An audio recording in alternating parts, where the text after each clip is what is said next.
10 years ago, Xia Xian traveled through time to become the second prince of the Xia dynasty and later joined Daozong, the premier righteous sect in Shenzhou.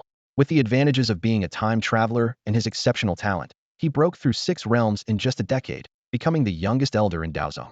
A month ago, an ancient relic was unveiled, and Xia Xian found himself in a life-and-death situation with a woman, leading to a budding romance. On a stormy night, their passion ignited, and they married.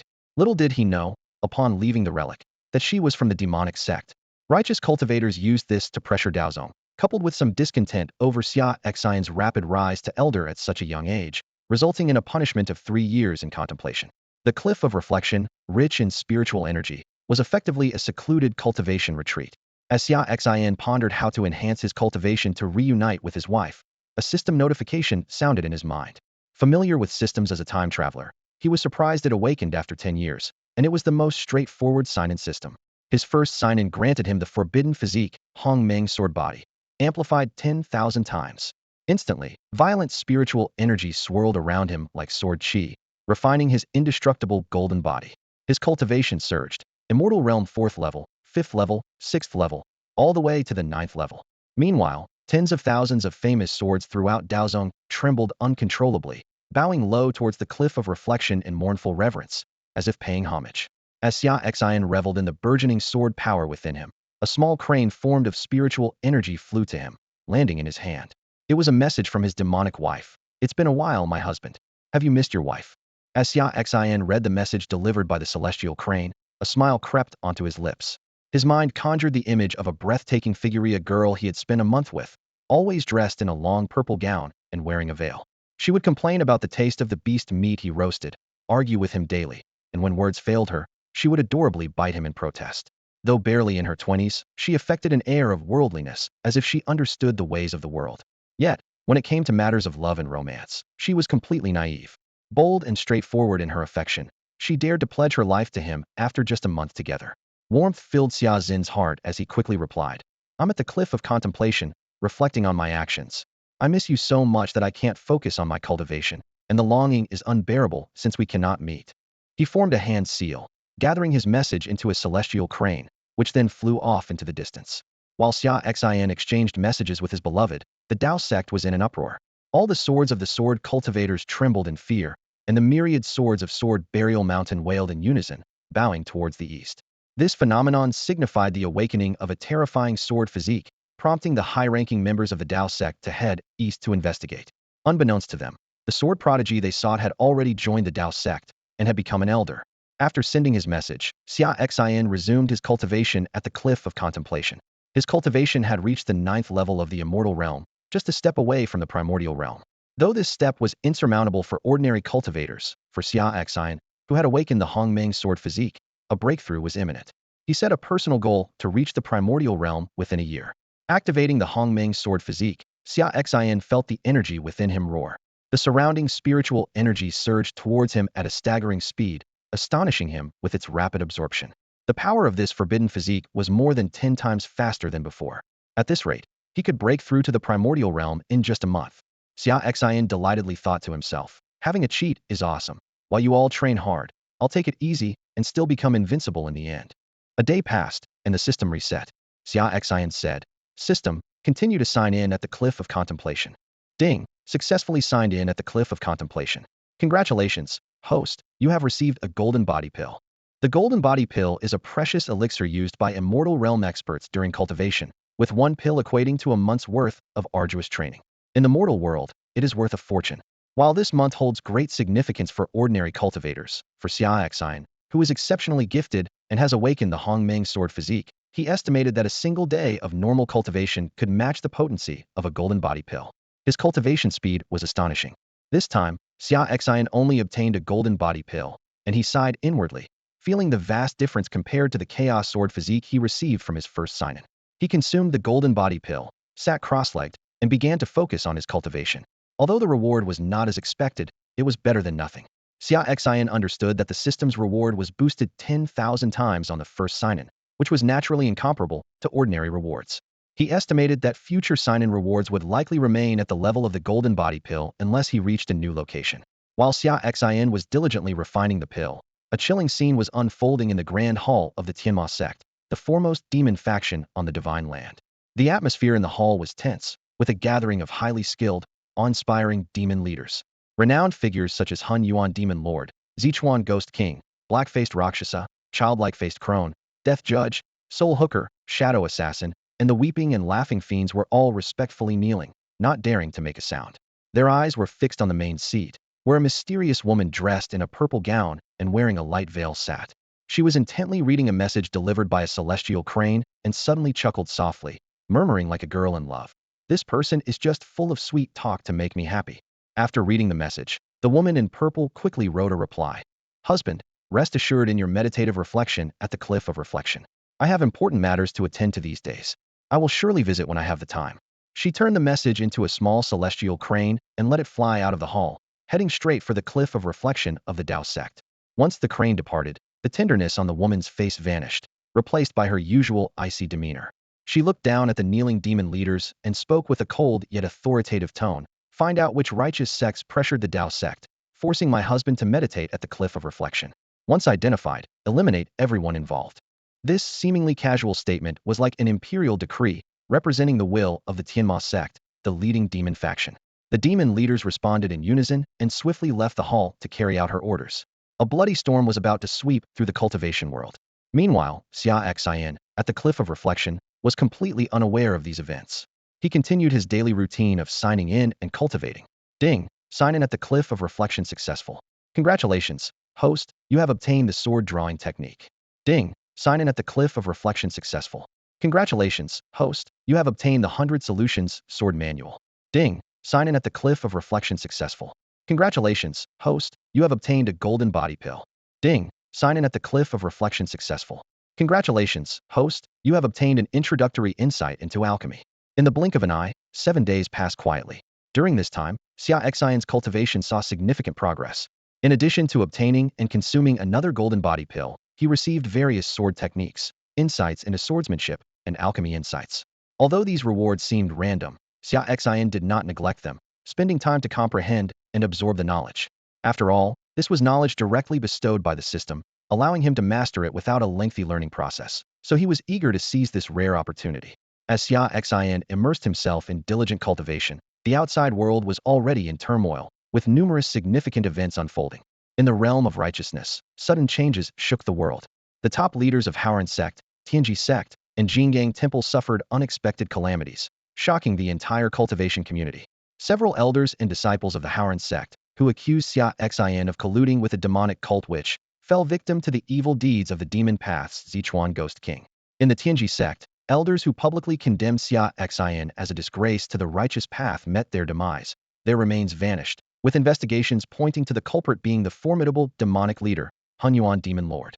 The abbot of Jingang Temple was brutally murdered by the black-faced Rakshasa, his eyes gouged out, and his body nailed to the main hall of the Buddhist temple, creating a chilling scene.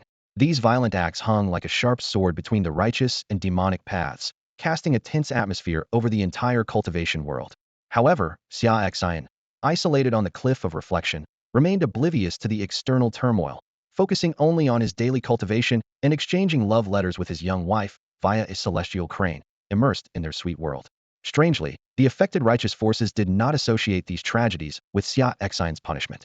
To them, the demonic path had always been excessively brutal, killing without reason, and reasoning with them would be as futile as expecting grass on a grave to grow over a meter tall.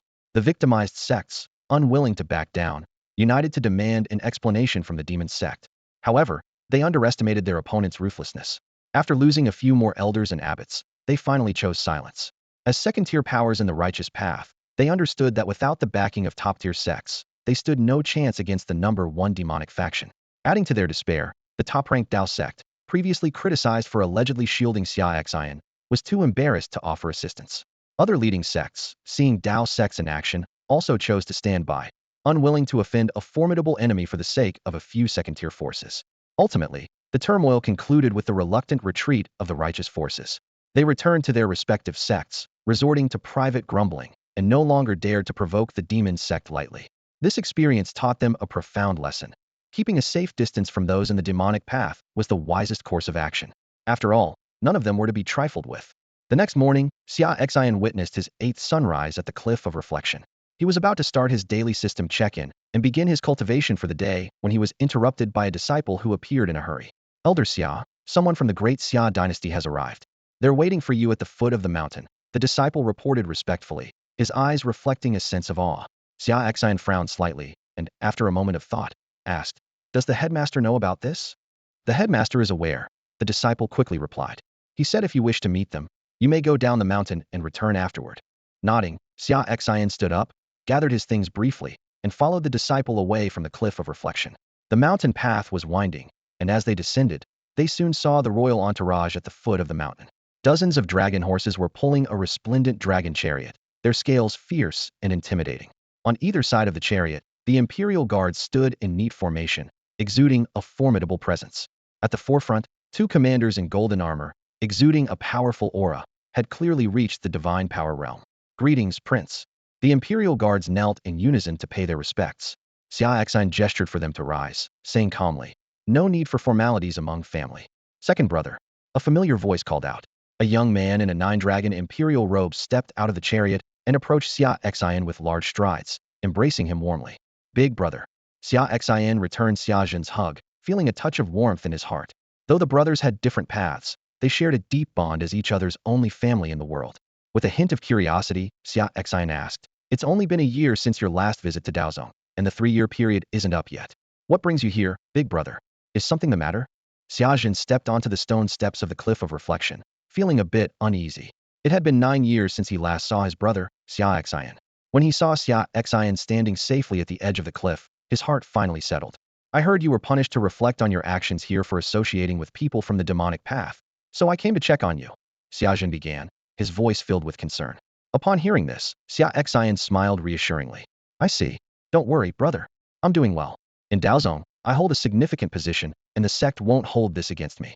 Being sent here to reflect for 3 years is just like changing my place of seclusion." Relieved by his brother's nonchalant response, Xia Zhen couldn't help but smile.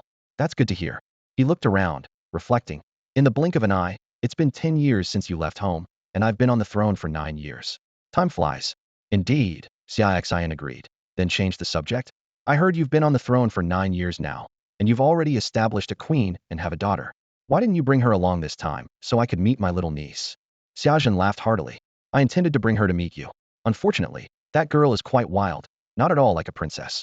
At just 8 years old, she loves mingling with people from the cultivation world in the capital and dreams of a life of adventure and demon slaying. She recently slipped away while her mother wasn't looking, so she couldn't come along." Hearing this, Xia Xian also laughed. "I see, haha. She reminds me a bit of myself when I was younger, not fond of royal life, preferring to seek the Tao and roam the world."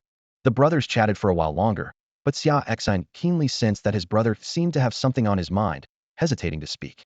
He asked directly, "Brother, aside from visiting me, is there something else you need?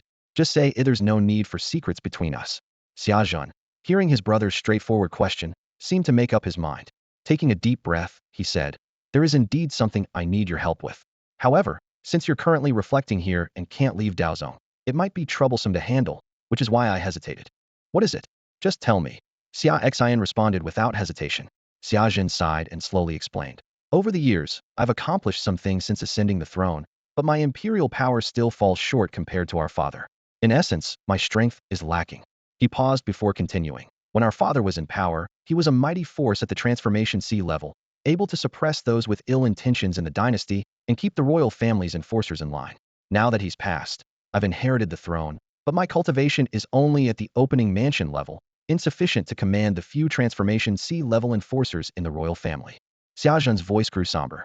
"Recently, 2 of the royal family's transformation sea guardians have left one after another, and a loyalist to the royal family fell a month ago. Now, only 2 transformation sea experts remain in the royal family." His brow furrowed as he continued. "The great Xia dynasty spans a vast territory with many feudal kings commanding armies. Now, with only 2 transformation sea experts to uphold the royal family, it's challenging to maintain control over the kingdom. Recently, several feudal kings within the dynasty have been stirring, and I've discovered that these feudal kings are backed by external cultivation forces. Some powerful feudal kings have the support of at least 4 transformation sea level experts." Xia Zhen's words were filled with concern, and his eyes revealed a hopeful look towards his brother, as if expecting Xia Xian to offer some advice or assistance. "These regional kings have been colluding with foreign powers, harboring ambitious intentions. If we continue to let this go unchecked, I fear it won't be long before they seize an opportunity to rebel. Xia Zhen looked at his younger brother, Xia Xian, with a hint of concern in his eyes. Taking a deep breath, he continued. So, I want to ask you to step in and put pressure on the cultivation forces behind these regional kings. Let them understand that even if I am not capable, with you around, they shouldn't entertain any ideas about our great Xia dynasty. At this point, Xia Zhen's face showed a trace of discomfort. He shook his head slightly and gave a self-deprecating smile. After all, as the elder brother who inherited their father's kingdom, he hadn't been able to protect his younger brother and now had to seek his help. This sense of helplessness spread through his heart. After listening to his brother's request, Xia Xen furrowed his brow, pondered for a moment, and then asked, "Are there any practitioners of the immortal realm or above behind these regional kings?" "Absolutely not," Xia Zhen replied decisively, then proceeded to explain the cultivation levels in detail. His voice carried a hint of pride, as if showcasing his knowledge to his brother. The immortal realm is already the pinnacle in the secular world, existing beyond the transforming sea realm, and typically only heard of in legends, Xia Zhen explained, holding up his fingers to enumerate: body refining realm, chi gathering realm, divine power realm, mansion opening realm, transforming sea realm, and immortal realm. Each realm is separated by an insurmountable gap. He continued, "You have to understand, a practitioner at the divine power realm possesses immense strength, enough to lead tens of thousands of troops. At the mansion opening realm, one is considered a top-tier powerhouse within the great Xia dynasty, capable of establishing a faction or founding a sect." At this point, Xia Zhen pointed to himself with a hint of pride. "As the emperor of the great Xia dynasty, I am only at the mansion opening realm." Xia Zhen's gaze became profound as he continued. "As for the transforming sea realm, which is stronger than the mansion opening realm, it transforms the Dantian into a vast spiritual sea, marking a qualitative leap in power. In a place like the great Xia dynasty, its top-tier combat strength, akin to a stabilizing force. There are no more than 10 of such individuals in the entire dynasty. And the immortal realm, which is beyond the transforming sea realm, forms an indestructible golden body, immortal and imperishable. For practitioners in the great Xia dynasty, it's a legendary existence. Our dynasty has never produced one. Such figures are found only in more powerful dynasties or regions on the vast land of Shenzhou." After hearing his brother's explanation, Xia Xian appeared much more relaxed. He nodded and said calmly, "No practitioners above the immortal realm, then there's no issue. Rest assured, brother, in a month's time, I'll personally descend the mountain to eliminate these obstacles for the royal family." A glint of confidence flashed in Xia Xian's eyes as he spoke with a touch of pride. "I am currently at the 9th level of the immortal realm." The reason for waiting a month instead of going now is that Xia Xian is at a critical point in his breakthrough. He estimates that in about 20 days, he will advance to the Wuxia realm, reaching the pinnacle of practitioners in Shenzhou. By then, descending the mountain with the invincible stance of the Wuxia realm to crush everything would be even more satisfying. After a few more words with Xia Zhen, Xia Xian turned back to Sigua Cliff, while Xia Zhen set off for the Great Xia dynasty. A 20-day wait is not a difficult matter for the Great Xia dynasty. On his way up the mountain past the Dao sect's gate, Xia Xian had an idea and decided to check in with the system there. After all, the Dao sect's gate is a special location, and he expected a good reward. Sure enough, the system notification sounded. Ding! Check-in at the mountain gate successful.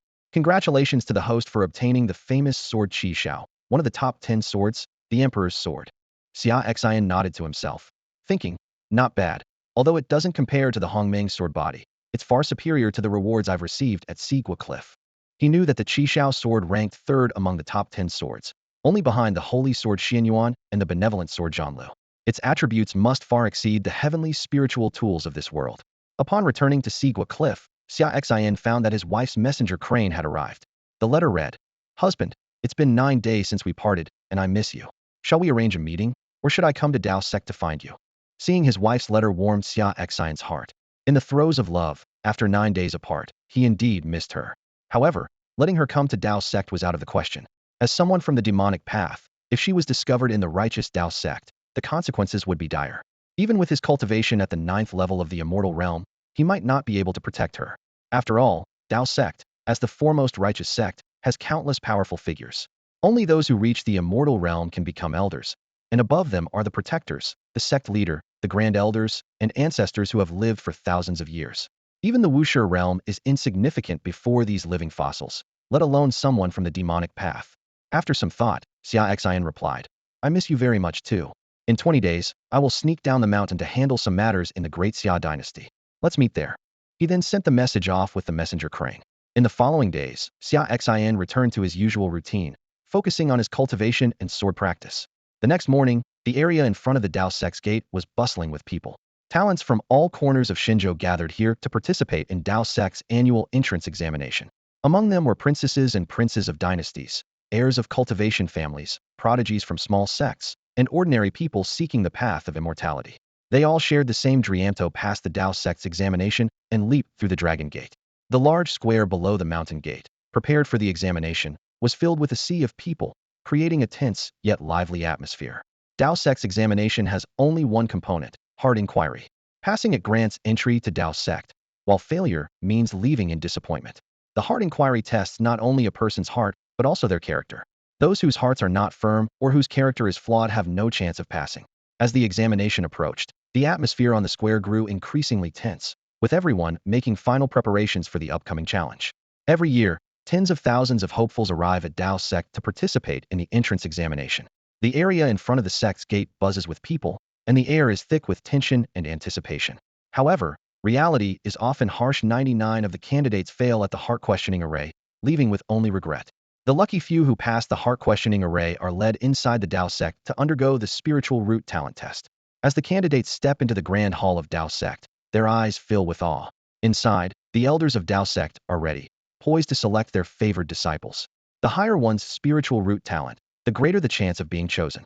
In our great Zhou dynasty, a master at the sea transformation stage can be a linchpin for the royal family. Yet in Dao Sect, even an outer sect elder isn't at that level, a young man whispered in amazement. Indeed, the strongest head of my family is only at the divine power stage. Look at Dao Sect. Even the disciples guarding the gate are at the mansion opening stage, another person echoed. Lin Huo'er, a young girl from the domain of chaos, silently followed at the back of the crowd. Her face was resolute, her gaze firmly set on the Dao Sect's grand hall. As the daughter of a second-rate family's patriarch, she bore the heavy responsibility of saving her family. If she couldn't become a disciple under an elder within a month, her family would face destruction. Meanwhile, Xia Xian quietly left the cliff of reflection. Although he was punished to meditate there for 3 years, he decided to take a risk and seek out special locations to sign in. The sign-in at the sect's gate yesterday had rewarded him with the legendary sword, Qi Xiao, making him realize the benefits of signing in at special locations. Xia Xian arrived at the plaza outside the Dao Sect's grand hall, where many elders were gathered, testing the talents of the geniuses who had passed the entrance exam. Just as he was about to sign in, the system suddenly alerted him. Phoenix Bloodline detected. Startled, Xia Xian's gaze instinctively turned towards Lin Huo'er. The system then issued a task: recruit the Phoenix Bloodline holder as a disciple for a special reward. By now, 30 of the candidates had been chosen by the elders as disciples. The rest could only become menial disciples, with little chance of significant achievements in the future. Lin Huo'er's eyes were filled with despair. She had traveled a great distance to save her family. If she couldn't secure a mentorship, her family would face ruin. At that moment, a voice echoed in Lin Huo'er's mind. Come to the cliff of reflection. If you catch this elder's eye, you may be accepted as a disciple. This voice was like a beacon of hope in the darkness, reigniting the light in Lin Huo'er's desolate eyes. She quietly slipped away from the crowd, heading towards the cliff of reflection, her heart a mix of anxiety and anticipation. After sending a message to Lin Huo'er, Xia Xian silently slipped into the Dao Sect's main hall. He quickly checked in and then returned to the cliff of reflection. At that moment, a system notification sounded. Successfully checked in at the Dao Sect's main hall. Congratulations, host, for acquiring the divine ability, One Sword to the Nine Heavens. Back at the cliff of reflection, Xia Xian immediately began to comprehend this newly acquired divine ability. As his understanding deepened, he was profoundly amazed. One Sword to the Nine Heavens was an incredibly powerful ability. According to the system's description, its concept was that all things in heaven and earth could be cut down. One sword could sweep across the world. The sword's aura spanned 30,000 miles, and with one strike, it was invincible. Xia Xian was filled with excitement, thinking to himself, no wonder this divine ability was obtained by checking in at the Dao Sect's main hall. With this ability, combined with my Hongmeng sword body, I am confident that I can strike down even a consummate master of the Wushi realm with a single sword. Meanwhile, Lin Huo'er, following Xia Xian's transmitted instructions, had inquired her way to the outside of the cliff of reflection. She speculated that the voice that had appeared in her mind must belong to a powerful elder of the Dao Sect. After all, being able to transmit sound directly into someone's mind without being detected required at least the power of a Huahai realm master. Lin Huo'er understood that this elder summoning her might mean he intended to take her as a disciple. For the Lin family, this was the only chance to escape their impending doom. and she could not afford to miss it. With a mix of apprehension and anticipation, Lin Huer arrived outside the cliff of reflection. She knelt respectfully on one knee and called out loudly toward the cliff. Junior Lin Huer, here to meet the elder. Xia Xian, having already sensed Lin Huer's arrival, simply said, come in directly. Thank you, elder. Lin Huer rose excitedly and quickly entered the cliff of reflection. Upon seeing Xia Xian's youthful appearance, she was a bit surprised but managed to hide her astonishment well, maintaining a respectful demeanor as she said, Junior Lin Huer greets the elder.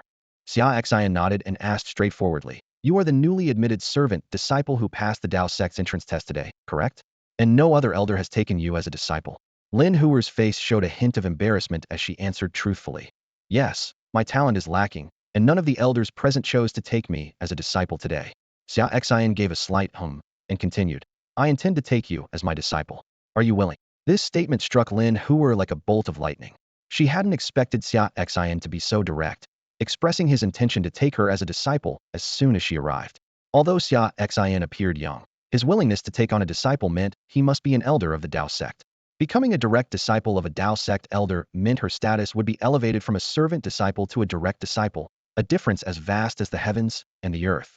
More importantly, if this news reached her family, it would surely deter those who harbored ill intentions toward the Lin family. Overwhelmed with excitement, Lin Huer answered without hesitation, I am willing, elder. The renowned reputation of the Dao sect elder is well known, and his power at the immortal realm makes anyone think twice before acting. Lin Huer knelt and bowed respectfully, saying, Disciple Lin Huer greets master. Her actions were smooth and solemn, with each bow exuding respect for Xia Xian. Xia Xian nodded slightly, a hint of satisfaction in his eyes. Once Lin Huer completed the disciple ceremony and stood up, a series of system notifications echoed in Xia Xian's mind. Ding! Congratulations to the host for completing the disciple task. Rewards: 100 years of pure cultivation, a grass sword technique, Phoenix Nirvana art, substitute puppet technique.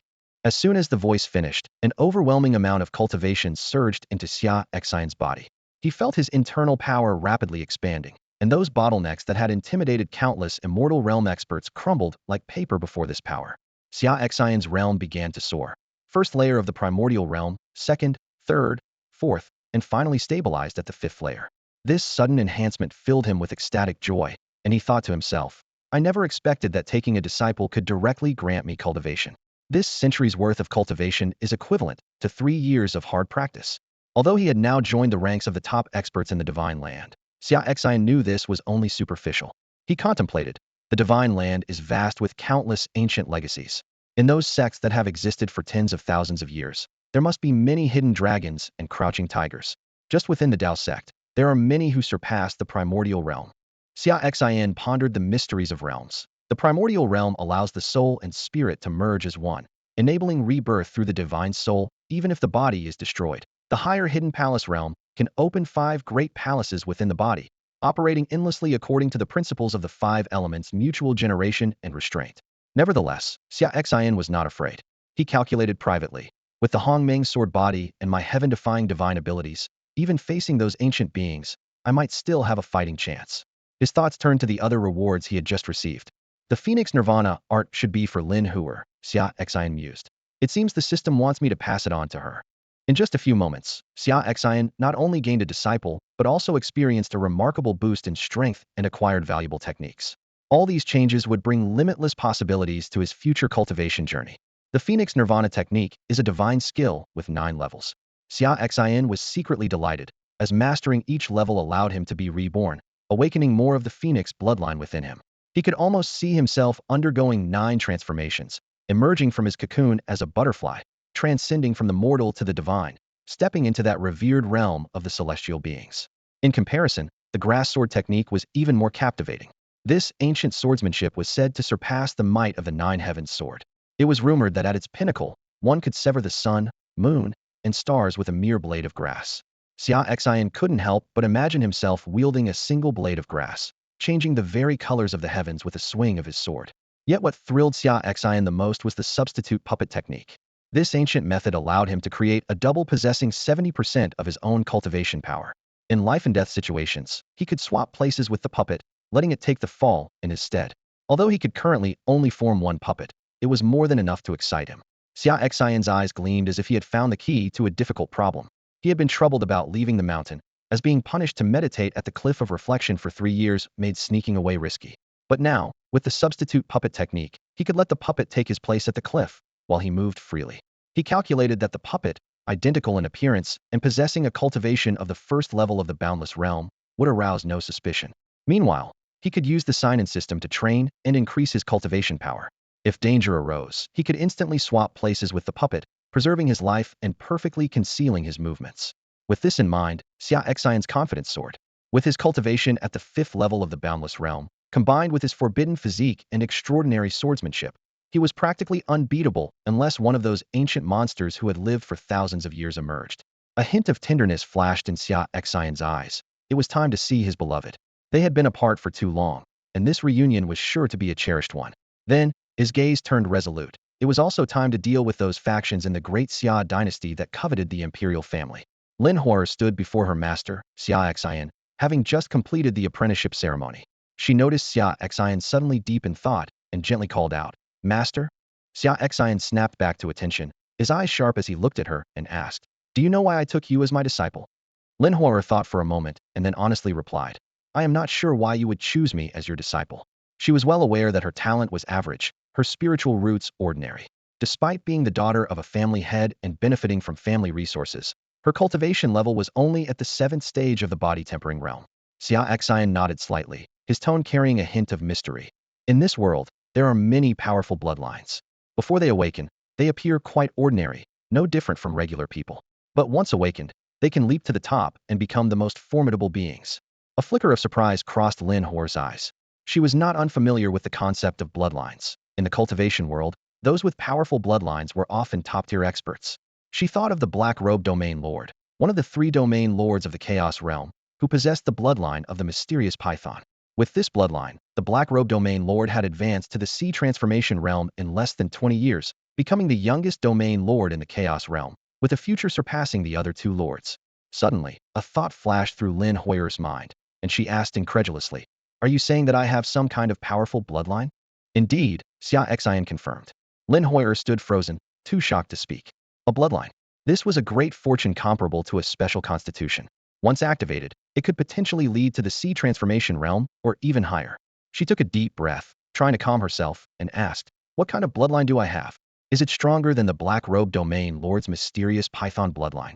Xia Xian gave a dismissive laugh. "The mysterious Python bloodline is merely a low-grade bloodline.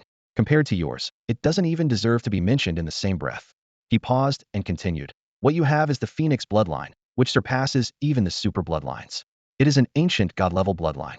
Xia Xian explained, "Bloodlines are also categorized into levels. From low to high, they are low-grade, mid-grade, high-grade, super bloodlines, and the legendary ancient god-level bloodlines." Ancient god-level bloodline. Lin Huo murmured, overwhelmed by the revelation. She possessed not a low-grade, not a mid-grade, but an ancient god-level bloodline that far exceeded those. After the initial shock, Lin Huo thought of something and said, "It seems the ancient legend of the Chaos Realm is true. Now I understand why the Blood Nether sect is determined to destroy our Lin familiates, because of our unique bloodline." Xia Xian asked curiously, "What is this ancient legend of the Chaos Realm?" Lin Huo respectfully replied, "Master, there is an ancient legend in the Chaos Realm. It is said that countless ages ago, a divine phoenix fell from the heavens and landed on the land of Shenzhou, specifically in the Chaos Realm. It is rumored that a human cultivator drank the phoenix's blood and gained the phoenix bloodline. I suspect that my Lin family ancestors were those human cultivators who obtained the phoenix bloodline." Xia Xian nodded thoughtfully. "I see." Xia Xian nodded slightly, her gaze sharp as she looked at Lin Huo. "Your Lin family may have traces of the phoenix bloodline, but years of inheritance have diluted it significantly. Your case is special. It could be a reversion to your ancestral lineage, showing signs of awakening." Lin Huo nodded seriously, a hint of worry in her eyes. Recently, the Blood Nether sect, a sect of the demonic path, has been secretly abducting practitioners from small families in the Chaos region to extract their essence blood for dark cultivation. My Lin family is likely targeted because of our unique bloodline. Fortunately, they are unaware that we possess an ancient divine bloodline. Otherwise, even the protection of Tienma City might not save us from annihilation." Xia Xian frowned slightly, speaking in a grave tone. "An ancient divine bloodline is no small matter. Its allure to cultivators is unimaginable. Even though it has thinned considerably, its potential remains. If those demonic cultivators from the Blood Nether sect learn the truth, They would stop at nothing to eradicate your entire Lin family and extract all the essence of your bloodline. Lin Hoyer shivered at the thought. Xia Xin continued, I will now teach you a cultivation method. Although your bloodline shows signs of reversion, it requires special cultivation to increase its concentration and awaken. With that, she touched Lin Hoyer's forehead, transferring the divine level technique, the Phoenix Nirvana technique, into her mind. Lin Hoyer was initially stunned, but as she sensed the profoundness of the technique, she was utterly shocked. She quickly knelt down, kowtowing 3 times to Xia Xin, her voice trembling. Thank you, Master, for passing down this technique. This technique not only aids in awakening her Phoenix bloodline, but reaching the 9th level could elevate her to the realm of a celestial being, making her overwhelmingly excited. Xia Xin nodded gently and instructed, for the time being, stay with me at the Cliff of Reflection to cultivate. Try to master the first level of the Phoenix Nirvana technique and complete the initial bloodline awakening as soon as possible. As you command, Master, Lin Hoyer responded respectfully. Xia Xin found a secluded spot to sit cross-legged, beginning to absorb the rewards she received today. She calculated in her mind that the death substitute puppet technique would take half a month to condense, giving her time to familiarize herself with her surging cultivation and integrate the swordsmanship divine abilities gained from signing in and taking on disciples. Following her example, Lin Hoyer also found a place to sit cross-legged, focusing on cultivating the Phoenix Nirvana technique, hoping to complete the first level before descending the mountain to resolve her family's crisis and undergo a rebirth. Time flew by, and in the blink of an eye, half a month quietly slipped by. During this time, Xia Xin worked tirelessly and finally made significant progress. He successfully formed a clone, an achievement that cultivators dream of. At the same time, he solidified his own cultivation level, laying a strong foundation for future breakthroughs. What delighted Xia Xin the most was that he had fully mastered several sword techniques he obtained from the system. Although these techniques were gifted by the system, they required personal understanding rather than simple infusion. Thanks to his forbidden physique, the Hongmeng Sword Body, which endowed him with extraordinary swordsmanship talent, Xia Xin managed to comprehend these profound sword techniques in just a short period. During this time, Xia Xin would secretly leave the Reflection Cliff each day to sign in at different places within the Dao sect. This risky behavior brought him substantial rewards. The most valuable of these were 2 secret techniques and a renowned sword. The 2 secret techniques were the Divine Sword Nourishing Technique and the Divine Concealment Technique. As the name suggests, the Divine Sword Nourishing Technique is a profound secret that involves nurturing a sword with one's own body. The longer the sword master nurtures the sword, the more powerful it becomes when drawn. The Divine Concealment Technique, on the other hand, is a spell to hide one's aura. After mastering this technique, unless an opponent's level is 3 major realms higher, they cannot see through one's cultivation. Xia Xin had no intention of using the concealment technique to play games of deception. To him, that was too dull and did not align with his style. If he encountered someone weaker who dared to offend him, he would not hesitate to deal with them swiftly. In Xia Xion's view, playing games of deception with the weak while possessing great strength was beneath his dignity. In addition to the 2 secret techniques, Xia Xian acquired a precious renowned sword Chunjun. This is one of the 10 great swords, shrouded in mystery. Legend has it that this sword was forged by both humans and deities, with the god of thunder striking the iron, the rain maiden quenching it, the dragon supporting the furnace, and the heavenly emperor providing the charcoal. The master swordsmith, O Yezi, following the mandate of heaven, dedicated a decade with the gods to forge this sword. On the day the sword was completed, the gods returned to the heavens. The red hill closed as before, and the waves of the Rui River surged once more, with O Yezi passing away from exhaustion. Such a legendary origin speaks volumes about the sword's extraordinary nature. Now, Xia Xian possesses 2 renowned swords. He decided to use the Qi Shao sword in daily practice and pair the Chunjun sword with the Divine Sword Nourishing Technique. He plans to nurture the sword for a year or 2, and by then, with his cultivation, a single strike could likely take down 1 or 2 ancient masters. Over the past 2 weeks, Lin Hoyer has made remarkable progress. She successfully mastered the first level of the Phoenix Nirvana technique taught by Xia Xian, completed a bloodline awakening, and achieved a successful rebirth. This breakthrough propelled her cultivation from the body tempering realm to the 9th level of the Qi gathering realm, just a step away from the divine power realm. Reaching the 9th level of the Qi gathering realm at only 15 years old would be considered exceptional even in the vast land of Shenzhou. Lin Hoyer approached Xia Xian with slightly trembling hands and a hint of nervousness in her voice. Master, I have successfully cultivated the first level of the Phoenix Nirvana technique. I have a request. Xia Xian gazed at her, a glimmer of approval in his eyes. After observing her secretly for the past 2 weeks, he found this disciple to be quite decent, respectful, and well-behaved, worthy of his dedicated guidance. What is it? Taking a deep breath, Lin Huo'er gathered her courage and said, I wish to bid farewell to Master for a while and go down the mountain to the Chaos Domain to resolve my family's crisis. She explained further, I am the daughter of the head of the Lin family, a second-tier family in the Chaos Domain. Our family has been targeted by the Blood Nether sect, a demonic force, due to our unique bloodline. Recently, many of our clan members have been abducted by evil cultivators from the Blood Nether sect to extract their essence for cultivating demonic arts. She continued, Fortunately, our ancestors had ties with Skyfire City, and the city lord agreed to protect us for 6 months, allowing us to find a way out. However, the Blood Nether sect is powerful, and Skyfire City cannot afford to break with them over our family. So, our family sent the younger generation to participate in assessments at various renowned forces, hoping to be noticed and find a new patron. Otherwise, once the 6-month period ends, our family faces destruction. Lin Huo'er's voice carried urgency. By now, the 6-month protection promised by the Skyfire City Lord is nearly over. Since I have successfully joined the Dao sect and become Master's disciple, I should personally deliver this news to my family and warn the Blood Nether sect that they need to reconsider their strength if they wish to act against my family. Xia Xian nodded thoughtfully. I see. What kind of force is the Blood Nether sect? What is the level of their strongest member? Since they are a demonic sect focusing on cultivating demonic arts, it just so happens that I need to go down the mountain as well. I can take care of this trouble for your family along the way. Just as he finished speaking, a system notification sounded in Xia Xian's ear. Ding! System task released. Proceed to the Blood Nether sect for a sign-in. Xia Xian's heart stirred, realizing he would have to visit the Blood Nether sect regardless. The system's task likely included rewards for enhancing his cultivation, something he currently desired greatly. Upon hearing this, Lin Huo'er's eyes widened in surprise and disbelief. Master, are you going down the mountain with me? She had only intended to ask for permission to go down the mountain herself and never dared to hope that her esteemed master would personally intervene in her family's crisis. After all, her master was of such exalted status, far beyond the reach of a small family like hers. Xia Xian replied calmly. Yes, I happen to have some matters to attend to down the mountain, so I'll resolve your family's crisis along the way. Upon hearing this, Lin Huo'er was so overwhelmed with gratitude that her knees gave way, and she knelt on the ground, repeatedly bowing. Thank you, Master, for your great kindness.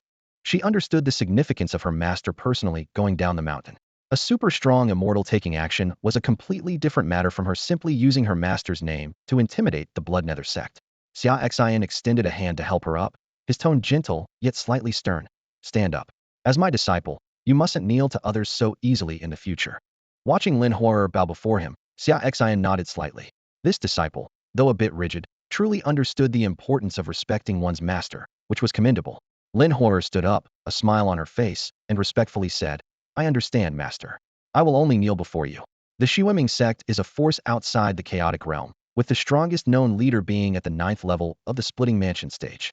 Whether there are more powerful figures hidden remains unknown. She cautiously refrained from making definitive statements, knowing that many factions often keep hidden strengths that aren't revealed publicly. Xia Xian listened and softly replied. So the strongest leader is only at the Splitting Mansion stage? Understood. Prepare yourself today. Tomorrow we will descend the mountain. I will help your family deal with the Shueming sect. He mused to himself that if the strongest publicly known leader was only at the 9th level of the Splitting Mansion stage, then any hidden strength likely wouldn't exceed the Sea Transformation stage. Given his current cultivation, he could easily handle those at the Sea Transformation stage. With 5 days until his meeting with his wife, he had ample time to visit the chaotic realm, resolve the Shueming sect issue, and return to the Xia dynasty to meet his wife. Yes, Master. Lin Huo'er responded respectfully, then went down the mountain to prepare with her family members. The journey from the chaotic realm to the Dao sect spanned thousands of miles and took them half a month. Lin Huo'er wasn't the only one from the Lin family. Several other young members accompanied her. Unfortunately, none of them passed the Dao sect's heart test array, leaving her as the sole success. Besides the young members, a group of guards and an elder escorted them, as crossing the chaotic realm with only a few body tempering stage juniors would likely result in danger before even leaving the chaotic realm. Meanwhile, in a small courtyard near the foot of the Dao sect's mountain, the Lin family's second elder and the guards, along with the young members who failed the test, anxiously awaited news.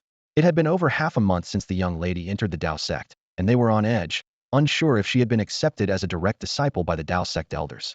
If she hadn't, the Lin family might face disaster. Simply passing the Dao sect's test to become a servant disciple wouldn't be enough to deter the Shueming sect.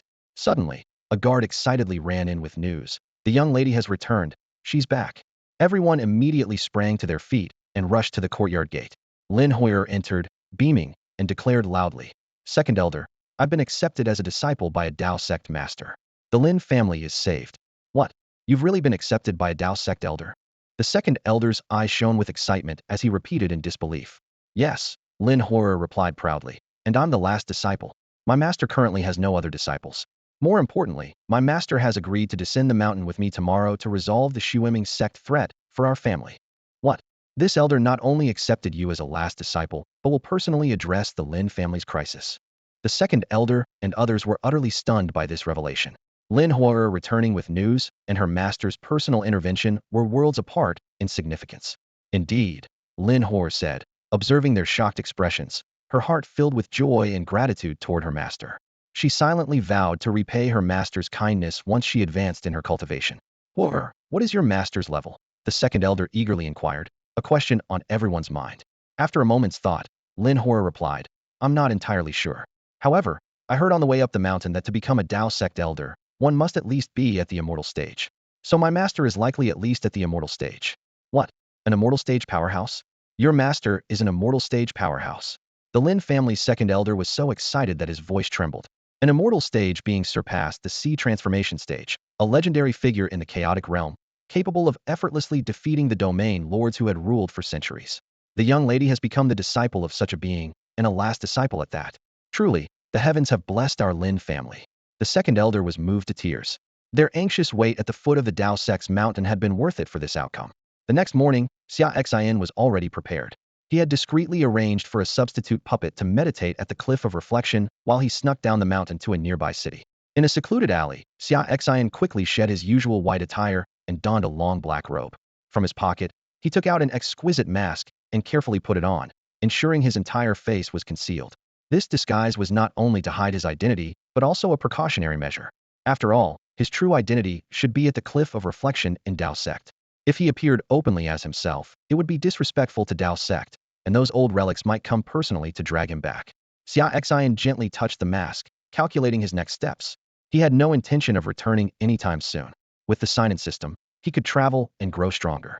If he encountered conflicts at special locations, his identity as a Dao sect elder would be a burden, forcing him to consider the implications. In this disguise, no one should recognize him. He couldn't help but smile. This black robe and mask had a certain couple-like resonance with his wife's usual purple attire and veil. Inspired, Xia Xian decided, from today, I shall be Xia Jiuxiao, self-proclaimed sword god of Jiuxiao.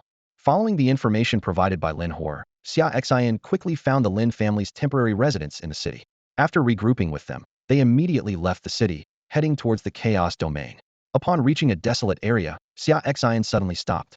Lin Hoyer asked in confusion, Master, is something wrong? Walking to the chaos domain will take ages. Xia Xian smiled mysteriously, snapped his fingers, and said, wait here for a moment. Something is coming to take us there. Though Lin Hoyer didn't quite understand, she signaled the Lin family to halt. They were eager to return to the Lin family, with only half a month left of the promised half-year protection period from Tienma City, but since their master had made such arrangements, there must be a reason. At that moment, from a distant primitive mountain range, a massive thunderbird launched itself from a cliff, soaring swiftly towards Xia Xian and the others. This thunderbird, at the sea transformation realm, had wings spanning tens of meters and was the undisputed ruler of this mountain range. As it flew over the forest, its terrifying presence caused countless beasts to cower and tremble on the ground. In no time, the thunderbird crossed the mountains and landed in front of Xia Xian and his group. Its intimidating aura, surrounded by lightning, left the Lin family members on edge. Except for Lin Horror, the younger Lin family members were so frightened that they collapsed, unable to stand. It was understandable. They had grown up in a small town within the chaos domain and had never encountered anything stronger than the mansion-splitting realm. Facing such a colossal creature, their fear was hard to suppress. Facing the formidable aura of the massive sea-transcending demon, the Thunderbird, the Lin family members were paralyzed with fear, cold sweat dripping down their backs. The Thunderbird spread its enormous wings, crackling with electric light, exerting a pressure as heavy as a mountain. Just then, Xia Xian's voice rang out. Shao Qing, stop messing around. Ease up on the pressure, they're our allies. It turned out that the Thunderbird was named Shao Qing, a mount Xia Xian had acquired a few years ago. Usually, Xia Xian would let it roam the primeval forest, summoning it only when necessary. Upon hearing its master's words, Shao Qing retracted its intimidating aura, and its gaze softened.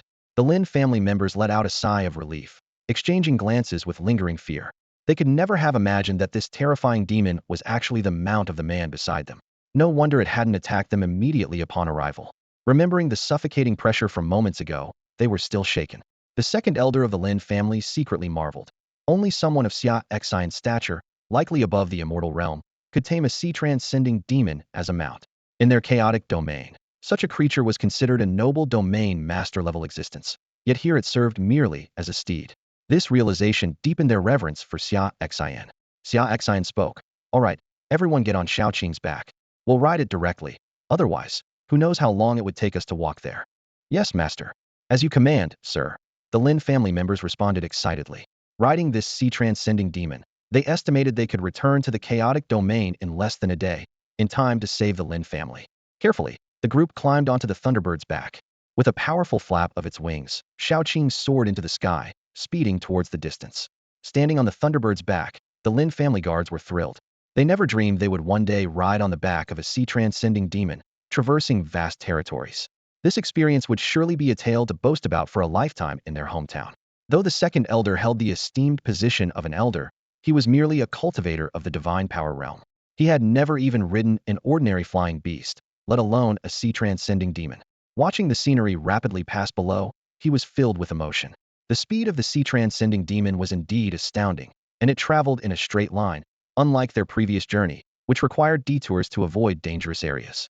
At this rate, they would reach the Lin family in the chaotic domain by the next day. Meanwhile, in the Lin family's hall in Luoshan City within the chaotic domain, numerous elders, patrons, and guests of the Lin family had gathered to discuss the family's crisis. To resolve their predicament, the Lin family had dispatched 4 teams to participate in assessments at powerful sects, seeking protection. Each team was led by the family's most outstanding young talents, accompanied by several young members and a guard team, plus an elder escorting them to the major sects of Shenzhou for assessment.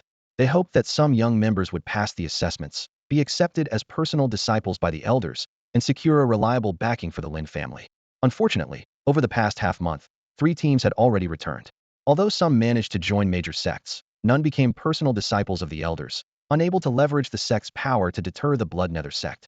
Now, only the team led by Miss Lin Huer was yet to return. However, a chill crept into their hearts.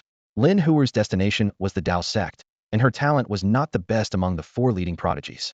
Although the Dao sect's entrance assessment did not focus on talent, but rather on passing the heart-questioning array, the Lin family had not sent their most talented younger member there. After all, the risks of the heart-questioning array were significant, and other sects might offer better chances for a prodigy to be accepted as a personal disciple. Lin Huer was chosen because of her pure heart, straightforward nature, and filial piety, giving her a higher chance of passing the heart-questioning array. However, everyone knew that even if Lin Huer passed the Dao sect's heart-questioning array, her spiritual root talent might still go unnoticed by the Dao sect elders, likely relegating her to a menial disciple. Now, they only hoped that Lin Huer's team could successfully pass the assessment and become menial disciples of the Dao sect. Even so, as a menial disciple of the leading righteous sect, perhaps it could still intimidate the Blood Nether sect to some extent. Even if it couldn't make the Blood Nether sect completely leave the Lin family alone, it might at least buy them some time to calmly devise a strategy. Recently, the Blood Nether sect had been increasingly aggressive towards the Lin family. Although they were ostensibly under the protection of Tienma City, the Blood Nether sect seemed to have discovered something unique about the Lin family's blood essence compared to other second-rate cultivation families in the chaotic domain, making them particularly covetous of the Lin family members' blood. In their hearts, everyone silently prayed. If Miss Lin Huer's team passes the assessment, may they return quickly. Delaying any longer might mean that by the time they return, the Lin family could already be gone. The atmosphere in the Lin family hall was filled with despair. The head of the family, with a heavy heart, sighed deeply and said, "Perhaps we should make another trip to Tienma City and plead with the city lord to protect our family for a little longer." An advisor urgently suggested, "Even if Mrs. Group fails the Taoist sect's assessment, we will have time to come up with a new plan." The elder agreed. "Yes, head of the family. Even if it's just for a month, it would help. If worst comes to worst, we can move the entire family. This vast land of Shenzhou surely holds a place where we can escape the control of the Xueming sect." The family head shook his head with a bitter smile. "Ah, how I wish to seek refuge in Tienma City.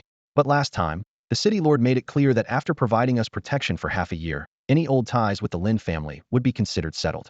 Although the city lord is strong, at the 8th level of the splitting mansion stage, he still falls short compared to the Xueming sect. He won't risk opposing them for our sake." Upon hearing this, everyone looked despondent and lamented. Is it truly fate that our Lin family should perish? At that moment, a cold voice echoed from outside the hall. Agree to my terms, and I can ensure the safety of the Lin family. The Lin family leaders turned in shock to see a young man in black, accompanied by two black-robed protectors, stride in. Despite his youth, the man had already reached the 8th level of the Gathering Chi stage, making him one of the top talents among the younger generation in the chaotic region. Even more startling was the fact that his two protectors were at the Splitting Mansion stage, stronger than the Lin family head. The head of the family frowned and said coldly, Lung Han, why are you here again? The Lin family will never agree to your terms. This unexpected guest, Lung Han, was the son of the Black Robe Lord, one of the 3 domain lords of the central city in the chaotic region, known as the City of Chaos. The Black Robe Lord was a powerful figure at the sea transformation stage, possessing the bloodline of the mysterious serpent. Lung Han inherited his father's bloodline, which gave him a cold and toxic energy that accumulated over time. To suppress this cold poison, he needed to frequently engage with women possessing a fire attribute bloodline, but those women would eventually be consumed by his cold poison.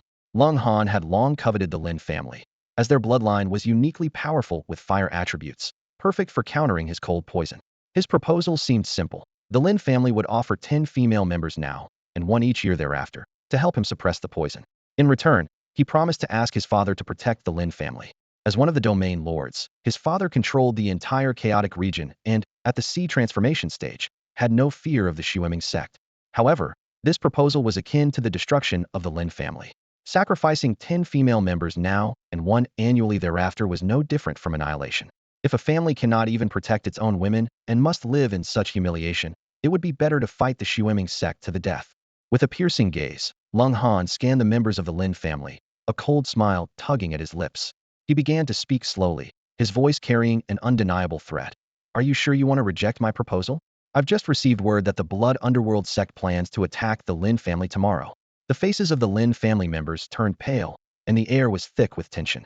Lung Han continued, You're still counting on that young lady who's away at Dao sect for her assessment to come back and save you, aren't you? Unfortunately, the Blood Underworld sect is determined to act ahead of time, disregarding their agreement with the Lord of Tienma City. Their goal is clear: they want to take the life essence of every member of the Lin family. His words hit everyone like a heavy blow. Lung Han added coldly, Even if your young lady becomes a menial disciple at Dao sect, it won't make a difference. There are tens of thousands of such disciples, with hundreds joining every year. Why would Dao sect go to great lengths to deal with the Blood Underworld sect for a single menial disciple? The Lin family members exchanged despairing looks. Seizing the moment, Lung Han pressed on. Right now, I'm the only one who can save you. Will you agree to my terms, or wait for the Lin family to be annihilated tomorrow? The choice is yours. His words struck like a bolt of lightning, leaving the Lin family's leaders pale with shock. They never imagined that the Lin family's bloodline would be so enticing to the Blood Underworld sect that they would risk severing ties with Tienma City and offending Dao sect to act prematurely. However, agreeing to Lung Han's terms meant sacrificing the family's female members for a humiliating survival. This choice was equally heartbreaking. The Lin family leaders all turned to their patriarch, their eyes full of expectation and resolve. A senior elder spoke on behalf of everyone. Patriarch, please make your decision. No matter what you choose, we will follow you to life or death. The loyalty in these words brought tears to the patriarch's eyes. He took a deep breath and, gritting his teeth, declared, Very well, then we'll face this calamity together. Turning to Lung Han, his voice was resolute, Leave. The Lin family will never agree to your terms. Lung Han snorted, Ignorant fools. Then prepare for the Blood Underworld sect to wipe out your family. With that, he left with 2 black-robed protectors, leaving the Lin family members to watch them go with cold eyes. After leaving the Lin family, one of the black-robed protectors cautiously asked, Young master, are we really giving up on the Lin family? Their fire attribute bloodline is highly effective in suppressing your cold poison. Lung Han sneered, Give up? The Lin family is so unwise. If diplomacy fails, they can't blame me for resorting to underhanded tactics. Instead of letting the Blood Underworld sect take their bloodline tomorrow, I'd rather strike first tonight. A ruthless glint flashed in his eyes. Tonight, take some skilled fighters and return to the Lin family. Take all the female members, and if any of the men resist, kill them without mercy. The 2 protectors respectfully replied, As you command, young master. Meanwhile, inside the Lin family hall, the patriarch resolutely ordered, Great Elder, Third Elder, Fourth Elder, prepare to take a portion of the Lin family's talented young ones and escape from the Chaos Domain tonight. His voice was filled with determination, making a final bid for the Lin family's future. The remaining elders and guest ministers of the Lin family will stay with me to hold the fort, buying you time. As long as you escape, the Lin family will not be annihilated. The head of the Lin family spoke with determination and gravity, his gaze sweeping over the crowd. He knew that in this dire situation, only a few elite elders could take the outstanding younger generation and flee overnight to ensure the family's lineage would not die out. With resolute eyes, the family head continued. A large-scale migration is impossible. Too many people will expose us, and we will be too slow, inevitably caught. By sending away a small elite group and leaving the majority, we can deceive the Blood Nether sect and buy time for the escapees. Family head.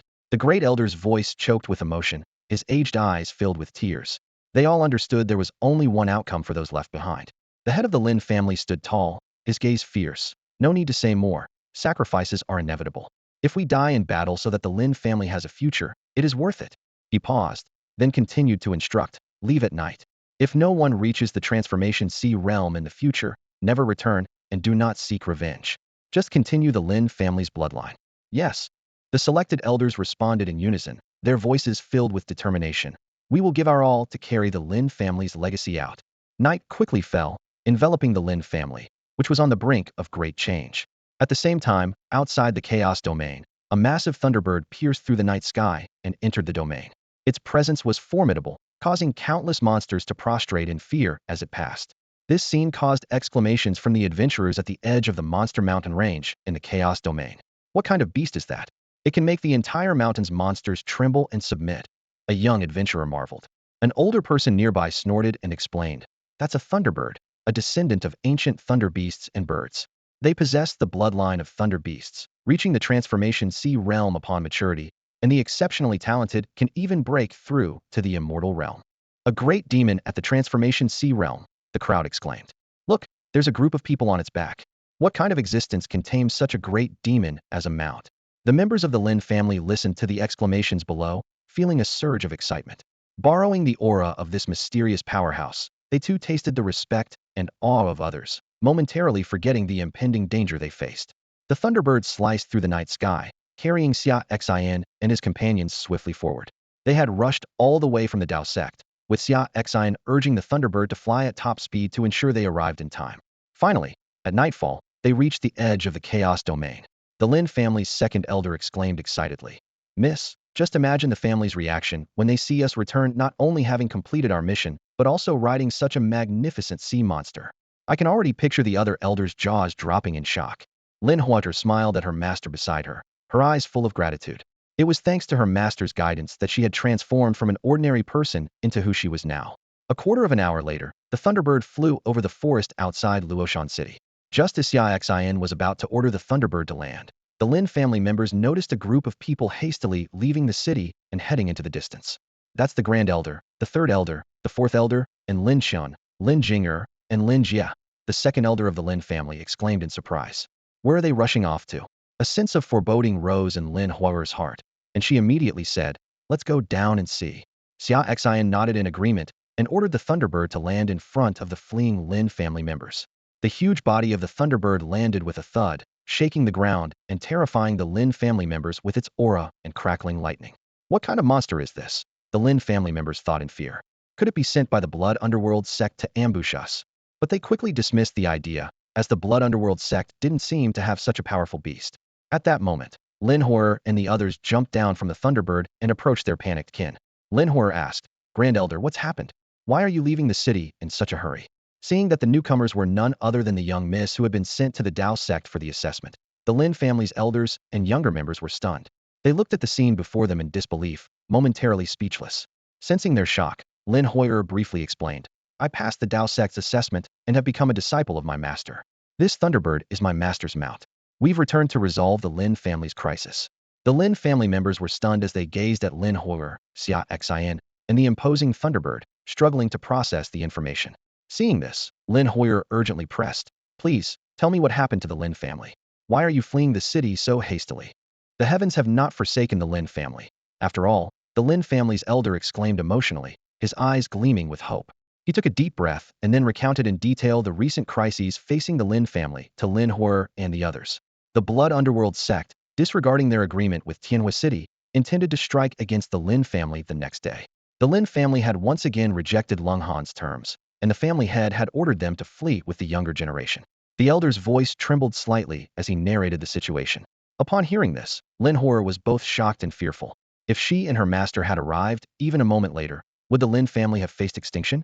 With a determined gaze, she declared resolutely, "Let's go back to the Lin family now. With my master by our side, the elder and others need not flee.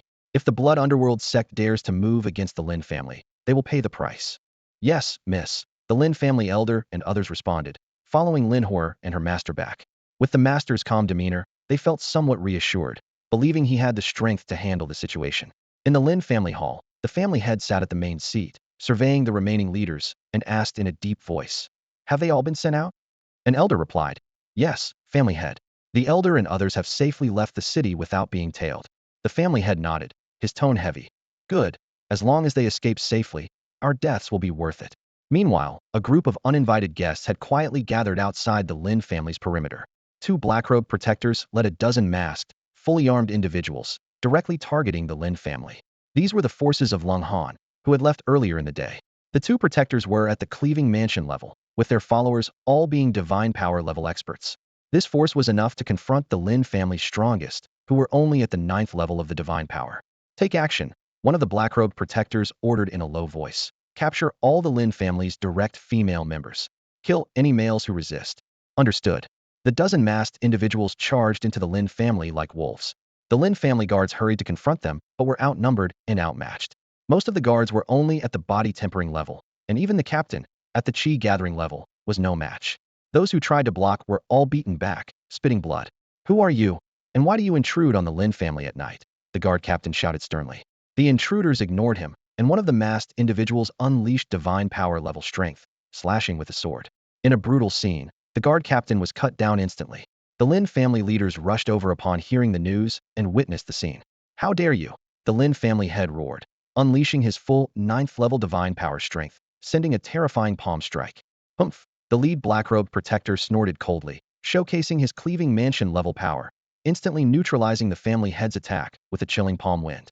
The Lin family head was sent flying, landing heavily on the ground, vomiting blood. "Cleaving Mansion level. You're a Cleaving Mansion level expert." The Lin family leaders were horrified, thinking to themselves, is the Blood Underworld sect really making a move against the Lin family ahead of schedule? No, this isn't the Blood Nether sect's technique. The Lin family patriarch shouted through gritted teeth, his eyes flashing with both anger and fear. "Who are you, and why are you attacking my family?" The black-robed enforcer chuckled coldly, his voice chilling as ice. "You are not worthy of that knowledge." He turned to the other black-clad figures and commanded, "Take action." Before he finished speaking, the black-clad assailants surged towards the Lin family leaders like a tide. Their objective was clear: if they couldn't eliminate the Lin family leadership, they couldn't abduct the women of the Lin family. Fear was etched on the faces of everyone in the Lin family. To them, warriors of the Cleaving Mansion realm were akin to gods descending from the heavens, impossible to resist. Even the strongest among them, the patriarch himself, who was a formidable 9th level divine power realm expert, was but a single move away from defeat against such powerful foes. This overwhelming disparity in strength left everyone in despair. "Heaven must be against my Lin family." The patriarch collapsed to the ground, helplessly watching the black-clad figures rush towards the other family leaders. A question flashed through his mind. First, it was the Blood Nether sect, and now these mysterious figures. What could the Lin family possibly possess to attract such powerful beings? Just as despair was about to engulf the Lin family, a thunderous shout came from outside the family gates. "Stop!" The voice belonged to Lin Hor, and it cut through the despair like a bolt of lightning. Suddenly, a strange scene unfolded. All the black-clad figures who were about to attack the Lin family leaders found themselves immobilized, as if bound by an invisible force. A suffocating aura of terror enveloped the entire Lin family, making everyone feel as though they were being crushed under an invisible mountain, unable to move an inch. The faces of the two leading black-robed enforcers changed dramatically. They realized that an unparalleled powerful being was about to descend upon the Lin family. The intensity of this pressure even surpassed that of their own domain master in the realm of chaos. All eyes turned towards the Lin family gate. Lin Hor and Xia Xian walked in slowly, followed by those who had recently escaped from the Lin family, as well as the Lin family members who had accompanied Lin Hor to the Dao sect assessment. Lin Hor's gaze swept over the captain of the Lin family guard, who lay on the ground cut in half, and the severely injured patriarch. Her expression turned icy cold. The invaders' ruthless methods had been so brutal that, had they arrived a moment later, the entire Lin family might have been reduced to nothing but cold corpses. Lin Hor looked to her master for help. Xia Xian nodded slightly, and in an instant, an even more terrifying aura erupted from him. The wind howled, and it seemed as if the very world changed color. Within the Lin family compound, all the invading black-clad figures felt an unprecedented pressure. It was as if a towering mountain was pressing down on them, embedding them into the ground.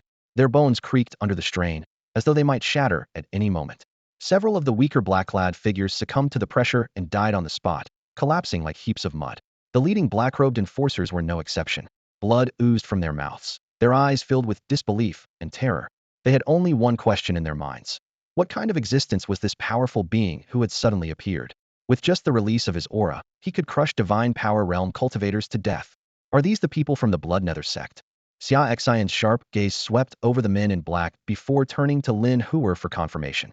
Lin Huer shook her head slightly, a hint of caution in her expression. Master, I'm not sure. I just arrived and can't confirm their identities. Xia Xian's eyes glinted with a sharp light as he spoke in a deep voice.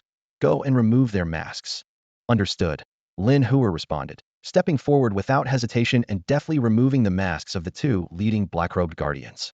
As their faces were revealed, the head of the Lin family and the senior members gasped in unison. It's them.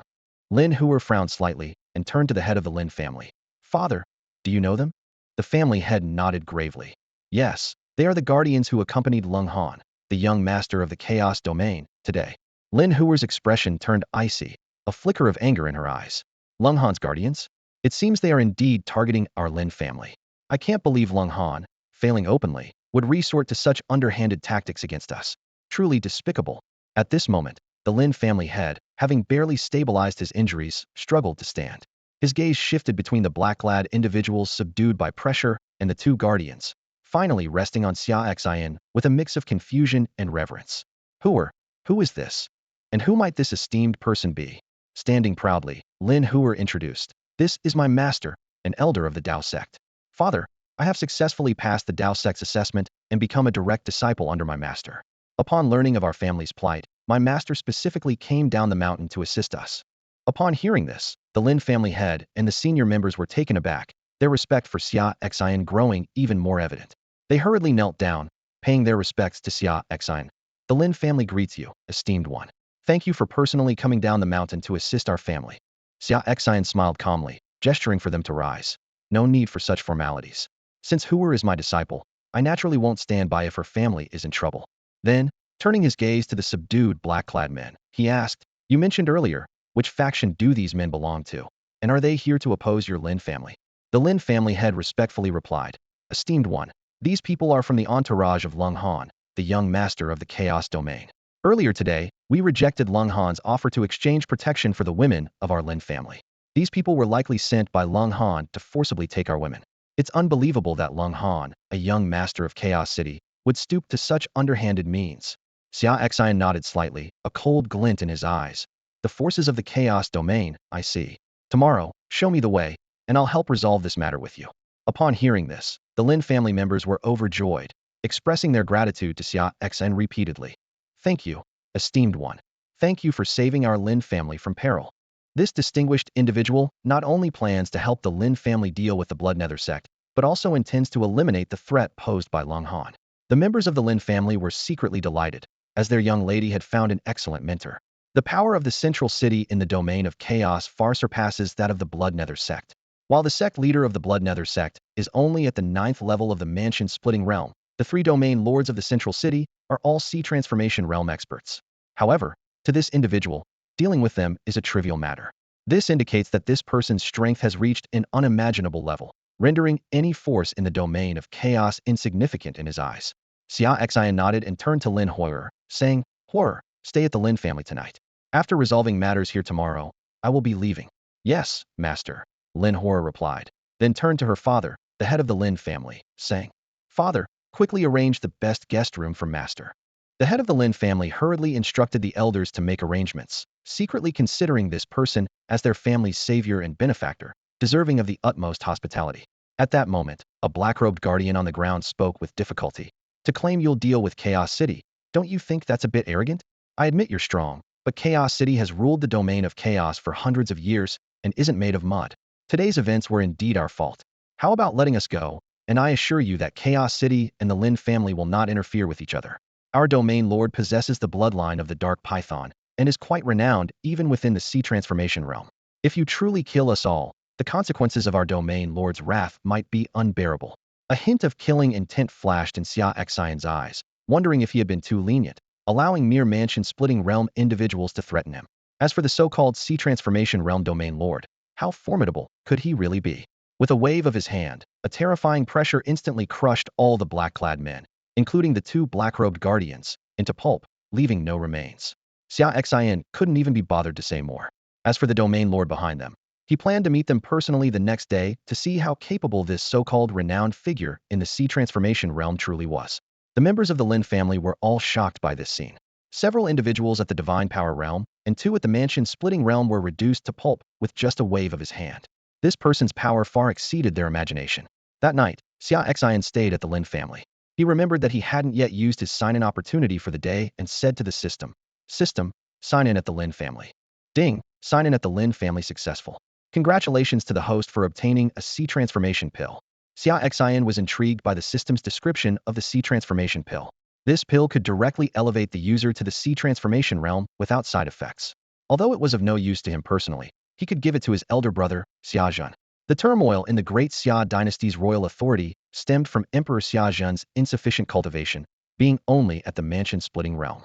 If Xia Zhen could break through to the Sea Transformation realm, he could personally maintain order in the realm without constantly seeking Xia Xian's help.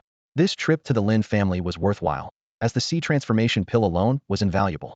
The next morning, after breakfast, Xia Xian and Lin Hoyer prepared to head to the Blood Nether sect's headquarters. Xia Xian planned to eradicate the Blood Nether sect to eliminate future threats. After all, the Blood Nether sect was a nefarious sect committing heinous acts, and eliminating them would rid the cultivation world of a menace. Additionally, Xia Xian needed to complete a system sign-in task at the Blood Nether sect. He was secretly hopeful, wondering if this task would reward him with cultivation benefits like the previous task of accepting a disciple. If so, that would be fantastic. As Xia Xian and the others were preparing to leave the Lin family estate, a group of sinister cultivators clad in blood-red robes suddenly attacked, encircling the Lin family. These individuals were shrouded in a faint, crimson aura, identifying them as members of the Blood Nether sect. Leading them was an elder at the sea-splitting stage, followed by over a dozen experts at the Divine Power stage. Though slightly less formidable than the forces sent by Long Han the previous night, this group could have easily overwhelmed the Lin family, if not for Xia Xian's presence. As soon as the Blood Nether sect members entered the Lin estate, they drew their swords, ready for a massacre. Their mission was to extract the vital blood of the Lin family members, leaving no survivors. However, at that moment, all the intruders found themselves frozen in place by a terrifying pressure, unable to move. Something's wrong. There's a powerful master in the Lin family. Retreat quickly, the leading elder of the Blood Nether sect shouted urgently. Before he could finish, the pressure on him intensified, rendering him completely immobile. The other sect members faced the same predicament. Just then, Xia Xian and Lin Huer emerged from the depths of the Lin family estate, accompanied by a group of Lin family elders. The Blood Nether sect elder immediately recognized that the overwhelming pressure emanated from the mysterious figure in black robes and a mask. He could gauge the cultivation levels of everyone present, except for this enigmatic person, whose power was unfathomable. "Sir, we are members of the Blood Nether sect. Do you truly intend to oppose our sect for the sake of the Lin family?" the elder asked with difficulty. No, Xia Xian replied calmly. "You've misunderstood. I am not opposing your sect." Hearing this, the Blood Nether sect members felt a slight relief, thinking that this mysterious figure might indeed fear their sect to some extent. "Then what do you mean, sir?" the elder asked, still feeling the unrelenting pressure. "I simply intend to destroy you all," Xia Xian stated with a nonchalant tone, as if discussing something trivial. These words hit the Blood Nether sect elder like a hammer. He nearly coughed up blood from the shock, cursing inwardly. "Not opposing the sect, just intending to destroy you. Are you mocking me? Have you truly thought this through? While our sect may not openly have sea-splitting stage cultivators, eradicating us is no simple task," the elder warned, trying to suppress his anger. "Enough of your noise," Xia Xian sneered, waving his hand dismissively. In an instant, the terrifying pressure descended like a collapsing sky. All the Blood Nether sect members present, regardless of their cultivation stage, were crushed into pulp by this overwhelming force, meeting the same fate as the black-clad intruders from the previous night. Body tempering stage, chi gathering stage, divine power stage, mansion splitting stage, sea splitting stage, immortal stage, primordial stage. Xia Xian's cultivation level far surpassed these individuals, crushing them with the ease of squashing insects. Seeing this, the head of the Lin family quickly ordered the remains to be cleaned up. Xia Xian then summoned a thunderbird, and with Lin Huer and the Lin family high-ranking members, they headed straight for the Blood Nether sect headquarters. Standing on the back of the Thunderbird, the Lin family head and those riding it for the first time were both astonished and intrigued. The head of the Lin family whispered to Lin Huer, "Huer, what is this giant bird?" "It's my master's mount, a sea-splitting stage great demon, the Thunderbird." Lin Huer replied proudly. "What? This giant bird is actually a sea-splitting stage great demon?" The Lin family head exclaimed, eyes filled with disbelief. Lin Huer's words were like a thunderclap, shocking the head of the Lin family and its senior members. A powerful expert from the Hua Hai realm, capable of ruling a domain in the Chaos region, was deemed by the young lady's master as only fit to be a mount. This statement completely overturned their understanding and exposed the limitations of their perspective. However, their narrow outlook did not affect their vanity. Although there were no cameras in this world, there were plenty of spells and items to capture images. The Lin family's great elder stepped forward to the neck of the Thunderbird and said to the third elder, "Once I strike a pose, use this image stone to capture it for me. I'll have someone later to paint it and hang it on the wall of my room. At least I can say I've ridden a great demon of the Hua Hai realm." The third elder took the image stone, ready to photograph the great elder. The great elder posed with his hands clasped behind his back, exuding an aura of celestial wisdom. The third elder hurriedly captured the scene. Afterward, the third elder couldn't help but tease, "Who would have thought, at your age, you still care about such trivial things? Well, since there's still a way to go to the Blood Nether sect, might as well pass the time. Take a picture of me too, so I can frame it and reminisce later." The great elder immediately retorted, "You mock me for caring about trivial things, yet you're doing the same." Seeing this, the other senior members of the Lin family followed suit, eagerly using the image stone to capture the current scene. For them, this was indeed an unseen-a-lifetime experience. Without the young lady's master's influence, their cultivation level would never allow them to ride a Hua Hai realm great demon. Such an opportunity was not to be missed. Watching the Lin family members' actions, Xia Xian smiled quietly. For them, this was truly a rare experience. In his previous life, he might have shared it on social media to show off. Departing from Luoshan City where the Lin family resided, it only took an hour to reach the Blood Moon Mountains, the headquarters of the Blood Nether sect. The Thunderbird's speed was astounding, crossing the entire Chaos region in no time. In an instant, an hour had passed. The Thunderbird carried everyone out of Chaos City and arrived at the Blood Moon Mountains where the Blood Nether sect was located. At that moment, in the central hall of the sect's building complex deep within the Blood Moon Mountains, the sect master, Xue Mingzi, wore a gloomy expression. Just an hour ago, the team of experts sent by the Blood Nether sect to deal with the Lin family in Chaos City, including the leading elder, had all had their soul jade talisman shattered. This meant that all the owners of these talismans were dead. Xue Mingzi muttered coldly to himself, "Who dares to strike against my Blood Nether sect's people? Could it be Tienma City acting to protect the Lin family? That doesn't make sense. The city lord of Tienma City is only at the 8th level of the Pai Fu realm. For the sake of the Lin family, they shouldn't dare to turn against my Blood Nether sect. Even if they were to intervene, they could at most block us, but it's impossible for them to kill my sect's members." Xia Xian gazed down at the Xue Ming sect with a grave expression, wasting no words. He turned to Lin Huer by his side, his voice low and resolute. "Huer, I will now teach you a sword technique. With it, all things under heaven can be cut down with a single strike." Before he finished speaking, Xia Xian used his finger as a sword, and a terrifying aura enveloped him. The power of the heavens and earth gathered, with sword energy surging like a tide, converging at his fingertip.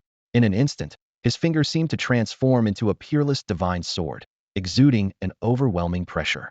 Lin Huer watched her master intently, murmuring the phrase to herself. All things under heaven can be cut down with a single strike. Her eyes shone with awe and longing. In the next moment, Xia Xian stood in midair, with a thunderbird circling beneath him. He raised his finger, aimed at the Xue Ming sect below, and sliced down forcefully. This strike appeared to cleave the sky in two. All color drained from the world, which seemed to pause momentarily. The high-ranking members of the Lin family were left speechless, their hearts shaken. Could their young lady's master really intend to obliterate the entire Xue Ming sect with one sword? The members of the Xue Ming sect let out terrified roars, but before such absolute power, their voices were insignificant. Xia Xian's sword energy descended like divine retribution, carving a chasm hundreds of meters wide and immeasurably deep into the earth, reaching up to the clouds.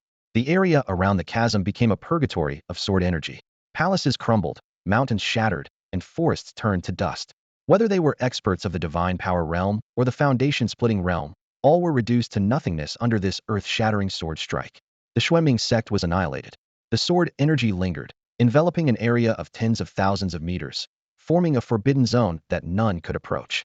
Lin Huer and the Lin family's high-ranking members were so astounded by this earth-shattering scene that they were left speechless. They had finally witnessed Xia Xian's true power, a terrifying strength far beyond the sea transformation realm. In the face of such absolute power, the Shueming sect had no chance to even use their trump cards.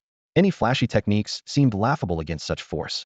Lin Huer stared blankly at the scene, her heart surging with indescribable shock. Was this the sword technique her master intended to teach her? So terrifying, yet so desirable. Xia Xian turned, gently raising his hand to touch Lin Huer's forehead with a finger. A profound stream of information instantly flowed into her mind. Spend some time mastering this 100 solutions sword manual first, Xia Xian said calmly. Then I will teach you more powerful sword techniques. Otherwise, your foundation will be unstable, making it difficult to comprehend other advanced sword arts. Yes, master. Lin Huer nodded respectfully, fully aware that her swordsmanship was still at the beginner level, unable to directly practice those powerful sword arts. Xia Xian nodded in satisfaction, then silently recited in his mind. Sign in at the Shueming sect. Although the Shueming sect had been destroyed with a single sword strike, including their treasure vault, they were still above the sect's site, within the system's sign-in range. Ding! The system notification sounds rang in Xia Xian's ears, delivering a series of exhilarating messages. Congratulations, host, for successfully signing in at the Blood Nether sect and completing the system task. Congratulations, host. You have received 40 years of pure cultivation as a reward. Congratulations, host. You have acquired the divine power 10,000 swords returned to the sect. Congratulations, host. You have obtained an immortal pill. As soon as the words were spoken, 40 years of pure cultivation surged into Xia Xian's body like a tide. He felt the true energy within him surging, and his realm rapidly ascended. In the blink of an eye, he broke through from the 6th level of the primordial realm to the 7th, advancing 2 minor levels in total. Xia Xian was secretly delighted. Although it didn't match the 100 years of cultivation he received last time when taking in a disciple, considering how much harder it is to break through at higher realms, this advancement was quite significant. Apart from the cultivation, the other 2 rewards were equally enticing. The divine power, 10,000 swords returned to the sect, was a powerful group attack ability, and the immortal pill was a rare elixir 1 tier above the sea transformation pill, capable of instantly elevating the user's cultivation to the immortal realm. Xia Xian contemplated, initially planning to give the sea transformation pill to his elder brother Xiazhen. Now, with the immortal pill, it would be better to gift it to Xiazhen directly. If Xiazhen could become an immortal realm powerhouse, it would not only solidify the rule of the Great Xia dynasty, but also potentially make neighboring countries bow in submission. After all, in the secular world, an immortal realm expert is a legendary existence. With these thoughts, Xia Xian turned to Lin Huer and said, "All right, now we head to the central city of the Chaos Domain. After resolving the issues there, I will leave the Chaos Domain. You can stay here and spend some time with your clan, and then come to the Great Xia dynasty to find me." Lin Huer respectfully nodded and replied, "Yes, master." She made a silent vow in her heart. She clearly remembered what Long Han's men did to the Lin family last night. If she and her master hadn't arrived in time, the Lin family might have been annihilated. On this trip to Chaos City, she was determined to make Long Han pay. At Xia Xian's command, the Thunderbird changed direction and sped towards the central city of the Chaos Domain. Meanwhile, in the main hall of Chaos City, Long Han stood with a sullen face in front of his father, the Black Robe Domain Lord. The hall was filled with dozens of Black Robe protectors, the strongest 4 of whom had reached the 9th level of the mansion-splitting realm, each comparable to the Blood Nether sect's leader. This was just the power under one of the 3 domain lords of the Chaos Domain, the Black Robe Domain Lord, illustrating the strength of the central city far surpassing that of the Blood Nether sect. Long Han looked at his father on the main seat and urgently said, "Father, let's set out now. Today, I want to see the Lin family completely destroyed. And as for Skyfire City, how dare they send experts to secretly protect the Lin family, killing everyone I sent." Remembering that the 2 Black Robe protectors and over a dozen experts he sent to the Lin family last night never returned, all perishing there, Long Han was furious. Sensing something amiss, he rushed back to Chaos City overnight, only to learn that the soul jade slips of those he sent had all shattered, indicating they were dead.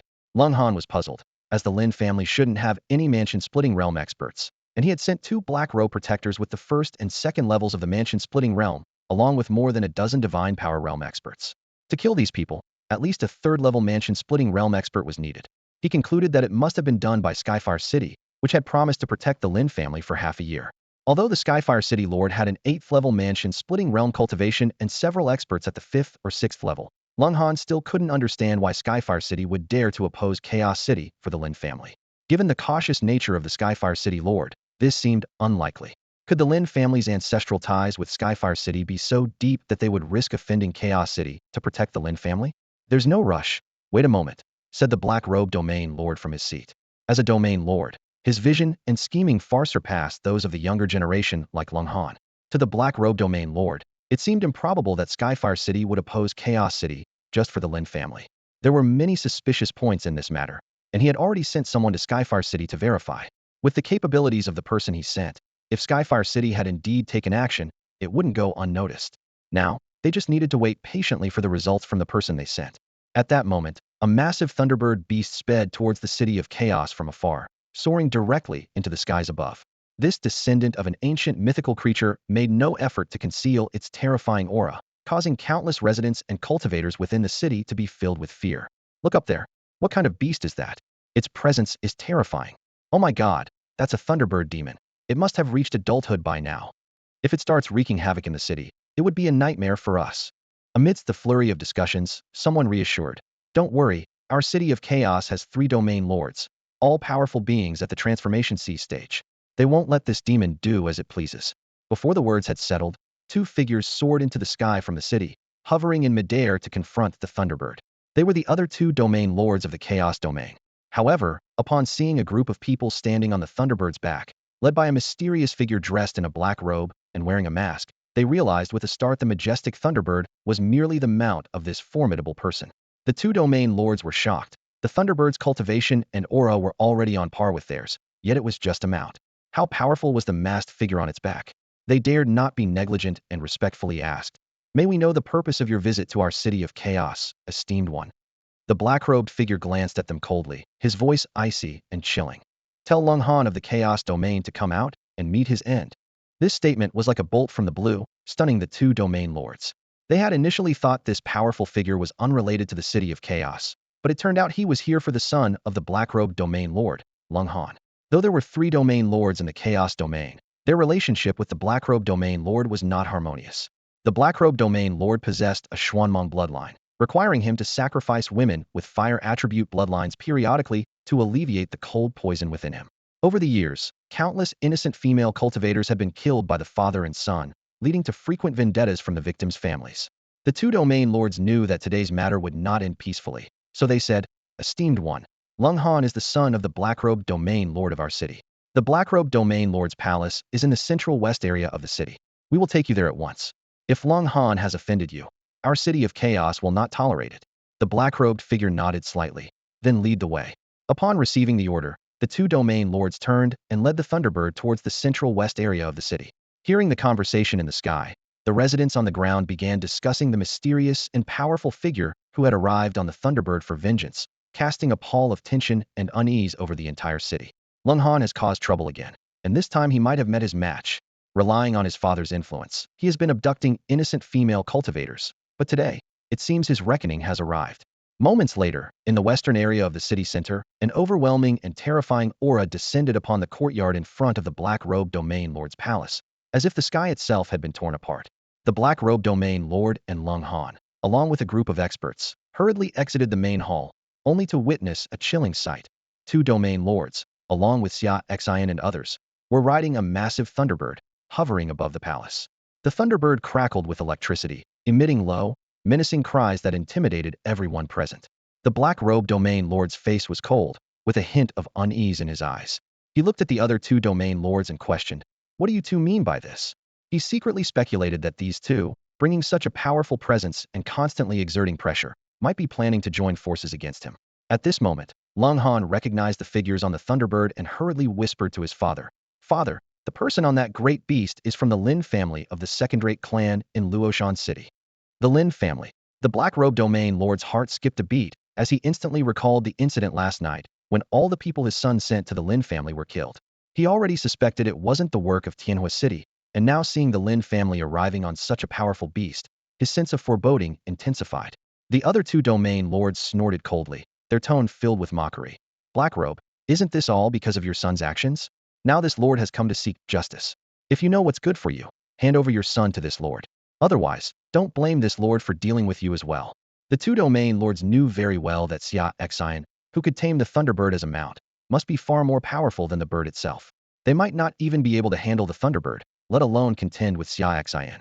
If Blackrobe was sensible and handed over Lung Han, perhaps the rest of Blackrobe's lineage could be spared.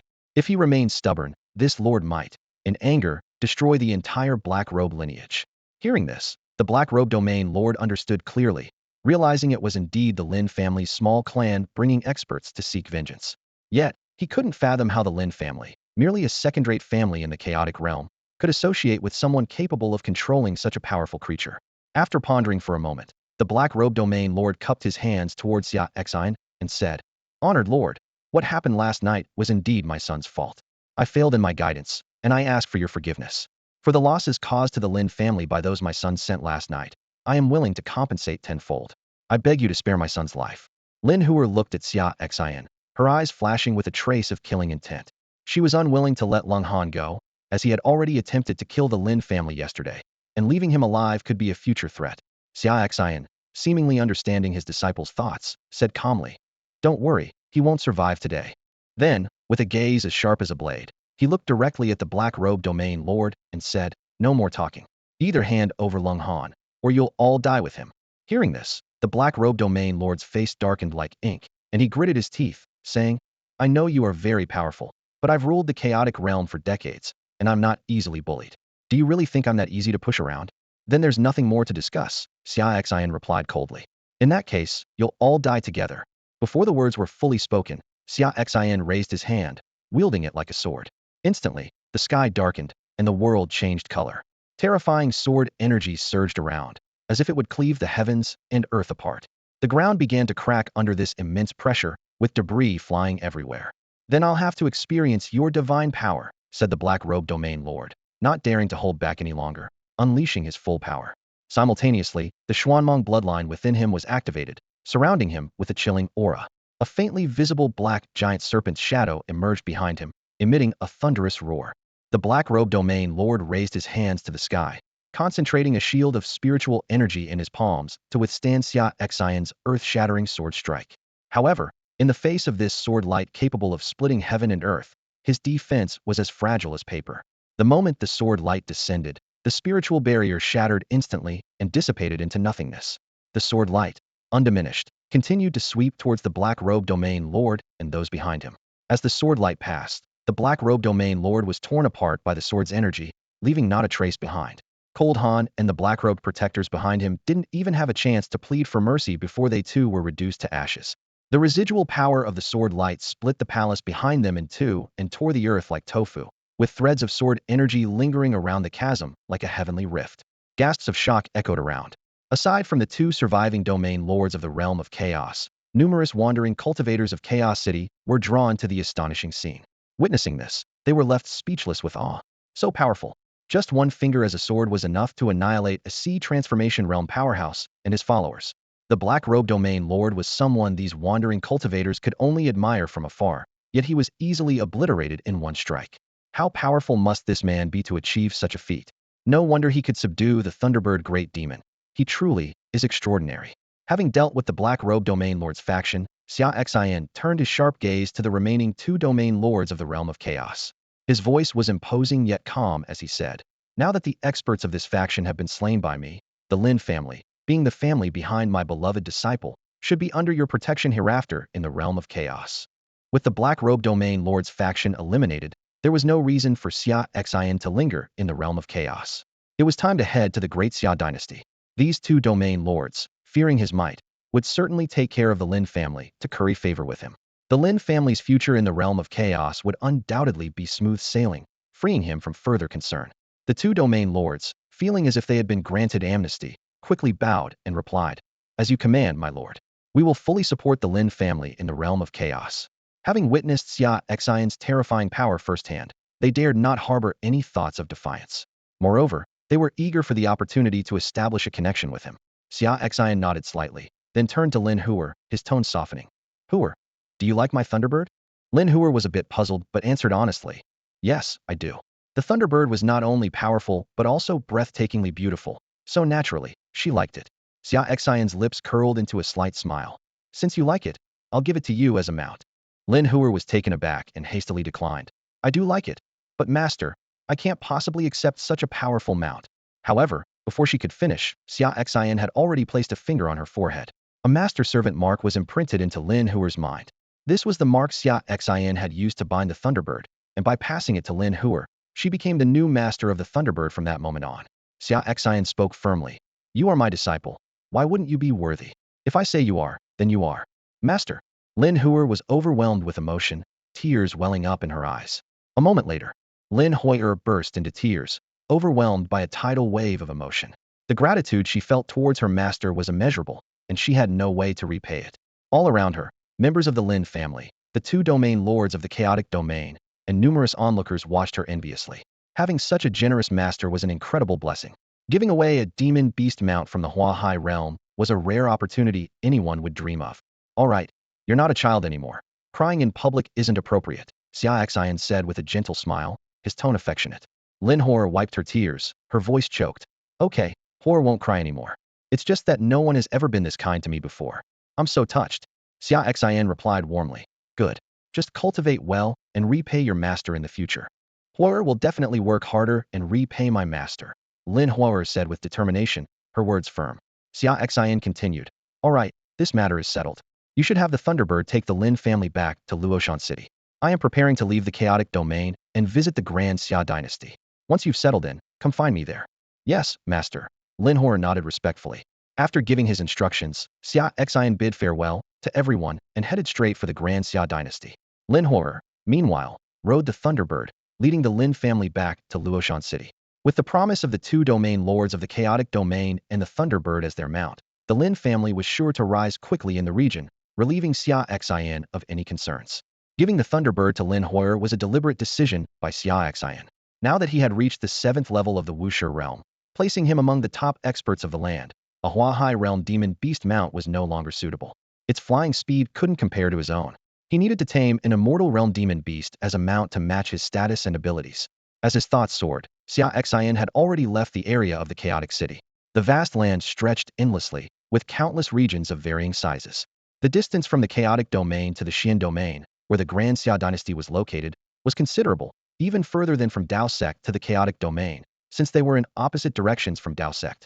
Even with his Wuxia realm cultivation, allowing him to fly several times faster than the Thunderbird, it would still take an entire day to reach his destination. During his flight, Xia Xian pondered the meeting he had scheduled with his wife. With only 4 days left until their rendezvous, he couldn't help but feel a surge of anticipation. Meanwhile, outside the chaotic domain in the Blood Moon mountain range, many cultivators had gathered at the site of the Blood Nether sect's ruins. Powerful cultivators from both righteous and demonic paths were present, including some from the Huahai realm. Upon seeing the devastation at the sect's headquarters, everyone gasped in shock. What kind of terrifying power could cause such destruction? To wipe out the Blood Nether sect with a single sword stroke, leaving behind a gorge thousands of meters long, one powerful cultivator speculated. This must be the work of someone beyond the Wuxia realm. The Blood Nether sect must have angered an ancient power, and a supreme expert from that power came out and obliterated them with a single sword. No wonder. The Blood Nether sect was always up to no good, committing heinous acts. It's only fitting that they were destroyed like this. Some sword cultivators sat by the gorge left by Xia Xian, comprehending the sword intent. The area was still filled with powerful sword energy, and the sword intent left by such a supreme expert was a tremendous opportunity for them. In just a few hours, several cultivators had broken through their realms by leveraging this sword intent. Cultivators from the Heavenly Demon sect, the leading force of the demonic path, were also present. They sensed the sword intent in the area was filled with righteous energy, clearly not the work of a demonic cultivator. Whether the emergence of such a strong figure in the righteous path would be a blessing or a curse for the demonic path remained uncertain. We must report this to our leader. The Heavenly Demon sect cultivators whispered among themselves, their expressions serious. After hours of flight, Xia Xian finally distanced himself from the chaotic region. As dusk approached, he arrived at the Black Domain, which bordered the Xian Domain where the Great Xia dynasty was located. The Black Domain was relatively small, only a tenth the size of the Xian Domain, and even smaller than the chaotic region. Flying over the Black Domain, Xia Xian's attention was suddenly caught by a chase occurring over a mountain forest. A group of cultivators was pursuing a little girl around 7 or 8 years old. Though her cultivation level was low, around the 3rd or 4th tier of the body tempering stage, her agility was remarkable. She fled at an impressive speed, deftly dodging attacks as if she could anticipate them. The chase lasted for over half an hour. Just as the girl was about to escape the forest, she seemed to run out of strength and was finally caught. Surrounded by the pursuers, the girl, panting heavily, pleaded, I really am the little princess of the Great Xia dynasty. Let me go, and I promise my father will reward you with many treasures. Fellow cultivators, please spare me. I truly didn't eavesdrop on your conversation. If you didn't eavesdrop, why were you running? One cultivator asked coldly. Stop wasting time. Just kill her so we can report back. Another said impatiently. Nodding, the man raised his sword, ready to strike.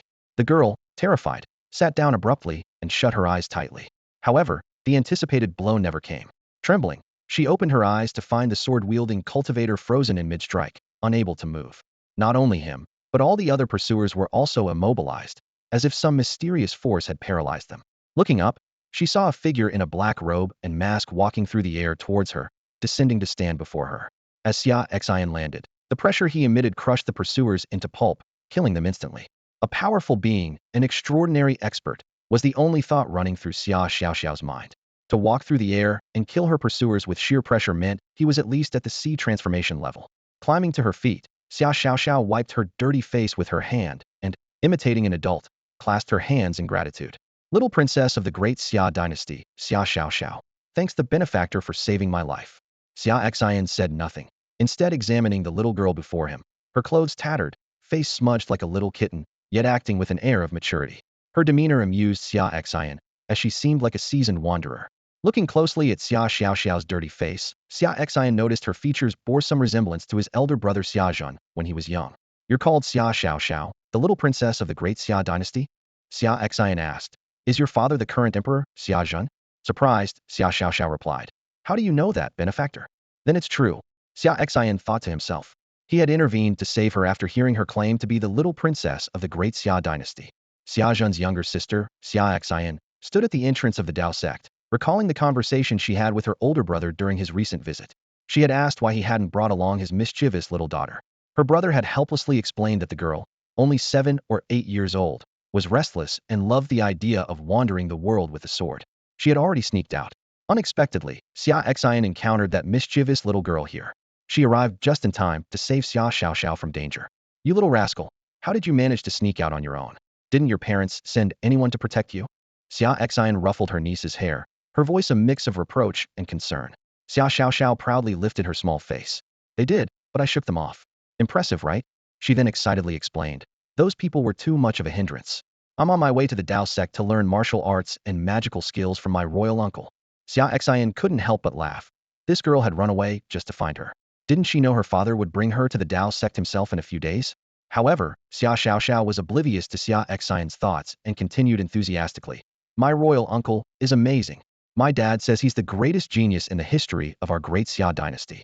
In just 10 years at the Dao sect, he broke through 6 major realms and became the youngest elder. I've grown up listening to stories about him, and he's my greatest idol. The young girl's eyes sparkled with admiration. My dream is to become a powerful cultivator like him, traveling the world, vanquishing demons and monsters. Xia Xian, amused, teased her. Is your uncle really that strong? Have you ever met him? Xia Xiaoxiao was momentarily speechless, awkwardly scratching her head. She had indeed never met her royal uncle. Everything she knew about him came from her father's stories. These tales had fueled her fascination with the world of cultivation and inspired her dream of roaming the martial world with a sword. She often heard legends of the cultivation world in the capital, a great demon wreaking havoc, devouring an entire city's populace, only to be slain by a passing sword cultivator, an evil cultivator using children's hearts for dark arts, terrorizing several towns until finally subdued by righteous cultivators. These fantastical stories left a deep impression on her young mind. Unable to answer Xia Xian's question, Xia Xiaoxiao quickly changed the subject. I've talked so much, but I don't know your name yet, fellow traveler. Xia Xian decided to play along with the little rascal, answering mysteriously. Me? I'm a solitary sword cultivator, Xia Jiuxiao. So, you're a great sword cultivator. A pleasure to meet you. Xia Xiaoxiao respectfully clasped her hands in a salute. Though she hadn't seen Xia Xian draw a sword, she had witnessed Xia Xian's impressive display of stepping through the air and using pressure to subdue pursuers, not to mention the 2 seemingly extraordinary swords on her back, clearly marking her as a formidable sword cultivator. Watching this 80-year-old girl, who knew nothing of the cultivation world but tried to act like a seasoned traveler, Xia Xian couldn't help but smile. Imitating Xia Xiaoxiao's gesture, she said, Pleasure to meet you, Princess Xia. Out here, there's no need to call me princess. Just call me Xia Daoist, Xia Xiaoxiao replied earnestly, not forgetting to wipe her dirty little face. All right, Xia Daoist, Xia Xian said, suppressing a laugh, then asked, On your way to the Dao sect to find your uncle, how did you end up with those people chasing you? Why were they after you? Xia Xiaoxiao leaned in mysteriously. That involves a secret.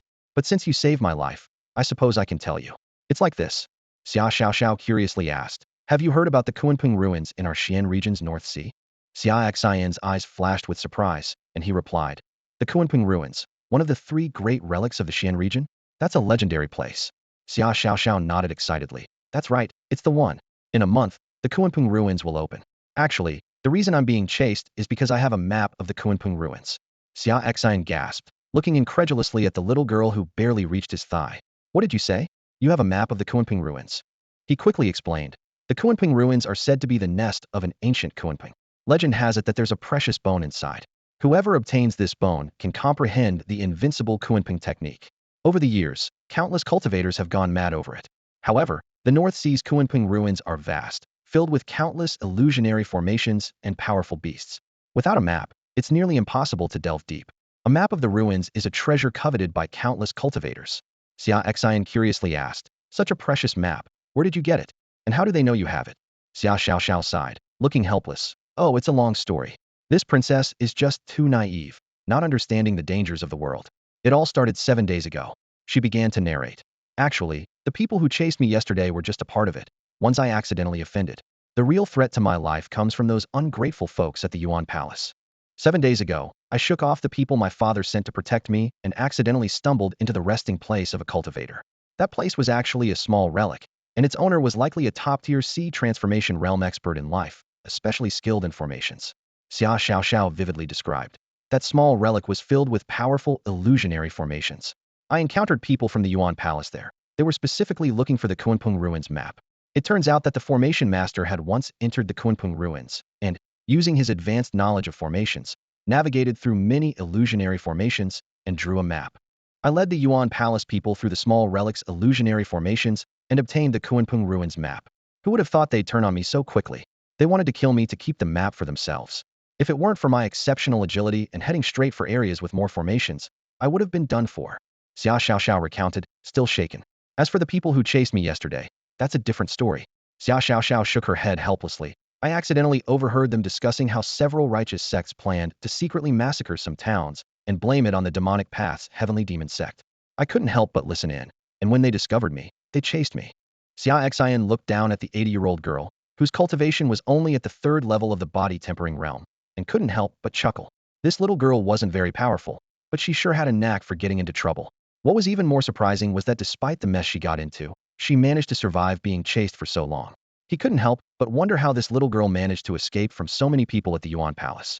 Yuan Hall was a force that Xia Xian had heard of long ago. As a major power outside the Xian domain, its strength even surpassed that of the central city in the Chaos domain. It was rumored to have an immortal realm ancestor overseeing it.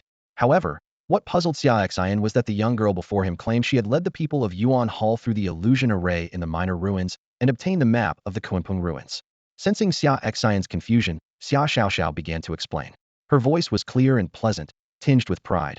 My eyes are different from ordinary people's. They can see through illusions and other deceptive things. Moreover, they provide amazing assistance when practicing movement techniques. Xia Xiaoxiao continued. I started training in our great Xia dynasty's top-tier movement technique, the dragon swimming technique, when I was 5. It took me only 3 years to master it fully. Coupled with my extraordinary eyes, I can even predict an enemy's movement trajectory. Her tone turned serious. That day, when I realized the people from Yuan Hall were about to kill me, I reacted immediately. I grabbed the map of the ruins and dashed into the illusion array of the minor ruins. They didn't understand the array and were confused once they entered, allowing me to escape smoothly. After hearing her explanation, Xia Xian carefully observed Xia Xiaoxiao's eyes. Indeed, her eyes were unlike others, having 2 pupils. A person with double pupils. Xia Xian exclaimed, his mind reeling with shock. This young girl was a natural-born double-pupiled person. No wonder she could see through the illusion array set by a sea transformation realm array master with just her eyes. No wonder she could master the dragon swimming technique in 3 years, and even predict others' movements. At that moment, a system prompt sounded in Xia Xian's mind. Ding, an unawakened ancient double pupil detected. Task issued. Help awaken the ancient double pupil and receive special rewards. This task put Xia Xian in a dilemma. Ancient double-pupiled individuals were extremely rare, and awakening them required incredibly precious materials. But for the special reward, he decided to slowly gather what was needed. Xia Xian then asked, so what are your plans now? Are you heading to Li, or to Dao sect to find your royal uncle? Xia Xiaoxiao blinked her special eyes and proposed. My friend, how about we make a deal? What kind of deal? Xia Xian asked, intrigued. You safely escort me back to the Great Xia dynasty, and when we arrive, I'll give you a copy of the Kunpeng ruins map. How about that? Xia Xiaoxiao suggested. With your great strength, escorting me back to the Great Xia dynasty would be easy. Plus, you get a priceless ruins map in return. It's a good deal. Seeing Xia Xian's hesitation, Xia Xiaoxiao suddenly clung to his leg, looking up with big, watery eyes, and said pitifully, Xia Jiuxiao, Great Sword Cultivator, Sword God, please help me. When we reach the Great Xia dynasty, not only will I give you a map, but I'll also have my father provide you with some precious materials as thanks. How about it? Xia Xian couldn't help but smile at the sight of the young girl. At such a young age, she already knew how to make grand promises. Moreover, this girl was quite unique. She hadn't mastered many other techniques, but had perfected the escape technique dragon swimming technique. From her current request, it was clear she had given up on going to Dao sect to find her royal uncle and instead sought his protection to return to the Great Xia dynasty. Xia Xian thought, this girl isn't foolish. She knows she's carrying the Kunpeng ruins map and is being targeted by Yuan Hall, making it impossible to go to Dao sect alone, so she chose to make a deal with him for a safe escort back to the Great Xia dynasty. All right, I agree, Xia Xian finally said. Great, it's a deal. Xia Xiaoxiao was overjoyed, releasing Xia Xian's leg. With such a powerful protector, the journey should be safe, she thought. Yes, it's already dark tonight. Let's find a city in this black domain to rest for the night. And tomorrow I'll escort you back to the Great Xia dynasty, Xia Xian said.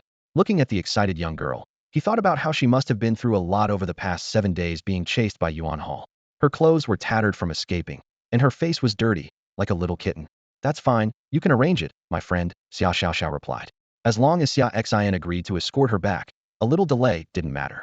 Mitian City, the largest city in the Dark region, stands at the crossroads of Xian region and several other large regions.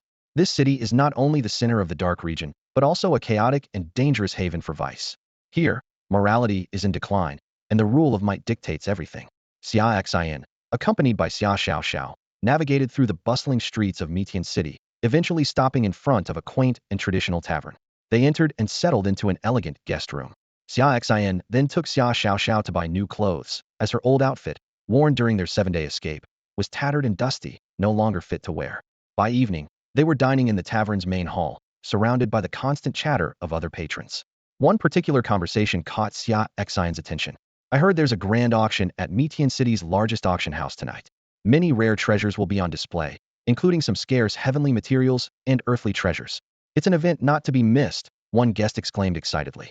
That's right, I heard there's an exceptional Xian-grade spiritual weapon up for auction, a treasure even coveted by split mansion realm experts, another chimed in. An exceptional Xian-grade spiritual weapon is enticing enough, but that's not even the highlight of the evening. Rumor has it that there are items even sea transformation realm experts would envy, including a heavenly material believed to awaken the rare double pupils. Hearing this, Xia Xian couldn't help but smile. The system had tasked him with helping Xia Xiaoxiao awaken her double pupils, and he had been fretting over finding the right heavenly material when the opportunity presented itself. Noticing Xia Xian's change in expression, as she ate, Xia Xiaoxiao curiously asked, Xia Jiuxiao, why are you smiling? Are you planning to attend tonight's auction? Xia Xian nodded. Yes, there's something I'm interested in. Do you want to come? I'd like to, but I don't have any money, Xia Xiaoxiao replied regretfully.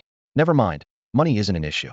I'll take you along to broaden your horizons, Xia Xian reassured. All right, Xia Xiaoxiao agreed, a hint of anticipation in her eyes. After their meal, they left the tavern and headed towards the auction house in Mitian City. Located in the city's most bustling area, the auction house spanned several thousand meters, exuding grandeur. It said the owner is a split mansion realm expert, with many other such experts under their command, which is why they dared to establish such a large-scale auction house in Mitian City. In the Dark region, which is only a tenth the size of the Xian region, a split mansion realm expert is on par with the sect master of the Blood Nether sect. Even the strongest domain master in the Dark region is only at the half-step sea transformation realm. Wearing a mask, Xia Xian and Xia Xiaoxiao walked along the bustling streets towards the auction house. Despite the mask, they didn't attract any attention. After all, those who come to the Dark region are often either notorious criminals or fugitives avoiding their enemies, so hiding one's identity is quite common. They smoothly entered the auction house, and before long, the auction began. A hostess in a lavish gown took the stage, cleared her throat, and announced, the first item is the Xian-grade spiritual weapon, Ice Sword, with a starting bid of 100,000 spirit stones. Each bid increase must be no less than 10,000 spirit stones. The audience erupted in amazement, with someone exclaiming, the first item is the Ice Sword. It seems tonight's auction truly has some remarkable offerings. No wonder it's a top-notch Xian-grade spiritual weapon, with a starting price of 100,000 spirit stones.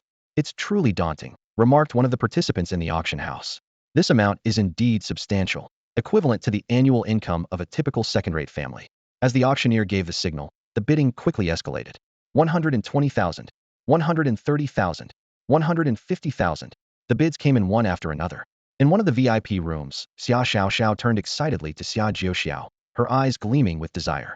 Xia Jiuxiao, this ice sword is a top-grade, Xian-level spiritual weapon. Can you lend me some spirit stones? I really want this sword. She blinked her big eyes and added, when we return to the great Xia dynasty, I'll have my father repay you. Xia Xian, also known as Xia Jiuxiao, nodded calmly. All right. He then called out to the auctioneer, 200,000. Although such a Xian-level spiritual weapon meant little to him, his two famous swords were far superior, decided to indulge his little niece. Over the past decade, his elder brother, Xia Zhan, had provided him with cultivation resources worth over 100 million spirit stones, so spending a few 100,000 to buy a sword for his niece was no big deal. Xia Xian currently had about 20 million spirit stones, a fortune he had amassed from his last venture into the ruins. As a former Immortal Realm powerhouse, his wealth was indeed quite considerable. On the auction platform outside, when the bid of 200,000 was heard from the VIP room, many competitors withdrew. Xian-level spiritual weapons are generally used by those at the Peifu stage, with a market price around 150,000 spirit stones. The 200,000 bid far exceeded expectations, making further bidding pointless. Besides, those bidding from a private room were either extremely wealthy or powerful, often backed by influential forces or prominent families in the black domain, making it unwise to compete with them. Thus, Xia Xian secured the ice sword for 200,000 spirit stones. When the sword was delivered to the room, Xia Xiaoxiao eagerly grasped it with both hands and gave it a few swings. How do I look, Xia Jiuxiao? Do I have the style of a peerless sword master? She asked with a cheeky grin. Watching her comical display, her small frame almost dwarfed by the long sword, Xia Xian couldn't help but tease. Not impressive at all. Quite the opposite. Humph. Xia Xiaoxiao pouted in dissatisfaction. I'll grow taller eventually. I owe you 200,000 spirit stones, and when we return to the great Xia dynasty, I'll have my father repay you. With that, she continued to admire her new sword, unable to put it down. In truth, Xia Xiaoxiao had her own little scheme for asking Xia Xian to help her buy the sword. Back in the great Xia dynasty, her father, Xia Zhan, never let her handle swords, believing she was too young and not yet tall enough to wield one. He insisted she focus on physical training instead. She could only sneak a look at swords when no one was watching. So, when she saw this long sword, she instantly took a liking to it and wanted Xia Xian to lend her the money. After all, it was just a loan, and she could have her father repay it when they returned to the dynasty. Her father, Xia Zhan, wouldn't refuse to pay back 200,000 spirit stones, surely. And just like that, her father was unknowingly roped into her little plan. Xia Xian paid no mind to the young girl's delight, remaining focused on the auction items. Purchasing the ice sword was a mere side note. His true aim that night was to acquire the celestial treasure that could awaken the double pupils. After several more items were auctioned, the highlight of the evening finally arrived, the first of the grand finale items. Next up for auction is a celestial treasure, one of tonight's highlight items, the Dragon Blood Snow Lotus. The auctioneer's voice boomed across the venue. The Dragon Blood Snow Lotus is a 5th-grade celestial treasure. When consumed by practitioners with water attributes, it can potentially bestow a sub-dragon bloodline. Its value needs no elaboration, as I'm sure everyone here is well aware. Many have come today specifically for this Dragon Blood Snow Lotus.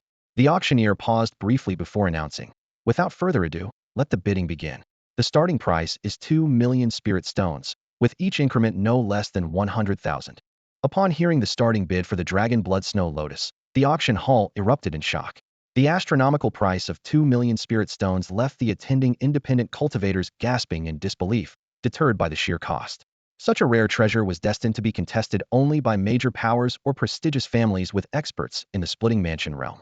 At that moment, a powerful voice from a private room resonated. Our Qin family's young master possesses a water attribute physique. At just 18, he has already reached the first level of the Qi gathering realm. If he consumes this Dragon Blood Snow Lotus, he could develop a sub-dragon bloodline and have the potential to reach the Sea transformation realm. I hope the esteemed guests here will give our Qin family some consideration. This declaration caused another wave of astonishment.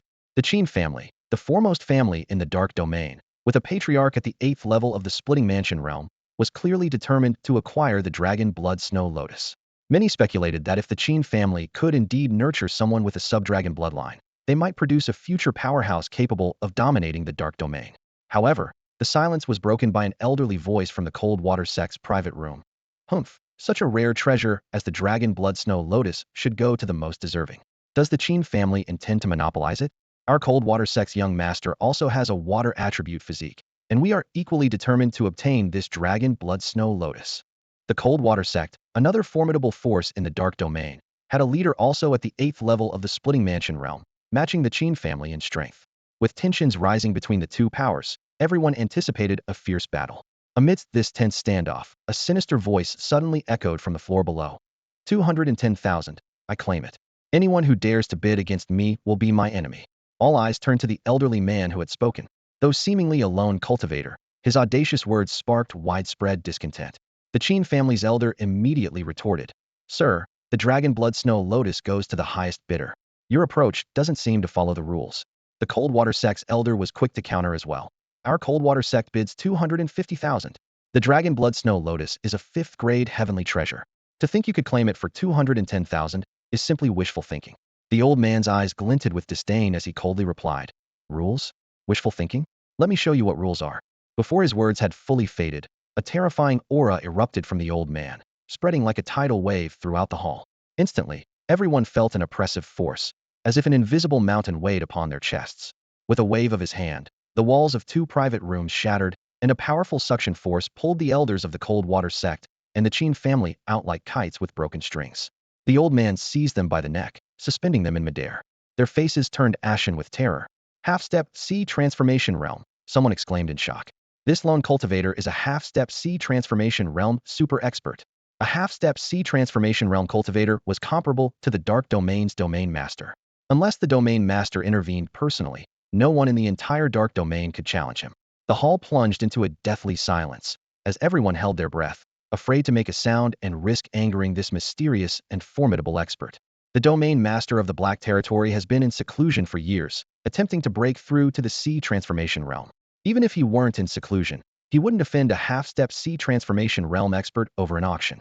The old man snorted coldly, and with a fierce motion, slammed the 2 people to the ground. With a loud boom, the ground shattered instantly, scattering debris everywhere. The 2 were struck with such terrifying force that they spat blood and instantly fell unconscious. The rogue cultivator scanned the surroundings with a gaze as sharp as a knife and said coldly, 210,000 for the dragon blood snow lotus. Any objections? The crowd fell silent, as if struck by fear. The power of a half-step sea transformation realm expert was evident, and with the elders of the Qin family and Coldwater sect lying on the ground, barely alive, who would dare to compete with him? On the auction stage, the hostess glanced towards the depths of the auction house, where the master of the auction resided. The auction master was a formidable expert at the peak of the Split Mansion realm. She awaited the master's instructions. It was clear that the master was aware of the situation but chose not to intervene. Evidently, even the auction master was unwilling to offend this mysterious expert over a dragon blood snow lotus. Seeing no response from the auction master, the hostess announced, "Dragon blood snow lotus, 210,000, sold." The onlookers sighed silently. This was the Black Territory, where might makes right and strength dictates the rules. If the dragon blood snow lotus had been auctioned normally, it could have fetched nearly 500,000. Now, it was forcibly sold for 210,000. After the elders of the Coldwater sect and the Qin family were carried away, the auction continued. The hostess cleared her throat and announced, "Next up for auction is another 5th-grade natural treasure, the Lingzhu grass. Its rarity surpasses even the dragon blood snow lotus. Consuming the Lingzhu grass can awaken a spiritual eye, and those with ancient heavy pupils can use it to awaken their heavy pupils. The starting price is 250,000 spirit stones, with a minimum increment of 10,000 spirit stones." The crowd erupted with excitement, their breaths quickening.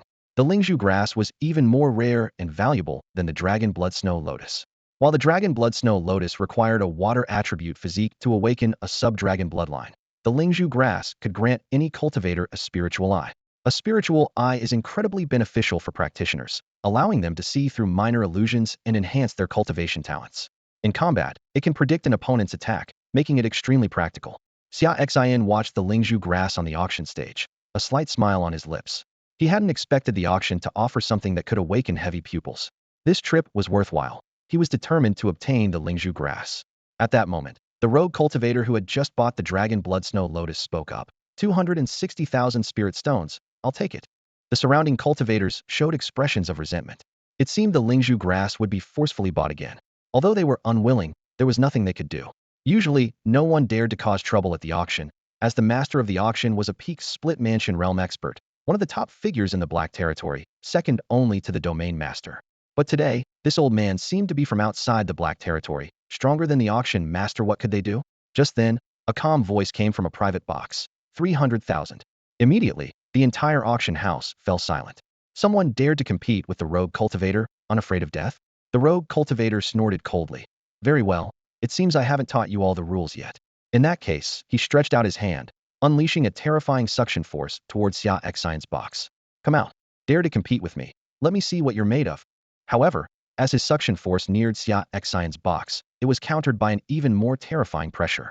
This pressure, hundreds of times stronger, emanated from Xia Xian's box, causing the rogue cultivator to spit blood and kneel on the ground.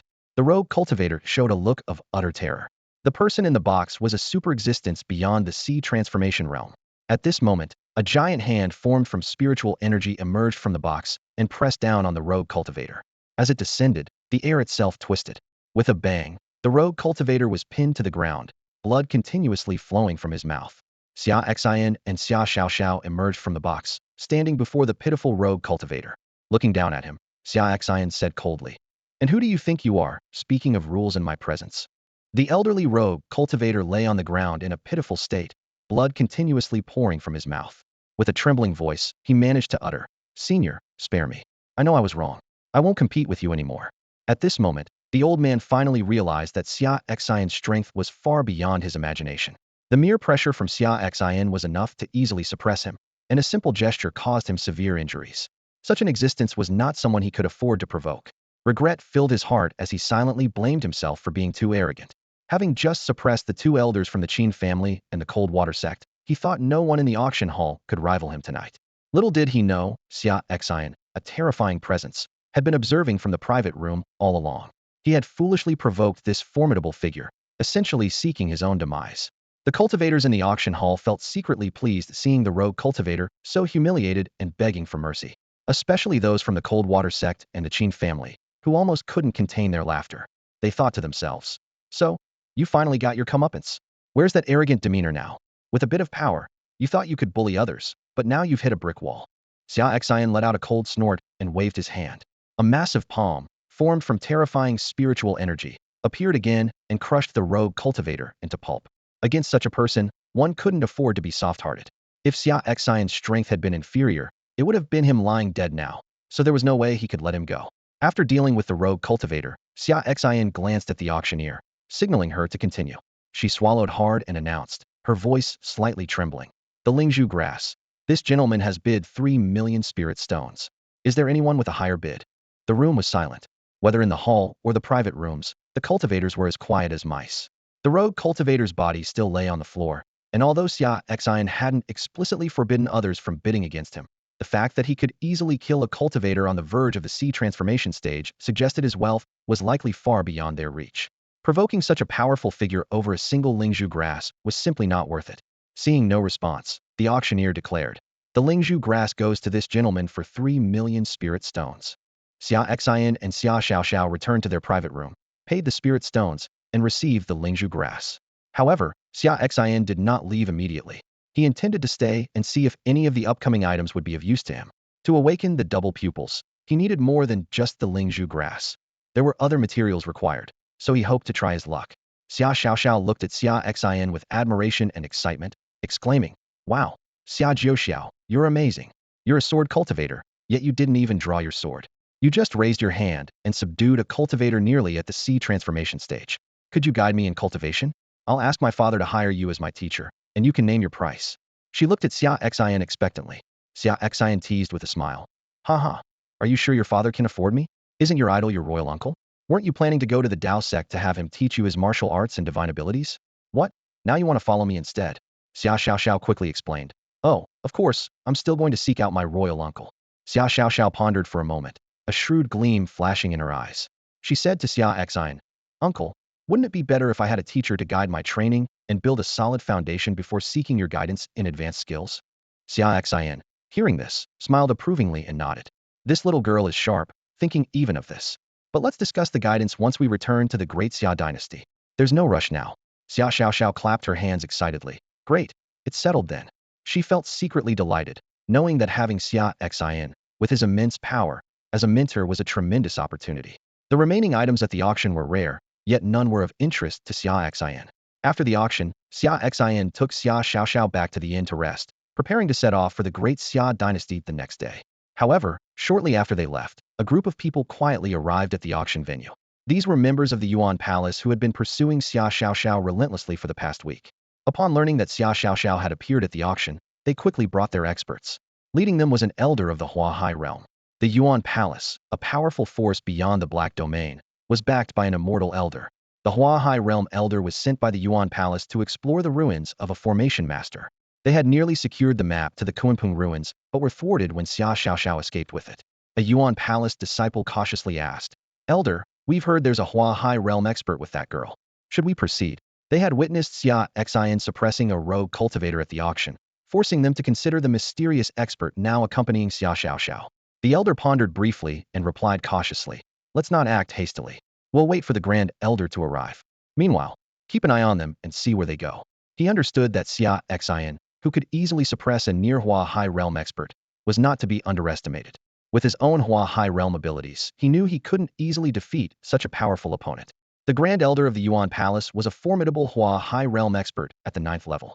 His arrival would surely allow them to suppress the mysterious expert and reclaim the Kunpeng ruins map. For now, they just needed to monitor Xia Xian and Xia Xiaoxiao. The next morning, after breakfast at the inn, Xia Xian and Xia Xiaoxiao left Tian City, embarking on their journey back to the Great Xia Dynasty. For Xia Xian, this was his first return after 10 years of cultivation at Dao Sect. Xia Xian flew with Xia Xiaoxiao, and at his speed, they would reach the Xian domain from the Black Domain in just a few hours, entering the territory of the Great Xia Dynasty. 3 hours later, they arrived at the Xian domain, at the border between the Great Xia Dynasty, the Great Yin Dynasty, and the Great Wu Dynasty. At that moment, Xia Xian's sharp senses detected something unusual. Hundreds of masked individuals were gathered at the border, all powerful cultivators of the Pai Fu realm. More concerning were the 3 Hua Hai realm experts leading them, seemingly plotting something. Moments later, the masked men split into 3 groups, each led by a Hua Hai realm expert, heading towards the border towns of the Great Xia Dynasty, the Great Wu Dynasty, and the Great Yin Dynasty. Tian City, a small border town of the Great Xia Dynasty, had a population of only tens of thousands and typically lacked powerful guardians. The strongest practitioner in the city was merely at the divine power realm. 15 minutes later, the group of 120 Pai Fu realm masked men, led by a Hua Hai realm expert, stormed Tian City, launching an indiscriminate massacre. They spared no one, whether ordinary citizens or practitioners, leaving bloodshed and devastation in their wake. As Xia Xian and Xia Xiaoxiao passed over Tian City, they witnessed the horrific scene below. Xia Xian's expression darkened, and he burned with rage. How dare these demonic cultivators commit such atrocities against innocent civilians on the territory of the Great Xia Dynasty? Though Tian City was a small border town, its inhabitants, both citizens and practitioners, were subjects of the Great Xia Dynasty.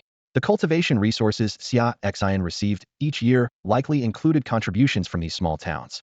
As a prince of the Great Xia Dynasty, how could Xia Xian not be enraged at seeing his people slaughtered? To commit such inhumane acts in my Great Xia Dynasty, you court death. Xia Xian roared, unleashing a terrifying aura that enveloped the entire Tian City.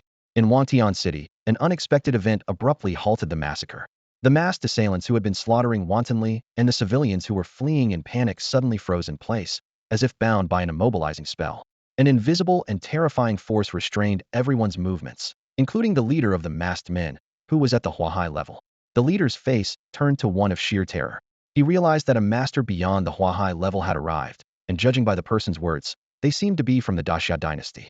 This realization sent shockwaves through his mind. How could this be? The leader's inner voice roared. They dared to act in Tian City, a small border town, because they were certain that the Daxia dynasty's strongest cultivators were only at the Hua Hai level, and those few were all in the central region of the dynasty. Even if discovered, he was confident he could hold them off long enough for his men to escape. However, the sudden appearance of this unparalleled expert completely disrupted their plans. The oppressor's aura enveloped the entire city, restricting everyone's movements. Such power was beyond the reach of a Hua Hai level cultivator. As far as he knew, even the few immortal level ancestors of their Howran sect couldn't achieve this. This meant that the one stopping them was likely in existence above the immortal level. The leader's mind was in turmoil. An existence above the immortal level, Such experts are only found in the top 10 major forces of the righteous and demonic paths in the land of Shenzhou. How could a small Daxia dynasty have someone like this? At that moment, Xia Xian descended from the sky, landing steadily in front of the Huahai level leader. He spoke coldly.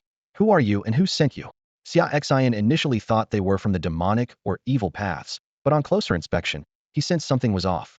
Although these masked individuals acted cruelly, their techniques carried faint traces of righteous energy. Such an aura was possessed only by a select few sects within the righteous path. This suspicion kept Xia Xian from immediately eradicating them from above. He needed to understand who these people were, daring to commit such atrocities within the Daxia dynasty. Facing Xia Xian's questioning, the masked leader suppressed his fear and spoke. Senior, we are not from the demonic path. This matter is extensive, involving the conflict between the righteous and demonic paths. Please, do not interfere, and we will greatly reward you. These words made Xia Xian's expression darken instantly, and the temperature around them plummeted. Not from the demonic path, involving the righteous and demonic conflict. Combined with the righteous energy in their techniques, the implications were too significant. At that moment, Xia Xiao, her eyes red with anger, shouted, Xia Jiuxiao, more than tens of thousands of innocent people have been slaughtered in the city by them. As the little princess of the Daxia dynasty, she had been taught by her mother to cherish her people. Seeing these innocent civilians killed without reason filled her with rage. Xia Xian looked icily at the masked man, his voice carrying undeniable authority. Reveal your plan, why you are slaughtering my dynasty's citizens without cause, and your identities. Otherwise you die. The masked leader felt a deadly threat and attempted to argue. Senior, knowing this will not benefit you. Please, Ia. Before he could finish, he let out a piercing scream. A massive hand formed from spiritual energy appeared out of thin air, crushing the masked man's right arm like a vice. The excruciating pain surged through his body like an electric shock, nearly causing him to faint. Xia Xian's oppressive presence bore down on him like a mountain, leaving him immobile. Say one more useless word, and I'll crush your other arm, then your legs. Xia Xian's voice was as cold and piercing as ice. Terrified, the masked man hurriedly pleaded. No, master, I'll talk. I'll tell you everything. He trembled as he confessed. We are from the Howran sect, a second-tier righteous faction. This operation was jointly planned by Howran sect, Jingang Temple, and Tianji sect, 3 second-tier factions. We intended to massacre residents of several small towns and frame the Tienma sect, the top demon faction, forcing the leading righteous sects to take action against them. The masked man continued. Our 3 factions have gathered hundreds of experts at the borders of the Great Xia, Great Wu, and Great Yin dynasties to execute the plan. Howran sect is responsible for Wantian City in Great Xia, Jingang Temple for Great Wu, and Tianji sect for Great Yin. He defended himself. Recently, many of our elders were killed by the Tienma sect. We had previously accused Dao sect elder Xia Xian of colluding with the demon faction, offending Dao sect, and the top sects refused to help us. We had no choice but to resort to this desperate measure. The Tienma sect has been a scourge to the cultivation world for too long, and they must be eradicated to quell public outrage. Please understand our plight, master. Hearing this, Xia Xian's killing intent boiled like molten lava. These self-proclaimed righteous people, willing to slaughter innocents for their own gain, were more deserving of punishment than the demon factions. Without hesitation, Xia Xian struck down with his palm, instantly reducing the masked leader to a bloody pulp. He then intensified the pressure over Wantian City, annihilating all the masked individuals within. Retracting his pressure, Xia Xian took Xia Xiao and left, intending to head to the cities in Great Yin and Great Wu dynasties that were under attack. He took out 2 illusion stones to record the interrogation process they just conducted, intending to leave evidence behind. While the actions of these 3 righteous factions in framing the Tienma sect were heinous, Xia Xian was primarily concerned with their audacity to act against the Great Xia dynasty. With Howran sect's treachery exposed, he decided to personally eradicate these disgraceful elements from the cultivation world. As Xia Xian and Xia Xiao departed, the tens of thousands of surviving civilians in Wantian City knelt in unison, chanting, "It's a deity. The deity saved us. Thank you, deity." The remaining cultivators in the city also knelt, though they understood that their savior was not a deity, but a powerful cultivator from the Great Xia dynasty. Xia Xian and Xia Xiao replicated their actions in the cities of Great Yin and Great Wu dynasties under attack. Xia Xiao recorded the events with the illusion stones, while Xia Xian conducted interrogations. He first shattered the left arm of a Tianji sect elder, and then broke the arms of a Jingang temple abbot, finally extracting the truth. Subsequently, Xia Xian executed both groups and returned with Xia Xiao to the Great Xia dynasty. At this moment, within the city of the Western Liang Palace of the Great Xia dynasty, a conspiracy capable of altering the fate of the dynasty was quietly unfolding. In the main hall of the Western Liang Palace, four figures sat around a table, the air filled with a tense yet excited atmosphere. The king of Western Liang sat in the main seat, his gaze sweeping over the 3C transformation realm experts present, his eyes gleaming with ambition. Gently stroking the table, the king of Western Liang spoke in a deep voice. Gentlemen, the power of the great Xia royal family is waning. A loyal C transformation realm expert of the royal family has just passed away, and two more C transformation realm patrons, dissatisfied with the new emperor, have already left. Now, only two C transformation realm experts remain in the Imperial city. His voice carried a trace of barely concealed excitement. Our opportunity has come. Among the 3C transformation realm experts present, one was a patron of the Western Liang Palace, while the other two hailed from major forces in the Xian region, the Qingmu sect and Luofu Palace. Although these external forces were powerful, they had always been unable to interfere in the internal affairs of the great Xia dynasty. Now, they finally saw the hope of controlling this independent dynasty. The king of Western Liang continued. Now, we just need to wait for news from the king of Beima. Once the king of Beima is ready, we can join forces to directly seize the imperial city and take the emperor's head. A glint of ruthlessness flashed in his eyes. By then, the great Xia dynasty will change hands. At that moment, an intelligence officer hurriedly entered the hall, kneeling on one knee to present a secret letter.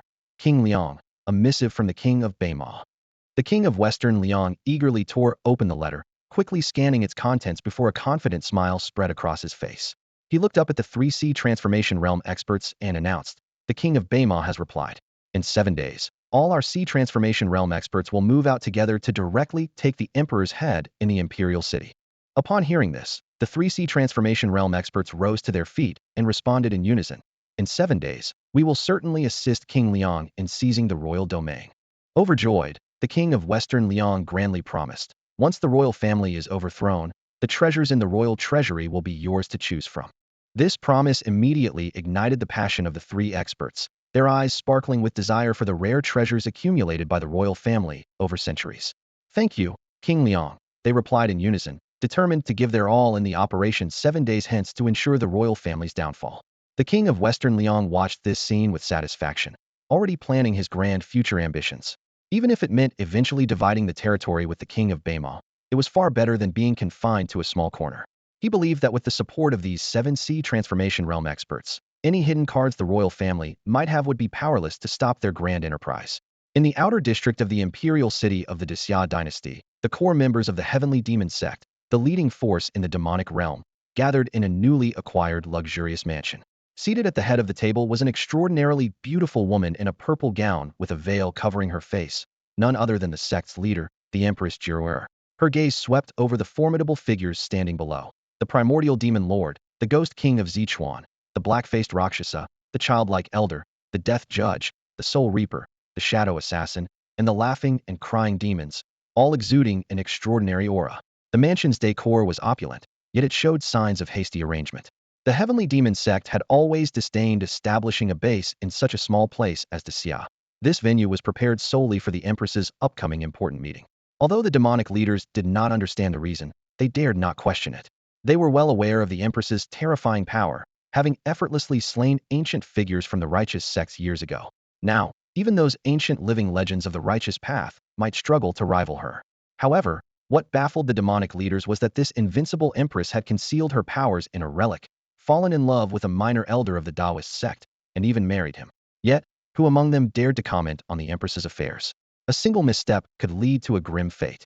Jiruer spoke with an undeniable authority. The day of my meeting with my husband approaches. You must ensure the stability of the Xia dynasty in secret, without any mishaps. You know the consequences if my meeting is disrupted. The demonic leaders shuddered at her words, replying in unison. Rest assured, Master, we will ensure the stability of the Xia dynasty in secret, not allowing anything to affect your meeting. Jiruer nodded slightly. At this moment, the primordial demon lord stepped forward and respectfully reported. Master, yesterday we received a report of a mysterious sword cultivator appearing outside the chaotic region of Shenzhou. This person split the earth for tens of thousands of meters with a single strike, destroying an entire evil sect. The sword intent is pure, and the swordsmanship is divine, likely a being above the unbeginning realm. It seems unlikely they are from our demonic realm. Could such a powerful figure emerging affect our sect? Jiruer pondered for a moment before responding. The chaotic region is far from our headquarters. It is probably an ancient figure from the righteous path out for a stroll. No matter, as long as it does not interfere with my upcoming meeting with my husband. Understood. The primordial demon lord replied, bowing and taking a seat, secretly sighing. Our leader can't go 3 sentences without mentioning her husband. She's truly beyond help. Suddenly, Jiroer felt a wave of nausea, almost causing her to retch. But in front of her subordinates, she suppressed the discomfort and waved them away. If there's nothing urgent, you may leave. The demonic leaders took their leave. Once they were gone, Jiroer could no longer hold back, covering her mouth and dry heaving. After a while with nothing coming out, she calmed down but felt a foreboding sensation. As an empress with unparalleled cultivation, she knew her body was fine. This sudden nausea could only mean one thing: she was likely going to be a mother. Recalling the night before parting with her husband, Jiroer's cheeks flushed. It had been nearly a month since leaving the relic, and she must have conceived then. She murmured to herself, that mischievous husband, getting me pregnant before even marrying me. Yet she couldn't help but smile sweetly. But carrying my husband's child, I'm so happy. At our next meeting, I'll have him arrange a meeting with his family elders and then marry me. At this moment, Xia Xian, who was flying toward the Xia Imperial city with Xia Xiaoxiao, suddenly sneezed in midair. Who's cursing me? He muttered to himself. However, when he saw the faint outline of the Xia Imperial city ahead, this unexpected little incident was quickly forgotten. 10 years, and finally I'm back. Finally home. Xia Xian felt a surge of complex emotions. His consciousness spread like an invisible net, enveloping the entire Xia Imperial city. Soon, he spotted his elder brother Xiazhen strolling in the Imperial Palace's rear garden with a dignified woman in a phoenix robe. With a thought, Xia Xian, carrying Xia Xiaoxiao, flew directly toward their location. In the rear garden of the palace, the air was filled with the fragrance of flowers and shaded by lush trees. The woman in the phoenix robe, the Empress, was asking, Your Majesty, are you still worried about the Northern Desert King and the Western Liang King's intentions to rebel? Xiazhen nodded slightly, his brows furrowed. The Empress isn't aware. The spies report that the Western Liang King has gained the support of 3 experts at the sea transformation level, and the Northern Desert King has 4. If any one of them were to attack, it would be tough for the royal family to resist. I've had a bad feeling lately that if these 2 join forces and gather 7 sea transformation experts to invade the Imperial city, the royal family would be in danger. The Empress consoled him. Did you not go to Dao sect to ask the prince for help recently? The 20-day period you agreed upon with him is almost up. Once the prince arrives, our royal crisis can be resolved. Your Majesty, try not to worry too much, lest you harm your health. We can only wait for my second brother to descend the mountain, Xiazhen sighed. If my second brother descends, not just 7 sea transformation experts, but even the forces behind them can be uprooted. Xiazhen had complete faith in Xia Xian's strength. Xia Xian was an elder of Dao sect, with an immortal realm cultivation, and in his presence, sea transformation level experts were nothing. His concern was that before Xia Xian descended the mountain, the experts behind the Western Liang King and Northern Desert King might attack the royal family, which would be troublesome. As Xiazhen pondered, 2 figures, one large and one small, suddenly descended from the sky, landing directly in front of them. It was Xia Xian and Xia Xiaoxiao, who had just flown in from outside the palace. Father, mother. Seeing Xiazhen and the Empress, Xia Xiaoxiao rushed over and threw herself into her mother's arms. Xiaoxiao. The Empress was momentarily taken aback, and Xiazhen also looked bewildered. Xia Xiaoxiao looked up, tears shimmering in her eyes, and choked out, Father, mother, you don't know what I've been through outside. I almost didn't make it back. With that, she began to sob uncontrollably. Don't cry, Xiaoxiao. Tell us what happened and how you came back on your own. The Empress gently stroked her daughter's back, comforting her softly. Xiazhen's gaze shifted back and forth between the crying Xia Xiaoxiao and Xia Xian. He found Xia Xian familiar, but since Xia Xian was dressed in a black robe and wore a mask, he couldn't recognize him immediately. However, he was aware that Xia Xian had flown in with Xia Xiaoxiao, and anyone who could fly was at least a sea transformation level cultivator, which surprised Xiazhen greatly. Xia Xiaoxiao went out of the Xia dynasty only to return with a sea transformation level cultivator. How did she come to know someone of such stature? Xiazhen wondered in amazement. A sea transformation expert was someone even the royal family would treat as an honored guest. Xiaoxiao, stop crying for now. Tell us what exactly happened, Xiazhen asked softly, his eyes full of concern. Xia Xiaoxiao looked up, wiping away tears from the corners of her eyes with her small hand. Her voice choked as she began to recount her adventure. She described how she secretly slipped out of the Imperial city, eluded the experts her father sent to protect her, stumbled upon the ruins, and obtained the Kunping map, narrowly escaping being silenced by several righteous sections. The little girl's voice wavered between trembling and excitement as she narrated how Xia Xian rescued her and brought her back to the great Xia dynasty. Father, mother, you have no idea how fiercely those people were chasing me, Xia Xiaoxiao said, her eyes brimming with tears. If I hadn't run fast, you might not have been able to see me now. She went on to mention borrowing 200,000 spirit stones from Xia Xin to buy a profound-grade spiritual weapon and asked her father to help repay it. After listening, Xia Zhen and the Empress both rolled their eyes at their daughter. They finally understood the real reason for their youngest daughter's tears and tantrums upon her return. It was because she had made grand promises to an expert outside to escort her home, expecting them to pay the reward. Xia Zhen turned to Xia Xian and said solemnly, "Sir, thank you for escorting Xiao Xiao back. We will not go back on our promises. I will have a copy of the Kunping Ruins map made for you. Additionally, I am willing to open the royal treasury and let you choose an item as a reward. As for the 200,000 spirit stones, I will have someone retrieve them immediately." At that moment, Xia Xian suddenly burst into laughter, removing his mask to reveal his true identity. "Brother, it's me," he said with a smile. Xia Zhen was stunned, taking a moment to process before exclaiming in disbelief, "Second brother?" The two brothers embraced tightly, and Xia Xian explained how he had met and rescued Xia Xiaoxiao on the journey. Xia Zhen was overjoyed, repeatedly expressing gratitude for his brother's timely return, which resolved the royal family's crisis. "Qing'er, come and meet my second brother," Xia Zhen called to the Empress. Murong Qing smiled as she approached, thanking Xia Xian. Meanwhile, Xia Xiaoxiao was completely bewildered, taking a moment to gather her thoughts before stammering. "Xia Jiuxiao, you're actually my royal uncle, the prince of the great Xia?" Xia Xian looked at his niece's shocked expression and couldn't help but chuckle, replying, "Yes. Who else would I be?" Xia Xiaoxiao followed Xia Xian back to the great Xia dynasty, her heart brimming with excitement. Unable to contain herself any longer, she suddenly lunged at Xia Xian, wrapping her arms tightly around his leg and growling like a little tiger. "Oh, Xia Jiuxiao, you've kept this from me all along the way. My royal uncle didn't tell me anything for so long." Amused by her antics, Xia Xian chuckled and said, "You never asked me, haha." Xia Xiaoxiao tilted her head, thinking it over, but still clung to Xia Xian's leg, pouting, "I don't care. Since you're my royal uncle, you have to teach me cultivation from now on. I want to become a powerful sword cultivator like you." Xia Xian shook his head with a light laugh, seeing through her intentions. She was using the excuse of being kept in the dark to get him to guide her training. Nonetheless, he readily agreed. "All right." Hearing his agreement, Xia Xiaoxiao jumped up excitedly, cheering, "Great, it's a deal." Throughout the journey, Xia Xian's display of power had left Xia Xiaoxiao in awe. Whether it was effortlessly defeating an arrogant rogue cultivator at the auction house or immobilizing an entire city with sheer pressure in Wantian City, his feats perfectly matched her image of a supreme master.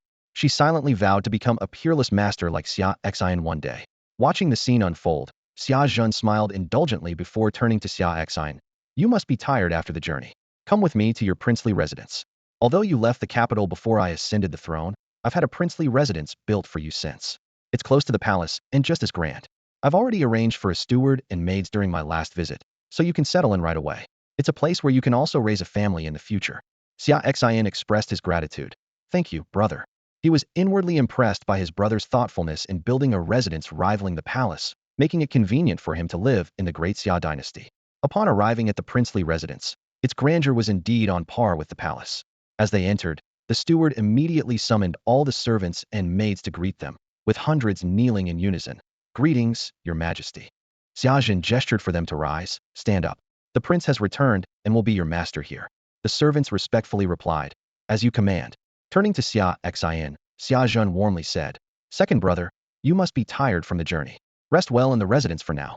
We'll have a meal and drink together tonight. Tomorrow, I'll announce your return to the court. From now on, seeing the prince will be like seeing me." Xia Xian nodded in agreement, not standing on ceremony. He indeed had matters to attend to, such as contacting his lady and arranging a meeting place. Seeing this, Xia Xiaoxiao sensibly said, "We'll be off now, royal uncle. I'll rest a bit and come find you later." After watching Xia Zhen, Empress Murong Qing, and Xia Xiaoxiao leave, Xia Xian turned back to the princely residence. The steward and numerous servants and maids immediately bowed. "Greetings, your highness." Xia Xian waved them off, saying kindly, "There's no need for such formalities in the residence. I'm not particular about these things." The servants respectfully acknowledged his words. When Xia Xian left the great Xia dynasty, Xia Zhen had not yet become emperor. Xia Xian had always been low-key and uninterested in court affairs, leaving the management to his elder brother, Xia Zhen. As a result, few people in the great Xia dynasty knew of the existence of this second prince. After Xia Zhen ascended the throne as the emperor of the great Xia dynasty, he built a luxurious residence for Prince Xia Xian. However, few knew Xia Xian's true identity was an elder of Daozong, the top sect of righteousness in the land of Shenzhou, and a super powerful practitioner far beyond the Huahai realm. Xia Xian stood in the courtyard of the prince's residence, looking around.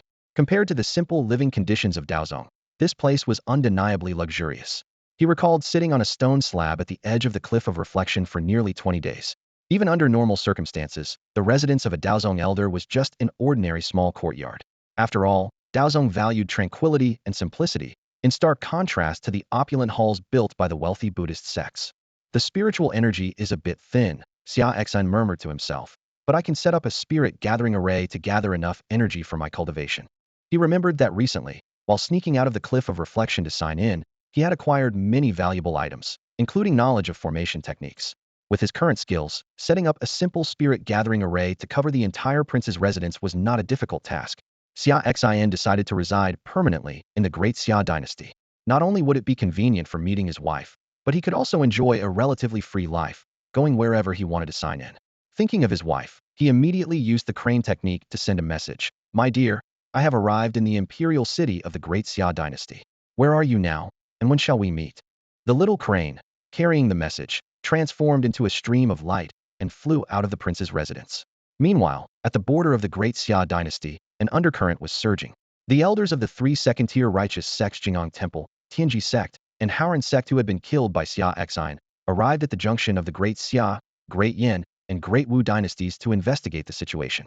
Their operatives, who were supposed to carry out a city destruction plan and frame the heavenly demon sect, had all been killed, and they needed to find out why. After their investigation, the elders of Haoran sect learned that their plan had not been exposed. The operatives had simply encountered a powerful Hua High Realm practitioner from the Great Xia dynasty. How dare the Great Xia dynasty attack members of our righteous sects? They must be colluding with the demonic sects, one elder said angrily. Summon all elders above the 7th level of the Hua High Realm. Tonight, we will act to eliminate that practitioner and, in the process, destroy the Great Xia dynasty. While Haoran sect was plotting, in a luxurious mansion on the outskirts of the Great Xia dynasty's imperial city, in the newly established base of the heavenly demon sect, Ji-Re received Xia Xian's crane message. A look of delight appeared on her face. My husband has arrived in the imperial city of the Great Xia dynasty. In the next moment, she vanished from the mansion, eagerly heading to reunite with her beloved. In the prince's mansion, Xia Xian donned the golden royal robe symbolizing his status and stood by the window, gazing into the distance. He had just used the crane technique to send a message, secretly hoping that his wife would follow the trail of the crane to find him. However, a dilemma presented itself. How to explain his sudden surge in cultivation to the 7th level of the boundless realm within just a month? Xia Xian furrowed his brow, deciding to temporarily conceal the truth. He worried that if his wife knew his cultivation far exceeded hers, it might affect their relationship. I should keep it from her for now, he thought to himself. I'll just reveal the 3rd level of the immortal realm. Fortunately, he possessed a divine level or a concealing technique, so unless someone was 3 major realms above him, they couldn't discern his true level. Meanwhile, in the imperial city, a stunning woman was following the little crane's path towards the prince's mansion. She had shed her usual purple robe and veil for a blue gown, resembling a celestial maiden descending to earth. She was none other than Ji-Re, the empress of the heavenly demon sect, the leading force in the demonic path.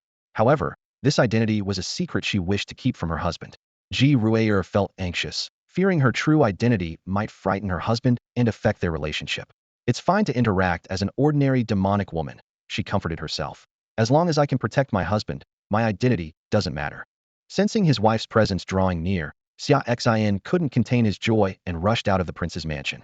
The two met on the street, their eyes locking, as memories of their time in the ruins and a month's worth of longing flooded their hearts. Wife, husband, ignoring the gazes of passers-by, they embraced tightly. The longing of many days apart dissipated in that hug. In this moment, the one they loved was right in front of them, in their arms, and no words could express the joy of this long-awaited reunion. On the bustling streets of the royal city, Ji-Re spotted a familiar figure from afar. Her delicate hand trembled slightly as she murmured softly, "Husband, I've missed you so much. Ever since you promised to meet me here in the capital of the Daxia dynasty, I've been coming day after day, waiting for you." In this moment, she was no longer the exalted empress, but a young woman yearning for her husband. Xia Xian, seeing her fragile appearance, felt a softening in his heart. "You've had a hard time, my dear. I was delayed on the road." He was surprised to learn that she had arrived in the capital long before, just to wait for him. "It's not hard at all. Seeing you makes it all worthwhile," Ji-Re whispered as she nestled into Xia Xian's embrace. Not far away, a group of powerful figures from the heavenly demon sect Yuan Demon Lord, Sichuan Ghost King, Black-Faced Rakshasa, Childlike Granny, Death Judge, Soul Reaper, Shadow Assassin, and the weeping smiling twins watch from the shadows, incredulous at the scene before them. This is too much for my eyes. The master I know isn't like this, Hunyuan Demon Lord grumbled, turning away. I've lived for hundreds of years and never seen a cultivator in love. So this is what it's like, the Soul Reaper remarked woodenly. Childlike Granny chuckled. That's because you don't understand love. Our master finding true love is something to be blessed. The other figures all let out a collective TCH and departed, unwilling to watch their leader ensnared by romance. Noticing the onlookers, Xia Xian whispered, "My dear, let's go into the prince's mansion." Only then did Jirue realize they were surrounded by curious townsfolk, blushing as she nodded gently. Once inside, the butler, Fu Bo, immediately came forward to greet them. Xia Xian introduced him. "Fu Bo, this is my wife, who will be the princess of the mansion from now on." Jirue blushed even more at his words. When they were alone, Jirue leaned against Xia Xian, curiously asking, "Weren't you supposed to be meditating in seclusion at the Taoist sect? I missed you too much, so I used a spell to create a clone to meditate in my place while I came down the mountain to find you," Xia Xian explained, then spoke of his mission to help his older brother quell a rebellion. "Do you need my help?" Jirue asked with concern. "No need, I can handle it myself," Xia Xian replied warmly. Suddenly, Jirue's expression turned serious. "Husband, I have important news to tell you." "What is it?" "Congratulations, you're going to be a father. I discovered today that I'm pregnant." The news struck Xia Xian like a bolt of lightning, leaving him momentarily stunned, with only one thought in his mind. He was going to be a father. "Madam, is what you're saying true?" Xia Xian's voice quivered slightly, his eyes shimmering with a mix of joy and uncertainty. The sudden revelation of fatherhood was overwhelming for him, but as he recalled the passionate night before he parted ways with his beloved a month ago, his heart began to find calm. Ji Ruer nodded gently, speaking softly. "Yes, it's true. My husband, this time you must officially marry me." Xia Xian responded without hesitation. "All right. I have no family left, so tonight I'll take you to meet my elder brother and sister-in-law. Once we choose an auspicious date, we will wed." Ji Ruer who shyly lowered her head, softly agreeing. Xia Xian, overwhelmed with excitement, grasped Ji Ruer's hand and solemnly said, "From now on, my dear, you must stay away from fighting and danger. Leave everything to me. You just need to rest and focus on your health." "Yes, I'll listen to you," Ji Ruer replied obediently. Suddenly, Xia Xian remembered something and asked eagerly, "By the way, is there anything you'd like to eat? Whatever rare delicacies you desire, I'll find them for you." Ji Ruer smiled and shook her head. "Not for now. I'll let you know when I have a craving." They exchanged smiles, and Ji Ruer tiptoed to plant a gentle kiss on Xia Xian's lips. "Having you is truly wonderful, my husband."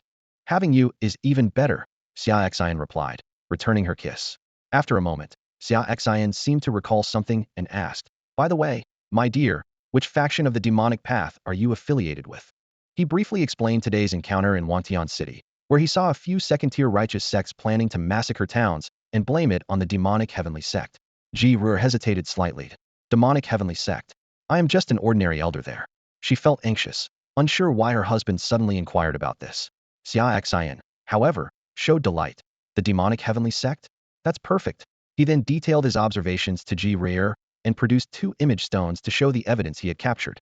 After viewing the images, Ji Ruer's expression turned icy.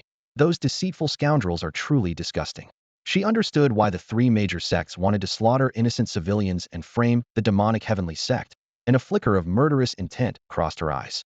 Because those 3 factions had slandered Xia Xian, causing him to be punished by Daozong and made to meditate in solitude, Ji Ruer's anger was hard to quell. She secretly ordered her subordinates to eliminate everyone involved in the defamation. The 3 factions, too afraid to retaliate directly against the Tienma sect, devised a despicable plan to frame the Tienma sect and incite the top righteous sects to take action against it.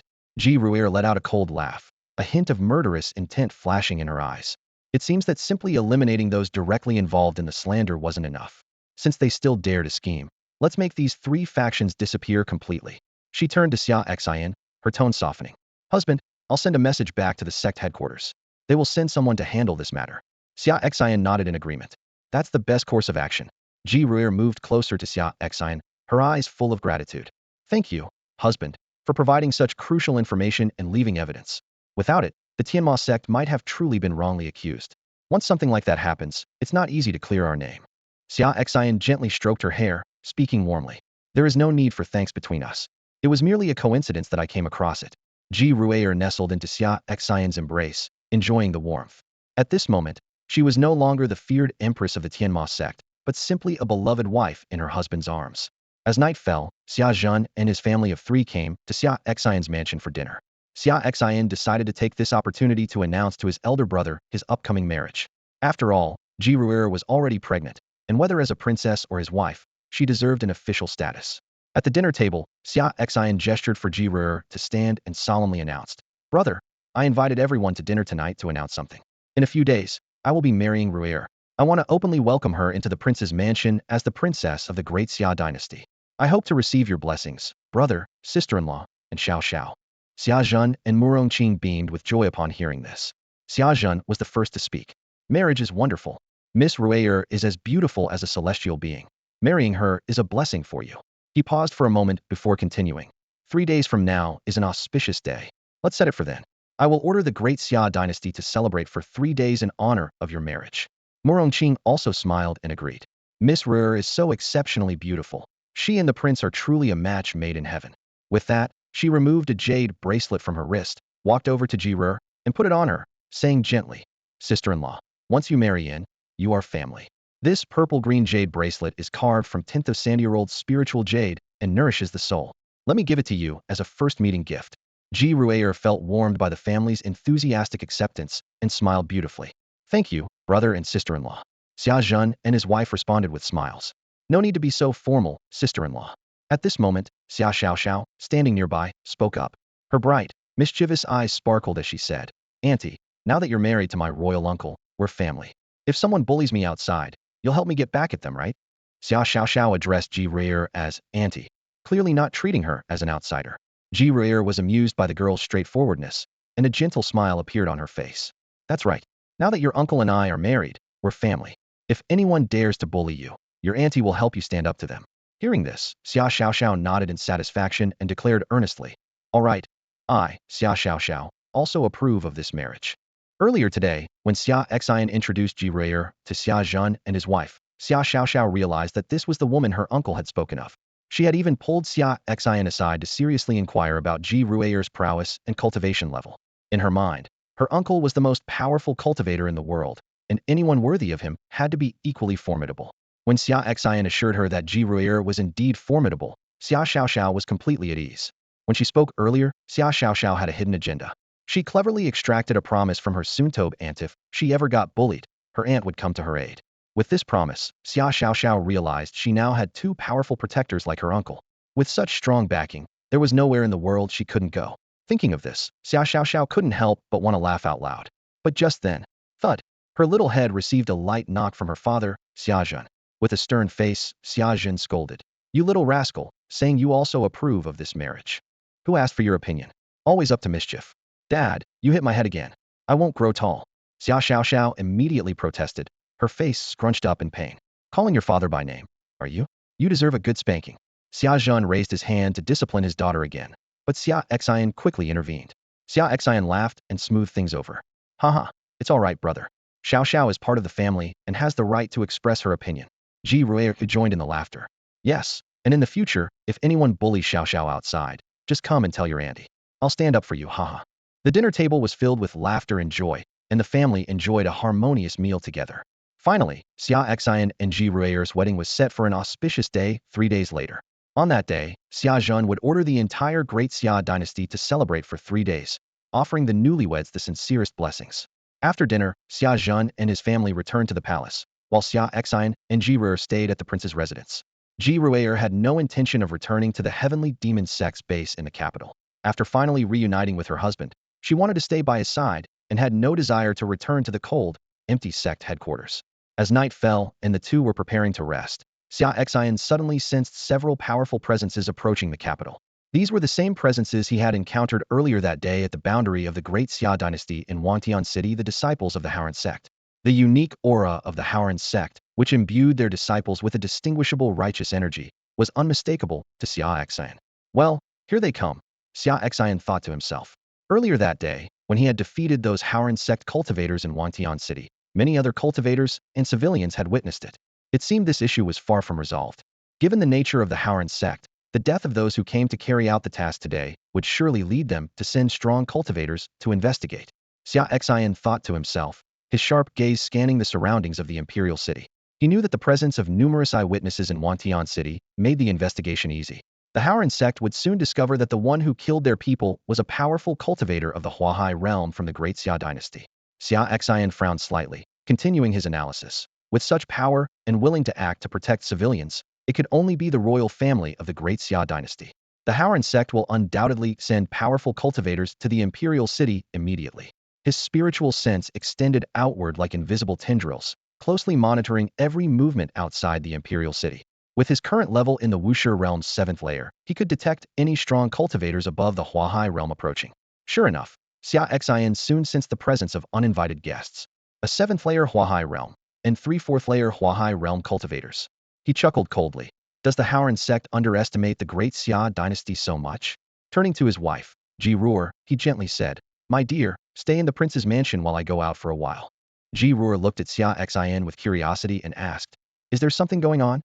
She hadn't extended her spiritual sense and was unaware of the situation outside the Imperial city. Xia Xian briefly explained, "Remember what I told you earlier today? In Wantian City, I stumbled upon some second-rate righteous sects planning to massacre the city and blame the Heavenly Demon sect. I killed them all at the time, and now they've come looking for trouble." Upon hearing this, Ji Ruor's face showed anger. "How dare they? These people have the audacity to come here? My love, let me join you and tear them to pieces." Xia Xian gently stroked Ji Ruor's cheek and softly advised, "Calm down, my dear. You're pregnant, and getting angry isn't good for our baby. Let me handle this. I promise they won't see the light of day tomorrow." Ji Ruor nodded obediently. "All right, since being angry isn't good for the baby, I won't get upset. Go handle it, and I'll wait for you at home." Xia Xian kissed Ji Ruor's forehead lightly and said softly, "That's more like it. Wait patiently for my return." After leaving the prince's mansion, Xia Xian quickly donned a black robe and mask to conceal his identity. Like a phantom, he moved swiftly through the streets and, in a blink, appeared before the 4 Howran sect elders of the Huahai realm. Xia Xian unleashed a powerful aura, instantly immobilizing them in midair. The 7th layer Huahai realm expert panicked and shouted, "Who is it? Who has us under control? Show yourself." In the next moment, Xia Xian, wearing his black robe and mask, appeared before the 4, terrifying them. They immediately recognized him as the mysterious figure who had killed their sect's experts in Wantian City earlier that day. Their hearts were filled with shock. How is this possible? How can he possess such overwhelming power? The heavenly god the civilians in Wantian City spoke of is truly this terrifying. Shocked, aren't you? Xia Xian sneered, his eyes glinting with a dangerous light. His voice was as chilling as ice, sending shivers down the spines of the 4 uninvited guests. "You must be from the Howran sect, here to silence me about today's events, right?" Xia Xian's words dripped with sarcasm as his gaze cut through the 4 like a knife. The elder at the 7th level of the sea transformation realm quickly waved his hands, a fawning smile plastered on his face. "No, no, senior, you've misunderstood. How could we possibly be here to kill you? We are no match for you. We're just passing by, just passing by." "Yes, yes, we're just passing by." The other 3 elders at the 4th level of the sea transformation realm hurriedly echoed, their voices trembling noticeably. Xia Xian's lips curled into a cold smile.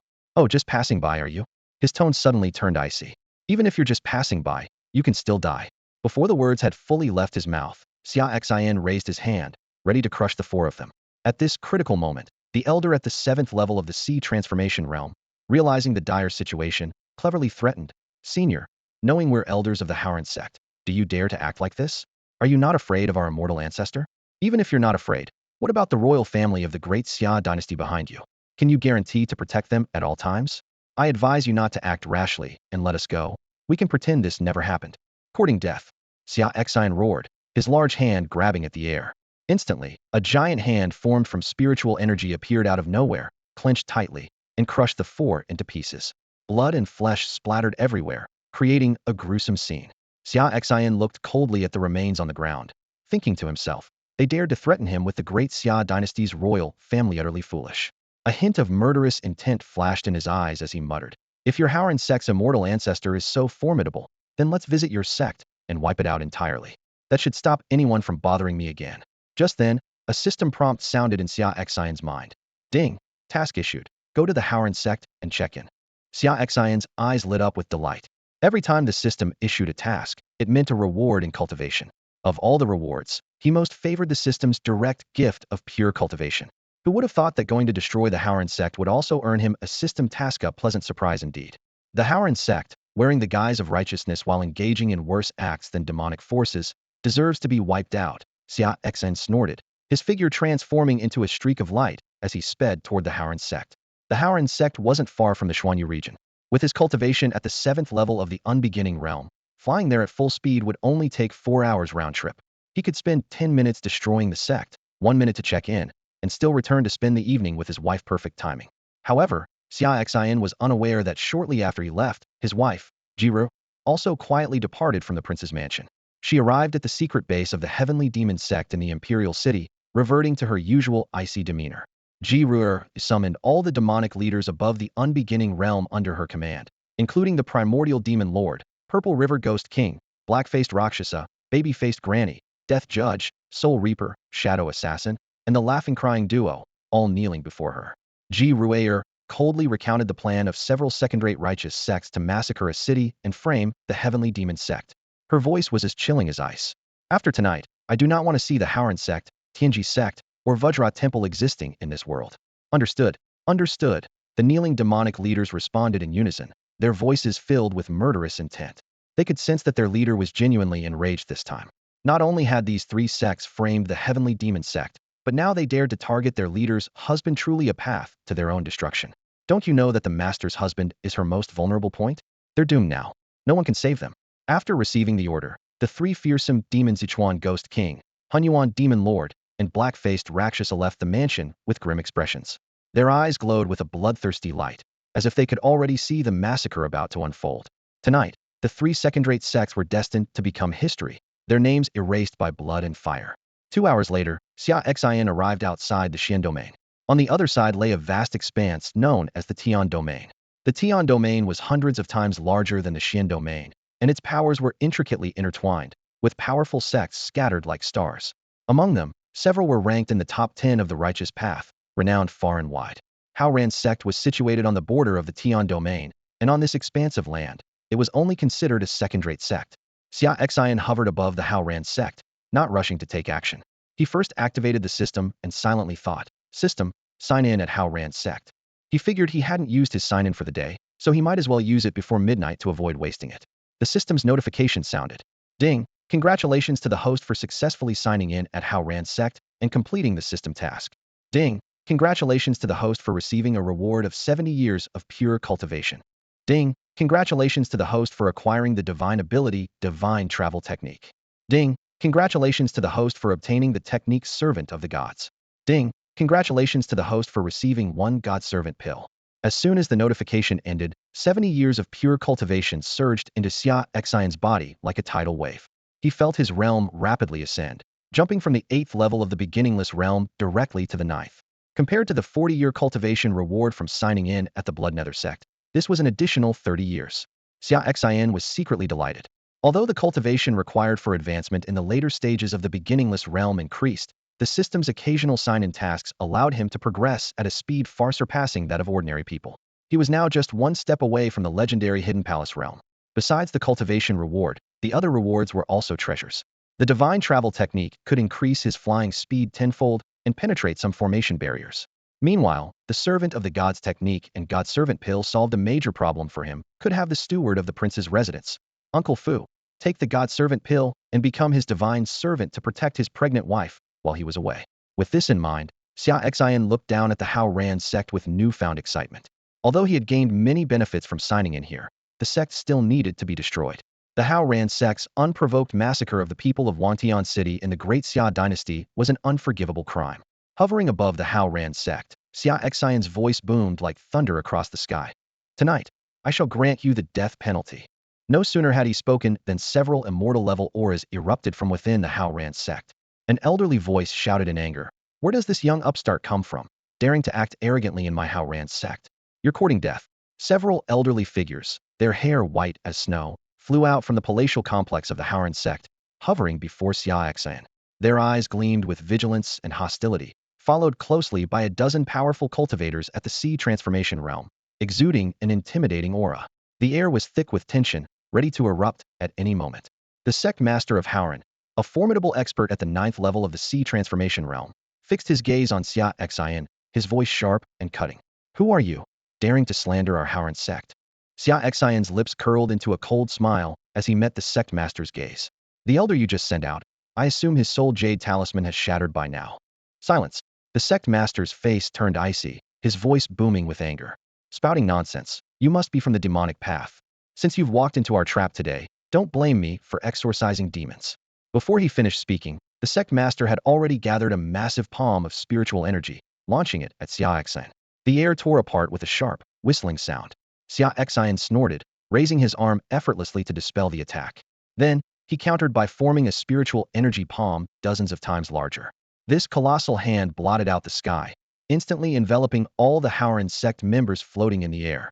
The oppressive aura radiating from it was suffocating. Primordial realm. You're at the primordial realm, an elder of the Howren sect exclaimed in terror, disbelief coloring his voice. How is it possible for such a master to exist in a mere small domain? The sect master's face turned ashen, his voice trembling. Spare us, senior. We realize our mistake, and we beg for mercy. Our Howren sect is willing to submit to you. Xia Xian responded coldly. No need. All of you perish. The enormous palm descended abruptly, crushing the Howren sect elders and the dozen high-ranking sea transformation cultivators to the ground like swatting flies. With a thunderous crash, several palaces were reduced to rubble. None of the Howren sect members caught under the palm survived. They were all obliterated, their souls extinguished. Xia Xian snorted, his figure vanishing in an instant, reappearing in the Howren sect's treasure vault. He quickly emptied the vault, acquiring over 100 million spirit stones and numerous rare treasures, including a crucial material needed to awaken dual pupils. Not a bad haul, Xia Xian remarked with satisfaction, having not only completed his system's sign-in task, but also gained a significant fortune. As he emerged from the vault, chaos reigned over the Howren sect. Several cultivators at the mansion splitting realm, wielding long swords, blocked his path, shouting, "Who are you, daring to raid our Howren sect's treasure vault amidst the chaos?" Xia Xian couldn't be bothered to respond, merely unleashing a terrifying storm of sword energy with a wave of his hand, instantly reducing these cultivators to nothingness. He ascended into the sky, looking down at the chaotic Howren sect, and with a hand like a sword, he delivered a mighty slash. The fierce sword intent transformed into a torrent of sword energy, descending like a hanging silver moon. Under the might of this strike, the stars seemed to lose their color, leaving only the raging sword energy in the heavens and earth. The sword energy swept across tens of thousands of meters, and under this apocalyptic blow, the entire Howren sect area was flattened, reduced to a wasteland. The headquarters of the Howren sect lay in ruins, with sword energy surging in all directions and bodies strewn everywhere. The power of a single sword had leveled the entire sect. Xia Xian used his divine speed technique, instantly vanishing into the air and racing toward the Daxia dynasty. A journey that would have originally taken 4 hours was now reduced to a fraction of the time, thanks to the tenfold increase in his speed. In less than a quarter of an hour, he would be back in the Daxia dynasty. My wife should still be awake, Xia Xian thought to himself. Meanwhile, 2 other second-tier righteous factions, the Jingang Temple and the Tianji sect, were also facing catastrophic disasters. Inside Jingang Temple, several demons from the Tienma sect were on a killing spree. The black-faced Rakshasa, the Purple River Ghost King, and the childlike grandmother moved as if in an uninhabited land, with no one in the temple able to stop them. Even the strongest monks, who had reached the immortal realm, were no match for these beginningless realm demons. The abbot of Jingang Temple shouted, "All Buddhist sects under heaven are one family. Aren't you afraid that the top-ranked temples of our Buddhist sect will come for revenge for such extermination acts?" The black-faced Rakshasa sneered, "Old bald donkey, you should have expected this day when you planned to slaughter several towns of ordinary people to frame our Tienma sect." The childlike grandmother mocked, "You talk about righteousness and saving the world, but your deeds are despicable. The lesson we gave you last time was too light. Today, I'll make sure to wipe you bald monks out completely." The abbot of Jingang Temple clasped his hands together, his body glowing with golden light. "Sacrificing some ordinary people to eradicate the demon sect is nothing. Don't be arrogant. We die for righteousness today, but the Buddhist sect will surely avenge us." With that, he launched a palm strike at the childlike grandmother. She disdainfully met his attack, surrounded by black energy, and shattered the abbot's body into pieces. Under the slaughter of the 3 major demons, no monk from Jingang Temple survived. The temple was annihilated. The Tianji sect faced a similar fate. Under the assault of the Death Judge, the Soul Reaper, and the Shadow Killer, the sect was quickly exterminated. When the Chaos Demon Lord and the Crying and Laughing Twins arrived above the Howren sect, they were shocked by the devastation before them.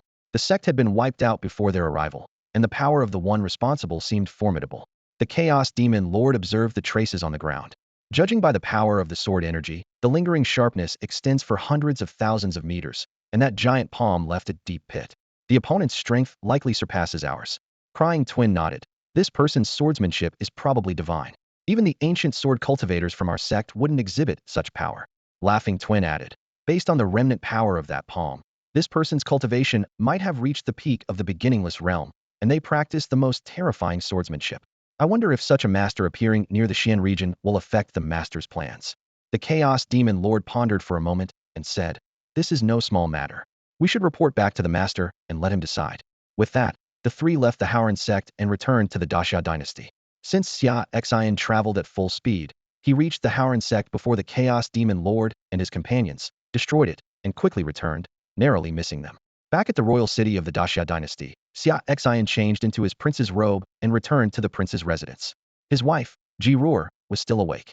Seeing him return, she immediately rushed into his arms and softly asked, "You're back, my husband. Are you all right? Is everything resolved?" Xia Xian gently stroked her back, comforting her. "Everything's fine. It's all sorted. There shouldn't be any more trouble now. Why are you still up so late, my dear?" Ji Ruer nestled against him, whispering, "As long as it's all resolved. I was waiting for you to come back, so we could rest together." Xia Xian looked at her with a teasing smile. "Rest together, huh?" Ji Ruer playfully punched his chest. "You're so annoying, my husband." They embraced and entered the room. Although Ji Ruer was pregnant, for those who cultivate, such matters required only a little care and posed no issue. This night was destined to be anything but calm. It wasn't just the royal palace of Prince Xia Xian and his wife that was in turmoil. The heavenly domain adjacent to the mysterious domain was also plunged into chaos. Overnight, three second-tier righteous sects in the heavenly domain, Tianji sect, Howran sect, and Diamond Temple, were massacred. This earth-shattering news spread like a hurricane, quickly sweeping across the entire heavenly domain and shocking countless cultivators. These three forces were quite formidable, each with several immortal ancestors overseeing them. In the mysterious domain, they could easily dominate a region. Yet, they were completely wiped out in a single night. From the traces left at Tianji sect and Diamond Temple, it seemed likely that the culprits were from the demonic Tienma cult. However, the scene at Howran sect was markedly different, with only vast, fierce sword energy spanning tens of thousands of meters, making it impossible to determine the perpetrator's identity. The following day, the heavenly domain was in turmoil. Two dominant forces, Lingtai Temple and sword-wielding sect, both ranked among the top 10 in the righteous path, called together all righteous forces in the heavenly domain, including 3 first-tier and 7 or 8 second-tier forces, to discuss countermeasures. As one of the 10 super regions of the divine land, the heavenly domain is dominated by powerful forces, officially governed by Lingtai Temple and sword-wielding sect. Ordinarily, they would not intervene in minor skirmishes between the righteous and demonic paths, even if a few elders or disciples were killed. But this time was different. The annihilation of 3 second-tier forces in a single night was an extremely serious matter. If no action was taken, it would not only undermine the righteous path's position in the heavenly domain, but also cause them to lose credibility among many righteous forces. After all, if the demonic path could annihilate any righteous force at will, and the righteous path dared not even utter a word, who would follow their leadership in the future? During the meeting, a sect master from a first-tier righteous force spoke up. What foolish things did Tianji sect and Diamond Temple do to provoke the Tienma cult into such hatred? They even dispatched several primordial demons to wipe them out completely. An elder from a second-tier force responded. The demonic path has always acted according to their whims, exceedingly domineering. Recently, Tianji sect and Diamond Temple had conflicts with the Tienma cult, resulting in the deaths of several elders. Although their extermination was sudden, it's not entirely surprising. However, the mysterious sword cultivator who annihilated Howran sect overnight is indeed puzzling. Upon hearing this, everyone nodded in disgust. The extermination of Tianji sect and Diamond Temple by the Tienma cult, though sudden, was somewhat understandable. Perhaps these two forces did something to anger the Tienma cult, leading to this calamity. After all, the demonic path is known for its ruthless and thorough actions, leaving no loose ends. However, Howran sect's fate left everyone bewildered. From the sword intent left on site, the mysterious sword cultivator's intent was pure, not someone from the demonic path. But why did he annihilate Howran sect? How did Howran sect defend this powerful sword cultivator?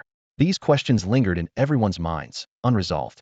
Judging from the residual power at the scene, the mysterious sword cultivator who attacked Howran sect had reached an incredibly powerful level. The sword aura stretched for hundreds of thousands of meters, leveling the entire Howran sect without leaving a single brick or tile intact. Even the abbots and leaders of Lingtai Temple and sword-wielding sect, the two dominant forces of the heavenly domain, would likely find it difficult to match such power. The leaders of various factions exchanged glances, their brows furrowed. They thought to themselves that only those ancient beings, who have not appeared for hundreds or thousands of years, might possess the strength to confront such a force. These beings are typically ancient monsters who have lived for thousands of years. Why would they target Howard's sect? This question puzzled everyone. At this moment, the leader of sword-wielding sect spoke in a deep voice, breaking the silence. Let's not dwell on the matter of Howard's sect for now. What's more pressing is the Tienma cult's annihilation of Jingang Temple and Tianji sect. If we do nothing, the major forces in the Divine Land might think that the righteous forces of the heavenly domain fear the Tienma cult.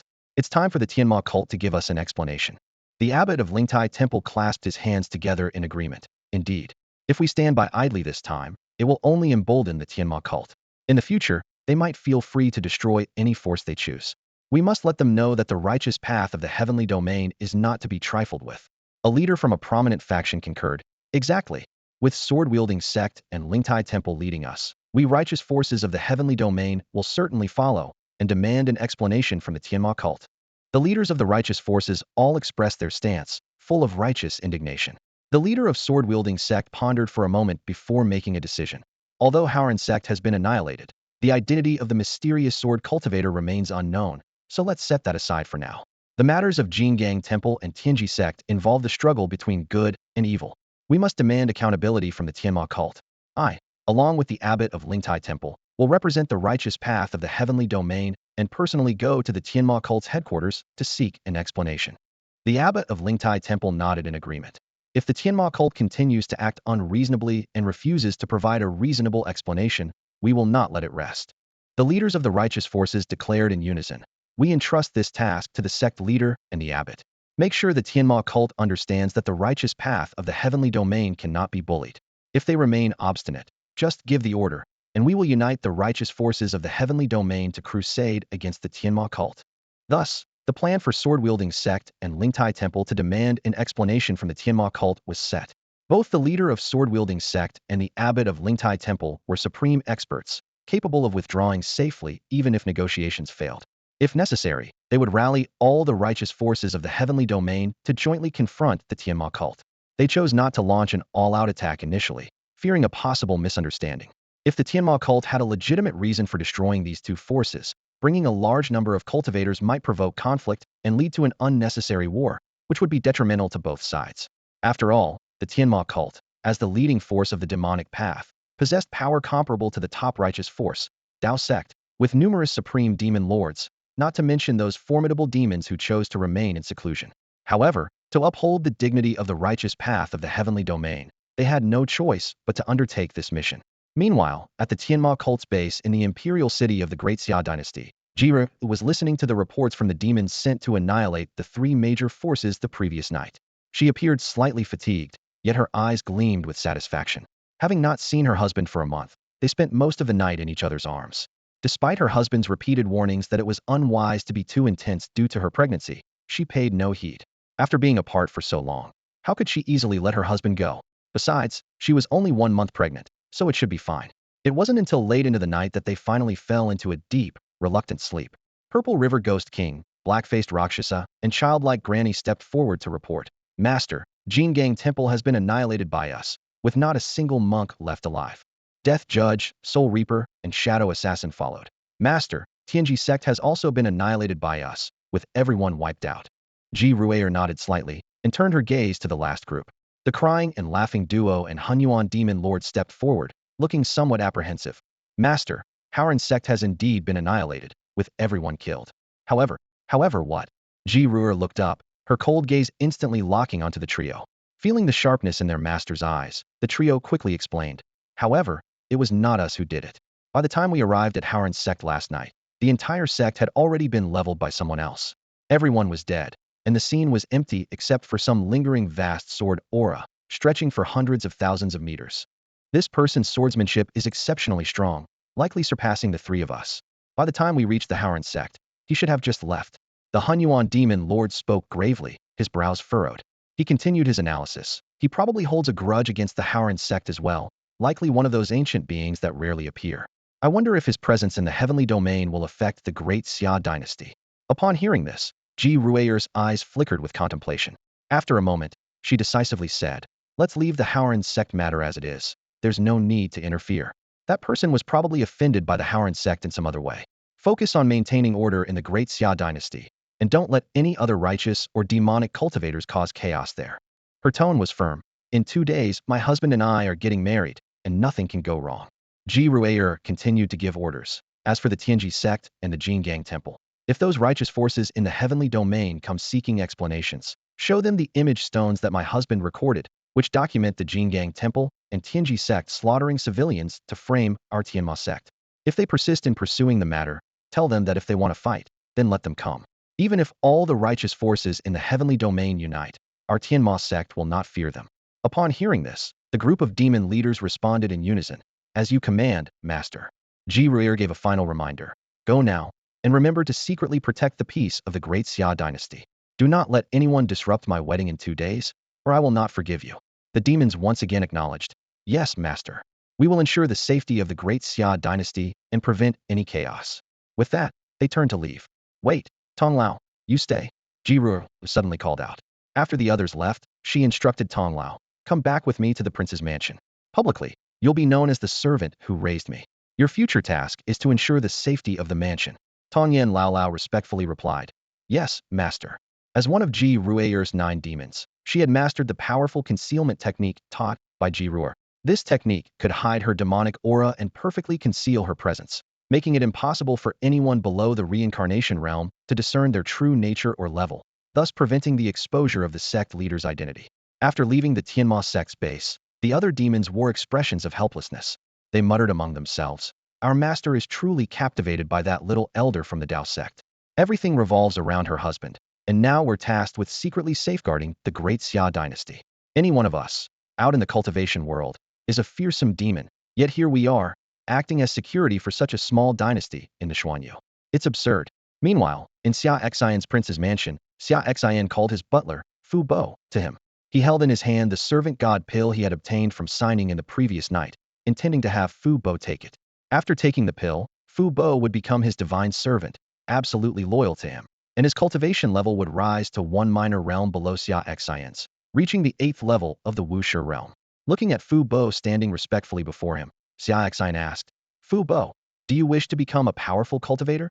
Fu Bo was taken aback at first, then hurriedly knelt, his eyes filled with excitement as he respectfully replied, I do. I dream of it.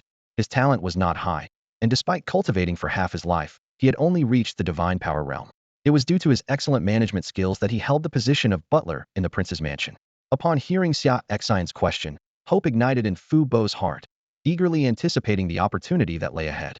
Fu Bo stood in the grand hall of the prince's mansion, recalling the words Summer Jun had entrusted to him the day before. Summer Jun had solemnly informed him that Summer Xian was an elder of the Dao sect, with powers surpassing the sea transformation realm, and had instructed him to serve diligently.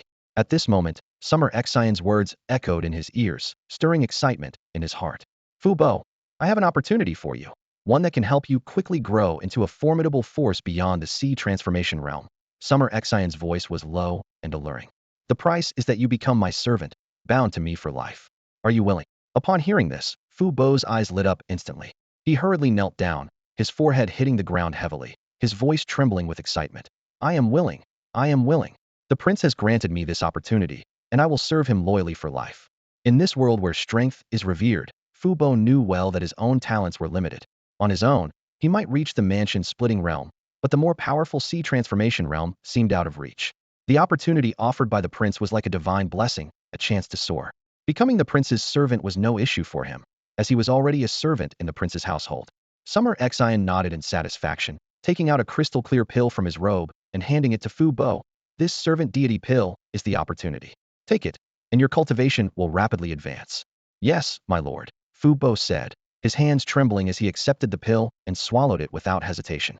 In an instant, a vast divine power erupted within Fu Bo. He felt his cultivation surge as if propelled by a rocket. Before long, he had broken through to the 8th level of the primordial realm. At the same time, a peculiar bond formed between him and Summer Xian, akin to a master-servant soul contract. He knew that from this moment on, Summer Xian only needed a single thought to end his life. Fu Bo respectfully bowed his head to the ground. This old servant greets the master. Summer Xian nodded slightly. Rise. From now on, you are responsible for guarding the prince's residence. In my absence, ensure the safety of my wife. As he spoke, he extended his finger to Fu Bo's forehead, imparting the servant deity technique to him. The servant deity technique was a powerful skill, comparable to divine level techniques, designed specifically for divine servants. It included abilities to conceal one's aura and various offensive and defensive divine skills, making it truly versatile. After cultivating the servant deity technique, no one except Summer Xin could discern Fu Bo's true cultivation level. Moreover, when he used the offensive skills from the servant deity technique, others at the same level were no match for him. Thank you, Master, for bestowing this technique, Fu Bo said respectfully. All right, go and get accustomed to your new level of cultivation and thoroughly comprehend the servant deity technique, Summer Xin instructed. Yes, Master, Fu Bo replied, taking his leave. After Fu Bo departed, Summer Xin fell into deep thought. He still had 2 pills that could boost cultivation in a single use. 1 C transformation pill and 1 immortal pill. Initially, he intended to give the C transformation pill to his elder brother, Summerjun, but having acquired the immortal pill, he decided to give that instead. Elevating his brother directly to the immortal realm was preferable, ensuring that even if he left the Great Summer Dynasty in the future, Summerjun could maintain order with his formidable strength. As for the Huahai pill, Xia Xian decided to give it to his sister-in-law, Murongqing. He recalled how, when they first met, she generously gifted his wife a jade bracelet carved from a 1,000-year-old spirit jade. In return, he wouldn't be stingy. Besides, having his sister-in-law take the Huahai pill to advance to the Huahai realm as a great cultivator would greatly benefit the Xia dynasty. Just as Xia Xian pondered how to hand over the pills to his brother and sister-in-law, a young and loud voice came from outside the mansion. Uncle, I'm here to see you. That familiar loud voice could only belong to Xia Xiaoxiao. Xia Xian stepped out of the main hall of the mansion and was greeted by the sight of his elder brother Xiazhen, Empress Murongqing, and the lively Xia Xiaoxiao, a family of 3. Brother, Xia Xian nodded slightly in greeting to Xiazhen. Xiazhen nodded back and then solemnly announced, Younger brother, during today's morning court, I have formally declared your princely status.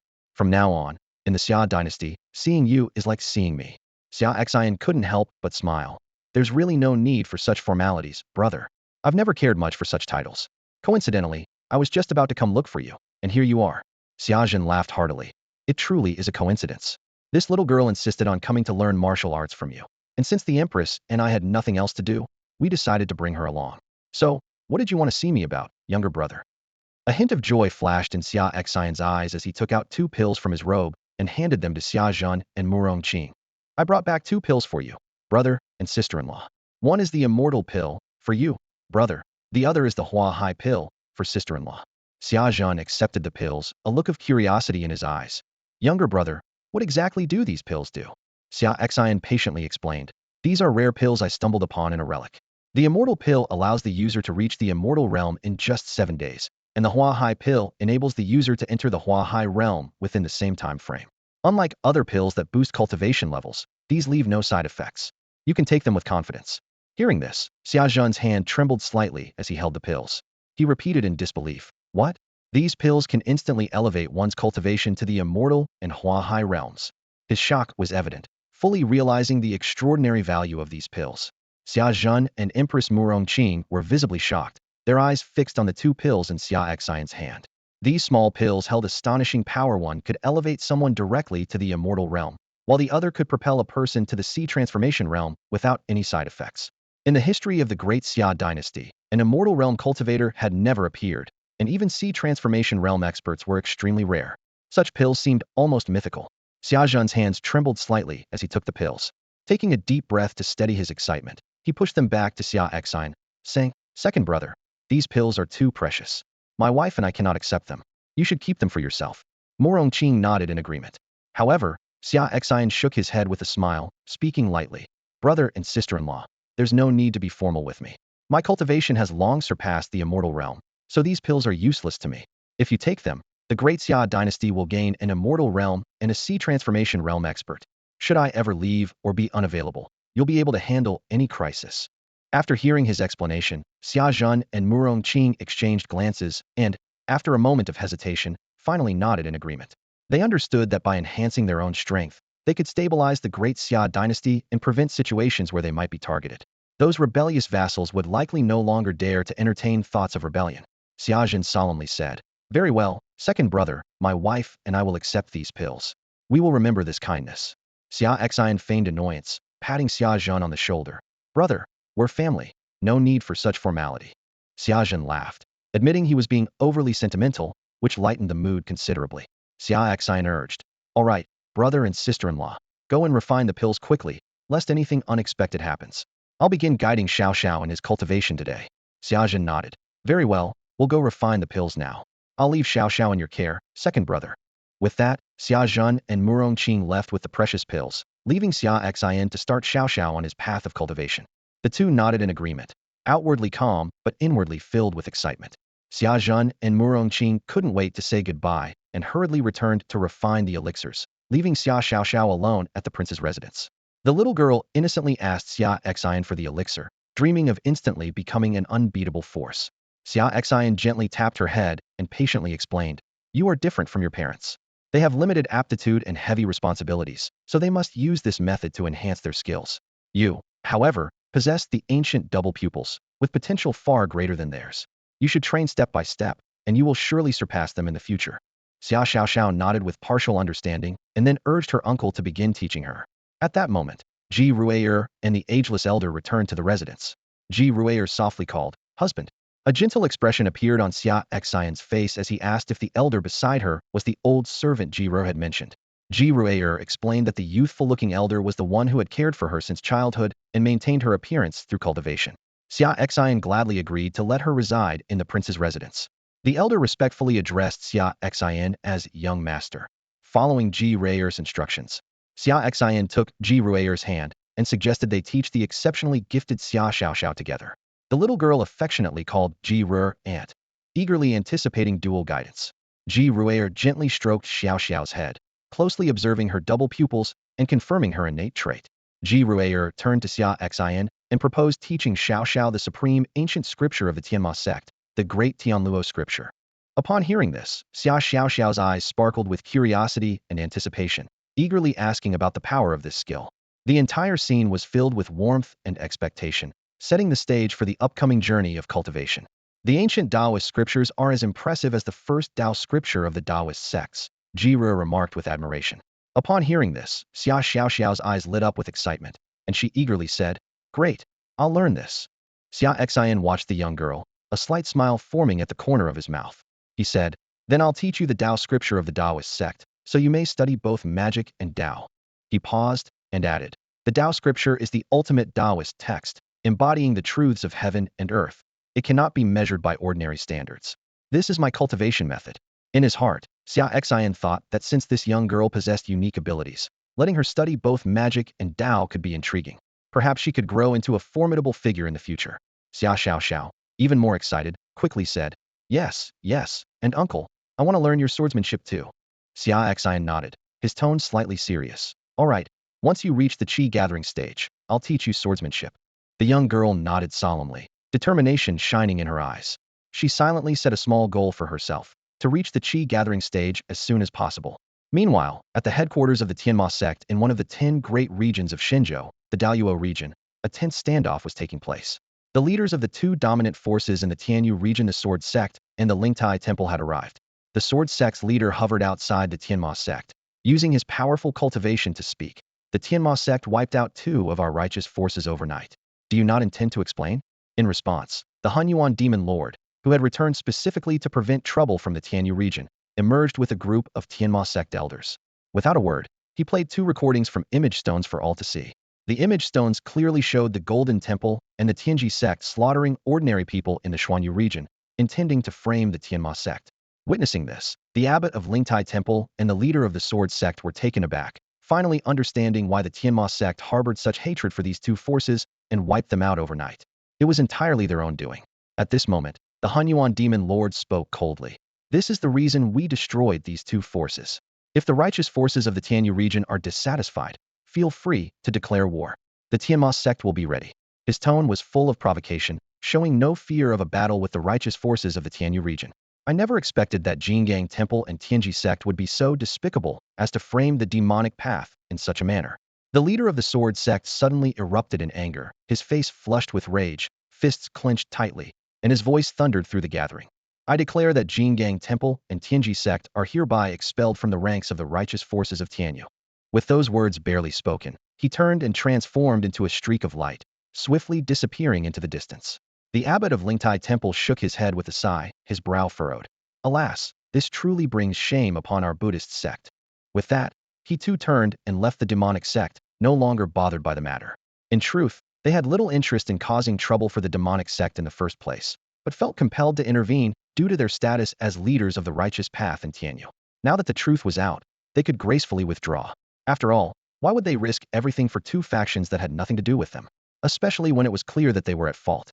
If they had been the ones framed in such a vile manner, they would have likely taken action to eradicate those responsible long ago. At this moment, the demonic sect had a solid reason to destroy Tienji sect and Jingang Temple. Once they returned, they only needed to publicly share the details of what had transpired and officially expel the two sects from the ranks of Tianyu's righteous forces to bring this incident to a close. As for the mysterious swordsman who annihilated Howren's sect, since the culprit couldn't be found, the matter would simply be left unresolved. After all, who would stand up for a sect they had no connection to if it didn't involve the struggle between the righteous and demonic paths? Meanwhile, at the Wang residence, Xia Xian and Ji Rui handed their respective cultivation techniques to Xia Xiaoxiao, allowing her to begin her independent cultivation. The young girl had already reached the third level of the body tempering stage, and with her exceptional innate talent and the abundant resources Xia Xian had just acquired from Howren sect's treasury, it wouldn't be long before she broke through to the qi gathering stage, as long as she didn't rush the process. If they could quickly gather the heavenly materials needed for her to awaken her double pupils, it would not only enhance her cultivation potential, but also allow her cultivation speed to soar with the power of her awakened eyes. To awaken the double pupils, 5 heavenly materials were needed: Lingzhu grass, twin soul flower, thousand illusion fruit, purple gold immortal vine, and sea spirit fruit. The Lingzhu grass and twin soul flower were already secured, the former purchased at an auction, and the latter obtained from the Howren sect's treasury. The remaining 3 would require Xia Xian to search for them gradually.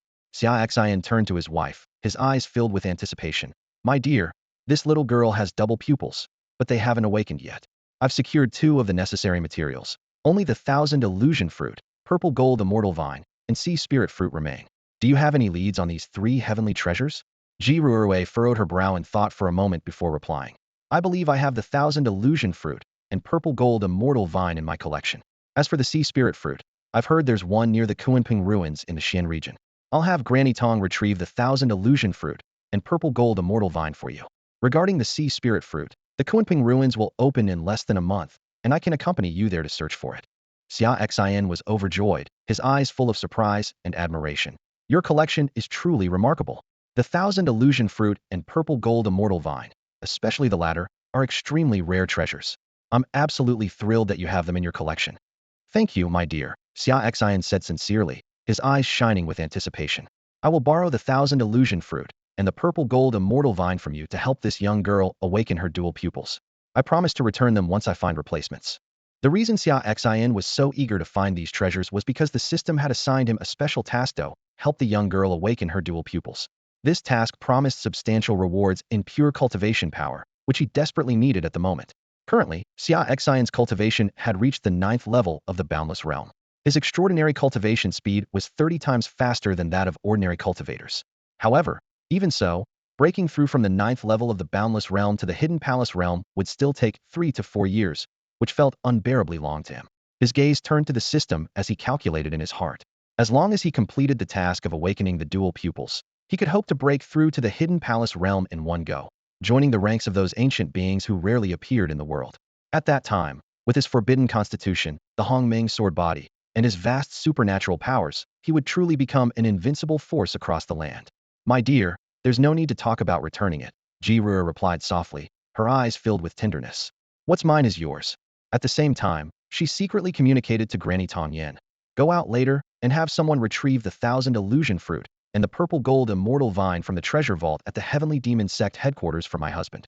Yes, my lord. Granny Tong Yen responded respectfully, though she couldn't help but sigh inwardly. Her master had completely fallen, even giving away treasures from the Heavenly Demon Sect's vault. Was she preparing to offer the entire sect as a dowry? Listening to his wife's gentle words, Xia Xian felt warmth in his heart and replied softly, You're so good to me. With that, he gently kissed Ji Rui's forehead. And you're good to me too, Ji Rui murmured, snuggling into Xia Xian's embrace as they shared a deep kiss. Nearby, Uncle Fu and Granny Tong Yen turned away awkwardly, unsure of what to say. Meanwhile, over the chaotic domain of Luoshan City, unexpected visitors arrived at the Lin family residence. Three powerful figures stood in midair, clad in dark red robes, each adorned with a phoenix motif engulfed in flames. Their auras were formidable, and their cultivation levels were no less than the immortal realm, with the strongest among them reaching the 7th level of the immortal realm.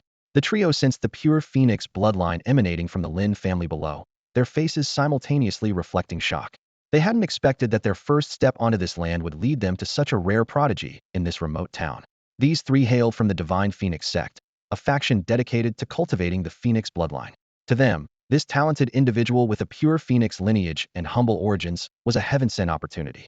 If she agreed to join the Divine Phoenix sect, she could become a disciple. If not, they could forcibly extract her phoenix bloodline and transplant it to someone else. Exchanging a glance, the three slowly descended from the sky, each step exuding an undeniable aura of authority as they approached the Lin family estate. The Lin family's guards stopped the three visitors, respectfully asking about their purpose. However, these three were no ordinary people. They were elders from the Divine Phoenix sect, a top cultivation power in the Eastern Wilderness, and all were super strong practitioners at the Immortal Realm. Leading the group was Elder Hong Kuan, who had reached the 7th level of the Immortal Realm.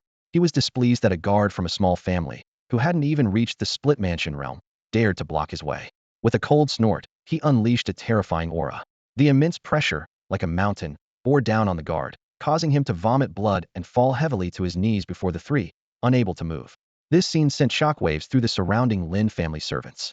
Terrified, they hurried to the depths of the Lin family mansion to report this sudden crisis to the family head. These unexpected visitors were as formidable as the master of the young lady who had visited the Lin family not long ago. Meanwhile, in a secluded courtyard of the Lin family, Lin Hor, who was meditating, suddenly opened her eyes. She had keenly sensed the presence of the three Divine Phoenix sect elders and immediately headed towards the Lin family hall. Unbeknownst to her, it was her practice of the Phoenix Nirvana technique, which had activated the Phoenix bloodline within her, that attracted the attention of the passing elders.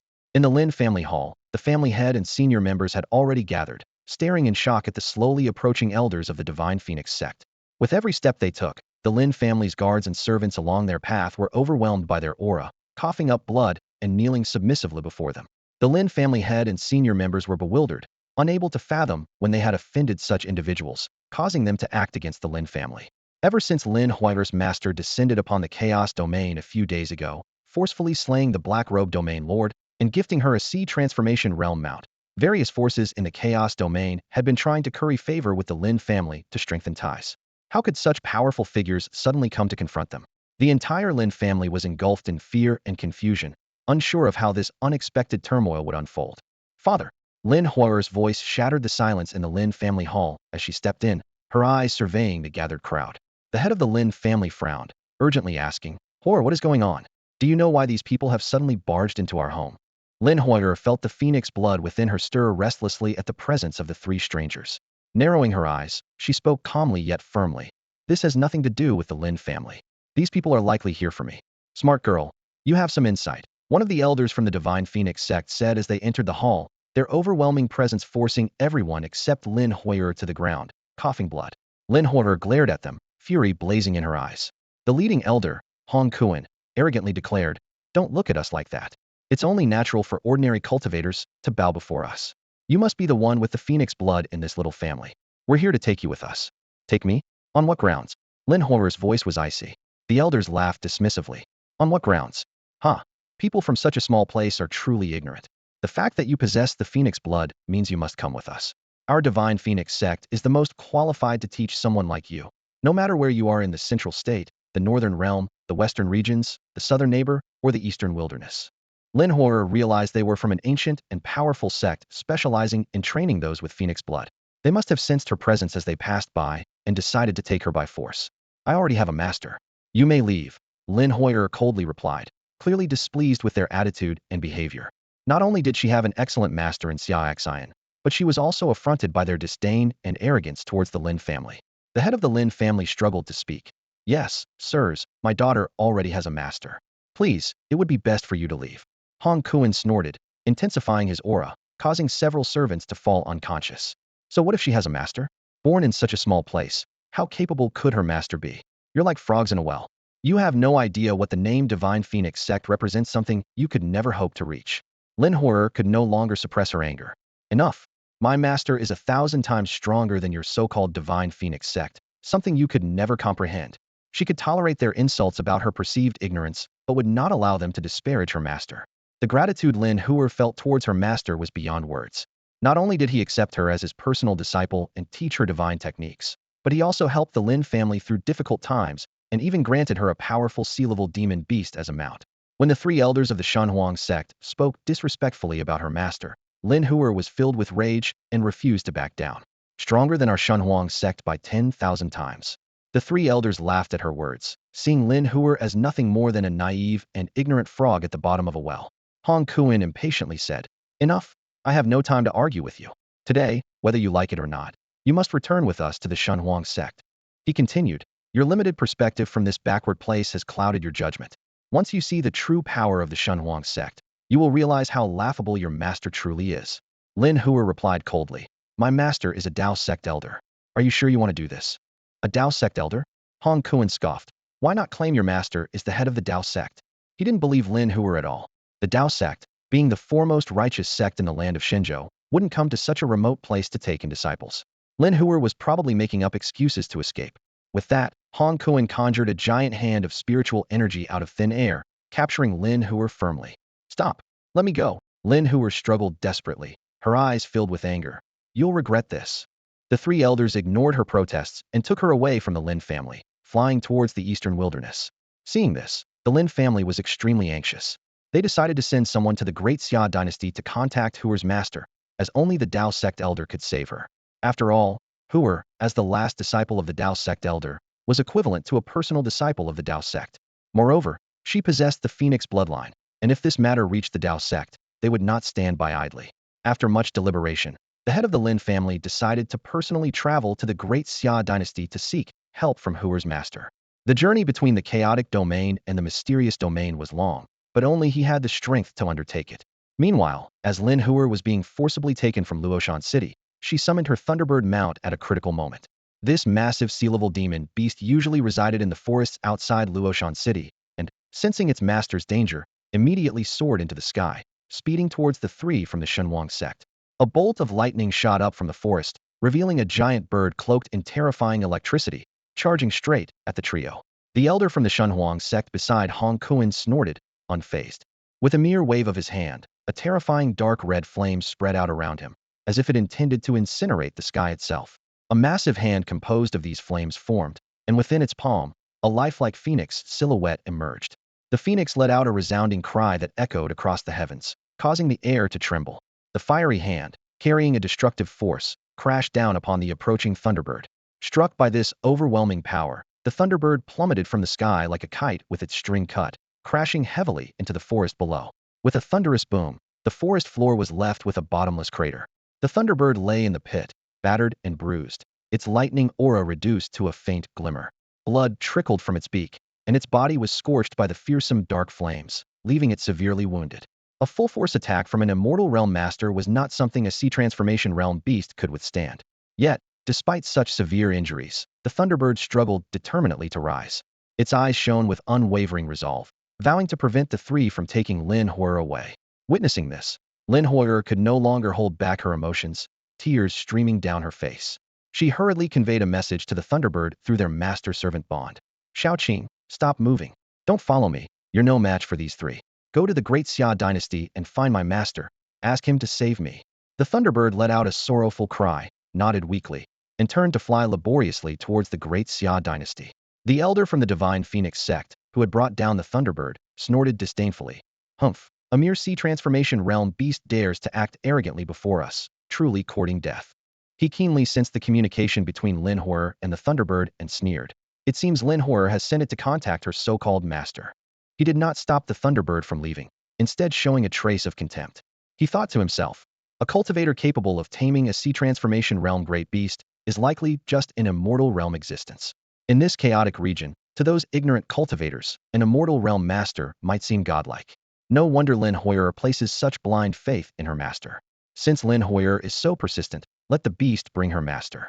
Once he arrives at the Divine Phoenix sect, the ancient elders will handle him, crushing him before Lin Huer's eyes. Let her witness firsthand that her revered master is nothing but an ant before the Divine Phoenix sect. It will shatter her illusions and ensure her compliance in cultivating at the sect. If she remains stubborn, We'll extract her phoenix bloodline and transplant it to someone more worthy. The Thunderbird, dragging its battered body, flew desperately towards the Great Xia dynasty within the Xian region. In its current state, reaching the Great Xia dynasty would take at least 7 days. But 7 days was too long. It had to deliver the message swiftly. In an instant, the Thunderbird's demon core began to operate fiercely, and its demonic energy surged like boiling magma. Its speed more than doubled, leaving a blurred trail in the sky. This was a desperate measure, sacrificing its life force for speed, and once this task was completed, its realm would likely fall below the sea transformation stage. Lin Huor watched as the Thunderbird burned its cultivation to fly away, tears falling in large drops. She turned her gaze, cold as ice, towards the 3 elders of the Divine Phoenix sect, silently vowing, "When my master arrives, these people will pay dearly." The prince's mansion in the Great Xia dynasty was filled with joy and festivity. Red lanterns were hung high, and colorful ribbons fluttered in the air, creating a jubilant wedding atmosphere. However, this wedding was destined to be extraordinary. The bride and groom, Xia Xian and Ji Ruer, were both prominent figures in their respective realms, with Xia Xian being the top-ranked elder of the Dao sect, and Ji Ruer the leading elder of the demonic sect. Such a union between the righteous and the demonic was naturally not blessed by either faction. Xia Xian decided to keep the ceremony low-key, inviting only his closest friends and family. Besides his elder brother Xia Zhan, sister-in-law Murong Qing, and younger sister Xia Xiaoxiao, only the household steward, Uncle Fu, knew of his identity as the elder of the Dao sect. He had no worries about his identity being exposed since his substitute puppet was currently meditating in his place at the Dao sect's cliff of reflection. Meanwhile, outside, the world was in turmoil. Lingtai Mountain and Sword Sect publicly revealed the truth about the heavenly demon sect's destruction of Tianji Sect and Diamond Temple, and declared these 2 sects expelled from the righteous path. The news caused a worldwide uproar. Various righteous factions condemned the despicable actions of Tianji Sect and Diamond Temple, while expressing keen interest in the mysterious sword cultivator who single-handedly annihilated Haoran sect. Some boldly speculated that this person might be a reclusive master of the highest order. However, these disturbances were irrelevant to Xia Xian, who was about to be wed. In the past 2 days, he and Ji Ruer had been guiding Xia Xiaoxiao in her cultivation, also teaching her the art of swift movement to ensure her future safety. Ji Ruer had already instructed Granny Tong to fetch the 1,000 illusion fruit and the purple gold immortal vine, leaving only the sea spirit fruit needed to awaken the double pupils. The legendary Kunpeng ruins were set to open in 20 days, and Xia Xian planned to personally search for it. With the map Xia Xiaoxiao found, their chances of entering the ruins were significantly increased. As night fell, the wedding proceeded as scheduled. Under the guidance of Xia Zhan and Murong Qing, Xia Xian and Ji Ruer completed a simple yet solemn wedding ceremony. The family shared a joyous dinner, bringing this unique marriage to a perfect conclusion. During the meal, Xia Zhan cheerfully said to the newlyweds, "Second brother, sister-in-law, now that you're married, it's time to think about adding a chubby little boy to our Xia family. It would be wonderful to have someone to carry on your legacy." Upon hearing this, Jiru blushed and glanced shyly at Xia Xian, feeling secretly delighted. Xia Xian understood and smiled gently, saying softly, "I'll do my best." Naturally, he wouldn't reveal to his elder brother that Jiru was already pregnant. At that moment, Xia Xiao, with innocent curiosity, chimed in, "Uncle, Aunt, hurry up and have a little brother or sister for me to play with." Jiru looked at Xia Xiao warmly and promised with a smile, "All right, Annie will give you a little brother or sister by next year. How about that?" Xia Xiao exclaimed excitedly, "Great. Once I've mastered my martial skills, I'll teach them myself." Empress Murongqing couldn't help but laugh and scold, "Eat your food. Your uncle and aunt are both exceptional martial artists. They don't need you to worry about them." The dinner table was filled with warmth and joy as the family enjoyed their meal together. After dinner, Xia Xian and Jiru were escorted to the bridal chamber, marking the beginning of an eventful night. However, outside the imperial city of the Great Xia dynasty, an undercurrent was stirring. A group of unexpected visitors from the Yuan Palace had arrived. A few days earlier, Xia Xian and Xia Xiao had been spotted in Midi City of the Black Domain by spies from the Yuan Palace. At that time, Xia Xian had easily subdued an old rogue cultivator, leading the Yuan Palace to mistakenly believe he was a high-level sea transformation expert, deterring them from acting rashly. They initially planned to monitor him secretly and wait for stronger reinforcements. Unexpectedly, Xia Xian and Xia Xiao quickly left Midi City the next day, moving so swiftly that they lost their trackers. The Yuan Palace followed the trail and gathered clues in Wangtian City, eventually locating the imperial city of the Great Xia dynasty. Upon confirming that Xia Xian was indeed a high-level sea transformation expert, the Yuan Palace altered their plans, dispatching a half-step immortal realm elder along with powerful fighters, determined to retrieve the Kunpeng relic map without fail. As the Yuan Palace members prepared to storm the Imperial city with great momentum, a dark figure suddenly blocked their path. This was the black-faced Rakshasa of the Heavenly Demon Sect, one of the top demons of the Primordial realm. He was ordered by the sect leader to secretly protect the Great Xia dynasty. Especially today, on his master's wedding day, any disturbance would be met with severe consequences. The black-faced Rakshasa glared coldly at the aggressive Yuan Palace members and shouted harshly, "Leave the Great Xia dynasty now, or face death." The Yuan Palace elder was furious at this, sneering. Though the Yuan Palace was an external power from the mystical domain, it was still a formidable sect with immortal realm ancestors, able to dominate a region. To be confronted so boldly in this small Great Xia dynasty was outrageous. Turning to the Yuan Palace's Grand Elder, a sea transformation 9th level expert, the elder commanded, "Eliminate him." The Grand Elder stepped forward, but the black-faced Rakshasa merely snorted, summoning a crescent-shaped black magic blade with a wave of his hand, slashing toward the Grand Elder.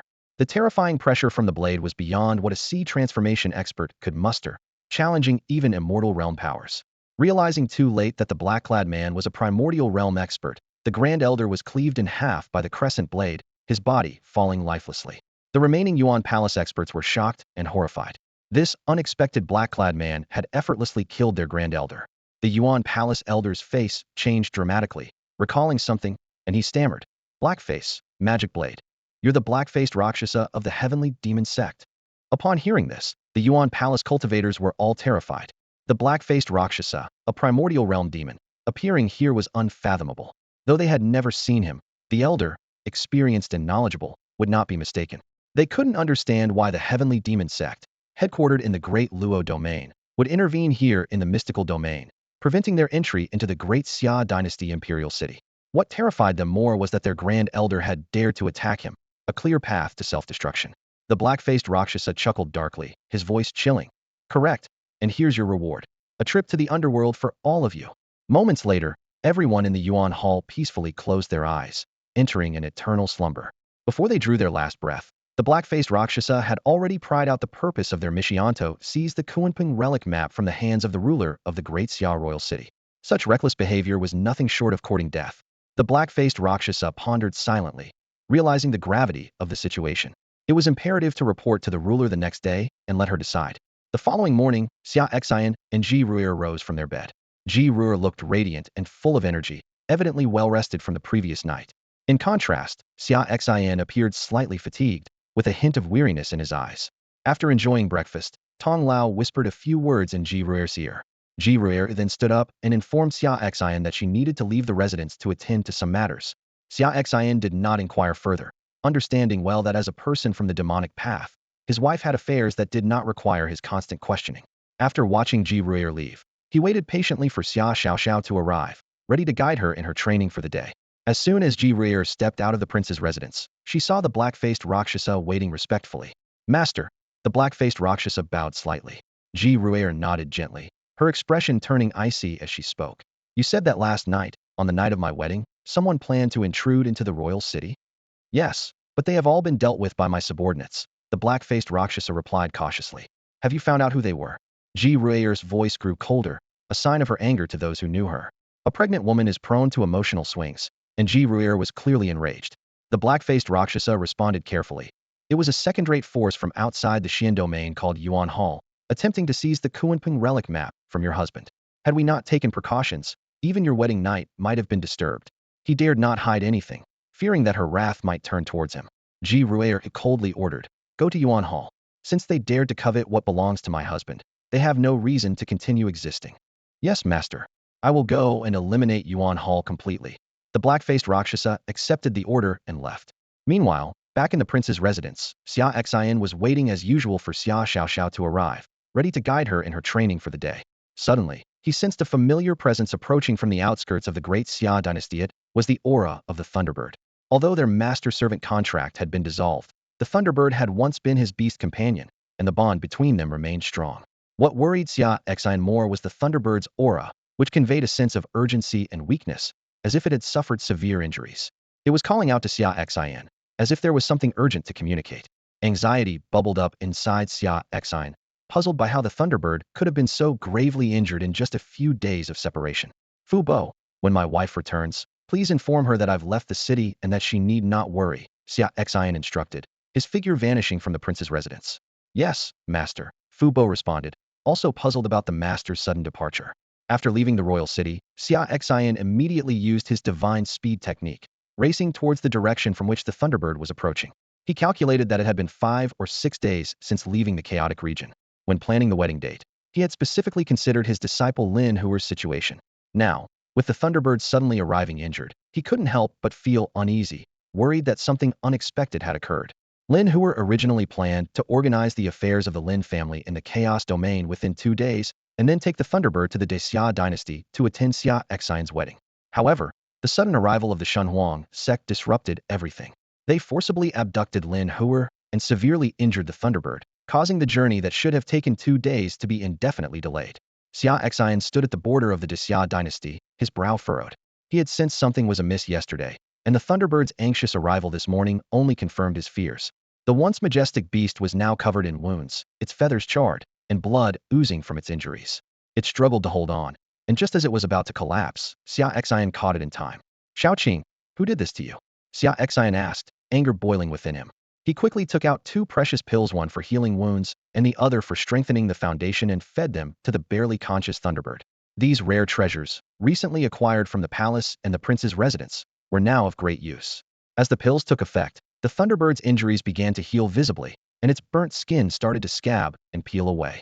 Moreover, nourished by the powerful medicinal energy, its strength rapidly returned to the peak of the 3rd level of the Sea Transformation realm, with signs of an impending breakthrough. Grateful, the Thunderbird nuzzled Xia Xian, conveying through soul communication the details of Lin Huer's abduction. Xia Xian's eyes flashed with cold determination. Shunhuang sect, he muttered, a murderous intent rising within him. As one of the top powers in the Eastern Wasteland, the name of the Shunhuang sect was well known to Xia Xian. The world was divided into 5 vast regions: Xinzhou, Eastern Wasteland, Southern Neighbor, Northern Boundary, and Western Domain, each teeming with numerous forces. The status of the Shunhuang sect in the Eastern Wasteland was indisputable. Xia Xian's mind raced, his eyes reflecting a resolute light. No matter how powerful the Shunhuang sect was, he had to find Lin Huer's whereabouts as soon as possible. Time was of the essence. Every moment of delay increased the danger Lin Huer faced. He gently stroked the Thunderbird's feathers, speaking softly. Xiaoqing, rest well for now.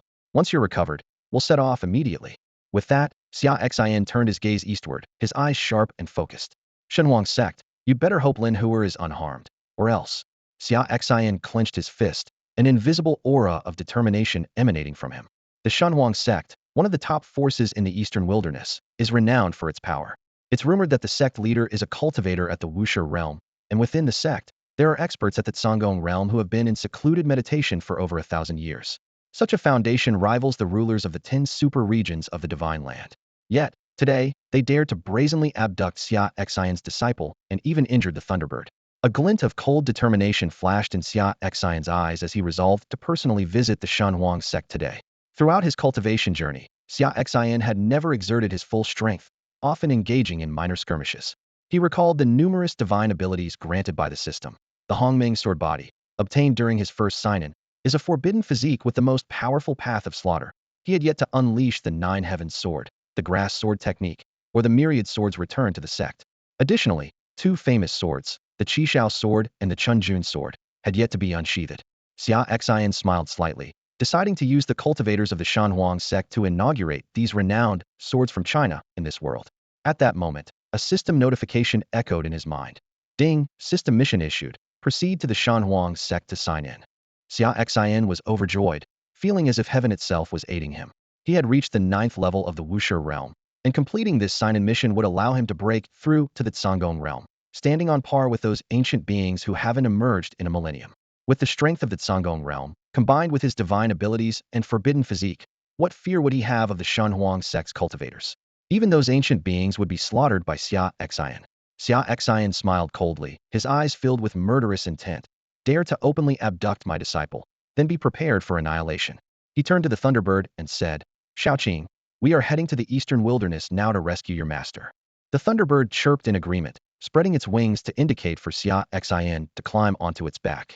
However, Xia Xian shook his head. He employed his divine travel technique, instantly enveloping the Thunderbird in a terrifying force. In an instant, the two transformed into a meteor, speeding towards the east. Xia Xian thought to himself that the Thunderbird's speed was too slow, and relying on it to fly him to the eastern wilderness would take too long. Only by taking action himself could he reach the destination swiftly. Despite its slow pace, the Thunderbird is crucial in Xia Xian's search for Lin Huo. Their soul contract allows the Thunderbird to sense Lin Huo's presence within a certain range. Even if the Shanhuang sect hides her, Xia Xian can still locate her through the Thunderbird's perception. Xia Xian donned a black robe and mask, setting out as the Nine Heavens Sword God. He knew this journey would not be peaceful, and if he was to stir up a storm, he might as well reveal his true identity. Utilizing his divine movement technique, Xia Xian increased his speed by tenfold, racing towards the eastern wasteland. The distance between Shenzhou and the eastern wasteland is vast. Ordinary practitioners who haven't reached the sea formation stage can only walk, taking decades to arrive. Even those at the sea formation stage require over a month to fly there, while immortal stage practitioners take 2 or 3 days. However, with Xia Xian's mastery at the peak of the beginningless stage, supplemented by his divine movement technique, he could reach the eastern wasteland in just an hour. Meanwhile, within the Shanhuang sect of the Fire Domain in the eastern wasteland, a storm was brewing. The Fire Domain is one of the 7 super regions of the eastern wasteland, and the Shanhuang sect is its dominant power. This morning, 3 immortal stage elders returned from Shenzhou with a young girl possessing pure phoenix bloodline, causing all beginningless stage powerhouses within the sect to gather. 3 days earlier, Hong Kuan and others had left the domain of chaos with Lin Huo, flying continuously for 3 days at immortal stage 7-fold speed to finally reach the Shanhuang sect. After special testing, Lin Huo's phoenix bloodline purity was astonishingly high, reaching the legendary heaven grade. This discovery placed the Shanhuang sect in a dilemma. Traditionally, for those who join unwillingly, they would directly extract the bloodline. However, Lin Huo's bloodline was so pure that forcibly extracting it would lead to a decrease in purity, wasting a rare talent.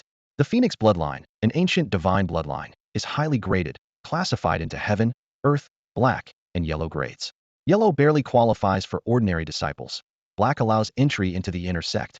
Earth makes one a core disciple, personally mentored by a beginningless stage grand elder. Heaven grade had not been seen in the Shanhuang sect for 1,000 years, and not even the sect master could take on such a disciple. Only the 1,000-year-old patriarch could personally guide them. Reflecting on a millennium ago, the previous heaven grade Phoenix bloodline disciple was personally trained by the patriarch. Unfortunately, that disciple failed to fully master the Shanhuang sect's legacy and tragically fell. Now, Lin Huo's emergence undoubtedly brings new hope and challenges to the Shanhuang sect. The members of the Shanhuang sect were immersed in the memories of the late powerful figure when suddenly, a supreme elder jolted awake. His gaze fixed on Lin Huo, his voice trembling slightly. "Sect master, something's not right. There's something peculiar about the Phoenix bloodline in this girl." The elder had been meticulously examining Lin Huo's bloodline sample. He discovered a startling fact. Although her bloodline concentration was thin, its purity was astonishingly high, reaching a rare celestial grade. This phenomenon was impossible to find in an ordinary Phoenix bloodline bearer. Excitement flickered in the elder's eyes, and his breathing became rapid. He speculated that Lin Huo must have cultivated some extremely profound technique, which allowed her thin bloodline to awaken and reach celestial purity. This technique likely surpassed the heavenly level, reaching the legendary divine realm. The elder quickly shared his findings with the other high-ranking members present. Upon hearing this, their eyes instantly ignited with greedy flames. Obtaining this divine technique could dramatically enhance the power of the Shanhuang sect, potentially enabling them to rival the strongest forces in the eastern wilderness. The sect master of Shanhuang sect stared at Lin Huo, his tone carrying undeniable authority. "Young lady, the purity of your Phoenix bloodline wasn't this high, was it? It was elevated through an unparalleled technique, right?" Hearing this, Lin Huo's expression changed dramatically. Her heart sank, realizing her worst fears had come true. She recalled her master's warning when she was accepted as a disciple. Her Phoenix bloodline was originally extremely thin, and its awakening was solely due to the divine technique her master taught her, the Phoenix Nirvana technique. Lin Huo knew the power of this technique better than anyone. It consisted of 9 levels, and with each level mastered, her Phoenix bloodline would awaken further, and she would undergo a rebirth. Just by cultivating the first level, her prowess skyrocketed from the body tempering stage to the 9th level of the chi gathering stage. If she mastered the remaining 8 levels, her strength might leap to the legendary divine realm. At this moment, Lin Huo's heart was filled with worry. She wasn't concerned about being forced to join the Shanhuang sect, as she believed that the Thunderbird had already gone to the Great Xia dynasty to seek her master, who would soon come to rescue her. Her real fear was that the members of the Shanhuang sect would force her to reveal the divine technique. The Phoenix Nirvana technique, taught to her by her master, held great significance. Without her master's permission, she couldn't divulge the technique, even if it meant facing death. Lin Hoyer secretly resolved to prepare for the difficult situation ahead. Lin Hoyer pretended not to understand the words of the sect master of the Shenhuang sect, responding coldly, "I don't know what you're talking about." The sect master of Shenhuang sect snorted, a trace of disdain flickering in his eyes. "There's no need to pretend. Our Shenhuang sect has been cultivating the Phoenix bloodline for thousands of years. Our understanding of it far surpasses yours. Without a powerful technique, you couldn't possibly have elevated the purity of such a diluted Phoenix bloodline to the heavenly level." His tone suddenly became enticing. "Let's not waste time. Hand over the divine level technique you've been cultivating to enhance the Phoenix bloodline purity, and we won't make things difficult for you. In fact, I can make you a core disciple of our Shenhuang sect, personally taught by our sect's revered ancestor. What do you say?" Lin Hoyer gritted her teeth and replied firmly, "I don't know what you're talking about. I have no technique to enhance bloodline purity. The Phoenix bloodline awakened in me by chance." She silently resolved that she would never admit to possessing any divine level technique. Reflecting on everything her master had done for her, Lin Hoyer felt immense gratitude. Her master had not only saved her family from crisis, but also gifted her a powerful demon as a mount and taught her a divine level technique. Because of her master, her family was revered in the chaotic domain, a level of honor she'd never experienced before. Without her master's gifts, she was nothing. She couldn't let the divine level technique bestowed by her master be leaked. The sect master's voice turned icy. "It seems you prefer the hard way. You should know we have countless ways to make you talk. If you insist on staying silent, we'll have no choice but to forcibly search your soul." His gaze was sharp, locking onto Lin Hoyer's eyes. "You should be aware that with your mere gathering chi stage cultivation, your soul is very fragile. If we forcibly search your soul, you'll end up damaged and turn into a fool. So, I hope you consider this carefully." Despite the aggressive threats, the sect master knew that if Lin Hoyer willingly disclosed the information, they wouldn't need to search her soul. Forcibly searching a soul carried risks. If Lin Hoyer resisted fiercely and self-destructed her soul or committed suicide, they might end up with nothing. Lin Hoyer gritted her teeth, her voice resolute. "I told you, I have no such technique. The Phoenix bloodline awakened in me by chance." She was determined that if they dared to search her soul, she would self-destruct it. An elder spoke up, "Sect master, there's no need to waste words with her. Just restrain her to prevent her from self-destructing and then forcibly search her soul's memories." His gaze was fixed on Lin Hoyer, ready to act at any sign of resistance. The allure of a divine level technique was too great. Even if it meant destroying a genius with a heavenly level bloodline, they had to obtain it. The sect master said coldly, "Since you're so stubborn, you leave us no choice." With that, he extended his hands, unleashing a terrifying suction force that restrained Lin Hoyer, pulling her toward him to conduct the soul search. Caught in the grip of the terrifying suction, Lin Hoyer was horrified to find she couldn't even control her soul to self-destruct. She could only watch helplessly as her body slowly levitated, drawn toward the sect master's hand. In this life-and-death moment, memories of meeting her master flashed through Lin Hoyer's mind. Tears welled up in her eyes, filled with gratitude for her master and resentment toward her fate. "Master, I'm sorry. I fulfilled my promise to you. I'll cultivate diligently and become a powerful cultivator to repay you in the future." Lin Hoyer was filled with despair, her eyes reflecting hopelessness. The head of the Shenhuang sect slowly extended his hand, and an invisible force began to pull Lin Hoyer's body. The surrounding elders and two deputy sect leaders held their breath, their eyes glinting with greed. They had only one thought in mind. The divine level technique was within reach. Just as Lin Hoyer's body was about to touch the sect leader's hand, a tremendous power suddenly descended. This force, like a divine intervention, instantly severed the sect leader's pull. Lin Hoyer's body was enveloped in a gentle force, slowly drifting towards the hall's entrance. A man dressed in a black robe and wearing a mask stepped in from outside. Lin Hoyer turned to look, her vision blurred by tears. She choked out, "Master!" The figure she revered most and longed to see had finally appeared. Moments ago, Lin Hoyer had faced life and death without yielding, but now her emotions completely collapsed. She felt she had someone to rely on, and all her grievances and fears erupted at this moment. "Yes," Xia Xian replied softly, bringing Lin Hoyer to his side. He gently wiped the tears from her eyes and said, "Crying again? Didn't I come to rescue you?" After comforting his disciple, Xia Xian turned his gaze to the Shenhuang sect members, who stood frozen, unsure of what to do. Ignoring them, Xia Xian directly opened the system's sign-in panel. "System, sign in at the Shenhuang sect." Xia Xian commanded the system. A series of prompts sounded. "Ding! Congratulations to the host for successfully signing in at the Shenhuang sect and completing the system task. Ding! Congratulations to the host for receiving a reward of 100 years of pure cultivation. Ding! Congratulations to the host for acquiring the divine ability, Heaven and Earth Shift. Ding! Congratulations to the host for gaining insights from 100 years of formation study. Ding! Congratulations to the host for gaining insights from 100 years of alchemy study. As soon as the prompts ended, Xia Xian's presence underwent a dramatic transformation. The reward of 100 years of cultivation surged into Xia Xian's body like a mighty torrent. With a thunderous boom, he felt as if a small universe had exploded within him, countless insights shimmering like starlight. The Tao Sutra he practiced began to operate on its own, and the spiritual energy in his body's spiritual sea surged towards his heart like a tidal wave. At his heart, the immense cultivation opened up a majestic Tao palace, where a mysterious hidden deity was formed. Xia Xian's realm broke through the barrier of the ninth layer of the boundless realm, leaping directly to the second layer of the hidden palace realm. The Heart Tao Palace, one of the 5 great Tao palaces, came into being, nurturing the heart's hidden deity within.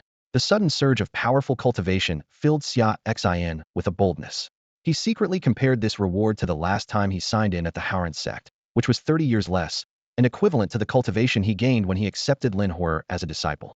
Indeed, crossing the divine land to sign in at the eastern wilderness was worth it. Now, having stepped into the hidden palace realm, Xia Xian stood alongside those ancient beings who hadn't appeared for millennia.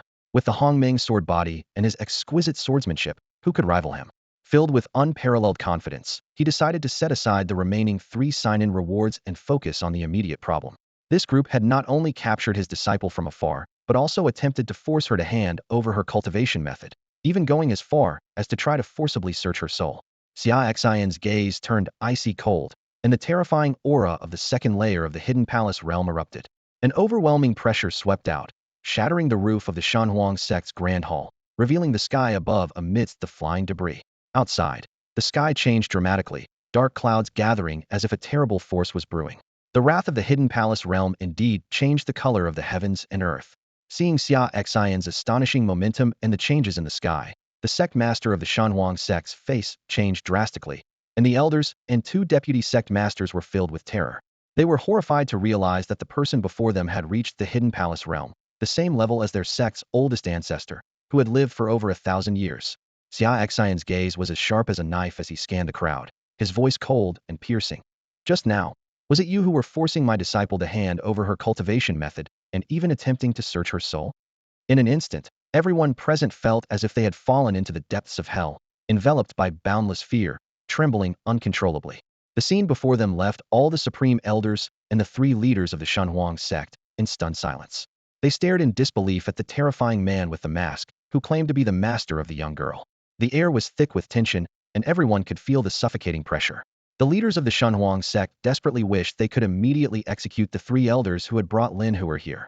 They finally realized that this seemingly ordinary girl had a powerful Bakinga master of the hidden palace realm. Regret and fear intertwined in their hearts, and they couldn't help but wonder, how could those 3 foolish elders dare to capture someone at random? Even worse, they had just planned to search Lin Huer's soul to steal her techniques. Now, it was clear that this had led to an irreconcilable situation. They could see the hatred in Lin Huer's eyes, and the oppressive aura emanating from her master in the hidden palace realm made them shiver. They knew that this senior would not let them off easily today. At that moment, other elders of the Shanhuang sect arrived from all directions, surrounding the hall. Among them were the 3 elders Hong Kuan and his companions who had captured Lin Huer. The momentum unleashed by Xia Xian had blown off the hall's roof, causing a change in the sky, a sight that shook everyone's heart. Immortal Realm elders entered the hall, surrounding Xia Xian and Lin Huer from behind, while hundreds of Sea Transformation Realm elders stood ready outside, and tens of thousands of disciples were gathering. Seeing Hong Kuan and his companions arrive, Lin Huer immediately pointed them out. Master, it was those 3 who forcibly took me, and it was him who injured Thunderbird. Her gaze fell on the Immortal Realm elder who had severely injured Thunderbird 3 days ago, her eyes burning with anger. Hearing this, Hong Kuan and his companions turned pale and exclaimed in shock, "You are the master this girl spoke of." Before they could finish, a terrifying pressure erupted from Xia Xian, enveloping the 3 of them instantly. Hong Kuan and the others felt an overwhelming force descend upon them, as if the sky was collapsing. With a puff, they simultaneously spat out blood and were forced to their knees, looking up with eyes full of disbelief and fear. Their minds were in turmoil. This master was unimaginably terrifying, his pressure beyond even the beginningless realm. Could he be of the hidden palace realm, on the same level as the millennia-old ancestor of the Shenhuang sect? How could this be possible? The 3 were baffled. How could a little girl from a small, chaotic region in Shenzhou have such a formidable master? Previously, they arrogantly assumed that Lin Huer's master, at best, was of the immortal realm. They even recklessly injured her pet Thunderbird in front of her, hoping to lure her master here, intending to kill him within the Shenhuang sect to intimidate Lin Huer into submission. However, things did not go as planned. Their scheme succeeded in drawing out Lin Huer's master, but he turned out to be a deity beyond their reach. At this moment, Hong Kuan and his companions felt nothing but endless regret and fear, realizing the foolish and fatal mistake they had made. Fear and regret overwhelmed their hearts like a tidal wave. Had they known Lin Huer's master was so powerful, they would have killed the Thunderbird on the spot to eliminate any future threat, rather than letting it go to report back. This bloody lesson taught them that in the cultivation world, caution is paramount, and recklessness can lead to disaster. The three of them trembled all over, recalling their actions against Lin Huer and the Thunderbird. Faced with the wrath of a master at the Tsang Palace level, did they still have a way to survive? Xia Xian's sharp gaze fell upon the God Phoenix sect's elder at the immortal stage, the one who had harmed the Thunderbird. With a wave of his hand, an invisible giant hand appeared out of thin air, gripping the elder tightly like an iron clamp. Spare me, senior. The elder was lifted by Xia Xian like a dog, terrified that he might be crushed into pulp at any moment. He pleaded in a trembling voice. We truly didn't know she was your beloved disciple. Had we known, we wouldn't have dared offend her even if we had 100 lives. These words were genuinely heartfelt. If they had known Lin Huer had a master at the Tsang Palace level, they wouldn't have dared to touch her even with 10 lives. Unfortunately, there is no medicine for regret. Once a mistake is made, a price must be paid. Xia Xian snorted coldly, unwilling to waste words. His hand suddenly clenched. With a muffled bang, the elder exploded into a mist of blood and flying flesh. Then, Xia Xian turned his gaze to Hong Kuan and another elder. The two were so frightened they knelt and kowtowed, repeatedly begging for mercy. Please, have mercy, senior. We were confused and truly didn't know she was your disciple. However, Xia Xian ignored them. An invisible giant hand appeared out of nowhere and slammed down heavily. With a loud boom, the hard floor of the hall collapsed instantly, forming a deep pit. The two lay in the pit, their bodies twisted and shattered beyond recognition. This scene shocked all the present elders of the God Phoenix sect. 3 immortal stage elders were ruthlessly killed by Xia Xian. Was he really unafraid of offending the entire God Phoenix sect? After all, the sect had its own Tsang Palace level master. After Hong Kuan and the others were executed, Xia Zhen's gaze, sharp as a knife, swept over the remaining God Phoenix sect leaders. He coldly declared, those 3 are dead. Now it's your turn. At these words, the God Phoenix sect's leader and the supreme elders were filled with dread. The leader forced himself to remain calm and quickly spoke. Do you really intend to annihilate us completely? Hong Kuan and the others were indeed wrong to bring your disciple to our sect. You've killed them, and we shall not argue. But if you continue this rampage, it might be unreasonable. Though your power is immense, reaching the Tsang Palace level, our sect is not without its own defenses. If pushed too far, we might call upon our ancestor, and even you might not fare well. Why not let this end here, and we'll stay out of each other's way from now on? Hearing this, Xia Xian let out a cold laugh. With a wave of his hand, a massive sword intent formed, surrounded by countless sword energies, like a hanging galaxy, aiming directly at the God Phoenix sect leader. The sudden strike of the sword caused the master of the Shenhuang sect to change his expression dramatically, his pupils contracting sharply. He hurriedly mounted a full defense, a fiery red phoenix phantom emerging around him like a layer of scorching armor. Simultaneously, he quickly conjured a pure flame phoenix with his hands, launching it at Xia Xian's incoming sword light. However, as soon as this flame phoenix touched Xia Xian's sword edge, it collapsed and disintegrated instantly, as if meeting its natural enemy, turning into nothingness. Xia Xian's sword continued its unstoppable path towards the master of the Shenhuang sect, twisting the air as it passed. The master was filled with terror, wanting to evade, but found the surrounding space locked by Xia Xian's immense power, like an invisible cage. Ultimately, this unstoppable sword directly obliterated the master of the Shenhuang sect, shredding his body into dust, leaving not a trace of bone behind. In his final moments, a thought flashed through the master's mind. How dare he? Is he truly unafraid of the ancestor of the Shenhuang sect? Threaten me? Humph. Xia Xian snorted coldly, his gaze as sharp as a blade sweeping over the remaining elders and 2 vice masters of the Shenhuang sect. He declared with an icy voice, today, not only will he die, but you cannot escape either. Even immortals couldn't save you after you dared to forcibly search the soul of my disciple. With these words, the high-ranking members of the Shenhuang sect felt as if they had fallen into an icy abyss, their hearts filled with despair. Only now did they realize that their years of arrogance and disregard in the Eastern Wilderness Fire domain had brought such a catastrophe upon them. Amidst the despair, an ancient yet powerful voice suddenly resonated. Not sparing the elders of my Shenhuang sect? I'd like to see what power you have to make such claims. Before the voice even faded, the entire grand hall of the Shunhuang sect was enveloped by a terrifying force. This was the power of the heavens and earth, unique to those at the hidden palace realm, capable of commanding the forces of nature. Clearly, the long-hidden ancestor of the Shunhuang sect had finally emerged. As this force descended, the pressure Xia Xian had placed on the elders and vice masters of the Shunhuang sect melted away like snow. Sensing the sudden relief, joy of survival spread across their faces, and they exclaimed in unison, "The ancestor has arrived. The ancestor is here." A white-haired figure in a dark red robe descended slowly, like a deity from the heavens, through the broken ceiling of the hall, standing firmly in the center before the elders of the Shunhuang sect. In an instant, inside and outside the hall, countless disciples of the Shunhuang sect knelt in unison, respectfully chanting, "Greetings to the ancestor." The deputy leader of Shunhuang sect, with a trembling voice, pleaded with the ancestor, "Ancestor, this person is incredibly arrogant, relying on his power at the Tsang Palace level to wreak havoc in our sect. Please, ancestor, stand up for us."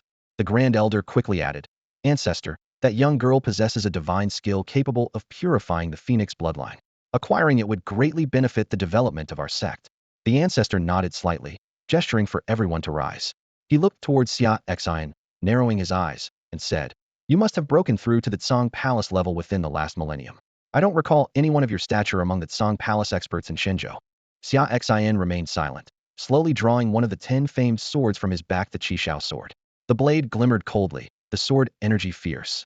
He quietly assessed the situation. The ancestor of Shunhuang sect had an unfathomable level of cultivation, likely between the 3rd and 4th levels of the Tsang Palace realm. In terms of level, the opponent was indeed superior.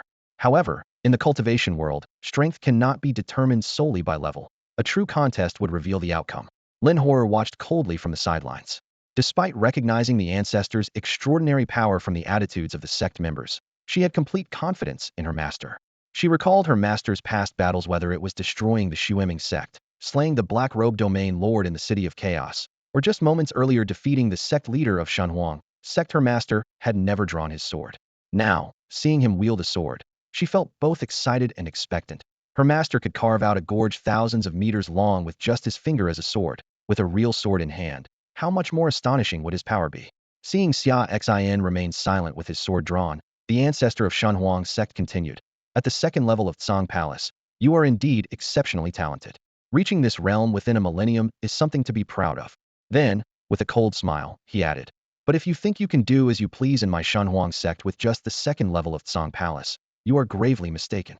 Before he finished speaking, the ancestor suddenly unleashed his full power, and the terrifying aura of the 4th level of Tsang Palace swept out instantly. The entire Great Hall of Shunhuang sect collapsed under this force, debris flying and dust rising. In an instant, everyone found themselves standing in an open-air plaza. Behind the ancestor, 2 towering Tsang god phantoms appeared out of nowhere, reaching dozens of meters high, piercing the clouds. The sky above Shunhuang sect changed dramatically, thunder roared, and the scene was awe-inspiring. Countless disciples and elders of Shunhuang sect were dumbstruck, feeling both shocked and proud.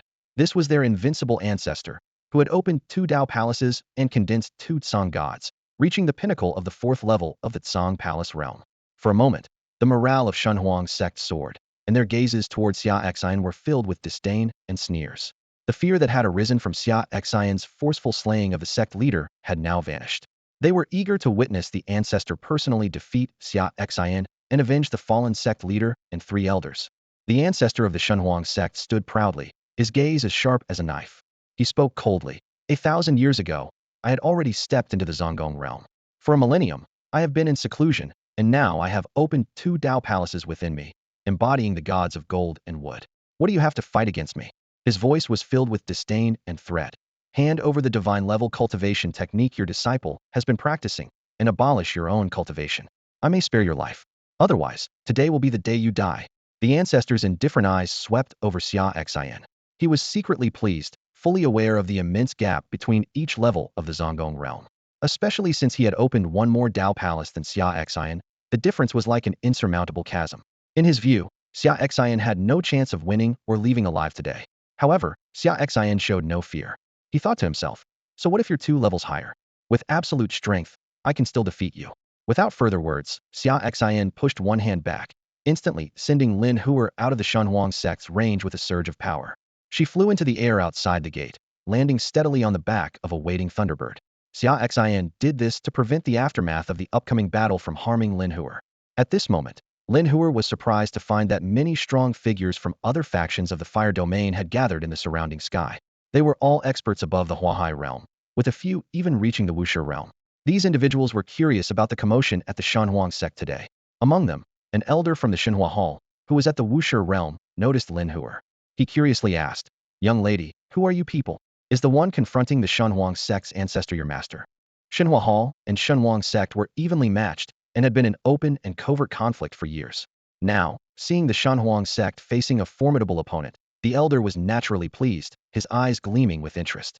Lin Huer responded concisely, "We come from the Xinzhou land. The person fighting the ancestor of the Shenhuang sect below is my master. The elders of Shenhuang sect captured me without reason, trying to force me to reveal my cultivation techniques. Now, my master has come to settle the score." This statement grabbed the attention of everyone present.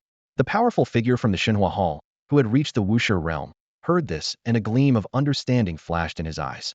He was secretly delighted, thinking, "So that's it. The elder of the Shanhuang sect really has a death wish, daring to target the disciple of a senior from the Cangong realm." He couldn't help but feel overjoyed inside, hoping that today the Shanhuang sect would be thoroughly crushed by this mysterious Cangong realm master from Shenzhou. In his mind, he began to envision a future where the Eastern Wilderness Fire region would be dominated by his Xinhua Hall alone.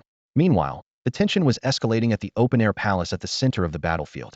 The ancestor of the Shenhuang sect watched as Xia Xian sent his young disciple out of the sect's range, but did not intervene.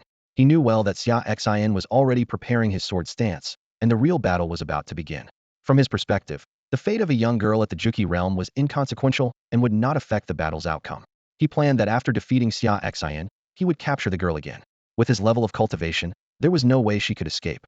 Then, he could perform a soul search on her to obtain her divine cultivation techniques. At this moment, Xia Xian's body began to float slowly. Instantly, violent sword energy swirled around him, forming an invisible barrier. A peculiar scene unfolded. Not only did the swords in the hands of the Shanhuang sect's disciples and elders tremble, but even the swords held by the Fire Region cultivators watching from the sky outside the sect also began to quiver. It was as if they sensed an overwhelming sword intent brewing, not yet fully formed, but already stirring the forces of heaven and earth, causing all swords to tremble in fear. Xia Xian continued to rise, raising his Qishao sword high. The terrifying sword energy formed a massive storm, swirling madly around him as its center. The entire region of the Shanhuang sect seemed to transform into a world constructed of sword energy, striking fear into the hearts of all who witnessed it. "What terrifying swordsmanship!" the ancestor of the Shenhuang sect exclaimed, his face changing as a sense of foreboding surged within him. "With one sword, I will cut you down," Xia Xian declared in a deep voice, ready to unleash his unparalleled sword technique, One Sword Nine Skies. The sword energy spanned 30,000 miles, and with one sword nine skies, none could stand against it. This earth-shattering strike was about to unleash a tremendous upheaval in the Eastern Wilderness Fire region. Xia Xian slowly raised the long sword in her hand, and an overwhelming sword aura instantly swept across the entire Shenhuang sect. Whether elders or disciples, everyone involuntarily turned pale, as a fear from the depths of their souls surged like a tide. Centered around Xia Xian, a storm of sword energy suddenly erupted, its power several times stronger than the aura previously displayed by the sect's patriarch. Among those present, some even entertained a ridiculous thought. Under this one-sword strike, their patriarch might not only be defeated but could possibly lose his life. This thought sent chills down their spines, considering their patriarch was a formidable powerhouse at the 4th level of the Tsang Palace realm, while this young girl's master was only at the 2nd level. How could he possibly be a match for their patriarch? From a distance, a powerful observer from the Xinhua Hall, at the Wuxia realm, witnessed this scene and exclaimed, "Young lady, your master's swordsmanship must have reached divine levels. Such formidable power, commanding the forces of heaven and earth, causing countless swords to tremble in fear, can only be compared to the peerless sword immortal who roamed the eastern wilderness 1,000 years ago." He continued to explain that 1,000 years ago, the sword immortal of the eastern wilderness was a nightmare to the cultivation world. With his own power, he suppressed all sword practitioners in the eastern wilderness. Fortunately, after achieving divine swordsmanship and sweeping across the eastern wilderness with no one to challenge him, he chose to reside in the eastern wilderness Sword Emperor city and no longer emerged. Otherwise, all sword practitioners might still have to bow their heads. Sensing the immense sword momentum gathered by Xia Xian, the Shenhuang sect patriarch said coldly, "Not only have you comprehended divine swordsmanship, mastering powerful sword arts, but you also seem to possess an extremely extraordinary sword physique. Otherwise, you couldn't have gathered such a formidable sword momentum. Hearing this, Xia Xian was slightly surprised. The Shenhuang sect patriarch had keen insight, realizing that he possessed the ultimate forbidden sword physique, the Hongmeng sword body. However, at this moment, he couldn't unleash the full power of the Hongmeng sword body. At least, not until reaching the Saint Realm could he exhibit a portion of its forbidden power. Even now, he could only wield less than 1% of its power, but even so, it was more than enough to defeat the Shenhuang sect patriarch. Moreover, he hadn't even activated the Hongmeng sword body or used its power this time. He merely used it to assist in gathering the sword momentum. The killing move he was about to unleash was his supreme sword, Art 1, Sword to the Heavens. Die! Xia Xian shouted. One sword to the heavens. In an instant, the magnificent sword momentum gathered on Xia Xian's Qishao, sword slashed down with terrifying heavenly might. The sword momentum amassed above the Shenhuang sect was instantly mobilized, triggering countless sword energy storms, which transformed into the most dazzling sword intent, all concentrated in this single strike aimed at the Shenhuang sect patriarch. At that moment, it seemed as if the world lost its color, and everything stood still, leaving only this divine sword strike. I refuse to believe you can defeat me with one sword, the Shenhuang sect patriarch roared. Phoenix Bloodline, activate. Heart Palace, open. Liver Palace, open. In the blink of an eye, the Shenhuang sect patriarch unleashed all his trump cards without reservation to confront the sword. With the activation of his Phoenix Bloodline, dark red flames erupted within a 10th centimeter radius. The terrifying heat turned the palaces within that range into a sea of fire, even warping the space. Two divine statues stood like guardian deities in the sea of flames, shielding the Shenhuang sect patriarch. Phoenix Burning Heaven Technique, the patriarch shouted again, unleashing the sect's strongest forbidden art. This technique, only performable by those with the Phoenix bloodline, was a forbidden art that would take years to recover from after use. But at this moment, he had no choice but to deploy his strongest technique, or he might not survive the day. As the technique was unleashed, the flames within the 10th centimeter sea of fire were drawn away, forming a black flame-imbued phoenix above the patriarch's head, charging towards Xia Xian's sword strike. Watching the black flame phoenix flying towards Xia Xin's sword, everyone present, whether from the Shenhuang sect or the spectators, held their breath. The outcome hinged on this moment. Boom! A deafening explosion echoed across the sky as the black fire phoenix clashed violently with Xia Xian's devastating sword strike. The terrifying energy of the flames and the sharp storm of sword aura swept through the surroundings, tearing the clouds into nothingness. The shockwaves, like invisible tidal waves, surged downward. Under this formidable force, the palatial complex of the Shenhuang sect was instantly reduced to ruins, with debris flying and dust billowing. Among the onlookers, disciples below the sea transformation realm were flung away like kites with broken strings, some thrown tens of thousands of meters before crashing heavily to the ground, barely clinging to life. Even those at the sea transformation realm could only barely withstand the aftershock, their blood churning and faces pale. As the aftermath dissipated in the air, everyone looked anxiously upward, eager to see the outcome. When the dust finally cleared, the sight before them filled everyone with terror. The supernatural black fire phoenix, conjured by the Shenhuang sect's ancestor at the cost of burning his own blood, had vanished without a trace. Meanwhile, Xia Xian's sword, forged with the momentum of heaven and earth, remained undiminished, carrying its destructive might downward. No! The Shenhuang sect's ancestor let out a roar filled with despair and fear. However, it was all too late. The destructive sword light engulfed the ancestor in an instant, then swept over the entire Shenhuang sect. Some disciples attempted to flee, but their efforts were futile against such overwhelming power. In the blink of an eye, the entire region of the Shenhuang sect was torn apart, transformed into a world of sword aura. All the buildings, vegetation, and living beings were reduced to nothingness in the terrifying sword energy. The sword aura, like countless fine threads, annihilated everything in its path. When the dust finally settled, there was no sign of life within the tens of thousands of meters of the Shenhuang sect's territory. Only the pervasive destructive sword aura remained, silently testifying to the terrifying power of that single strike. The Shenhuang sect's ancestor, along with all remaining members within the sect's domain, were completely obliterated by that sword. Xia Xian slowly sheathed his sword, as everything returned to calm. The Shenhuang sect's ancestor probably never imagined he would meet his end in such an absolute defeat within his own sect. The cultivators of the Shenhuang sect could not have foreseen that their sect, which had dominated the fire domain for thousands of years, would face annihilation due to a disciple brought in from outside. From this day forward, the Shenhuang sect, once a top power in the eastern wastelands, would forever become history. The spectators from various major forces within the fire domain were left speechless with shock. One of the two dominant powers in the fire domain, one of the 7 super regions, had been wiped out with a single sword strike. The terrifying ancestor, who had reached the hidden palace realm 1,000 years ago and was now at the 4th level of that realm, had been slain by a single blow. They found it hard to process. The event was simply too overwhelming. They knew Xia Xin was powerful. The terrifying sword momentum earlier had made that clear. But they never imagined that Xia Xin's sword could be so immensely powerful.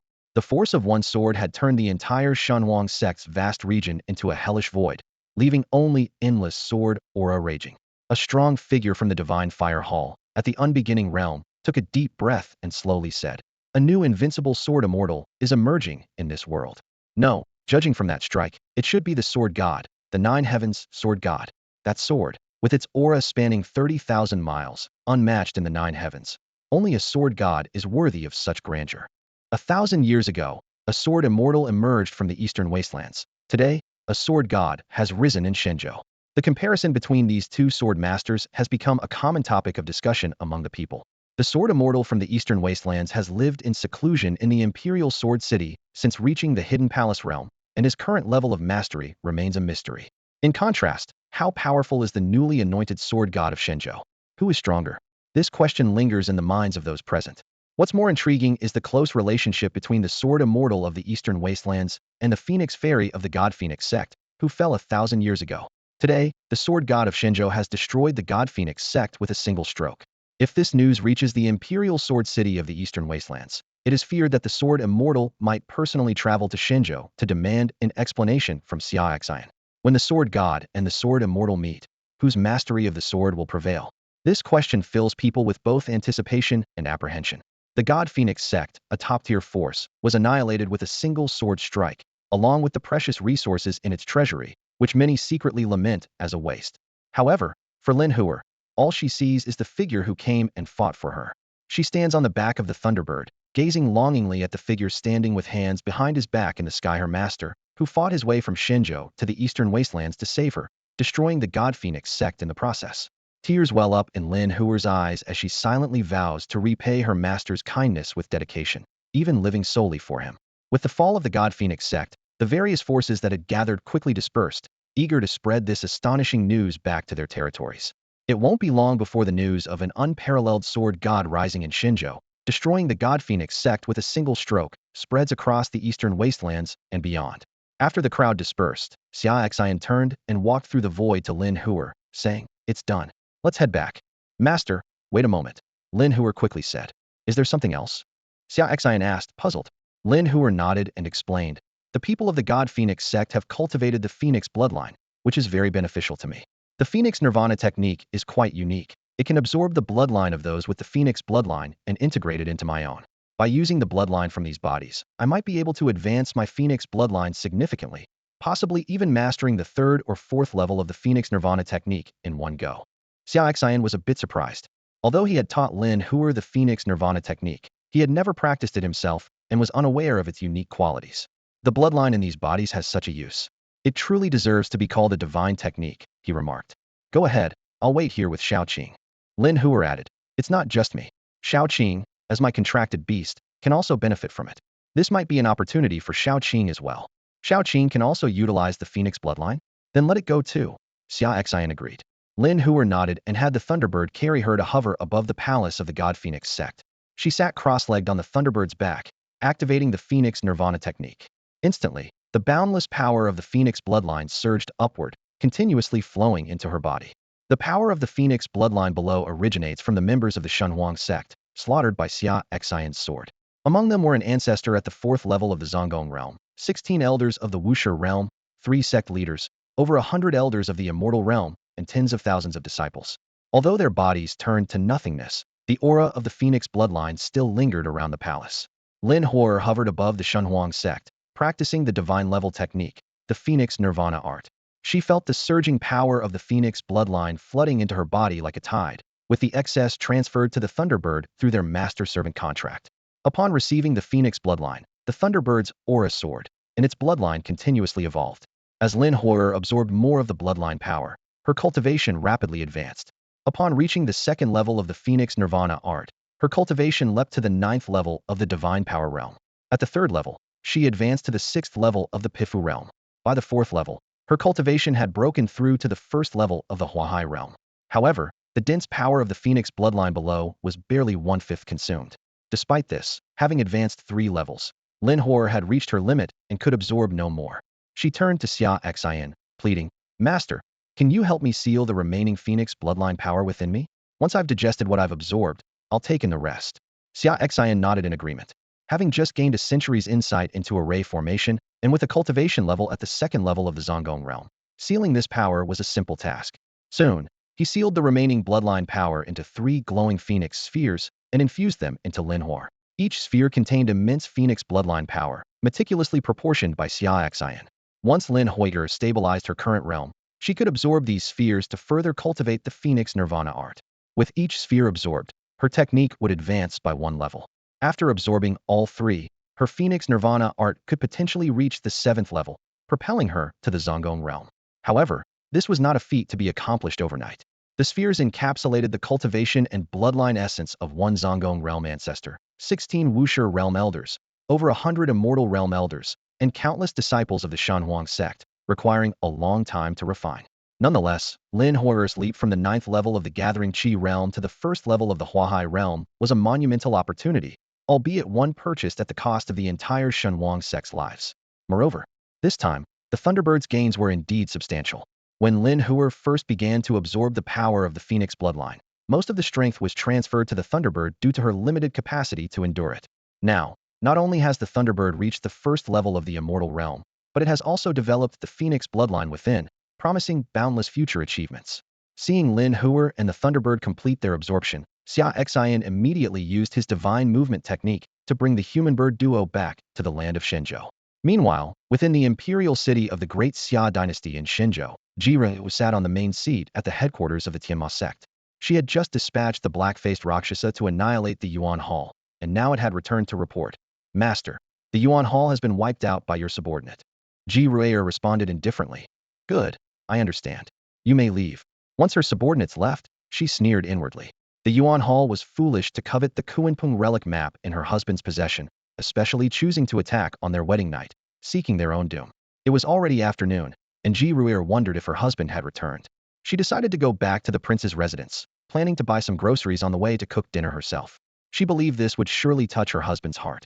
Simultaneously, she reminded herself to be careful in concealing her identity as the leader of the Tienma sect, ensuring her husband never discovers she is a ruthless demoness. Ji Ruir thought to herself, her husband's cultivation level is not high, merely a small elder of the Dao sect at the immortal realm. If he knew her true identity, he might be terrified. In her eyes, her husband is a gentle and amiable person who surely dislikes her violent ways. She resolved to keep these matters tightly under wraps, ensuring he never finds out. With this in mind, Jirier also decided to buy some ginseng and goji berries to make soup for her husband. Tonight, she wanted to win him over with her deep affection. Meanwhile, on the way back to Shenzhou, Xia Xian repeatedly reminded Lin Hor, remember what I just said. Your master's wife, my wife, doesn't know about my high cultivation level. When we get back, make sure not to let it slip." Xia Xian continued to explain, "Your master's wife's cultivation is not high, only at the immortal realm, and she is currently pregnant. She is strong-willed, and if she finds out that my cultivation far exceeds hers, she might feel inferior, affecting our relationship. Just treat me as an ordinary elder of the Dao sect, and remember this well." Lin Hor obediently replied, "Yes, master, I remember."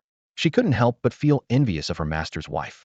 Her master cherished his wife so much that he even went to the extent of hiding his true cultivation to prevent her from feeling inferior. Such a good man is rare in the world. During the flight, Xia Xian suddenly remembered something and sighed. He turned to his disciple, Lin Hor, with a hint of regret in his voice. "Hor, I was too hasty earlier." Lin Hor looked at her master with confusion, her brow slightly furrowed. "Master, what do you mean by that? I don't quite understand." Xia Xian explained. "Just now, I shouldn't have destroyed the Shanhuang sect with a single strike. You have to understand, as one of the top forces in the Eastern Wilderness, their treasury must have accumulated a lot of precious materials and spirit stones. Unfortunately, I wiped out the entire sect with one strike and got nothing." Xia Xian's tone was filled with regret. He should have emptied the Shanhuang sect's treasury before destroying them. But then again, he couldn't entirely blame himself. Who would have thought that the ancestor of the Shanhuang sect would be so weak? Despite being 2 minor realms higher than him, he was defeated with just one strike. As a result, the entire Shenhuang sect was destroyed, leaving nothing behind. Xia Xian shook his head helplessly. Ah, being too powerful can be a hassle. I don't even get the chance to loot the enemy's treasury before wiping out their sect. After hearing her master's words, Lin Hor suddenly understood and agreed that her master had indeed been a bit hasty. She earnestly said, Master, don't worry. Next time, if there's a sect to be destroyed, I'll remind you to loot the treasury first. Xia Xian's eyes lit up, and he nodded approvingly. Good idea. As expected from my good disciple, you understand things quickly. I'll rely on you to remind me in the future. Lin Hoyer patted her chest in assurance. Leave it to me, master. At this moment, the Thunderbird, Xiao Qing, also let out a cry, as if indicating that if Lin Hoyer forgot, it would remind them too. Xia Xian laughed and said, Xiao Qing, you remember to remind us too. The resources we get from looting will ensure you all won't lack for cultivation resources in the future. Hearing this, Xiao Qing chirped excitedly, as if to say it was up to the task. If nothing else, it was quite adept at looting treasuries. With that, the two of them and the bird made their way back to the Grand Xia dynasty in the Xian realm. Upon reaching the outskirts of the Grand Xia dynasty, Xia Xian found a large beast mountain range to settle Xiaoqing. Xiaoqing had already reached the immortal realm, and there was no suitable place to accommodate it within the Grand Xia dynasty. Moreover, having just advanced a major realm, it needed time to consolidate its strength. In this beast mountain range, the strongest beast was only at the half-step sea transformation realm, which was no match for Xiaoqing. Leaving it here as a beast overlord seemed fitting. Xia Xian thought he would summon it when needed. Besides, compared to the life in human cultivator cities, the Thunderbird preferred living in the beast mountain ranges. After settling Xiaoqing, Xia Xian and Lin Hora returned to the Grand Xia dynasty. Xia Xian made a slight change to his appearance and directly entered the prince's mansion in the royal city. Butler Fu and Madame Tong were together, and, upon seeing Xia Xian return, quickly greeted him. Master. Son-in-law. Xia Xian nodded and pointed to Lin Hoyer beside him. This is my disciple, Lin Hor. She has just arrived in the Grand Xia dynasty. Butler Fu, arrange a place for her in the prince's mansion. Yes, master. Butler Fu replied respectfully, then proceeded to arrange accommodations for Lin Hor.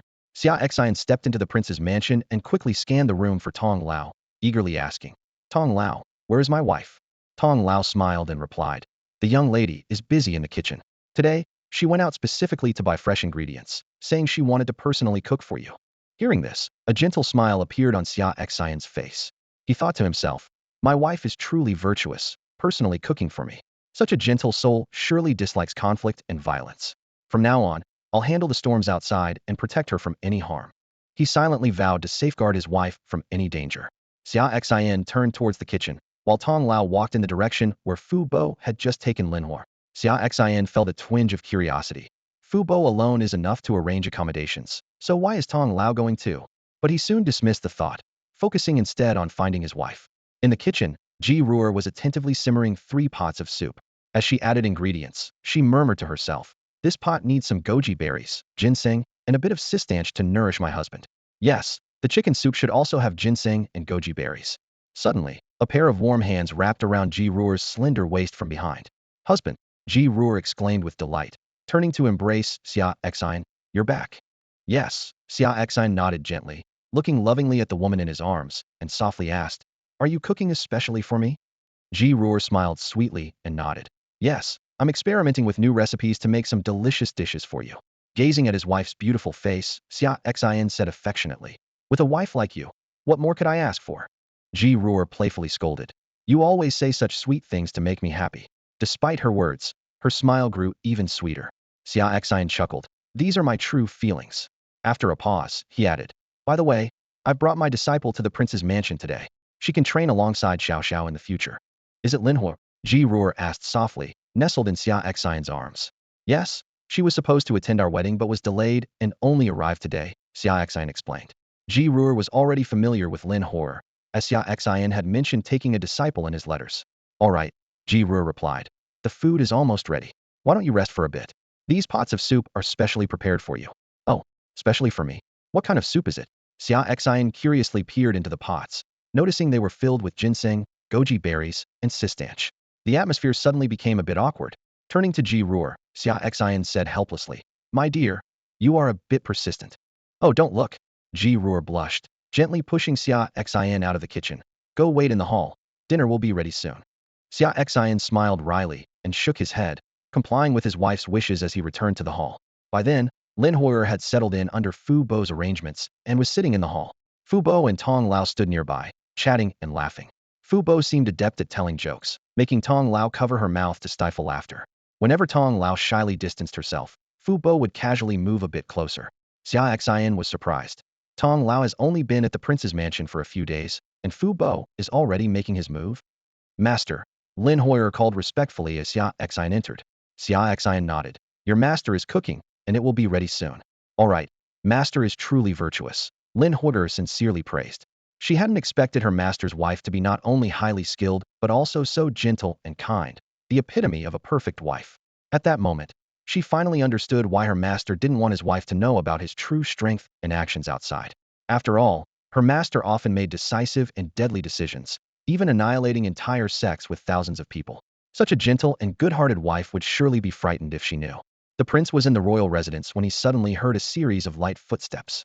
Xia Xiaoxiao came bouncing in, her cheeks slightly flushed from running. Uncle, Xia Xiaoxiao said, panting a little. When I first arrived, I saw that you and Aunt weren't here, so I went back. Now I'm here again. Xia Xian nodded with a smile. Yes, your uncle went to pick someone up. He turned and gestured to a young woman beside him, introducing her to Xia Xiaoxiao. This is your sister Horror, Lin Horror, my personal disciple. Xia Xiaoxiao's eyes widened with delight as she looked at Lin Horror. Wow, sister, you're so beautiful. My name is Xia Xiaoxiao. Xia Xian said warmly. Xiaoxiao is my niece. You two can cultivate together in the future. Lin Horror respectfully replied. Yes, master. Then she turned to Xia Xiaoxiao with a smile. Xiaoxiao, you're very pretty too. Yes, we're both pretty, Xia Xiaoxiao replied innocently, then pulled Lin Horror aside and lowered her voice. Sister, being accepted as my uncle's personal disciple means you have great talent, right? Lin Horror modestly shook her head. My talent is average, but I have a phoenix bloodline, which is why master accepted me. Xia Xiaoxiao's eyes widened in amazement. Wow, a phoenix bloodline. That sounds incredible. What level have you reached in your cultivation? I just broke through to the sea transformation realm, but I'm not yet familiar with controlling it, Lin Horror replied calmly. What? Sea transformation realm? Xia Xiaoxiao exclaimed in surprise. That's even more powerful than my father was.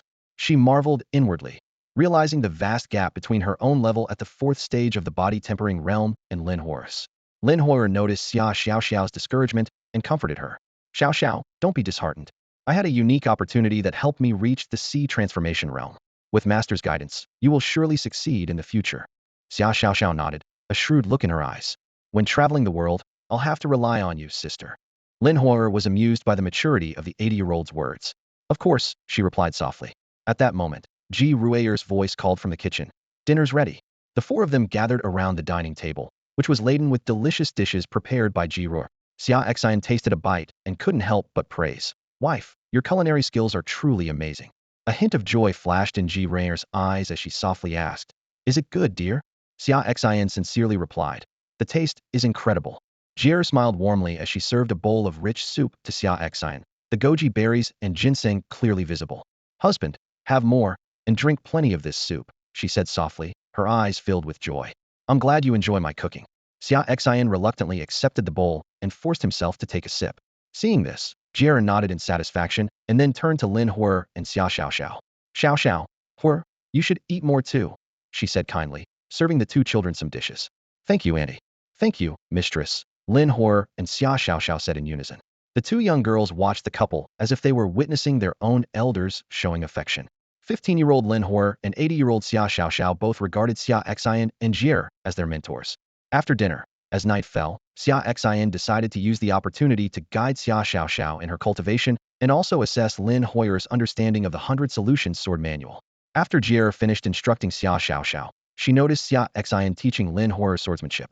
Seeing that Lin Horror didn't have a suitable weapon, she took out a ground-level spiritual sword, the Fire Cloud Sword, from her storage ring. Horror, this sword is for you, Jier said warmly. Feeling the powerful spiritual energy emanating from the sword, Lin Hoyer quickly refused. Mistress, this sword is too valuable. I can't accept it. Jier smiled and insisted. Take it. There's no need to be formal with your mistress. I didn't prepare anything for our first meeting, so consider this sort of gift. As the leader of the Heavenly Demon sect, a ground-level spiritual weapon was of little consequence to her. Xia Xian also spoke up. Horror, accept it. It's a token of your mistress's goodwill. With her mentor's encouragement, Lin Horror finally accepted the precious gift, feeling both touched and overwhelmed, unsure of how to repay such kindness. Watching this, Xia Xiaoxiao couldn't help but sigh inwardly. She thought of her own cherished profound-level spiritual weapon, the ice sword, and how it paled in comparison to the ground-level spiritual weapon gifted to Sister Horror. Although the sword was a gift from her royal uncle, Xia Xiaoxiao couldn't help but feel a twinge of sympathy for him, thinking that his resources might not match those of her aunt, making even a gift for his niece seem modest. She resolved to be more understanding of her royal uncle in the future. Xia Xian noticed Xia Xiaoxiao's unusual demeanor but didn't understand the reason, only sensing a vague feeling of being underestimated. Meanwhile, within the great Xia dynasty, the forces of two major vassal kings were gathering strength. The king of Shiliang had secured the assistance of one C transformation level expert each from the Qingmu sect and the Luofu palace, along with one of his own, totaling 3. The king of Beima had the support of the Guangdao sect and the Beihan sect, each providing one C transformation level expert, plus 2 under his command, totaling 4. With the 7-day deadline approaching, tomorrow, these 7 C transformation level experts planned to storm the great Xia Imperial city, intending to kill all members of the royal family and overthrow the rule of the great Xia dynasty. A cataclysmic change was about to unfold. In the grand Xia Imperial city, within the residence of the prince, Xia Xian had just finished instructing Xia Xiaoxiao and was about to send her back to the palace. However, the lively young girl pouted, expressing her desire to stay at the prince's residence. She explained that her father and mother were busy refining elixirs, leaving her with no company if she returned to the palace. Xia Xian pondered for a moment, remembering that Xia Zhen and Murong Qing were fully engaged in refining the elixirs he had given them. These elixirs could elevate their cultivation levels to the immortal realm and sea transformation realm without side effects. However, to stabilize their foundations, they needed 7 days to slowly refine the elixirs. Apart from attending Xia Xian's wedding the previous night, the two had been in seclusion. Seeing Xia Xiaoxiao's hopeful eyes, Xia Xian agreed to her request. He instructed Uncle Fu to arrange accommodations for his little sister, thinking her presence would bring some liveliness to the residence. Moreover, since Lin Hoyer often visited, the two young girls could be companions and cultivate together. Suddenly, Xia Xian recalled the issue of rebellious vassal kings that Xia Zhen had mentioned earlier. Initially, he planned to address it after his wedding, but it seemed unnecessary now. Once Xia Zhen finished refining the elixirs and reached the immortal realm, he could easily deal with these rebellious forces, whose strongest members were only at the sea transformation realm. Xia Xian felt a sense of relief, knowing he could enjoy a carefree life as a prince. Just as he was contemplating a sweet life with his new wife, Ji Ruer called softly, "Husband, it's late. We should rest." "All right, my dear, I'm coming," Xia Xian replied, recalling the ginseng and goji berry soup he had at dinner, feeling invigorated. Meanwhile, in one of the 10 super regions of Shenzhou, the Buddhist domain, countless disciples knelt in reverence, reciting Buddhist scriptures at the main altar of the Buddhist sect. A divine monk, draped in a kasaya, walked out slowly. The abbot of the Buddhist sect immediately bowed in respect. "Greetings, Venerable Duhue." Venerable Duhue nodded slightly. As a reclusive divine monk of the Buddhist sect, a master of the hidden palace realm, he emerged this time for one purposito: investigate the recent annihilation of the Jingang temple by the demon sect. The abbot hurriedly explained, "Venerable monk, we have found that the Jingang temple attempted to frame the demon sect first. Your emergence might not be appropriate." Venerable Duhue responded calmly, "My journey is unrelated to the Buddhist sect. You need not worry." With that, he walked away, thinking to himself, "The demonic ways in this world are too rampant. It seems I must take action." The abbot of the Buddhist sect could only shake his head helplessly upon hearing the news. Despite being the leader of the second most prominent righteous sect in the land of Shenzhou, he had little authority in front of the sect's elders, who had lived for over 1,000 years. The next day, the Grand Xia dynasty of the Xian domain was visited by a group of unexpected guests. 7 masters of the sea transformation realm stealthily infiltrated the imperial city, carrying out secret orders from the king of Shiliang and the king of Beima to annihilate the royal family. If the royal family of the Grand Xia fell, the 2 vassal kings could seize control, and the forces behind them could intervene. For both the vassal kings and the infiltrators, this was a win-win situation. Today, the royal family of the Grand Xia was destined to face disaster. The 7 moved confidently through the outer city, arriving outside the inner city palace. As the imperial guards attempted to intercept them, they took to the skies, hovering above the imperial city. In an instant, the terrifying pressure of the sea transformation realm swept over the area. "Emperor, come out and face your death," shouted one of the sea transformation realm experts under the king of Shiliang, his voice echoing throughout the imperial city. Terrified citizens looked up to see 7 figures standing in the air, a suffocating atmosphere enveloping the entire city. 7 sea transformation realm experts. "Oh my, who sent these people? Are they here to target the royal family? I heard the royal family recently lost several sea transformation experts, leaving only 2. Can they withstand this?" The citizens whispered among themselves, panic quickly spreading. Meanwhile, the leaders of the heavenly demon sect hidden within the Imperial city also sensed the anomaly, their expressions changing drastically. We're doomed. In the base of the heavenly demon sect within the Imperial city, the leaders appeared frightened. Their concern wasn't the 7C transformation experts, but their own master's wrath. Their master had instructed them to secretly maintain order in the Grand Xia, especially in the Imperial city, during her wedding. Now, 7 small fries had not only sneaked in, but were also flaunting their power above the city. Hunyuan Demon Lord, it's all your fault for saying the master's wedding was over so we could relax. Now look, even 7 small C transformation experts managed to sneak in. The master will surely blame us for our lack of vigilance. Black-faced Rakshasa angrily said. Hunyuan Demon Lord looked equally helpless. How was I supposed to know these 7 small C transformation experts would be so discreet, only revealing their power once they reached the inner city? To them, these C transformation experts were merely slightly larger ants, expected to create a commotion. Who would have thought they would be so low-key, slipping in unnoticed? Had they been this bold outside the city, they would have been swatted away long ago. Now that they were inside, the sect leaders couldn't act. The master had ordered them not to reveal their identities to the master's husband. They could only wait for the master and her husband to handle it. But once the master dealt with these 7 fools, it would likely be their turn to face punishment. Meanwhile, in the prince's mansion, Xia Xian, Uncle Fu, Granny Tongyan, and Ji Rear had already sensed the pressure in the sky above the Imperial city. Xia Xian looked up, sighing. Such audacity. They must be C transformation experts sent by the vassal kings. 7 of them, quite a few. Xia Xian and his group stepped out of the mansion. Ji Rear asked with a smile. Husband, shall I go, or will you? Xia Xian replied gently. You are with child, my dear. Let your husband handle such matters of combat. He looked up at the 7 arrogant figures in the sky, sighing helplessly. He had hoped not to intervene personally, but since these people had come to him, what choice did he have?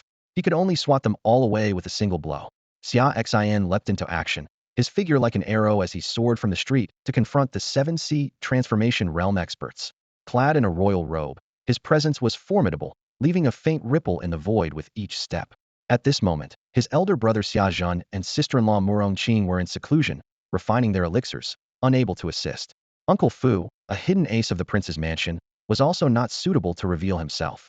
After all, Uncle Fu had only recently advanced from the divine power realm to the 2nd level of the hidden palace realm. If he acted, it would surely arouse suspicion. With Uncle Fu, a hidden palace realm expert, guarding the mansion, Xia Xian could venture out with more peace of mind. Suddenly, Xia Xian unleashed the pressure of his 3rd level immortal realm, spreading like a tidal wave. The oppressive aura that the 7C transformation realm experts had cast over the Imperial city vanished instantly. With each step he took, his aura intensified, enveloping the city below, making the citizens feel as if they were bathed in a spring breeze, their fears dissipating. The people of the Imperial city gazed up at Xia Xian in astonishment, feeling as if a celestial being had descended. They excitedly whispered among themselves. It's the prince. The prince has stepped in. My goodness, the prince is actually an immortal realm expert from legend. Just 2 days ago, the entire nation celebrated the prince's wedding, and now he turns out to be so powerful. The citizens were elated, secretly pleased that the 7 troublemaking C transformation realm experts seemed doomed. Since Xia Zhen's ascension, he had ruled diligently and benevolently, earning the people's trust. Now, witnessing Xia Xian's intervention, they were even more jubilant.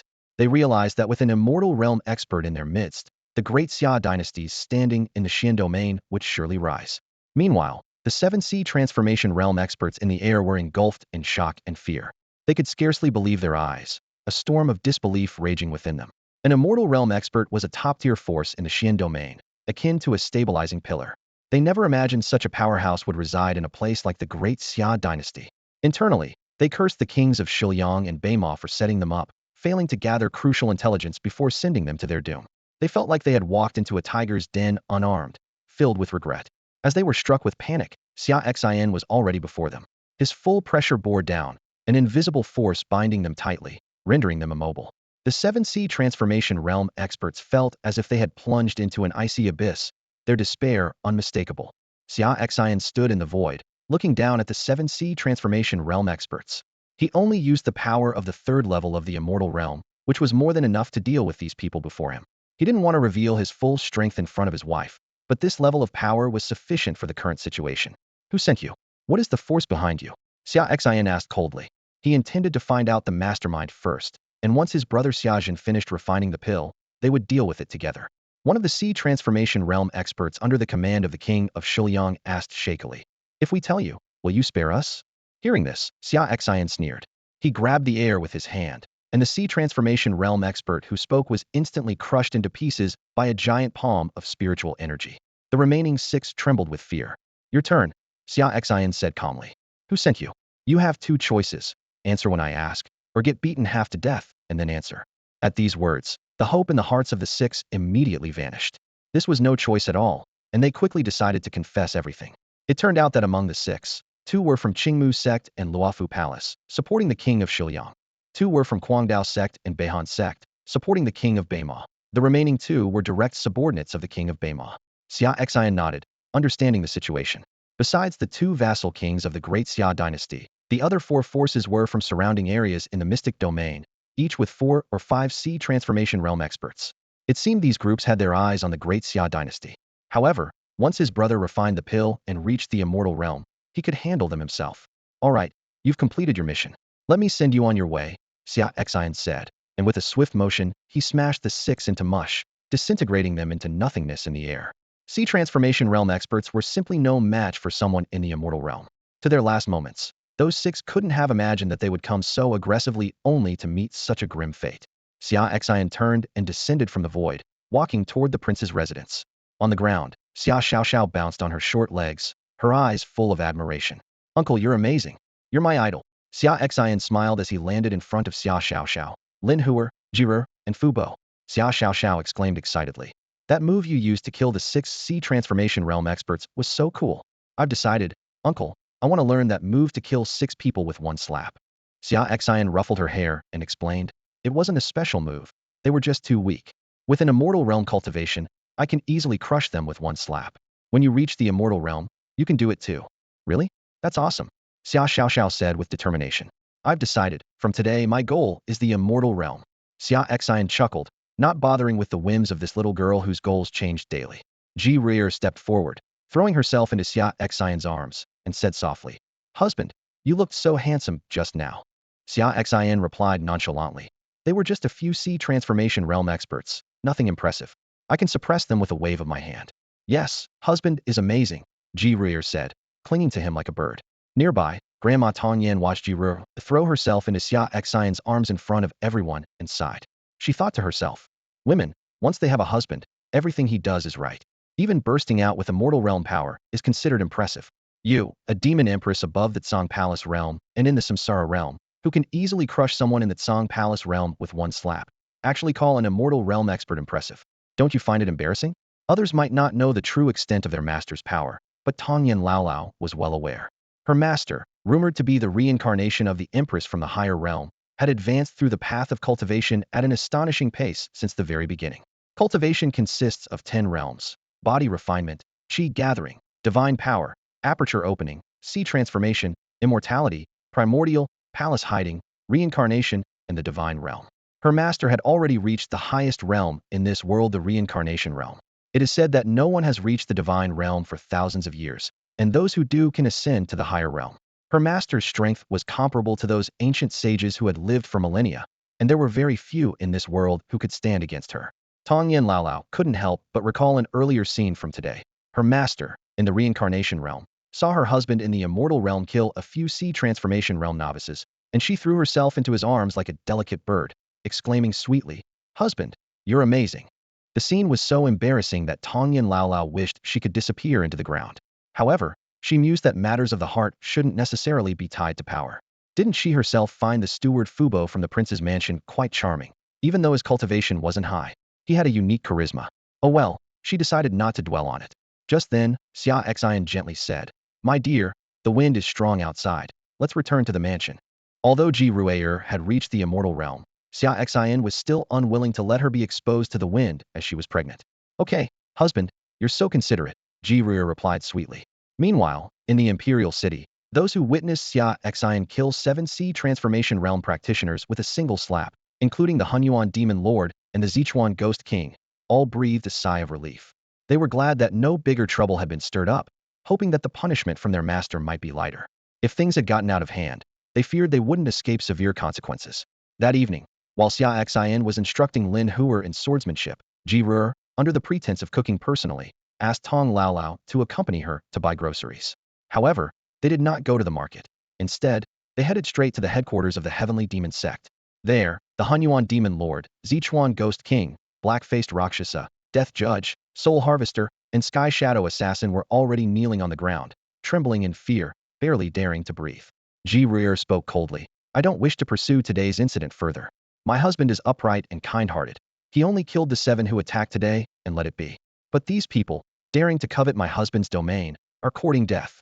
Her voice was chilling. The 6 forces Western Liang King, Northern Desert King, Greenwood Sect, Luofu Palace, Madblade Sect, and Northern Cold Sect, I don't want them to see tomorrow's sun.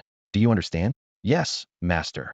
The demonic leaders responded in unison. We will set off now to uproot these forces and annihilate them. Very well, go. Jiru waved them off. After they left, Jiru turned to Tongyan Lao and said, let's go too. It's getting dark. We need to buy groceries and cook for my husband. Today, we'll make some nourishing soup for him. Tongyan Lao couldn't help but ask, Master, is the son-in-law's health very weak that he needs nourishing soup every night? No, my husband isn't weak, but this nourishing soup. Before Jiru could finish, a blush spread across her face. Jiru gave a mysterious smile, a hint of cunning in her eyes. You've never been married, so you don't understand its wonders. Men gain a magical strength from it. Her words carried a subtle implication, sparking the imagination. Meanwhile, in the prince's mansion, Xia Xin, who was guiding Lin Huer in cultivation, suddenly sneezed. He frowned and pondered. What's happening? Is someone watching me? Xia Xin was puzzled, considering various possibilities in his mind. Could it be that someone is thinking about me, or perhaps cursing me behind my back? After a moment's thought, Xia Xion's expression softened. Speaking of which, my wife should be back from grocery shopping soon. His eyes revealed tenderness. She's such a good and virtuous wife. Not only is she carrying our child, but she also buys groceries and cooks for me. Xia Xian was filled with gratitude.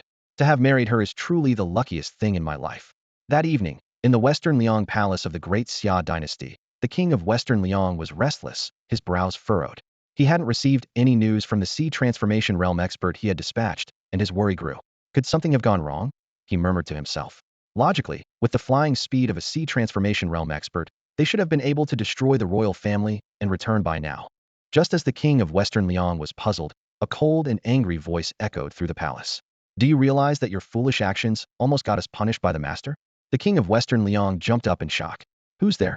Who's speaking? He looked around warily, cold sweat dripping from him. Suddenly, the figure of the Purple River Ghost King appeared out of thin air in the palace. A terrifying black hand instantly grasped the throat of the king of Western Liang. Despite his prowess in the splitting palace realm, he was unable to break free. The king of Western Liang looked in terror at this powerful figure who had appeared so suddenly, feeling his bones crack under the pressure of the other's strength. The Purple River Ghost King spoke coldly. Those who act without thinking deserve to die.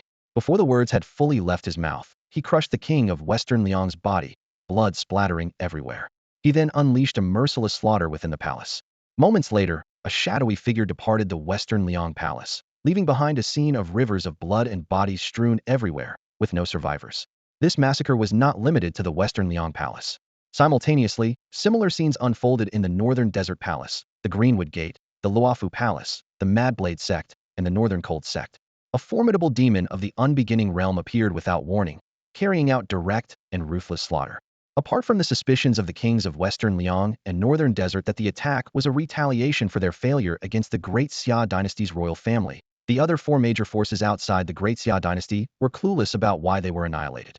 They never imagined that merely dispatching a sea transformation realm expert to interfere in the affairs of the Great Xia dynasty would bring about such horrifying consequences. Meanwhile, the monk Du Bei from the Buddhist domain had gathered some Buddhist disciples and was rebuilding the Vajra temple at its original site beside the Xian domain. However, the abbot and the original team had changed, with the monk Du Hui from the Buddhist domain personally taking the role of elder and overseeing the temple. Du Hui's purpose in leaving the Buddhist domain was not just to rebuild the Vajra temple. He also intended to find the culprit who destroyed it and make them pay. In the newly rebuilt Vajra temple, the monk Du Hui looked at the gathered Buddhist disciples and elders from various places and solemnly declared, "Next, I will use Buddhist teachings to eliminate the demonic forces in the nearby small domains. You are to invite all forces from these domains to come to the Vajra temple in 2 days to show their submission and spread the Buddhist teachings of compassion. Those who do not submit will be treated as demonic." "Yes, great monk," the Buddhist disciples and elders responded. and they left the Vajra Temple overnight to convey Du Hui's message to the nearby domains. The domains near the Vajra Temple are the Xian domain, the Tian domain, the Tsang domain, and the Yuan domain. Among these, the Tian domain is a super domain with a branch of the Buddhist sect, the Lingtai Temple, so they need not be concerned.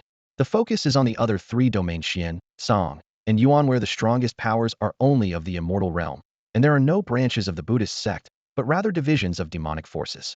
These are their main targets. The words of the monk Duhui echoed like thunder throughout every corner of the Diamond Temple. His command was clear and straightforward. Go to the three regions and notify all factions that in 2 days they must come to the Diamond Temple to pledge allegiance and spread the teachings of Buddhism. Those who refuse will be treated as followers of the demonic path. As night fell, Duhui's figure appeared especially tall in the moonlight.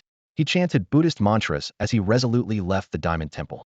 Although the temple had been destroyed by the demon sect, his heart burned only with the fire of revenge, ignoring the reasons behind it. To him, the lives of the temple's disciples were paramount, yet he overlooked the innocent civilians who perished due to the sect being framed. Duhui moved across the land like a phantom, each step spanning thousands of meters, his speed surpassing that of even the strongest in the boundless realm. In no time, he arrived at the demon sect's branch in the Yuan region. The branch leader, who was in meditation, suddenly sensed the terrifying energy outside and rushed out. He saw Duhui descending like a deity, and with a wave of his hand, countless demon sect disciples turned to dust. Amitabha, may Buddha have mercy. Duhui softly chanted as he struck again. In a blaze of Buddhist light, the branch turned to ruins, with over 1,000 demonic disciples vanquished. Old monk, you seek death. The branch leader's roar was cut short as Duhui killed him with a single palm strike. The entire demon sect branch, along with the remaining disciples, vanished into nothingness. As a grandmaster of the hidden palace realm from 1,000 years ago, Duhui destroyed a demon sect branch with just 2 strikes, causing thousands of demonic practitioners to perish instantly. May Buddha have mercy, Duhui chanted again, turning towards the Xian region and the Tsang region. He intended to completely eliminate the demon sect branches in these regions, both to avenge the Diamond Temple and to intimidate the other factions in the 3 regions into submission, spreading the teachings of Buddhism. Those who defy will end up like these branches of the demon sect. Duhui's eyes gleamed with unwavering determination. He did not fear the demon sect. His mission was to restore the prestige of the Buddhist order, eradicate the demonic path, and re-establish order. However, whether his actions truly reflected the compassion of Buddhism is a question only the heavens might answer. In the main temple of the Buddhist sect, a monk who had reached the Tsang Palace realm ended his 1,000-year seclusion. His eyes shone with determination, and his heart harbored only one thought: to spread the teachings of Buddhism in this chaotic world dominated by demonic forces. The next morning, Xia Zhen and Murongqing emerged from their secluded cultivation simultaneously. Both had undergone significant transformations. Xia Zhen had advanced to the first level of the immortal realm, while Murongqing had successfully reached the first level of the Huahai realm. They exchanged smiles before their expressions turned serious, hastily making their way towards Xia Xian, eager to learn the details of the 7 Huahai realm experts who had invaded the Imperial city the previous day. Upon seeing them, Xia Xian stated impassively, I have personally eliminated those 7 individuals. They were from 6 major factions: the Western Liang Palace, the Northern Desert Palace, the Qingmu sect, the Luofu Palace, the Crazy Blade sect, and the Northern Cold sect. Brother, it's up to you now. Xiaozhen nodded slightly, a sharp gleam in his eyes. All right, I'll deal with these factions and make them pay for their actions. He secretly calculated that this was an opportunity to announce to the Xian region that the great Xia dynasty now had an immortal realm expert. Meanwhile, Ji Ruier received shocking news. The branches of the heavenly demon sect in the Xian region, Song region, and Yuan region had been annihilated overnight. She immediately left the prince's mansion under the pretense of buying groceries and quickly headed to the secret base of the heavenly demon sect in the Imperial city. In a dim underground chamber, Ji Ruier, her face darkened, gathered 8 demons who had stayed behind in the Imperial city: the mixed Yuan demon lord, the Sichuan ghost king, the black-faced Rakshasa, the child-faced granny, the death judge, the soul-capturing messenger, the shadow assassin, and the weeping and laughing twins. Have you found out who did it? Ji Ruier asked coldly. The mixed Yuan demon lord stepped forward respectfully and replied, Master, it was a monk named Duhui from the main temple of the Buddhist sect in the Buddha region. Not only did he destroy our branches, but he also rebuilt the new Vajra temple on the site of the old one. Furthermore, he has used this as a stepping stone to intimidate the forces of the Xian, Song, and Yuan regions, demanding that they visit the Vajra temple tomorrow to show submission, or else they will be treated as demonic forces. A cold glint flashed in Ji Ruier's eyes. Very well. Since he wants to use our sect's name to intimidate the three regions, you eight will go to the Vajra temple tomorrow. In front of all the forces of the three regions, eliminate him for me. Yes, master, the 8 demons responded in unison, their eyes gleaming with bloodlust. On the other side, Xia Zhen and Murong Qing flew through the air and arrived at the Western Liang Palace in less than half an hour. However, what awaited them was a shocking scene. The entire Western Liang Palace was eerily silent, with everyone having been mercilessly slaughtered. The two exchanged glances, filled with doubt. Without lingering, they immediately headed to the Northern Desert Palace, hoping to find some clues. But what scene would await them there? The outcome was the same. Everyone in the Northern Desert King's residence was completely annihilated. Xia Zhen's heart sank, and he couldn't help but suspect his second brother, Xia Xian. But then he wondered, if it was Xia Xian, why would he have him come again? With doubts in mind, Xia Zhen and Murong Qing headed to the remaining 4 factions. However, the results at Qingmu Gate, Luofu Palace, Guangdao Sect, and Beihan Sect were identical. They were all wiped out, leaving no survivors. It seemed too coincidental. The two decided to investigate the situation nearby. While they couldn't find the powerful figure responsible for destroying these 4 factions, they stumbled upon shocking news that shook the 3 domains. A divine monk had arrived at the main altar of the Buddhist sect and rebuilt the Diamond Temple. Even more astonishing, the previous night, this monk had swiftly eradicated the branches of the heavenly demon sect in the surrounding 3 domains. The divine monk issued a stern warning. If the forces of the 3 domains did not submit to the Diamond Temple by tomorrow, they would be treated as demonic forces and shown no mercy. This news spread like a bombshell, causing a huge uproar in the 3 domains. The various factions were caught in a dilemma. They were unwilling to submit to the Buddhist sect, yet they feared the strength of this divine monk. After all, even the branches of the heavenly demon sect, guarded by immortal-level beings, were obliterated. How could these smaller factions, lacking even immortal-level figures, resist? Upon learning this, Xia Zhen and Murong Qing immediately returned to the Great Xia dynasty to discuss strategies with Xia Xian. Should they choose submission or fight to the end? Submitting would mean providing a large amount of cultivation resources to the Diamond Temple and helping to spread Buddhist teachings. Who would want that? But if they didn't submit, how would they face the divine monk if he came knocking? The two decided to seek help from Xia Xian. As an elder of the Dao sect, Xia Xian might be able to use the power of the Dao sect to deter the divine monk of the Diamond Temple. As for why Qingmu Gate and other factions were suddenly destroyed, there was no time to investigate. It was a done deal, and pursuing it further would be futile. Returning to the Great Xia dynasty, Xia Zhen truthfully informed Xia Xian of the situation. Hearing that the divine monk of the Diamond Temple had wiped out 3 branches of the demon sect overnight and demanded the submission of all forces in the 3 domains, Xia Xian narrowed his eyes. This Diamond Temple is too arrogant, he thought to himself.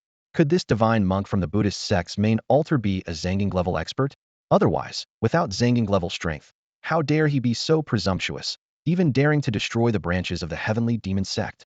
Xia Zhen added, the divine monk has already declared that forces not submitting by tomorrow will be treated as demonic forces. Upon hearing this, a wave of anger surged within Xia Xian. Treated as demonic forces? Does that mean exterminating them? To annihilate all forces that don't submit to the Diamond Temple? He thought of his wife, who was part of the heavenly demon sect. Would she be included in this purge? Since he and his wife were married, did that mean the Great Xia dynasty would also be labeled a demonic force and destroyed? A murderous intent arose within Xia Xian. He wouldn't let anyone who threatened his wife go unpunished. Whether righteous or evil, there was no room for negotiation when it came to her safety. Just then, a prompt sounded in Xia Zhen's mind. Ding, a sign-in task has been issued. Head to the Diamond Temple to sign in. Xia Zhen's mind was set. There was no more hesitation. Looks like I'll have to visit the Diamond Temple tomorrow, he thought to himself. I'll meet that divine monk with my sword. Tomorrow, Xia Xian decided to personally go to Jingang Temple to handle this tricky situation. A glint of coldness flashed in his eyes as he quietly calculated a deeper plan. Jingang Temple's ambition was evident, demanding submission from the nearby 3 regions and even threatening to eliminate the demonic forces. This undoubtedly pushed Xia Xian's boundaries, as his wife belonged to the demonic path, and their unborn child carried demonic blood. With a cold smile, Xia Xian thought to himself, since you won't spare my family, I won't spare you. Upon hearing that his younger brother planned to go in person, Xia Zhen nodded in agreement. As an elder of Dao sect, Xia Xian's status was enough to ensure his safety. Even if he refused to submit, the so-called divine monk would not dare act rashly. After all, Dao sect, as the foremost sect in the land of Shenzhou, had much greater influence than the Buddhist sect. Within the sect were many elders who had lived for thousands or even tens of thousands of years, any of whom could shake the land of Shenzhou. Xia Zhen thought to himself that if Jingang Temple dared to treat a Dao sect elder as a demonic person, it would be courting disaster.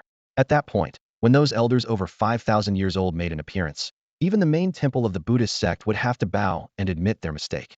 Xia Xian nodded silently, saying little.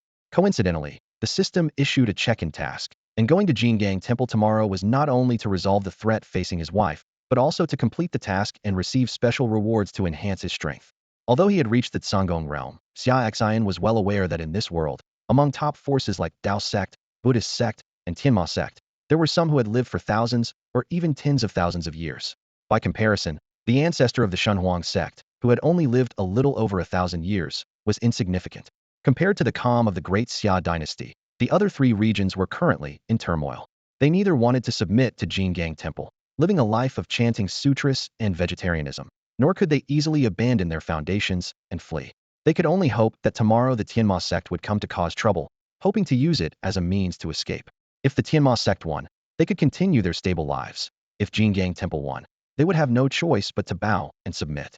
Throughout the land of Shenzhou, undercurrents surged as an earth-shattering change was about to unfold. The forces from the three regions are fully supporting the heavenly demon sect to win. The next morning, a storm was brewing at the location of Vajra Temple. Abbot Duhui sat calmly inside the temple, his gaze sharp and steady. He was well aware that last night's obliteration of three branches of the heavenly demon sect would surely provoke retaliation. Today, he waited for those demons to walk into his trap. In Duhui's mind, destroying the three branches was merely an appetizer. Those minions, no stronger than the immortal realm, were insignificant to him. His true aim was to lure out the primordial realm demons who once ravaged Vajra Temple. With his hidden palace realm strength, annihilating these demons would be effortless. More importantly, this act would intimidate the three regions and earn greater prestige for Buddhism. As time passed, more forces from the three regions gathered at Vajra Temple. Suddenly, 8 terrifying auras surged towards the temple like a tidal wave. Duhui softly chanted Amit Ba, a hint of anticipation in his eyes. The big fish had taken the bait. Sensing the arrival of 8 primordial realm auras, those present from the three regions turned pale. The simultaneous appearance of 8 such powerful beings could suppress the entire three regions. People thought to themselves that the heavenly demon sect was truly enraged this time, and it seemed Vajra Temple was doomed. Some felt secretly pleased, thinking they wouldn't have to submit to the temple now. Dark clouds loomed over Vajra Temple, with black energy soaring into the sky. 8 figures: Hunyuan Demon Lord, Zichuan Ghost King, Black-Faced Rakshasa, Death Judge, Soul Reaper, Shadow Assassin, and the crying and laughing twins surrounded the temple. Their terrifying pressure swept over like a tide. Hunyuan Demon Lord shouted fiercely, "Old monk, come out and meet your death." Duhui, bathed in radiant Buddhist light that dispelled the surrounding demonic aura, replied calmly, "Demonic fiends, how dare you act so brazenly in this sacred Buddhist ground? Indeed, the world has fallen under the sway of evil." Hunyuan Demon Lord sneered, "Old monk, you must be the revered monk from the Buddhist headquarters. You dared to destroy our branches in the three regions, and today you'll pay with blood." As he spoke, endless black demonic energy erupted from him, forming a giant demonic hand above, ready to crush Duhui. Great Demon Hand. Simultaneously, the other demons launched their attacks. The Soul Reaper's blood-red scythe sliced through the air, aiming for Duhui's neck. The Shadow Assassin transformed into countless ghostly figures, overwhelming Duhui. The crying twins' wail pierced the soul like a blade, while the laughing twins' cackle disrupted the mind. The black-faced Rakshasa formed a massive crescent-shaped black demonic blade, and Zichuan Ghost King summoned a gigantic black skull. The Death Judge wielded an ink-black pen, surrounded by endless demonic light, stabbing towards Duhui like a sword. The 8 demons were well aware that Duhui, being called a revered monk, must be a figure from a millennium ago. His solitary arrival at Vajra Temple and destruction of 3 branches indicated his absolute confidence in his strength.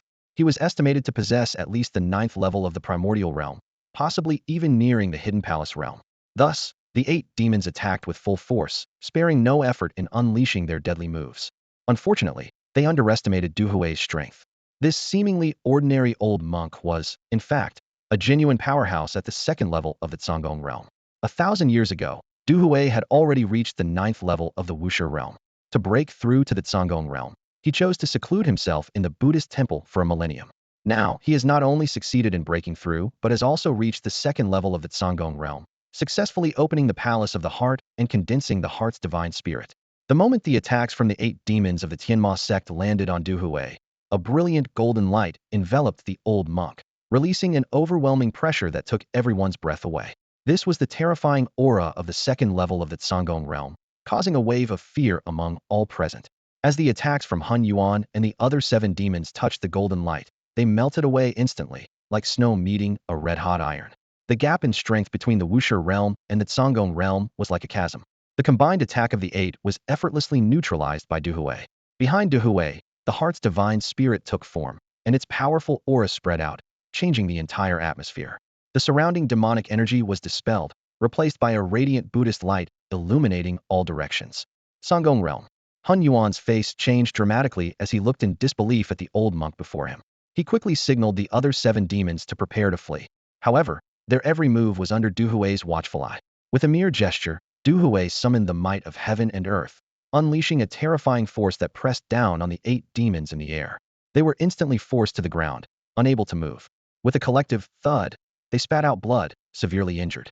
The power difference was simply too vast. They stood no chance against its Cangong realm master. This scene shocked the onlookers from the 3 domains. They stared in awe at the old monk, marveling at his strength.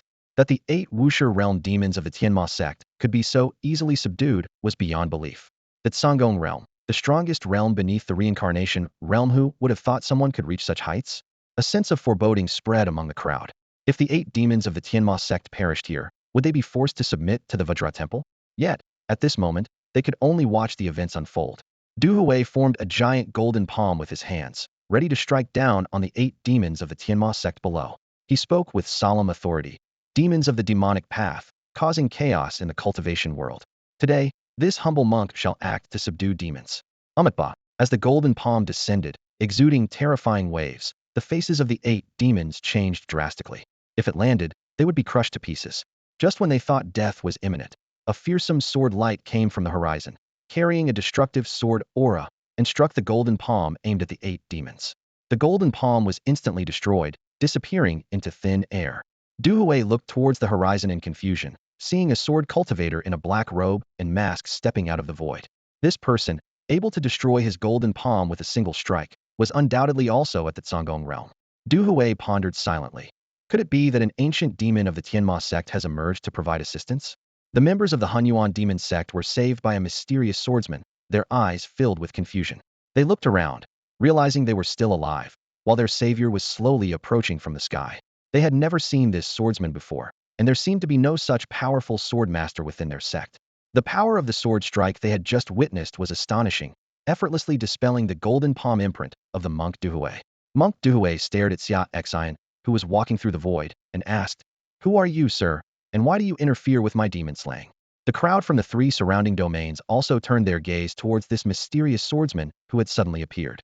They were secretly amazed that this person not only broke Duhui's special technique with a single sword strike, but also saved the 8 demons of the Hunyuan demon sect, clearly demonstrating extraordinary strength.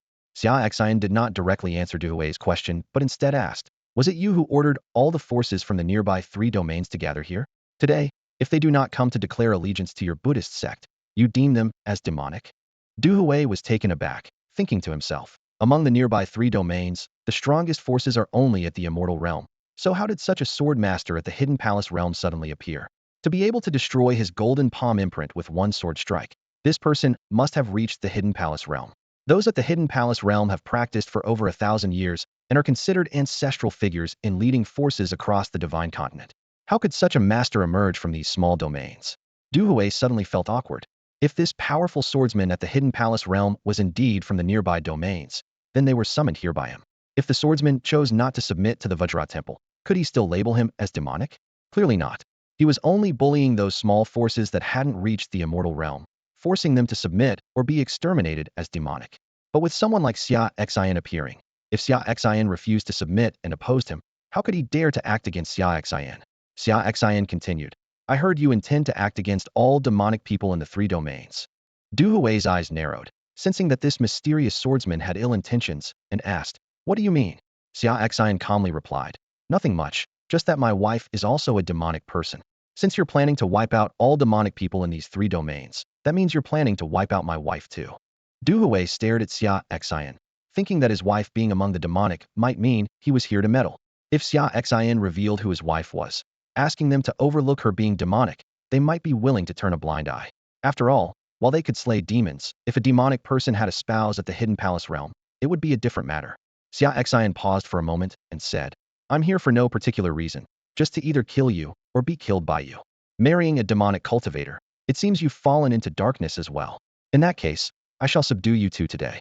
Amitba, with a solemn and imposing voice, the monk Duhui chanted the Buddha's name. In an instant, Duhui's entire cultivation erupted. His terrifying aura at the second level of the hidden palace realm surged like a tidal wave. The area surrounding Jingang Temple was immediately enveloped in a brilliant Buddhist light, dazzling and awe-inspiring. Behind Duhui, the ethereal form of the heart's hidden deity stood towering, as he bathed in the Buddha's light, resembling a Buddha descending to the world, his majesty too overwhelming to gaze upon directly. The people of Jingang Temple displayed expressions of reverence and awe, for the monk's level was like an insurmountable chasm to them. They were convinced that the sword cultivator before them was no match for the monk. Simultaneously, they glanced at the 8 severely injured demon leaders of the heavenly demon sect, suppressed by the monk, with a sense of secret delight. Once the monk vanquished this sword cultivator, it would be time to avenge the fallen monks of Jingang Temple. Observers from the surrounding 3 regions, upon seeing the impending clash between the 2 powerful figures, quickly retreated to a safe distance to watch. The aftershocks of such a high-level confrontation were enough to harm the innocent, and they dared not be careless. It would be too regrettable to be caught in the aftermath and perish just for watching too closely. At this moment, around Xia Xian, violent sword energy swirled, forming an invisible barrier. Instantly, whether inside or outside Jingang Temple or among the distant onlookers, all those wielding swords felt their weapons tremble violently. It was as if they sensed an extremely terrifying sword intent brewing, even before the sword was drawn, already commanding the momentum of heaven and earth, with 10,000 swords submitting. Xia Xian slowly raised his Qishao sword. Terrifying sword energy whirled around him like a hurricane. The entire area of Jingang Temple seemed to transform into a massive world of sword energy, filling all with dread. What terrifying swordsmanship! The 8 demon leaders of the heavenly demon sect couldn't help but show expressions of shock. The sword momentum gathered by this strike had already reached the heavens and earth, possessing a power far beyond their imagination. As Xia Xian raised this sword, the faces of the monks in Jingang Temple changed dramatically. A tide of fear from deep within their souls surged forth. The sword energy storm stirred by Xia Xian made their very souls tremble, this momentum even more domineering than that of their revered monk. Die! Xia Xian shouted, and the overwhelming sword momentum gathered on the Qishao sword exploded with terrifying heavenly might. In an instant, the sword momentum amassed above Jingang Temple was drawn forth. Countless sword energy storms transformed into the most dazzling sword intent, converging on this single strike aimed at Duhui. Simultaneously, Duhui unleashed his full power, radiating endless Buddha light, like a great sun rising, enveloping the area for miles in brilliant light. Great sun turning seal! Duhui shouted, employing one of his powerful divine abilities. This was the ultimate defensive magic of the Buddhist sect, capable of turning yin and yang, using softness to overcome hardness. As the magic was cast, all the Buddha light within a radius of miles gathered above his head, forming a golden seal to meet Xia Xian's destructive sword. Boom! With a deafening crash, the golden Buddha seal and Xia Xian's destructive sword collided fiercely in midair. The terrifying energy of Buddha light and the sharp sword energy storm swept all around, shredding the clouds into nothingness, altering the very color of the world. As everything dissipated, the golden Buddha imprint vanished without a trace. The sword strike that Xia Xian unleashed, harnessing the immense force of heaven and earth, continued its descent with unabated destructive power. Sensing the imminent danger, Master Duhui's eyes flickered with a hint of terror. Without hesitation, he summoned the deity of his heart's essence, a sacred apparition that radiated divine light, which flew out and self-destructed just as the sword light was about to strike him. The self-destruction of the deity unleashed terrifying energy, akin to a miniature supernova exploding in the sky. Duhui was well aware of the cost of this action. His cultivation level would inevitably fall to the 9th tier of the unbeginning realm. Yet, faced with Xia Xian's lethal strike, he had no other choice. In the instant of the deity's self-destruction, a flash of light appeared in Duhui's hand as he tore a precious cross-domain teleportation talisman. His figure dissipated like smoke, narrowly evading the deadly blow. In the sky, the explosive energy of the deity and the destructive sword light canceled each other out, creating a deafening explosion. In a moment, everything returned to calm, as if the life-and-death battle had been nothing but an illusion. Xia Xian gazed at the spot where Duhui had vanished, a trace of regret in his eyes. He pondered to himself. Duhui, to save his own life, had resorted to self-destructing his deity, sacrificing centuries of cultivation for a brief respite, ultimately escaping using a cross-domain teleportation talisman. Such a rare talisman could likely only be possessed by an ancient cultivator like Duhui, who had lived for 1,000 years. He understood well that the other end of the teleportation talisman must lead to a predetermined safe location. Given Duhui's status, he had likely already been transported back to the main sanctuary of the Buddhist sect. Pursuing him further would be akin to walking into a trap. Xia Xian weighed the pros and cons in his mind. The Buddhist sect, as the second largest righteous faction on the continent, was teeming with powerful figures, some of whom had lived for 5,000 to even 10,000 years. Even with confidence in his ability to challenge a reincarnation realm master, using his fully unleashed Hongmeng sword body, his swordsmanship, and divine sword nurturing skills, provoking the Buddhist sect's headquarters for the sake of a Duhui who had already self-destructed his deity, seemed unwise. Reflecting on Duhui's situation, Xia Xian couldn't help but shake his head. That old monk had hidden from the world at the 9th tier of the unbeginning realm a millennium ago, and now, after finally reaching the 2nd tier of the hidden palace realm, he lost the fruits of centuries of arduous cultivation due to a moment of pride. It was truly a pitiful and lamentable fate. 1,000 years of seclusion undone in a single moment. This saying was all too fitting for Duhui. Setting aside thoughts of Duhui, Xia Xian refocused on his primary goal for this journey, signing in. He mused to himself. His cultivation was still too weak. The previous sword strike hadn't been enough to directly annihilate Duhui, only forcing him to self-destruct his deity to escape. Clearly, more effort was needed. Xia Xian carefully examined the 3 treasures awarded by the system: the Gongfa Shen Nu Ju, the Dan Yaoshi Shen Dan, and the Shun Nu Dan. His eyes sparkled with excitement, as these treasures were exactly what he had been dreaming of. The Shi Shen Dan's effects were astounding. The user would instantly become a loyal divine servant, just one minor realm below Xia Xian in cultivation. The newly acquired Shen Nu Dan had a similar effect, but created a servant one major realm lower. Xia Xian calculated that anyone who consumed the Shen Nu Dan would quickly advance to the 3rd level of the Wushi realm, just one major realm below his current Song Gong 3rd level. The Shen Nu Ju was a cultivation technique specifically designed for these divine servants. Xia Xian felt secretly grateful, knowing that such unique treasures were unparalleled in the cultivation world, all thanks to the system's blessing. He clenched his fists in excitement, realizing these were key to his long-term plan. The reward included 1 Shi Shen Dan and 5 Shen Nu Dan. Xia Xian's mind was already sketching out a future blueprint. Soon, he would have a Shi Shen at the 2nd level of the Gong realm and 5 Shen Nus at the 3rd level of the Wushi realm. Along with Fu Bo, he would have 2 Gong level and 5 Wushi level powerhouses under his command. The time had come to secretly establish his own force. Xia Xian was well aware that his marriage to the demoness would eventually be exposed. He had to prepare in advance for the possibility of being expelled by both the Dao sect and the Tianma sect. When that time came, he would take his wife and join his own faction. With 3 Gong level powerhouses and 5 Wushi level experts, such strength would be enough to secure a prominent position in Shenzhou, even surpassing established forces like the Donghuang Shenhuang Gate, which had only 1 Gong level ancestor. Imagining his wife's shocked expression when she learned the truth, Xia Xian couldn't help but smile. Would she be surprised to discover her husband was the mysterious sword god of Shenzhou?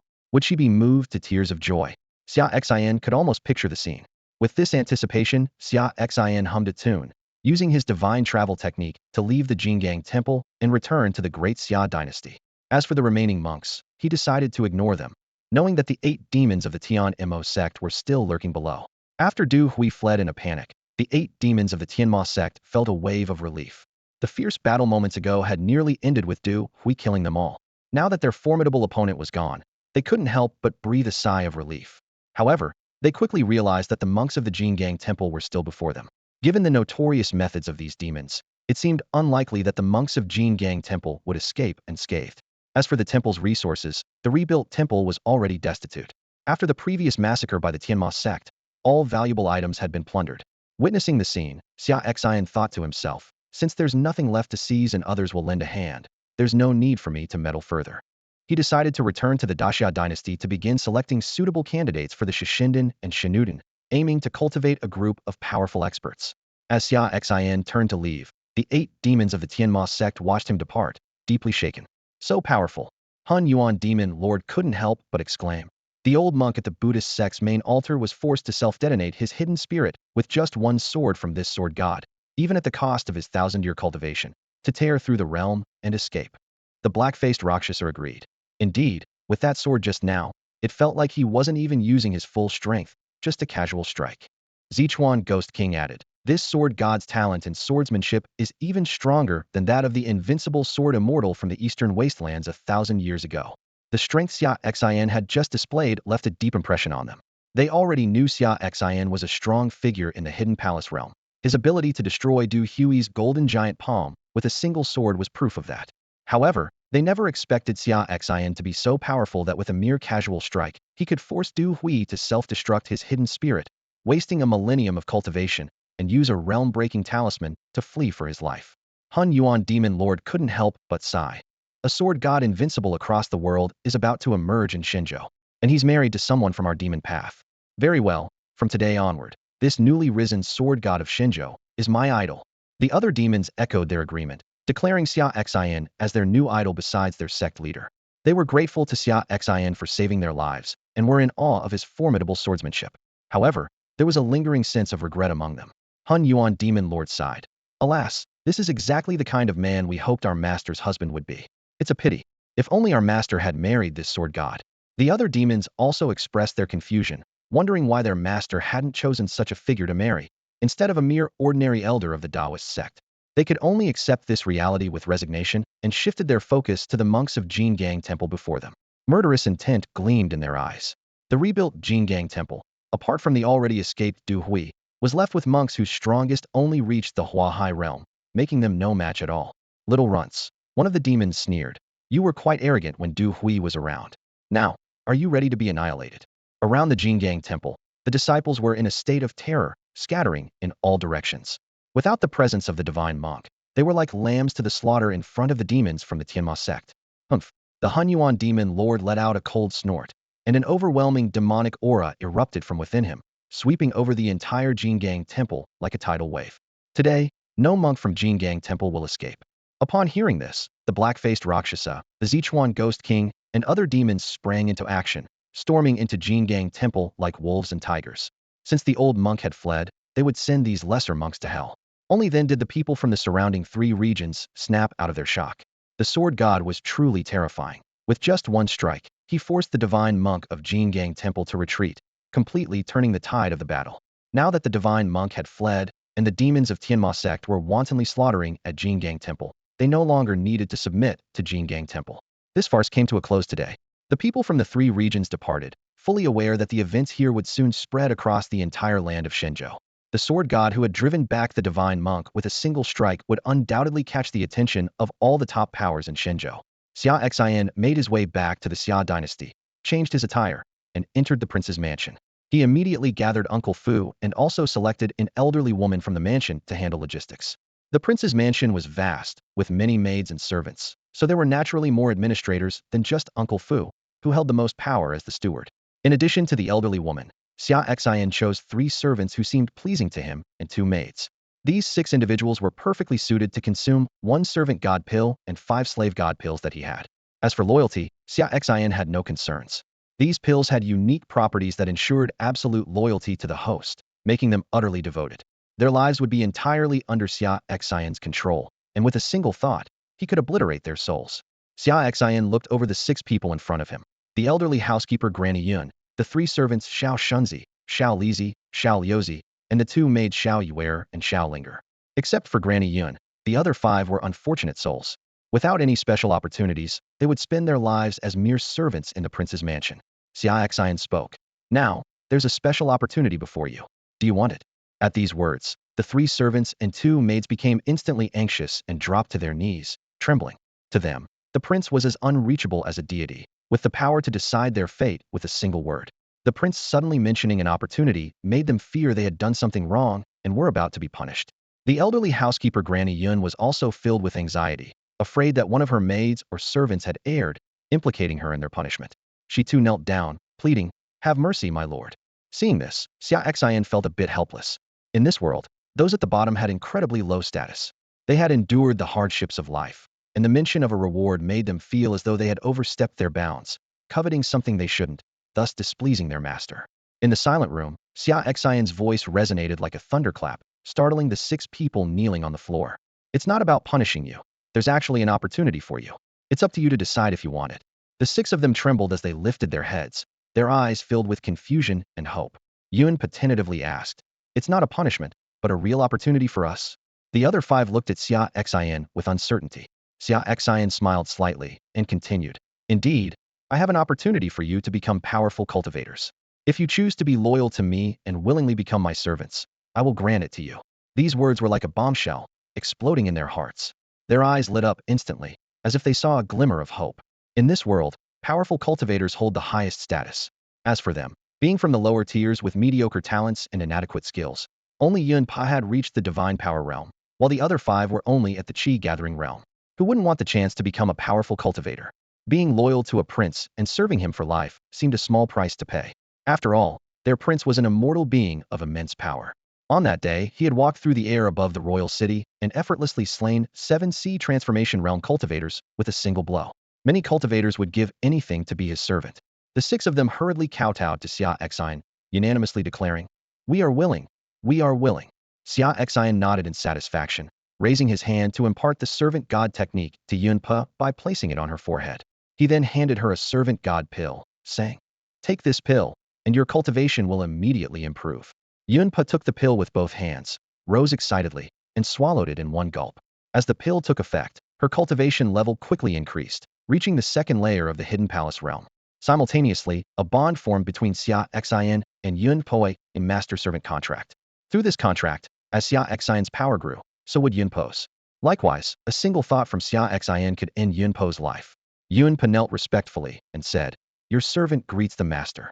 Xia Xin nodded in acknowledgement, then imparted the god's servant technique to Xiao Shunzi, Xiao Lizi, Xiao Liuzi, Yuer, and Linger. He gave each of them a god servant pill.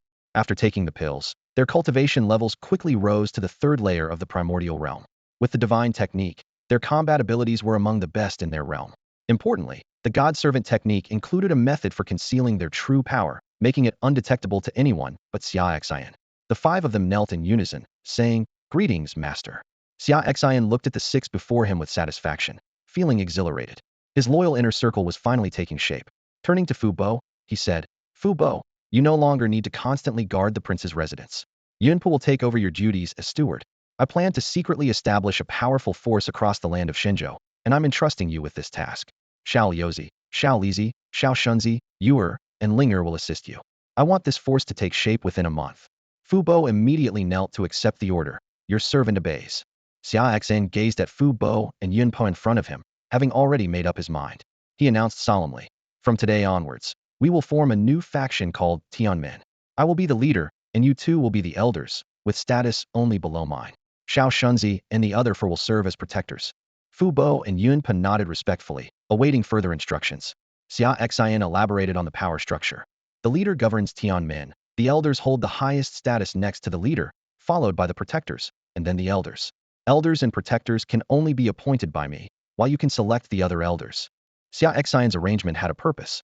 He had twice received the servant god pill, and the last time he also acquired 5 slave god pills.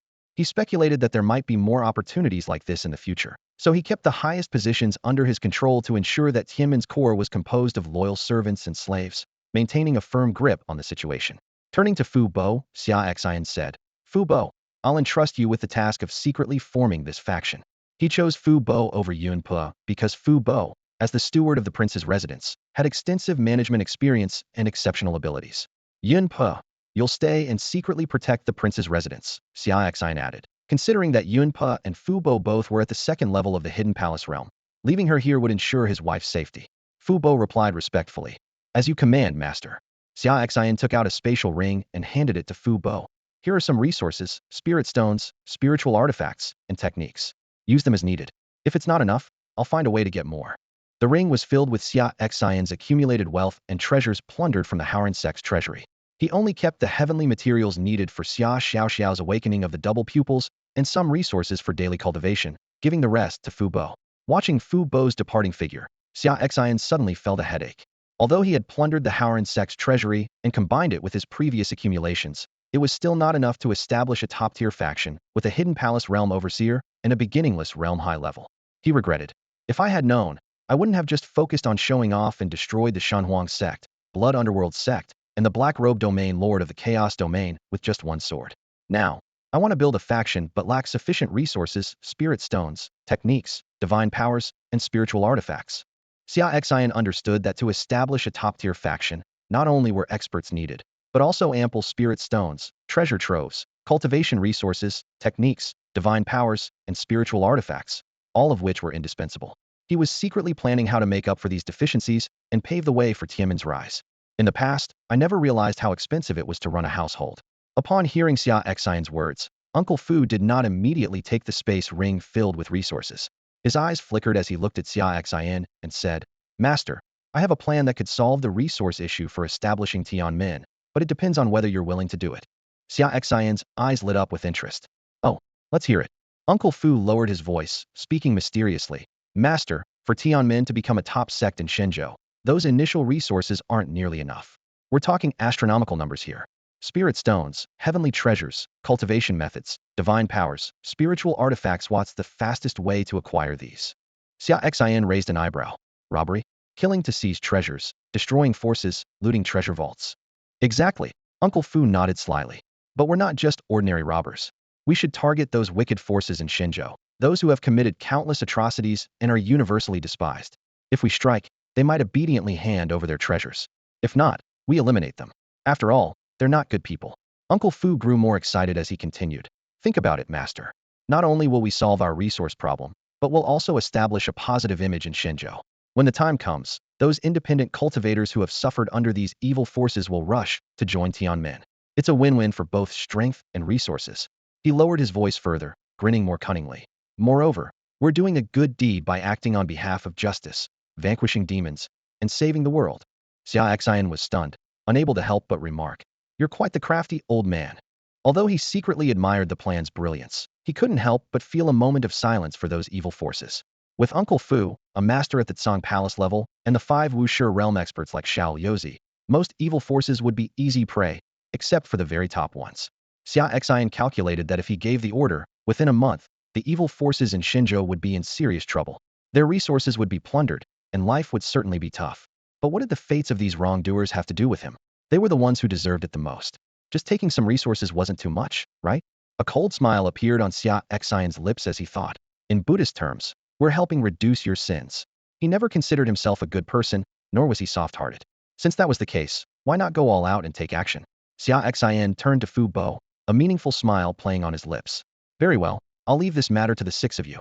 If you encounter any formidable dark forces, come back and inform me. I will handle it personally. Fu Bo nodded respectfully, his eyes gleaming with excitement. As you command, Master. The old servant and Xiao Yozi will set off immediately and ensure we do not disappoint you. Xia Xian nodded in satisfaction.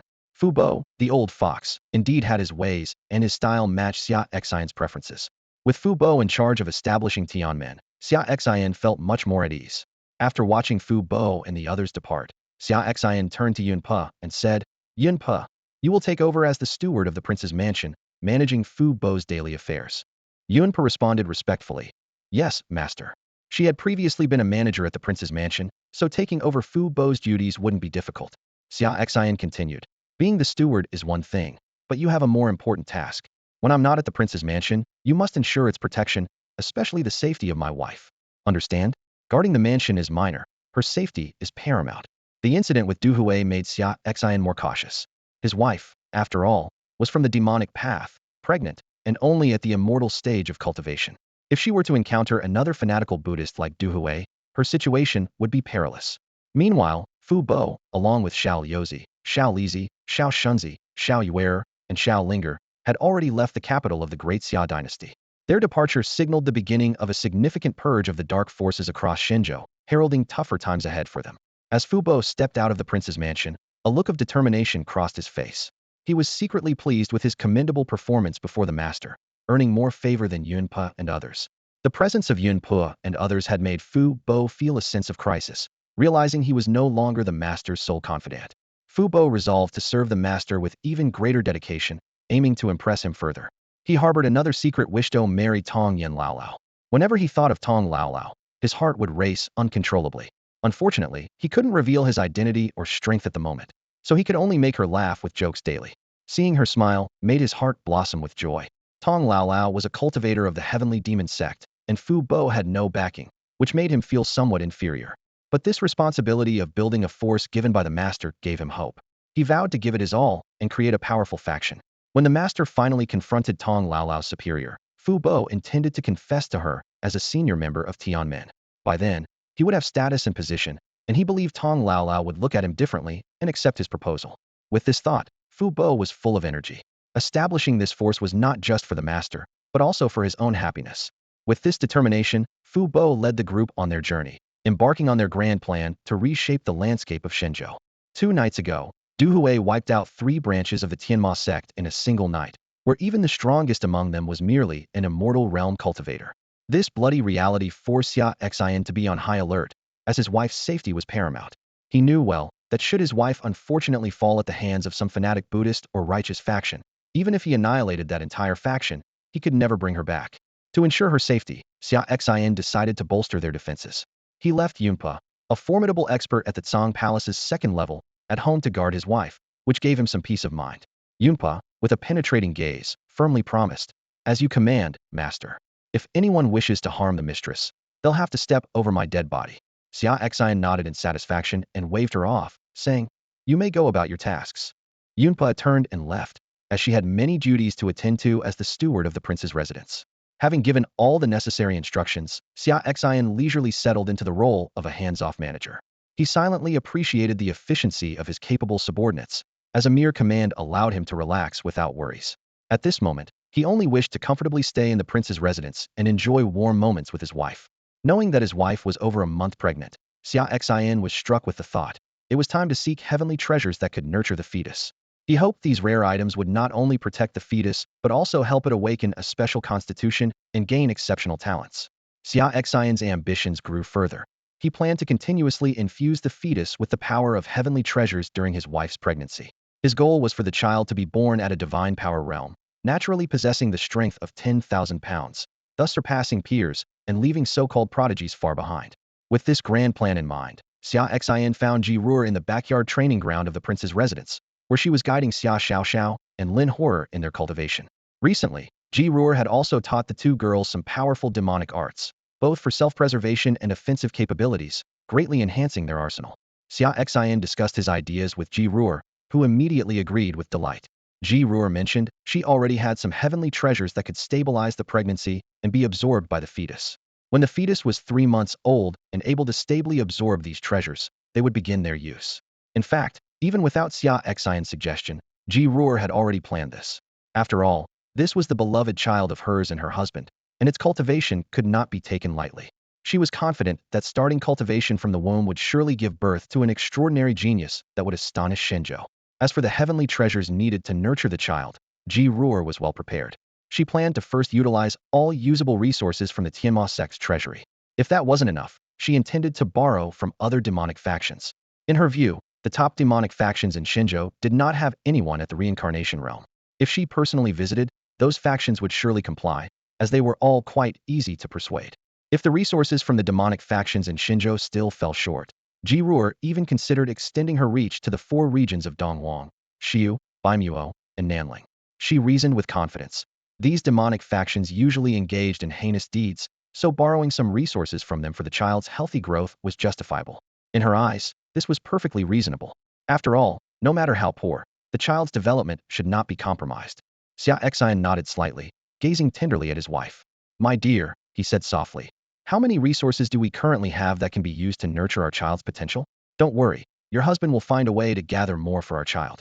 He understood that his wife, being merely an immortal realm cultivator, would not have vast resources. But this was not a problem. At that moment, Uncle Fu had already begun leading Xiao Yozi and 4 others to sweep across the land of Shenzhou, targeting the evil forces. Xia Xian calculated that once they gathered all the resources they could seize from these evil forces, they would certainly find many rare treasures to nurture the fetus. If these were still insufficient, Xia Xian was determined to take matters into his own hands, eliminating the top evil forces in Shenzhou and plundering their resources. Should even these efforts fall short, he was prepared to extend his reach to the eastern wilderness, western realm, northern desert, and southern ridge, to wipe out the evil forces there as well. Xia Xian envisioned the future. His child would be born with extraordinary talent, a true prodigy. At that time, he would tell his child, "My son, your brilliance today is thanks to your parents, Uncle Fu, Granny Yun, Xiao Yozi, Xiao Shunzi, Xiao Lizi, Yuer, and Ling are your elders and siblings. The cultivation resources and treasures you used while developing in the womb were all gathered with their help. And special thanks to those evil forces who generously contributed, tightening their belts to pave the way for your growth. After discussing these matters with his wife, Xia Xiaoxiao and Lin Hoyer finished their days of cultivation and approached. Xia Xiaoxiao excitedly exclaimed, "Uncle, you're back. Let me tell you something. I've heard that the Eastern Wilderness is in an uproar recently. Did you know?" This immediately piqued the interest of Ji Ruer and Granny Tong Yan. Having stayed in the prince's mansion recently, they were quite uninformed about the happenings in the cultivation world and were curious about the significant event in the Eastern Wilderness. It turned out that Xia Xiaoxiao, aside from cultivating in the prince's mansion, loved visiting places where cultivators gathered, like inns and taverns in the royal city. Despite her young age, she enjoyed interacting with various cultivators. In her words, making friends in the cultivation world makes the journey smoother. Due to her status as the little princess of the great Xia dynasty, cultivators in the royal city did not dare underestimate her and were eager to befriend her, often sharing the latest news from the cultivation world with her. Recently, shocking news from the eastern wilderness had spread rapidly across Shenzhou and even reached the northern desert, western realm, and southern ridge. The divine phoenix sect had been annihilated by a mysterious sword god of Shenzhou with a single sword strike. This event had a massive impact, alarming many top forces in the eastern wilderness. After all, the power to destroy a top-tier force with a single strike commanded significant attention. However, no matter how these forces investigated, they couldn't uncover any trace or information about the sword god. They only knew that the divine phoenix sect had angered the sword god by forcibly taking his disciple to use for their purposes, prompting the sword god to retaliate and obliterate the entire sect with one sword strike. The disciple of the sword god, a mysterious figure with a phoenix lineage, became the focal point of the entire eastern wilderness on that earth-shattering day. On the day the sword god annihilated the divine phoenix sect, this disciple employed a terrifying technique, draining the blood power of the phoenix lineage from everyone in the sect. This shocking method drew the attention of the major top forces of the eastern wilderness towards the reclusive evil sects. However, these unsuspecting evil sects were bewildered. They felt as if the world was unjustly targeting them, as though every misdeed was being pinned on them. While they had indeed engaged in some nefarious activities, it was unfair to burden them with all the world's sins. Meanwhile, in the capital of the great Xia dynasty, the young Xia Xiaoxiao was filled with admiration upon hearing of the sword god's feat to wipe out a top-level force with a single sword and cause the fall of ancient ancestors was a power that could shake the world.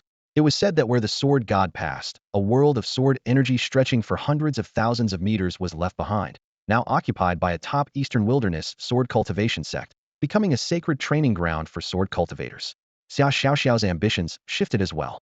No longer content with merely breaking through to the immortal realm, she aspired to become like the sword god. This sword god became her third idol, second only to her uncle Xia Xian and Aunt Ji Ruer. Filled with excitement, Xia Xiaoxiao hurriedly ran to share the astounding news with her uncle and aunt. She secretly planned to gauge their reaction to compare their strength with that of the sword god. Xia Xian, observing the excited Xia Xiaoxiao, had some suspicions.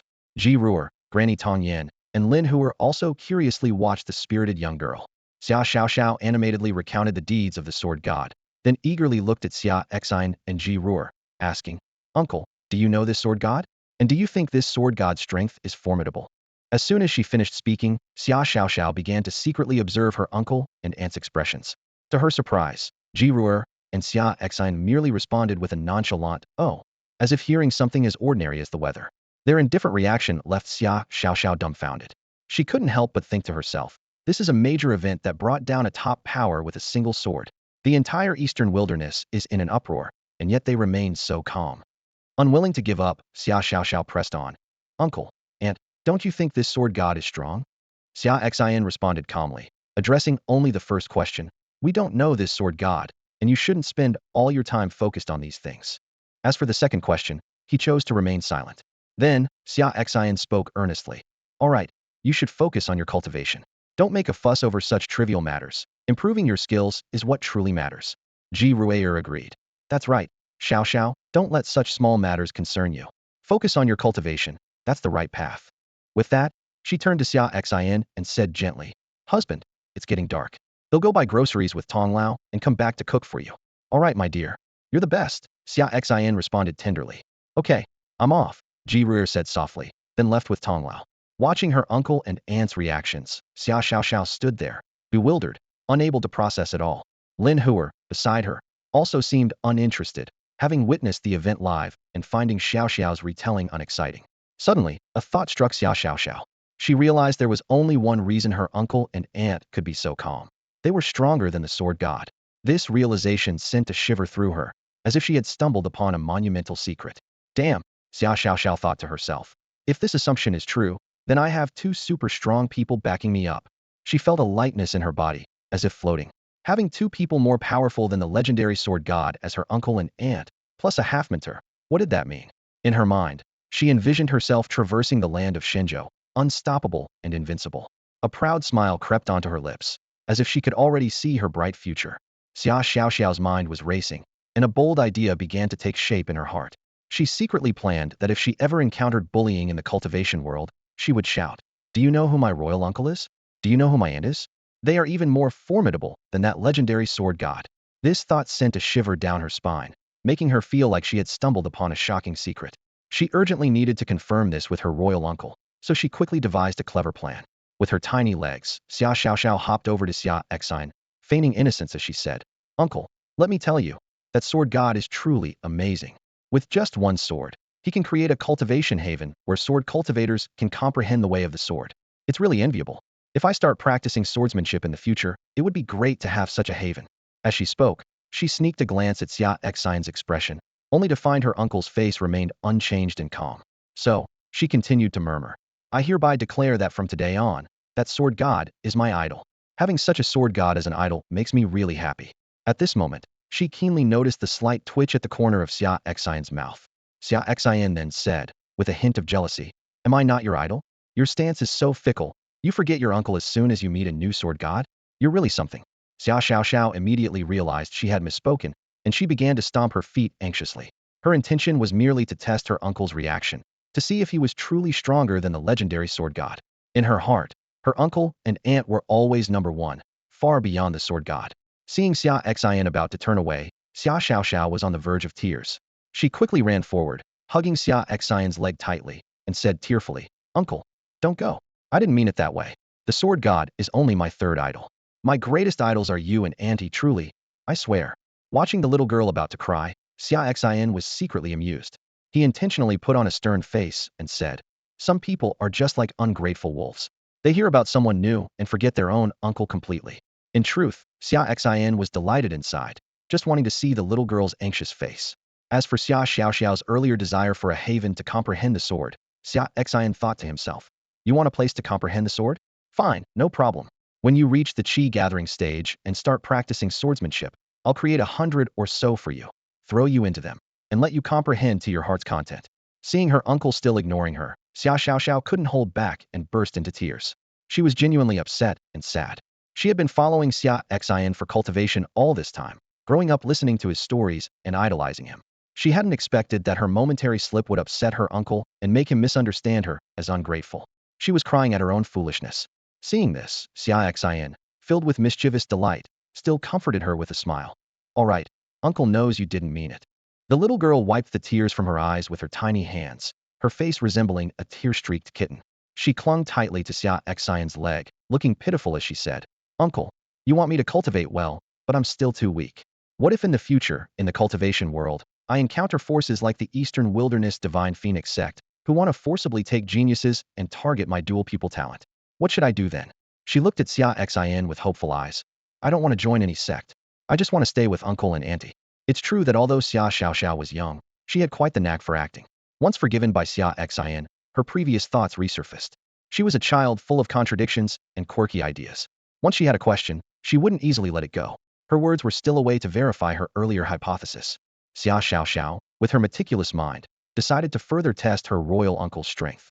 She cleverly devised a question, asking how he would respond if a force tried to take her away by force. This question was far more direct than the previous test in the square, and the answer would be much clearer. Xia Xian pondered for a moment, his voice low and resolute. "Don't worry, focus on your cultivation. If any force dares to take you away, I will destroy them with a single sword strike." His tone carried an undeniable determination. It was not an empty promise, but a heartfelt commitment. In this world, he had few relatives. His elder brother's family and his wife were his bottom line, and anyone who touched them would be courting death. Hearing her uncle's earnest response, Xia Xiaoxiao was overwhelmed with emotion. She rushed to Xia Exine, hugging his leg tightly, tears streaming down her face as she choked out, "Uncle, you are so good to me." However, no one noticed the sly smile that flashed across her face, buried in Xia Xian's leg. From her uncle's answer, she had confirmed in her heart that her uncle and aunt's strength was likely even greater than that of the legendary sword master, who could annihilate an entire sect with a single strike. This realization sent shivers through Xia Xiao, and she tried hard to control herself from showing too much excitement. Suddenly aware of her powerful background, she felt a bit giddy, thinking to herself, "Oh no, what should I do? I can't help but feel like I'm floating." Xia Xian felt the girl trembling and assumed she was simply moved. He softly reassured her, "Don't worry, with your uncle and aunt here, no one can take you away from us."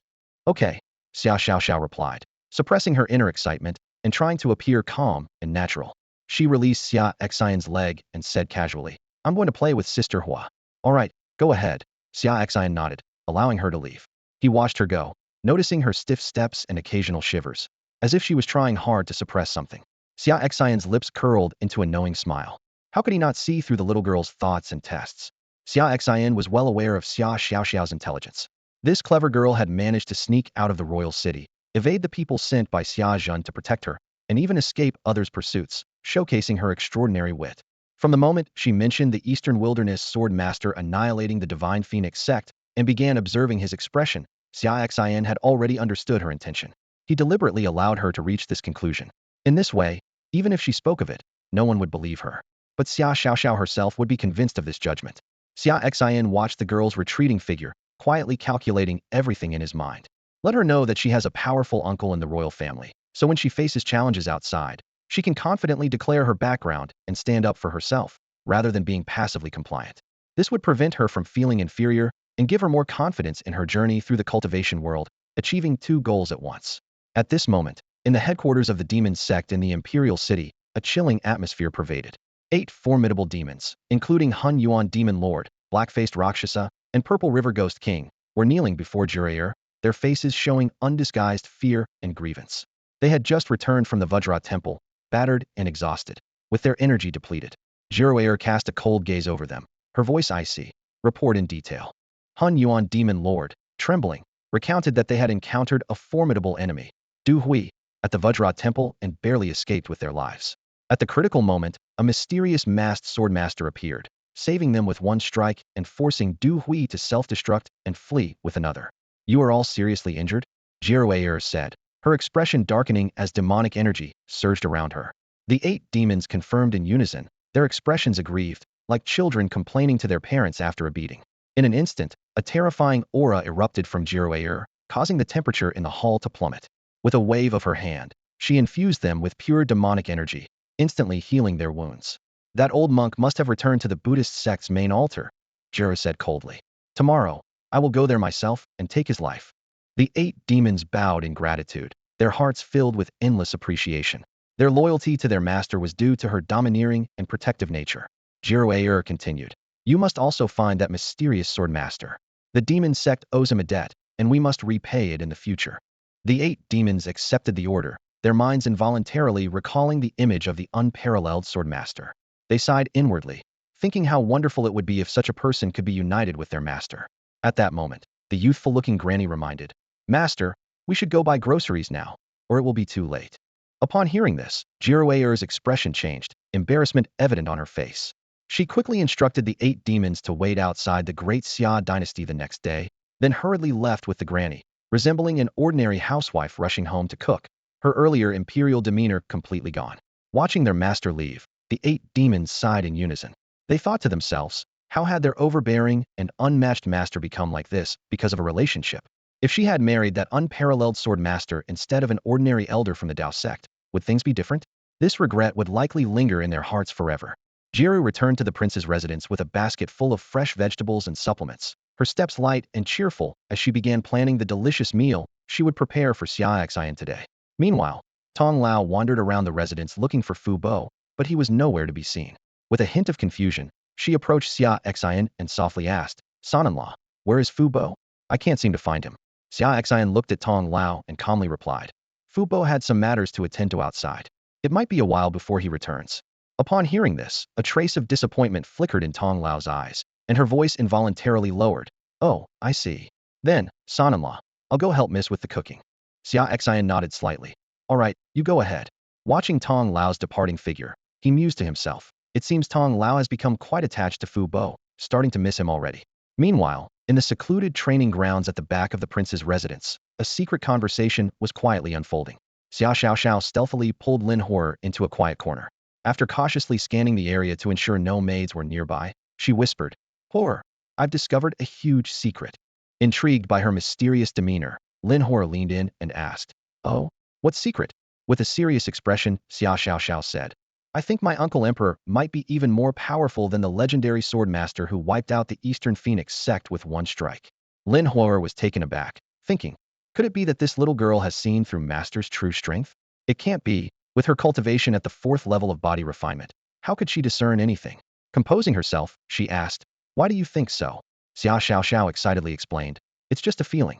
I casually chatted with Uncle Emperor earlier, and his reactions made me feel he's definitely more formidable than that sword master. And my aunt. I have a feeling she's not simple either. Maybe she's not any weaker than Uncle Emperor. She then recounted in detail how she had probed Xia Xian earlier. After listening, Lin Hoyer discreetly breathed a sigh of relief. It turned out to be just the girl's wild guesses. Master hadn't been exposed. She recalled Master's repeated warnings not to let Mistress know he was the legendary sword master, fearing that Mistress, with her gentle and kind nature, would be frightened by the knowledge of Master's past deeds. As for Xia Xiaoxiao's observation that Master and Mistress reacted calmly to the matter, Lin Horror understood why. After all, Master was the one who did it. So naturally, he remained composed. And Mistress, who disliked conflict and violence, was uninterested in such matters and thus appeared indifferent. Lin Horror looked at Xia Xiaoxiao and earnestly advised, Xiao, don't overthink it. These are just your assumptions without any basis. Focus on your cultivation. That's what's important. However, Xia Xiaoxiao remained adamant. Horror, trust me, my intuition is spot on. My uncle Emperor is definitely more powerful than that sword master, and my aunt is no ordinary person. Lin Hoyer shook her head helplessly. All right, if that's what you think, then so be it. She was too weary to argue further with this stubborn girl. Inwardly, Lin Hoyer acknowledged that Xia Xiaoxiao's guess about Master's strength was indeed accurate. Master's true capabilities far exceeded what was displayed at the Eastern Phoenix sect. However, when Xia Xiaoxiao confidently claimed that her aunt was stronger than Master, Lin Hoyer could only chuckle to herself. Lin Hoyer looked at the 80-year-old girl in front of her and couldn't help but feel deeply puzzled. Despite her young age, Xia Xiaoxiao spoke with the confidence and eloquence of someone far more experienced. You can't even begin to imagine the power of our master, Lin Hoyer tried to explain. He's a great figure from the Zong Palace realm, capable of destroying a top-tier sect like the Divine Phoenix Gate with a single strike. Saying that our mistress is stronger than him is just absurd, isn't it? Xia Xiaoxiao pouted, clearly unimpressed by Lin Hoer's words. Believe what you want, I don't care, she replied, before sulking away to sit by herself. Seeing this, Lin Hoer quickly softened her tone to appease her. All right, Xiao, don't be upset. You're right. Our mistress is stronger than our master, and he is stronger than that unparalleled sword god. However, this patronizing tone only angered Xia Xiaoxiao further. She turned abruptly, her face full of displeasure. Lin Hoer, I thought of you as a sister and shared my secrets, and not only do you not believe me, but you also treat me like a child. How immature can you be? Lin Hoer was left speechless by Xia Xiaoxiao's words. She couldn't help but wonder, how does this 80-year-old know so much and speak like a seasoned veteran? Seeing Lin Hoer's bewildered expression, Xia Xiaoxiao allowed herself a small, triumphant smile. With her hands clasped behind her back, she turned and said, Forget it, I won't argue with you. It's time to eat. I bet my aunt has already prepared the meal. Then, Xia Xiaoxiao continued speaking to herself. Even though you're not very bright, stubborn, and foolish, as your sister, I must remind you of something. My aunt is truly remarkable. If you want to thrive in the cultivation world, you must listen to me and build a good relationship with her. Just watch what I do tonight, and follow my lead. If you can manage that, your future will surely be bright. Xia Xiaoxiao went on, I'm not bragging. When it comes to making friends and connecting with various cultivators, you're no match for me. I can't fathom why my royal uncle chose such a dim-witted disciple like you. Your intelligence is truly questionable.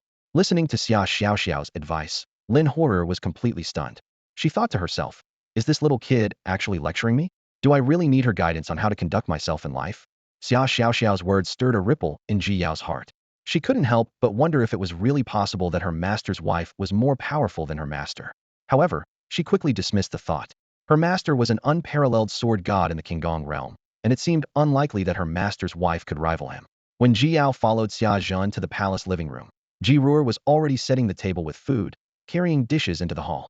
Xia Xiao, quick on her feet, dashed forward. Auntie, let me help you, she said, darting into the kitchen and carefully carrying out a dish with both hands. Seeing this, Jiru laughed and said, haha, Xiao is here. No need to trouble yourself, Annie can handle it. You just get ready to eat. Sure. Xia Xiao responded, but she didn't stop. She deftly shuttled back and forth, rapidly bringing out the remaining dishes to the table. At this moment, Xia Xian also entered the living room. Just as he was about to sit down, he saw Xia Xiao busily helping him and Ji Ruer with their chairs. Xia Xian was secretly surprised. What made this little girl so diligent today? Upon seeing Xia Xian, Xia Xiao immediately spoke up. Uncle, Auntie, please sit. I'll serve you rice. With that, she quickly served a bowl of rice to both Xia Xian and Ji Ruer, then picked up a ladle to serve chicken soup. Uncle, Auntie, have some soup, she said warmly, carefully placing a bowl of soup in front of each of them. Xia Xian and Ji Ruer exchanged glances, bewildered by Xia Xiao's bustling activity. Moving chairs, serving rice, and soup, they were both a bit taken aback. What had gotten into this little girl today? Xia Xian speculated to himself. Had she gotten into trouble outside and was hoping they'd help her out? Or had she seen some high-grade spiritual artifact at the Imperial auction and, lacking the funds to buy it, was trying to curry favor with them instead of asking Xia Zhan and his wife directly? Xia Xiao's sudden attentiveness left Xia Xian and Ji Ruer at a loss. They exchanged a puzzled look, unsure of how to handle this unusual situation. However, Xia Xiao was completely oblivious to her situation. Today's test convinced her that her uncle and aunt's abilities far surpassed those of the legendary sword master. This realization filled her with secret joy, her eyes twinkling with cunning. She was plotting in her mind, I'm definitely sticking with these two powerhouses. Nothing else matters, as long as I have their support. There's no place in the entire divine land that I can't go. Xia Xiao had already sketched out a blueprint for her future adventures in the martial world. She decided to prepare a little notebook, where she'd jot down the names and backgrounds of anyone who dared to bully her. Upon returning, she would report them to her uncle and aunt, ensuring those who underestimated her would face the consequences. Thinking of this, Xia Xiao couldn't help but smile smugly. She looked up, only to find her uncle and aunt staring at her with a blank expression. Xia Xiao blinked, somewhat puzzled, and said, Eat. Uncle and aunt, why are you just watching? Haha, I'll serve you more once you're done. Lin Huer, standing nearby, was dumbfounded by Xia Xiao's actions. She finally realized that Xia Xiao's method of flattering her mentor's wife was this blatantly obvious. Lin Huer silently mocked in her mind. Could you be any more obvious? Even a fool could tell you're deliberately trying to please them. However, Xia Xiao didn't see it that way. Seeing Lin Huer still standing there, she sighed inwardly, thinking, this person is hopeless, completely lacking in perception. Not taking the opportunity to build a good relationship now will only lead to regret when in need later. Xia Xiao glanced at Lin Huer and spoke up, Sister Huer, come and eat too. I'll serve you. Lin Huer finally snapped out of her daze, approached Xia Xian and Ji Ruer, and respectfully greeted. Master, Mistress. Xia Xian and Ji Ruer nodded and said, Huer, sit down and join us for the meal. They knew well that compared to Xia Xiao's mischievous nature, Lin Huer was more reserved, but she was honest at heart. Here you go, Sister Huer. Xia Xiao handed a bowl of rice to Lin Huer. Although she thought her uncle's disciple wasn't very quick-witted and lacked adaptability, Xia Xiao wasn't one to disregard others. She decided to teach Lin Huer some skills in reading people in the future. Otherwise, Lin Huer might not even realize if she was being tricked in the martial world. Xia Xiao recalled the last time she sneaked out of the Imperial city to visit her uncle at Dao sect, thinking that if Lin Huer faced such pursuits and crises, she might not escape unscathed. Though her own cultivation level wasn't high, when it came to quick thinking and escaping, she had some skills. At that moment, Xia Xian and Ji Ruer looked at her with amused expressions. Xia Xian spoke. Go on. What trouble have you caused? Or what do you want? Just say it. Don't act so out of character. We're not used to it. Hearing this, Xia Xiao was momentarily stunned, then quickly realized. It seemed she had been too eager to impress, making her uncle and aunt uncomfortable. Her little cleverness had been seen through, and she was momentarily at a loss for how to respond. Tears welled up in Xia Xiao's eyes as she spoke with a choked voice to Xia Xian and Ji Ruer. Uncle, aunt, you've not only taught me skills and guided my cultivation, but you've also shown me such care. I'm really touched and don't know how to repay you. I just want to do what I can for you. Her expression was sincere, as if she was genuinely moved by their kindness. Lin Huer, watching from the side, was stunned, thinking her acting was a bit over the top. Ji Ruer, seeing the little girl's pitiful appearance, believed her a bit more. She hurriedly comforted her. It's okay, Xiao, you don't need to do anything. Just focus on your cultivation, and your uncle and I will be very happy. Okay, aunt, you're so kind, Xia Xiao said gratefully. Xia Xian rubbed his forehead, seeing through the little girl's intentions. He secretly decided to fulfill her requests as much as possible in the future. The meal ended with Xia Xiaoxiao's various compliments. She felt a sense of accomplishment, thinking to herself that with her uncle and aunt, these two powerful figures, supporting her, there was nowhere in the land of Shenzhou she couldn't go. Late at night, Xia Xian and Ji Ruier prepared to rest. Ji Ruier said, "Husband, tomorrow I need to go to the Tienma sect to handle some matters. A high monk from the Buddhist sect has destroyed 3 of our branches, and now they're gathering people to return." Xia Xian nodded. "All right, my dear, arrange it as you see fit." He wasn't worried about his wife's safety, assuming the Tienma sect would send stronger forces to deal with the Buddhist sect. Ji Ruier snuggled into Xia Xian's arms, speaking softly. "Yes, husband, you're so good." She pulled Xia Xian towards the bed, her voice filled with allure. "Husband, it's late, we should rest."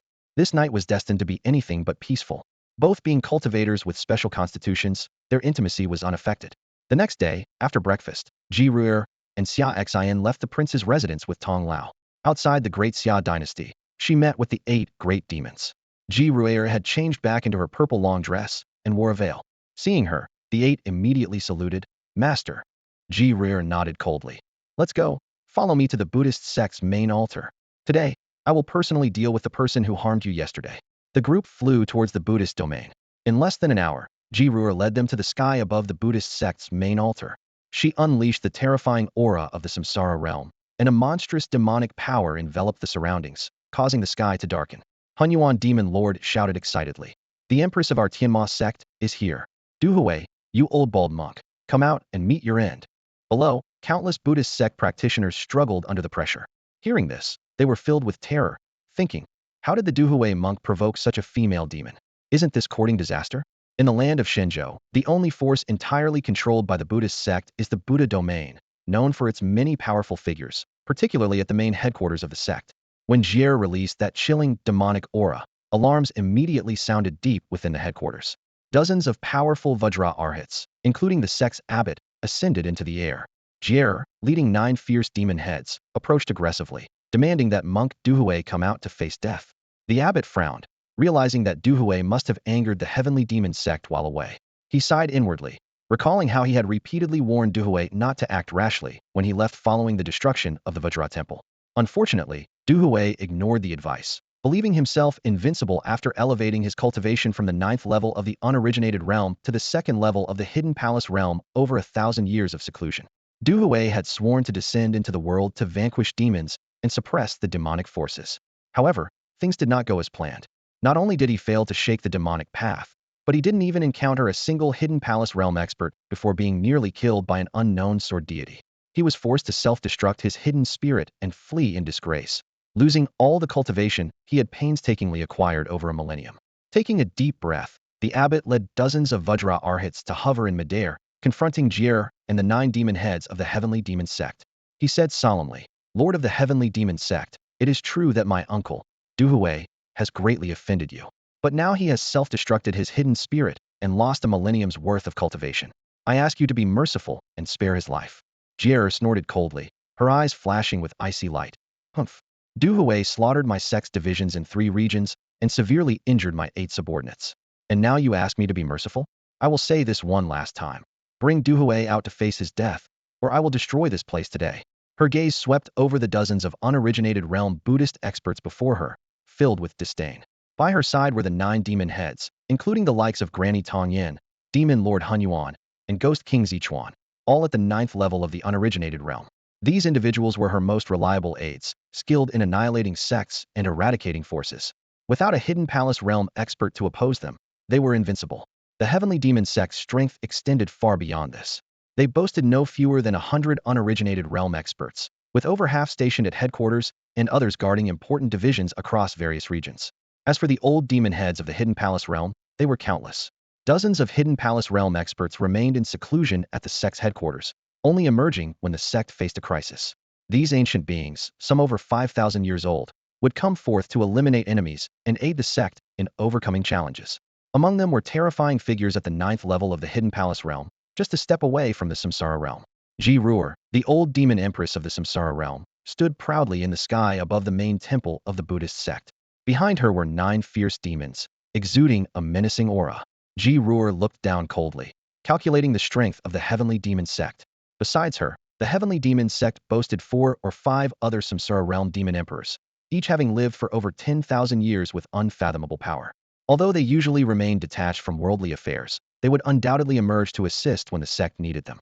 It was this deep foundation that allowed the heavenly demon sect to maintain its position as the leading force in the demonic path, on par with the righteous Tao sect. The Buddhist sect, as the second largest righteous force, was not to be underestimated. The dozens of origin realm experts present were merely the Arhat guardians who usually guarded the main temple. The more powerful hidden palace realm hermit monks had yet to appear. As for the 2 legendary ancient Buddhas rumored to have lived for over 10,000 years, Ji-Ruor did not know if they had entered final rest. Yet, even if those 2 ancient Buddhas were still alive, Ji-Ruor felt no fear. She was confident that at her full strength in the samsara realm, she was not inferior to any opponent. This confidence was precisely why she dared to lead 9 demons openly to the Buddhist sect's main temple. In the entire samsara realm, the only one Ji-Ruor feared was the semi-divine old Taoist of the Tao sect, who had lived for tens of thousands of years and reached the peak of the samsara realm. As for other samsara realm experts of both the righteous and demonic paths, some could match her in battle, but few could defeat her. Those so-called strong individuals who spent their lives reaching only the first level of the samsara realm were like ants to her, easily crushed. As Ji-Ruor was calculating in her mind, the abbot of the Buddhist sect and the group of origin realm Arhat guardians were infuriated by her arrogant words. One Arhat guardian couldn't hold back and rebuked, "Leader of the heavenly demon sect, our abbot has made it clear that the Buddhist sect does not wish to entangle further with your sect. Why do you continue to press us? Do you really think the Buddhist sect is so easy to bully?" As soon as he finished speaking, Ji-Ruor's gaze turned icy. The Arhat guardian immediately felt a piercing chill, as if the 9 nether demon god had fixed its eyes on him, causing him to tremble uncontrollably. In the next moment, a gigantic hand formed of pitch-black demonic energy appeared out of nowhere, descending from the sky to seize the disrespectful Arhat guardian. Alarmed, the Arhat quickly channeled all his Buddhist light to resist. However, his protective golden light shattered like paper before the demonic hand, which easily grasped him. "Leader of the heavenly demon sect, this is the main temple of the Buddhist sect. How dare you?" The Arhat guardian cried out in terror, calling for help. "Everyone, join me in resisting this demon." However, to his despair, the other Arhat guardians, including the abbot, stepped back instead of coming to his aid, distancing themselves to avoid being implicated. Ji-Ruor snorted coldly, and with a forceful squeeze, the demonic hand crushed the Arhat guardian to pieces. This scene struck fear into everyone present, whether the other Arhat guardians or the countless disciples below, leaving them all pale with shock. Silently, everyone cursed the foolish Arhat guardian. "Are you stupid? Have you chanted sutras so much that you've lost your mind? Do you even know your own level compared to that demoness? If she chose not to hold a grudge, you'd be lucky. If she did, could you withstand her strike? And you wanted to drag us into this? Are you out of your mind? If you want to die, go ahead, but don't take us with you. Do you think the Buddhist sect would really go to war with that samsara realm demoness just for a little origin realm nobody like you? Stop dreaming. This demoness means business. She's not here to mess around with us." The group was taken aback when Jiru suddenly killed a Vajra Arhat from the Buddhist sect without warning. The air was thick with tension, leaving everyone present in shock. In the land of Shenzhou, there's an unspoken rule among the top 5 righteous and demonic sects. They may engage in battle, but typically refrain from killing each other's experts above the Wuxia realm. This rule stems from the simple fact that cultivating a Wuxia realm expert is extremely difficult, requiring nearly a century and vast resources. Take the Heavenly Demon sect as an example.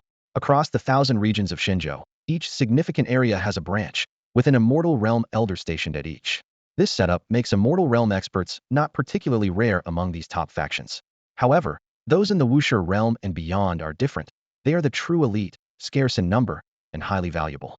Due to this unwritten rule, the Vajra Arhats of the Buddhist sect were utterly shocked. They stared in disbelief at Jiru, the newly appointed empress of the demonic sect, who decisively took the life of a Wuxia realm Vajra Arhat. This act was undoubtedly a challenge to the long-standing balance, escalating the conflict to a new level. Jiru's cold voice rang out again. "I repeat, let Duhui, the old monk, come out to meet his end, or I will destroy this place today." Her words were filled with undeniable threat, her gaze sharp as a blade sweeping across the Buddhist sect's main hall. Behind Jiru, 8 figures including Hunyuan Demon Lord and Zichuan Ghost King felt their blood boil with pride at their leader's powerful declaration. They stood tall, chests out, their faces brimming with pride. To them, their leader was the epitome of dominance. However, Jiru's heart was far from calm. Her cold eyes scanned the Buddhist sect's main hall, calculating when the hidden experts of the Tsangong realm, and even the two reincarnation realm old Buddhas might appear. As for her action of killing the Vajra Arhot earlier, she saw it as completely justified. People claimed she was escalating the conflict. Jiru scoffed internally. Although Du Hui is a Tsangong realm expert and shouldn't meddle in the day-to-day disputes between the righteous and the demonic, he nearly wiped out her 8 Wuxia realm confidants at the Vajra temple. If not for the mysterious sword god intervening, her trusted 8 would have perished. Though the heavenly demon sect boasts over 100 Wuxia realm experts, Hunyuan demon lord, Zichuan ghost king, and the other 6 had followed her from the beginning and were her most trusted aides. The fact that Du Hui almost killed them ignited her fury. Jiru's anger flared as she thought of this. Did the Buddhist sect dare accuse her of escalating the conflict? She thought coldly. Are all of you in the Buddhist sect so shameless? Jier glanced coldly at the headquarters of the Buddhist sect, calculating in her mind. If it came to escalating the conflict, she wasn't afraid. At worst, she could summon the 5 ancient demon emperors of the Tienma sect to destroy the Buddhists together. However, such an action would undoubtedly provoke the righteous path into a frenzy, and even the Tao sect would find it hard to stay uninvolved. A bloody storm would be inevitable unless these bald monks did something that incited her wrath, in which case she wouldn't hold back. Just then, 18 powerful auras erupted from deep within the Buddhist sect's headquarters. In an instant, a towering pillar of Buddha light shot into the sky, golden rays scattering in every direction, countering the demonic energy released by Jier. Upon witnessing this, the disciples of the Buddhist sect and the Vajra Arhats, who had been scared into retreating, were overjoyed. Their 18 powerful monks had finally emerged. Jier and her 9 demon followers looked up to see 18 elderly monks with flowing white beards stepping out of the Buddha light. They were accompanied by a monk at the 9th level of the No Beginning realm, none other than the monk Du Hui, whose realm had fallen after self-detonating his hidden power. The 19 figures walked through the void, confronting the members of the Tienma sect with tensions running high. The leading monk, one who had reached the 9th level of the Hidden Palace realm and was half a step into reincarnation, spoke. Master, it is wise to show mercy when possible. Jier ignored him, her gaze fixed on Du Hui. She turned to the 8 members of her group, asking, was it him who injured you? The 8 nodded, feeling aggrieved. Very well, Jier sneered, unleashing her terrifying aura once more, stirring the dark clouds for miles around. In an instant, the world darkened as the golden Buddha light from the 18 monks was swallowed by the demonic energy. Die, Jier sneered, extending a hand as if to grasp something in the air. Instantly, a colossal hand, identical to hers but magnified countless times, emerged from the endless demonic clouds above, reaching for Du Hui. Sensing the terrifying power emanating from the demonic hand, the leading monk, who was half a step into reincarnation, urgently shouted. Everyone, form the Buddhist boundary array. The 17 monks immediately dispersed to 17 positions behind, forming a circle around Du Hui, preparing to combine their strength into a formation. This move followed the instructions of the 2 ancient Buddhas and the current living Buddha, aiming to test the strength of this newly ascended empress of the Tienma sect. The Buddhist sect had 3 reincarnation realm powerhouses, 2 ancient Buddhas, and a contemporary reincarnated living Buddha. Regarding the new empress of the demon sect, the outside world knew she had reached the reincarnation realm, but not the specific level. Rumor had it she was a reincarnation of a powerful being from a higher realm, with extraordinary talent and an astonishing cultivation speed. She reached reincarnation at just 30, shocking the world. Was her power a result of past life accumulation or present life talent? How much actual combat strength did her reincarnation realm hold? It was due to these uncertainties that the 3 top experts of the Buddhist sect commanded the 18 monks to join forces and form an array, intending to probe the depths of this new empress of the demon sect. The 18 divine monks of the Zongong realm, along with an elder monk at the half-step reincarnation realm, formed a boundary array whose defense was so strong that even a first-level reincarnation realm expert would struggle to break through it easily. The atmosphere was tense, with 3 high-ranking members of the Buddhist sect observing in secret, calculating their next move. Sending Du Hui along with the 18 monks was a strategic decision. If the female emperor of the Tienma sect proved overwhelmingly powerful, far beyond their expectations, they would leave Du Hui to her, accepting it as a matter of karma. Conversely, if the female emperor's power was mediocre and she couldn't break the boundary array, they would intervene to assist Du Hui. Regardless of the outcome, they would not rashly harm this demonic female emperor. After all, the Tienma sect had 5 ancient demon emperors, each over 10,000 years old, backing her. This female emperor, who had broken through to the reincarnation realm at 30, held a status comparable to a reincarnated living Buddha in the Buddhist sect, and those 5 ancient demon emperors were akin to her mentors. If she were harmed, the entire headquarters of the Buddhist sect might face annihilation. At that moment, Ji Ruer let out a cold snort. The heavenly demon hand in the sky suddenly expanded, its demonic patterns shimmering as an endless demonic aura converged within. With a wave of her hand, the gigantic demon hand crashed down violently. Boom! The demon hand collided with the boundary array, emitting a burst of golden light and flashing with Buddhist scriptures. However, this seemingly indestructible defense crumbled like thin paper against the demon hand. In just an instant, with a bang, the boundary array shattered. The 18 divine monks simultaneously spat blood, severely injured by the tremendous force, and plummeted from the sky. The leading elder monk fainted directly, as he bore the brunt of the backlash as the main array bearer. As the boundary array shattered, the great heavenly demon hand, undiminished in power, aimed directly at Monk Duhue. "No, don't kill me, spare me." Duhue screamed in terror, his usual monkly dignity completely gone. However, Ji-Rayer ignored his pleas. The demon hand grasped Duhue and crushed him instantly. Thus, a divine monk who had cultivated for 1,000 years was effortlessly crushed to death in midair by the female emperor of the Tienma sect, right before everyone's eyes. The entire headquarters of the Buddhist sect fell silent, with all disciples staring in shock, unable to utter a word. The remaining dozens of Buddhist Vajra arhats stared in shock at the scene before them. The power of the demon sect empress far exceeded their imagination, as the formation created by 18 divine monks was shattered in an instant. The leading monks were all severely injured and lost their combat abilities. Even the current reincarnated living Buddha of the Buddhist sect could not compare to her. The 17 monks who barely remained conscious felt a surge of fear. They realized that the empress had been holding back, otherwise, they might have already perished. Her strength was far beyond the lower tier of the reincarnation realm and likely reached the mid or even high tier. Hunyuan Demon Lord and the other 7 followers felt a long-held resentment finally dissipate after witnessing their leader personally defeat the monk Duhue. They declared in unison, "Thank you, Master, for standing up for us. We swear to follow you to the death in this life and the next." Ji-Rayer nodded slightly, casting her gaze towards the depths of the Buddhist sect's headquarters. She hovered in the air, facing the entire sect alone, waiting to see the stance of the 2 elder Buddhas. Would they choose to fight or let it go? As time ticked by, Ji-Rayer remained, causing countless disciples of the Buddhist sect to feel fear. Was she planning to raze the entire sect to the ground? The earlier earth-shattering scene was still fresh in their minds, casting a shadow over everyone's hearts. Finally, a voice came from the Buddhist sect headquarters, belonging to the current leader of the Buddhist community and reincarnated living Buddha. "Demon sect empress, you may leave. Let this matter end here." They had realized that the empress's strength far surpassed expectations, and further entanglement would be meaningless. The Buddhist sect had suffered a hidden loss today. In the future, they would simply need to restrain their disciples from provoking the demon sect without reason like Duhue did.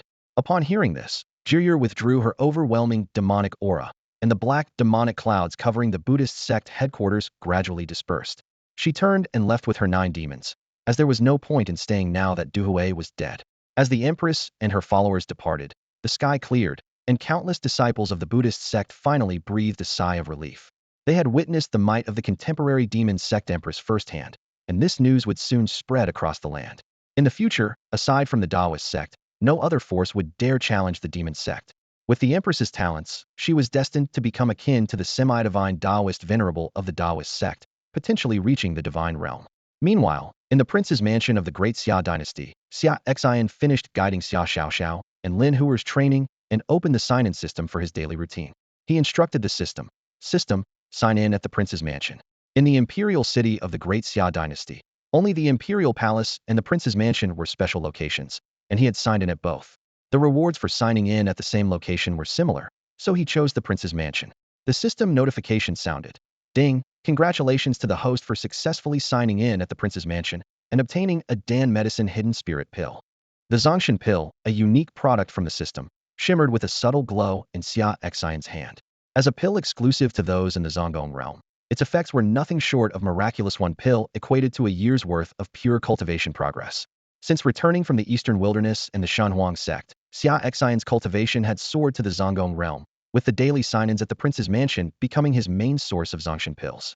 In just a few days, these pills had accumulated 3 to 4 years' worth of pure cultivation energy for him, far surpassing the speed of his own training. It's worth noting that even with Xia Xian's astonishing talent and the extraordinary absorption ability of the Hongmeng Sword Body, a day's training for him was equivalent to 100 days for an average person. This was already 100 times faster than ordinary cultivators before awakening the Hongmeng Sword Body. He was 10 times faster, breaking through 6 realms to immortality in 10 years. After awakening, his speed increased tenfold again. Calculating this way, 3 days of Xia Xian's training was equivalent to a year for others. Adding the Zongshan pill obtained from daily silence, it was like an additional year's progress. He estimated that with continued training supplemented by the Zongshan pill, he could break through to the 4th level of the Zongong realm in a few months. Originally intending to take it easy, Xia Xian couldn't help but chuckle at his terrifying cultivation speed. Idle hands are the devil's workshop, he muttered to himself. Why not train a bit? I can even bring my wife along to improve, so she can catch up with me sooner. However, aside from training, Xia Xian's thoughts drifted towards the upcoming Kunpeng ruins. As one of the 3 major relics in the Xian domain, it would open its doors in 10 days. A flicker of anticipation appeared in Xia Xian's eyes, as it held the Haixin grass he had longed for, the last heavenly material needed to awaken Xia Xiaoxiao's double pupils. Once the double pupils awaken, the system will surely reward me with abundant cultivation, Xia Xian calculated silently. By then, combined with my own cultivation, I might leap straight to the 5th level of the Zongong realm. Meanwhile, Uncle Fu was busily establishing the Tianmen faction. Xia Xian's lips curled into a smile as he imagined the scene of himself as the master of Tianmen, astonishing the major forces of the Shenzhou land. I can't let my cultivation lag, he reminded himself. Finally, Xia Xian's thoughts drifted to his wife. He chuckled softly. If one day, my wife discovers that her husband is not only the renowned sword god of the Shenzhou land, but also the leader of the newly risen top faction, Tianmen, I wonder what she'll think. Husband, you are actually the legendary sword god. Xia Xian felt secretly pleased, imagining the look of astonishment on his wife's face when she discovered this earth-shattering secret. Meanwhile, on her way back to the great Xia dynasty from the Buddhist domain, Ji Ruer was suddenly caught by a sneeze. She furrowed her brows slightly, puzzled as to why someone of her samsara stage cultivation would sneeze without reason. Could it be that her husband was thinking of her? This thought made her quicken her pace, planning to buy fresh ingredients directly from the Imperial city and head back to the prince's mansion to prepare dinner for her husband. Before setting off, Ji Ruer gave her final orders to the 8 demonic paths under the primordial demon lord. Upon returning to the great Xia dynasty, make sure to investigate the identity of the legendary sword god and find a way to repay him for saving my life. Our heavenly demon sect owes no favors. The 8 demonic paths responded respectfully. As you command, master. At the same time, in a vast area of the divine land, a notorious sect called the Evil Een sect was being blatantly robbed in broad daylight. This sect, known for enhancing its power by absorbing the vital essence of women, had long been committing heinous acts, bullying the weak, and forcing smaller sects to surrender women to maintain its superior position in the demonic path. However, today the Evil Een sect finally faced retribution. A super powerhouse at the 2nd stage of the Hidden Palace realm launched a surprise attack on their headquarters, killing their patriarch who was at the half-step Hidden Palace realm, and crippling 8 supreme elders of the beginningless realm and dozens of immortal realm elders. This powerhouse swept through the Evil Een sect's treasury like a hurricane, looting all the cultivation resources, spirit stones, and heavenly treasures from the sect and its members. This sudden disaster left the Evil Een sect severely weakened, reduced from its peak of wealth rivaling a nation to a hollow shell, with only a sea transformation realm cultivator left to hold the fort. Though they usually operated discreetly, their current vulnerable state, if discovered by other forces, could lead to their annihilation. The plunderer, known as Uncle Fu, grinned from ear to ear as he looked at the space ring filled with resources. He was delighted to find that this single demonic sect alone had brought him over 10 billion spirit stones, along with countless heavenly treasures and spiritual artifacts. Uncle Fu calculated that at this rate, it wouldn't be long before he gathered the resources needed to establish the Heaven's Gate. Uncle Fu felt a sense of pride as his gains exceeded expectations. By plundering the headquarters of a top-tier demonic sect, he had amassed over 10 billion in spirit stones alone, not to mention other rare resources. There was a secret to his success. He not only looted the sect's treasury, but also targeted each individual cultivator. Recalling the scene at the Xiayin sect, a smile played on Uncle Fu's lips. He had stripped those evil cultivators down to their underwear, taking everything of value. The humiliation and helplessness etched on their faces were still vivid in his memory. I wonder how Xia Shunzi, Xiaoli, Xiaolu, Xiaoling, and Xiaoyu are progressing. Uncle Fu pondered as he headed to his next target. According to the plan, Uncle Fu was responsible for raiding the treasuries of all the top-tier demonic sects across Shenzhou. The strongest among these sects were only at the half-stepped Songgong realm, posing no challenge to him. Meanwhile, Xia Shunzi and the others were tasked with handling the second-tier demonic sections. With their cultivation at the 3rd level of the Wuxi realm, they could easily manage those whose strongest members were at the half-step Wuxi realm. The demonic sects were structured in a pyramid, with fewer top-tier sects and more second-tier ones. This division of labor was well suited to ensure efficiency and comprehensive coverage. Once they had stripped the first and second-tier sects of their resources, they would regroup under their master's leadership to take down the top demonic forces. This would secure sufficient resources for establishing the Tianmen. However, Uncle Fu was unaware that Zai Shunzi and the others were not as thorough as he was. They simply looted the treasuries and eliminated a few notorious villains, sparing ordinary cultivators. Despite this, their haul was still substantial, though not as extravagant as Uncle Fu's. Uncle Fu worked so diligently not only for Tianmen but also for his own ambitions. He aspired to become the master's foremost servant god, the most favored and influential. He believed that with his significant contributions to Tianmen's founding, his status would be second only to the master. At that point, he could stand proudly before Elder Tong, holding his head high. In the evening, within the royal residence of the Xia dynasty's capital, a warm yet subtly complex family gathering was unfolding. Jie and Tong Lao had just returned from the market, carrying fresh fruits, vegetables, and supplements. Xia Xian was surprised to see his wife back so soon. "My dear, you're back already? I thought you might stay a few more days with the Tienma sect." Jie nodded gently and explained, "The conflict between the Tienma sect and the Buddhist sect has been resolved. We were only halfway there when the headquarters informed us that we didn't need to return." Relieved at the news, Xia Xian was secretly pleased that his wife could stay by his side. Jie smiled tenderly and said, "Husband, I'll go make dinner for you." With that, she headed to the kitchen carrying the ingredients. At that moment, Tong Lao hesitated before asking, "Son-in-law, hasn't Uncle Fu returned yet?" Xia Xian chuckled inwardly. Uncle Fu, that old fox, had been gone for just over a day, yet Tong Lao was already missing him. He replied earnestly, "He's gone to borrow something and should take a little more time." Tong Lao seemed to ponder this and then requested, "When he's about to return, could you let me know in advance?" Xia Xian readily agreed. "Don't worry, as soon as he comes back, I'll have him find you immediately." Satisfied with this assurance, Tong Lao nodded and went to the kitchen to help. As Xia Xian was enjoying this cozy atmosphere, he heard the sound of cheerful footsteps. Xia Xiao came bounding into the hall, excitedly announcing, "Uncle, I've finished my training. Is Auntie cooking in the kitchen? I'll go help her." Before Xia Xian could think further, Lin Hor also approached him, respectfully greeted him as master, and expressed her desire to help in the kitchen as well. Seeing the eagerness of the two young girls, Xia Xian was a bit puzzled but nodded his approval. What he didn't know was that Xia Xiao had been whispering to Lin Hor all day, saying things like Uncle was even stronger than the legendary sword god, and Auntie was even more formidable than Uncle, so they should win their favor early on with such nonsense. At that moment, the kitchen was bustling with activity. Jie was cooking, Tong Lao assisting, and the two young girls enthusiastically helping out. This warm scene brought a smile to Xia Xian's face. He thought, let them try to curry favor, it wouldn't harm his wife and could only add to the warmth of their home. As for the girl's intentions in winning over his wife, Xia Xian decided not to delve into it. He resolved that from now on, he would try his best to fulfill any requests they made.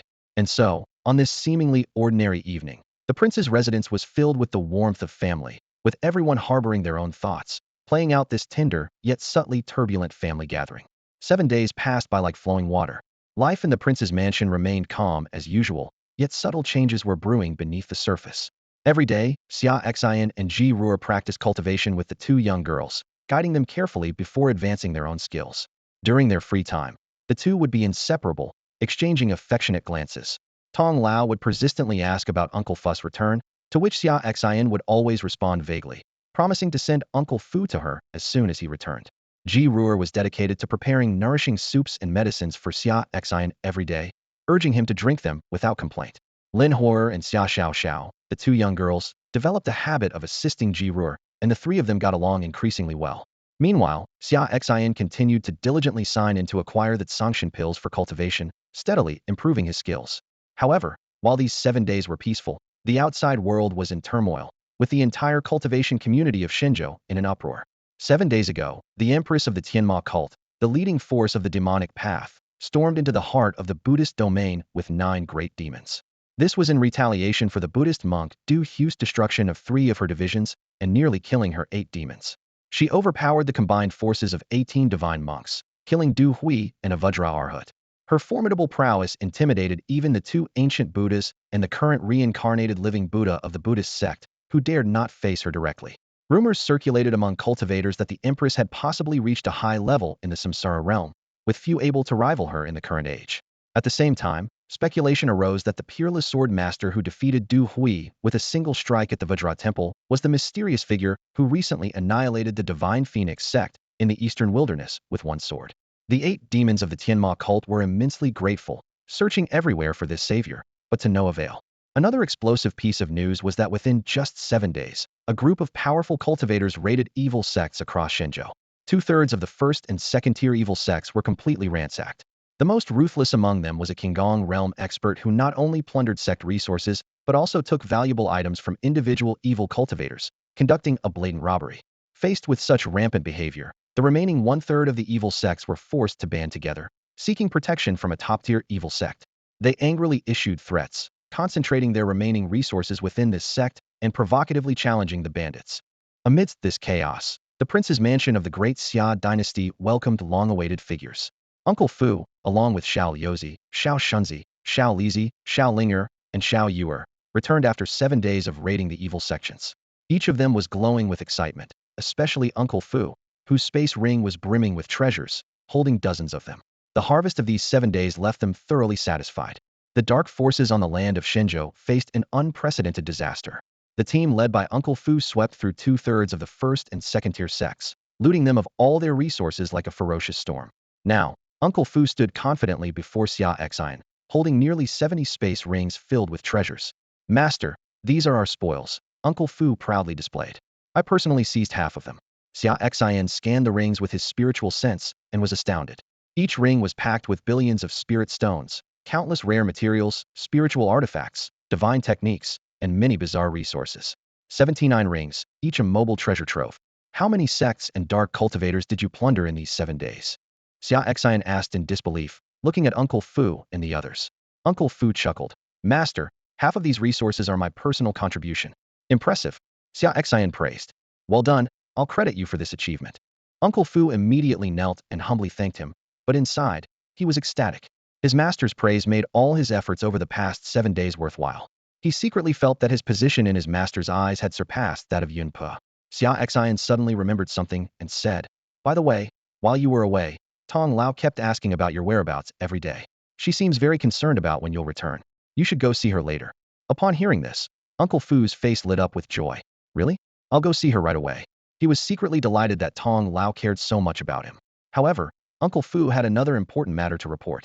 Master, there's one more thing.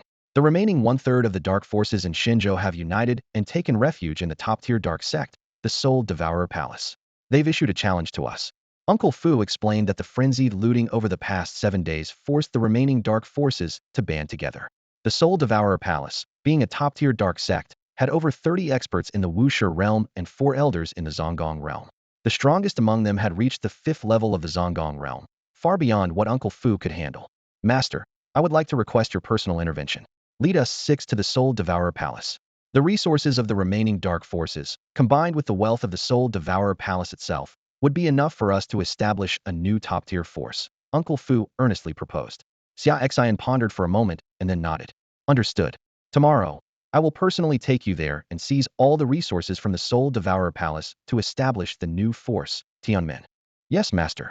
Uncle Fu responded excitedly, already envisioning his future as a founding member of Tianmen. Master, may I go see Tong Lao now? Uncle Fu tentatively asked. You may go. Xia Xian waved him off. With permission granted, Uncle Fu eagerly hurried to where Tong Lao was. Before leaving, he made sure to tidy his hair and adjust his new robe, hoping to make the best impression on Tong Lao. After Fu Bo left, the atmosphere in the room subtly shifted. Among the 5 people present, Xiaoli was the first to step forward, a barely perceptible ambition flickering in his eyes. Master, he began respectfully, while Fu Bo's suggestions are reasonable, I believe there are some shortcomings. Xia Xian raised an eyebrow, looking at him with interest. He thought to himself, this Xiaoli knows how to pick his moments, waiting until Fu Bo left to voice his opinion. Could it be that he's trying to showcase his capabilities? It seems they've started to compete among themselves. Oh, go on. Xia Xian gestured for him to continue.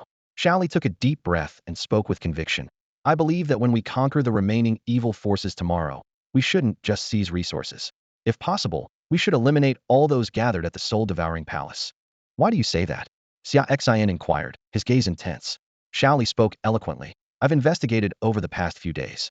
The soul-devouring palace is located in the Lingyu, one of the top 10 super regions of the Divine Land, and it's the only top-tier evil force based in a super region. If we can eliminate it, we can establish Tianmen in Lingyu. He continued to explain. For any top-tier power, location is crucial. A super region is the perfect foundation. In Lingyu, 80% of the forces are evil, committing countless atrocities. Some sacrifice mortals for cultivation. Others drain children's blood. It's a nightmare for lower-level cultivators. Xiao Li's voice carried a hint of anger. If we wipe out the evil forces in Lingyu tomorrow, we can not only control the entire super region, but also lay the foundation for Tianmen, commanding respect far and wide. Xia Xian nodded thoughtfully. Xiao Li had witnessed the evil forces' atrocities over the past 7 days. Innocent women drained of blood, children murdered and turned into vengeful spirits, and the souls of weak cultivators devoured. These scenes were hellish, fueling his hatred for the evil forces. All right, Xia Xian responded succinctly. Your suggestion is excellent. Eliminating these evil forces will not only cleanse the divine land, but also provide a foundation for Tianmen. Very good. At that moment, a system prompt sounded in Xia Xian's mind. Ding, a system task has been issued. Proceed to the soul-devouring palace in Lingyu to sign in. Hearing this prompt, a smile tugged at the corner of Xia Xian's mouth. It seemed an earth-shattering action was about to unfold. Wow, Xia Xian thought to himself, this system is really interesting. It doesn't issue tasks unless it involves wiping out a sect. As soon as I mention going to destroy the soul-eating palace, it immediately releases a check-in task. Instead of calling it a check-in system, it should be named a demolition system. Despite his complaints, Xia Xian felt quite excited. He looked forward to visiting the soul-eating palace tomorrow to check in and earn some rewards. He secretly hoped to receive more Shin Nu Dan and Sure Shin Dan, as having more experts would be beneficial for the soon-to-be-established Tianmen. Before long, the aroma of dinner filled the air. Xiao Xiao and Lin Hor helped Ji Ruer to bring the dishes to the table. Tong Lao was nowhere to be seen, and Uncle Fu returned saying that the two had gone somewhere for a heart-to-heart talk. At the dinner table, Xiao spoke eagerly. Uncle, and have you heard? 7 days ago, the empress of the top demonic sect, Tienma sect, brought 9 great demons to the Buddhist sect's main temple. She single-handedly suppressed 18 divine monks and killed Duhui, scaring the current living Buddha so much that he didn't dare to show up and just let her leave. The young girl's eyes sparkled with admiration. This story is spreading like wildfire across the entire realm. I often wander around the Imperial city and heard it from fellow practitioners. I've decided that from today, that peerless empress of Tienma sect will be my new idol. She's just so cool. Then, Xiao hurriedly added, of course, uncle and aunt will always be my first and second idols. She can only be third. As for that peerless sword god, he's fourth. Upon hearing this, Xia Xian felt a slight pang of disappointment. Just a few days ago, his identity as the peerless sword god was ranked third on the little girl's idol list, and now it's been pushed to fourth. It seems he's been too low-key lately, not making any big moves. He resolved to make a grand spectacle when he goes to destroy the soul-eating palace tomorrow, ensuring he won't be outshone by the empress of Tienma sect. Aunt, Xiao turned to Ji Ruer with eyes full of expectation. You're also from Tienma sect. You taught me the great Tianluo Sutra. Do you think if I practice it diligently, I could become as powerful as the empress of Tienma sect? Ji Ruer smiled and replied, as long as you practice well, you'll definitely become stronger than the empress of Tienma sect in the future. That's wonderful. Xiao exclaimed with joy, waving her arms excitedly. Aunt, you have no idea how powerful she is. Her move, the Great Demon Hand, is just so awesome. Ji Ruer looked at the girl's admiring expression and thought it amusing since Xiao didn't know her true identity. She softly said, she is the leader of Tienma sect, commanding the entire sect, so she's bound to be formidable. Yeah, Xiao nodded enthusiastically in agreement. Xiao nodded gently, her eyes sparkling with admiration. She said with a hint of regret, that peerless sword god is incredibly powerful, but unfortunately, he doesn't have a strong force backing him. If he could become the ruler of a top-tier power, he would be even more perfect in my eyes. He might even rise to the third spot on my list of idols, standing shoulder to shoulder with the empress of the demon sect. The young girl's standards for idols were quite strict. Despite the sword god's extraordinary strength, his lack of support meant he could only rank below the empress of the demon sect on her list. Lin Hor listened quietly, glancing subtly at his master. He knew the true identity of the sword god and pondered, does my master really lack backing? The power of the Dao sect shouldn't be any less than the demon sect. At that moment, Xia Xian suddenly asked, what if your admired sword god idol did have control over a top-tier power? Xiao thought seriously for a moment and replied, in that case, his status in my heart would rise to be equal to the empress of the demon sect. Xia Xian nodded nonchalantly, but inwardly, he resolved to quickly establish Tianmen and become its leader. That burning desire to win flared up in his heart. How could his identity as the sword god be overshadowed by the empress of the demon sect? Never in this lifetime. Ji Ruer laughed and asked, Xiao, if the sword god really did control a top-tier power and tied with the empress of the demon sect in your heart, what would the empress have to do to surpass him again?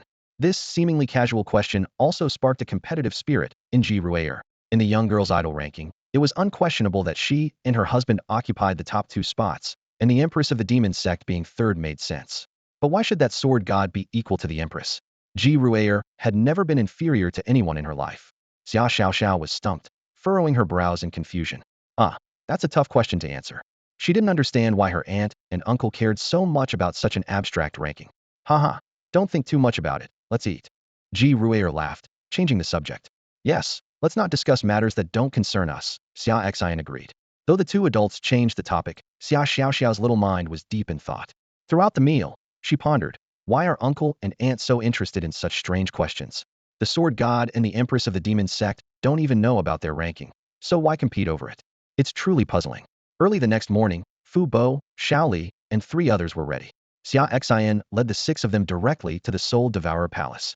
Today, he decided to act as the leader of Tianmen to eliminate the Soul Devourer Palace, marking the emergence of this new force into the awareness of the people across Shenzhou. Meanwhile, the atmosphere inside the Soul Devourer Palace was tense.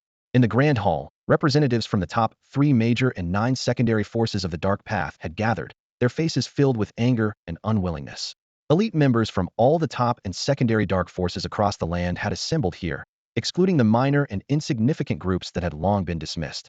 Fubo and his group's plan was clear from the start, to target only the secondary forces and above within the Dark Path. The numerous lower-level forces were too vast in number and resource poor to be worth their time. At this moment, the high-level combat power within the Soul Devourer Palace was staggering. 4 Hidden Palace Realm Patriarchs, 3 half-step Hidden Palace Realm Elders, over 60 Infinite Realm Experts, and nearly 400 Immortal Realm Warriors had gathered.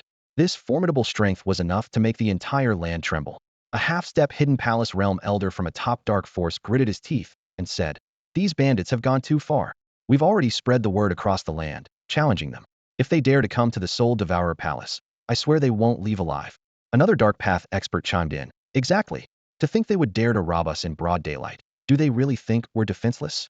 A Hidden Palace Realm Patriarch from the Soul Devourer Palace couldn't contain his fury, especially their leader in the Hidden Palace Realm, utterly ruthless.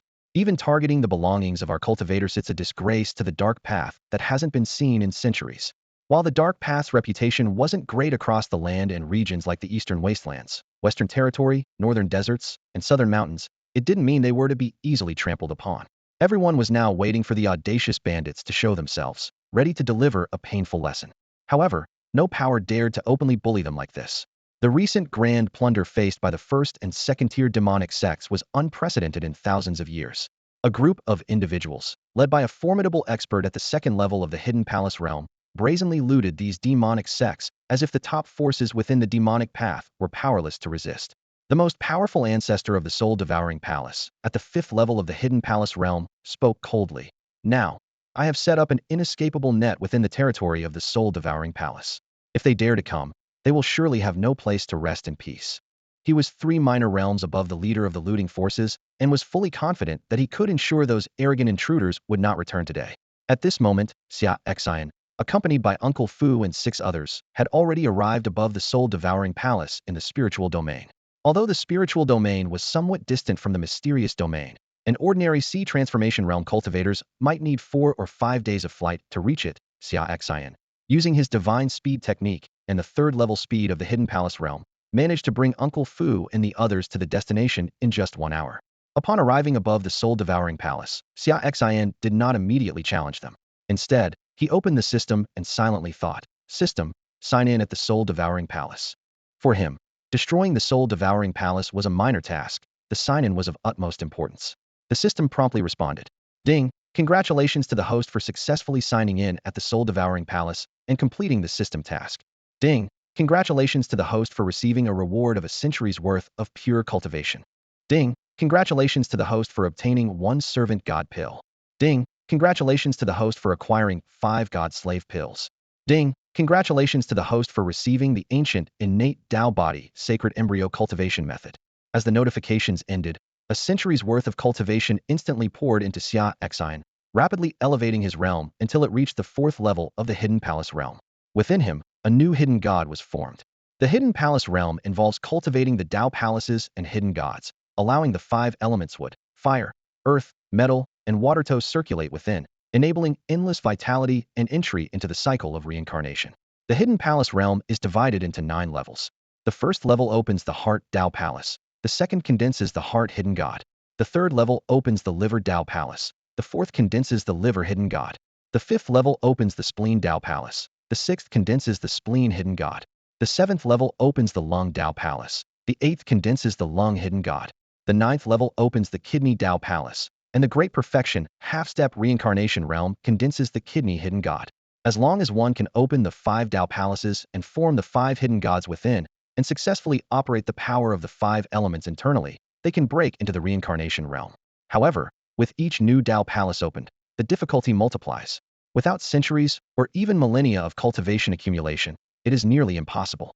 Especially the final step, after successfully opening the 5 Tao Palaces and condensing the 5 hidden gods, requires making the power of the 5 elements circulate internally to achieve a state of endless vitality, which is the most challenging.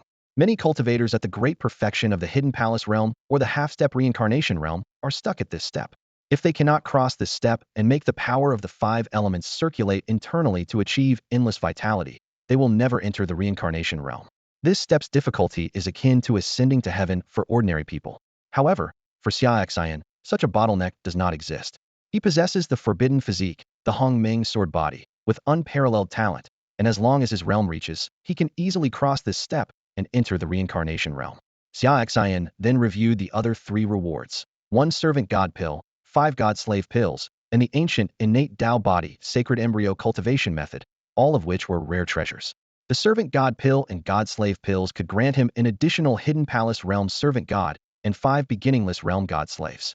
After eliminating the soul-devouring palace and the remaining first and second-tier demonic sects gathered here, he could establish the Heavenly Gate, and the new additions of a hidden palace realm and 5 beginningless realm members would be timely. As for the ancient innate Tao body sacred embryo cultivation method, it is an invaluable mystical art.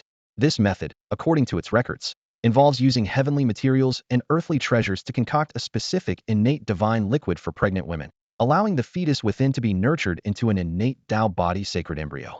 The innate Tao body sacred fetus is one of the top 10 most powerful constitutions in the world, comparable to the Great Sacred Body, Void Body, God King Body, and Heaven Dominator Body. Xia Xian was overwhelmed with excitement. This great method had arrived just in time. He had been worried about how to nurture the unborn child in his wife's womb with heavenly materials and earthly treasures, and this method seemed like a godsend.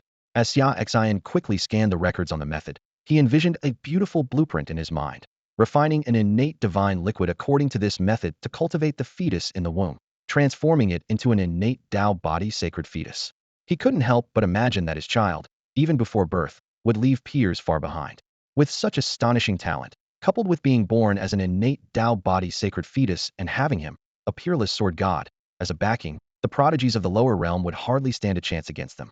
Even those unparalleled geniuses from the upper realm might have to concede. However, amid these beautiful aspirations, a trace of concern lingered.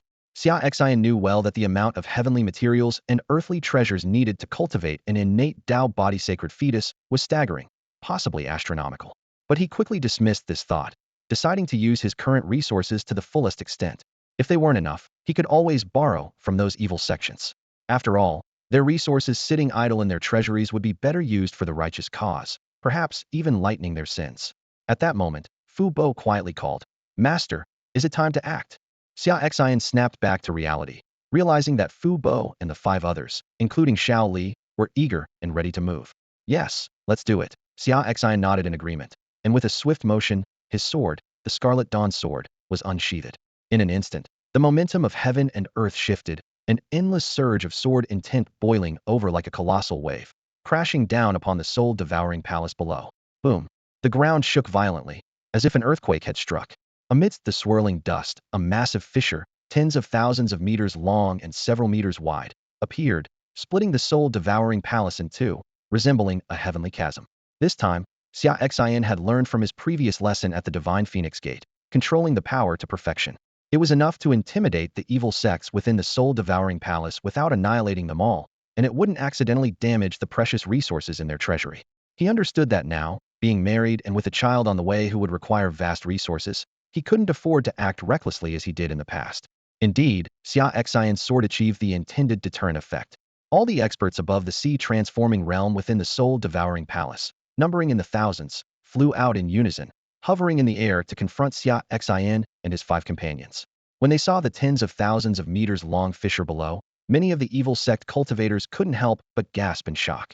This person's strength is formidable. Outside the Soul Devourer Palace, a tense and foreboding atmosphere hung heavily in the air. The spiritual domain forces stationed there sensed the disturbances within and took to the skies, hovering at a distance to observe the unfolding events. For the past 7 days, Fu Bo and his 5 companions had been raiding resources from various evil sects across the land of Shenzhou, causing a massive uproar. The news spread like wildfire, leading to a gathering of the remaining 1/3 of the first and second-tier evil forces at the Soul Devourer Palace, challenging Fu Bo and his group.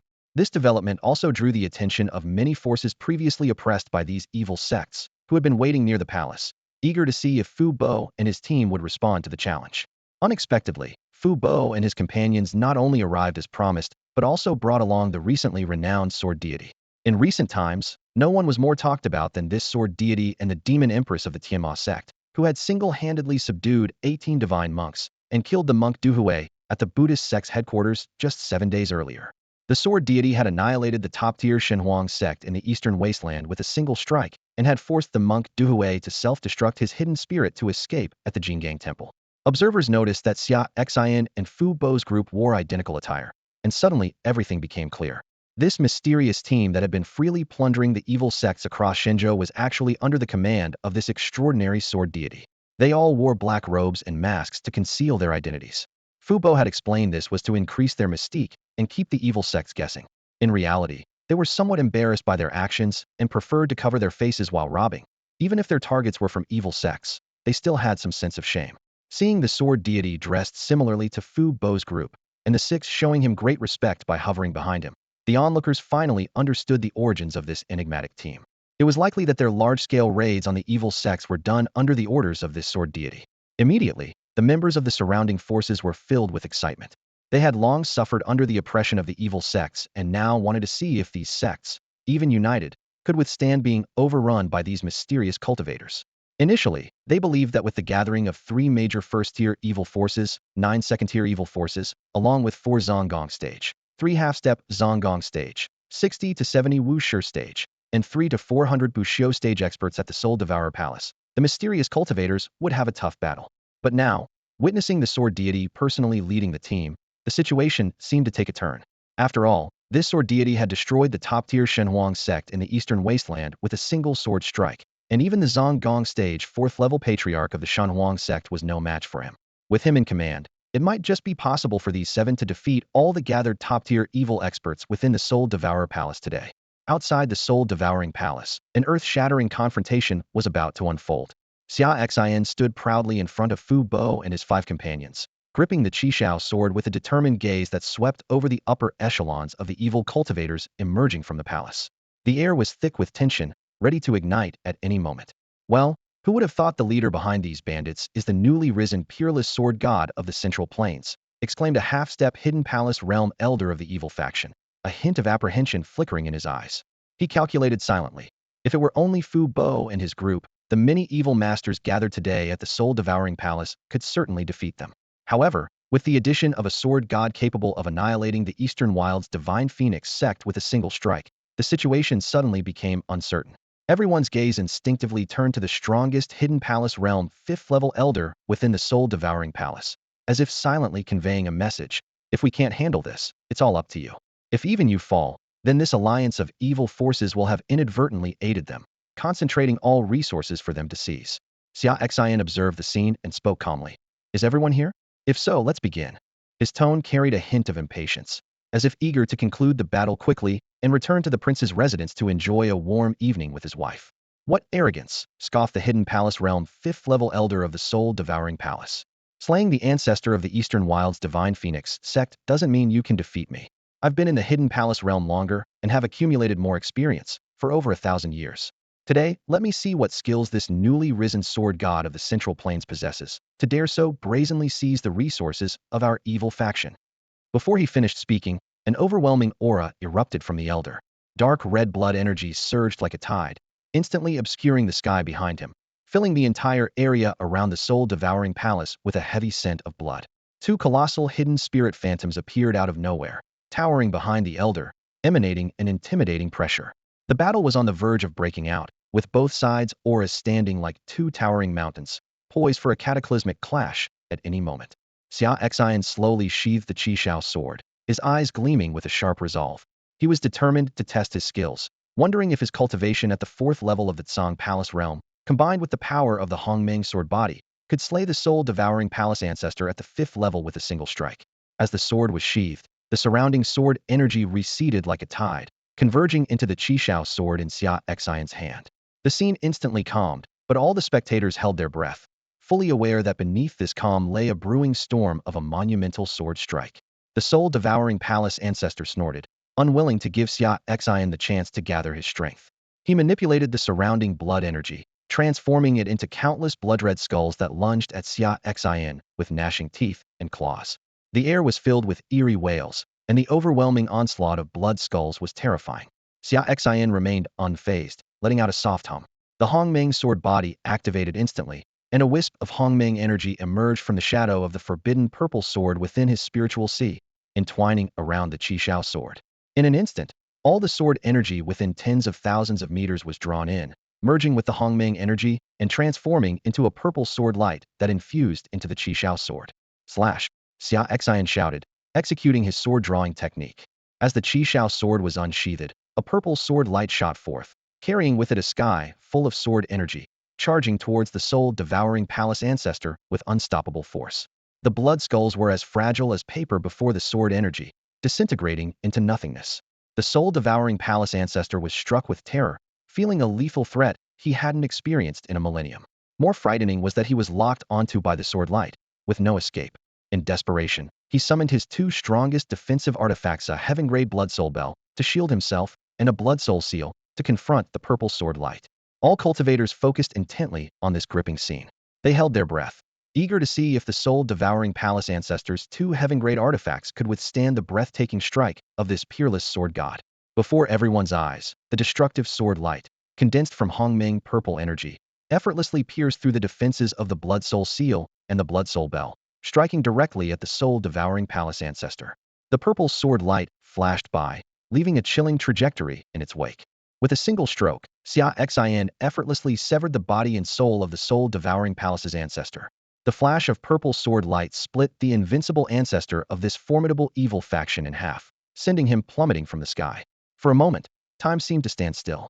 Everyone was in disbelief as they watched this once arrogant figure, who had boasted about suppressing the peerless sword god, be instantly defeated. The alliance members of the evil factions were left in despair. If even their strongest ancestor had fallen, who among them could possibly challenge this unparalleled sword god? Doubts began to creep in, questioning whether this sword god was truly invincible. Amidst the tense atmosphere, a figure suddenly darted out from beside Xia Xian. It was Uncle Fu, who swiftly flew to the side of the falling ancestor's corpse, quickly removing the spatial ring from the ancestor's hand before casually tossing the body back to the ground. Returning swiftly to Xia Zhen's side, Uncle Fu sycophantically said, "Master, this old fool's spatial ring likely contains a lifetime's worth of resources and treasures." Xia Xian watched Uncle Fu's actions with a mix of amusement and exasperation. He wanted to say, "Uncle Fu, I know you're worried about the resources needed for establishing Tianmen, but there's no need to be so hasty. The body hadn't even hit the ground yet, and you rushed over to grab the ring. Isn't that a bit unsightly? I was just enjoying the moment of glory, and you kind of ruined the image I was trying to maintain." However, Xia Xian could only maintain his composure as he took the ring, saying, "These things aren't of much concern to me. Let's focus on resolving the immediate crisis." The atmosphere became subtly tense. The cultivators of the evil faction alliance were too frightened to move, fearing that Uncle Fu might suddenly rush over to snatch their spatial rings. Meanwhile, onlookers from other factions curiously observed Xia Xian, wondering if this peerless sword god was really in dire need of money. Why else would he be so eager to seize the spoils? Sensing the puzzled gazes around him, Xia Xian turned to the members of the evil alliance and asked with authority, "Is there anyone else who dares to challenge me?" Xia Xian's words were like thunder, domineering and commanding. The onlookers, who had long been oppressed by the dark forces of the Lingyu, felt a surge of excitement. Watching these dark forces being subdued filled them with an indescribable sense of satisfaction. Meanwhile, the faces of the members of the Dark Forces Alliance were etched with fear.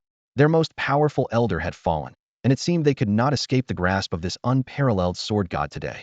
The remaining 3 elders at the Tsang Palace level from the Soul Devourer Palace, and the half-stepped Tsang Palace level elders from the 3 major dark forces exchanged glances, understanding each other's unspoken agreement.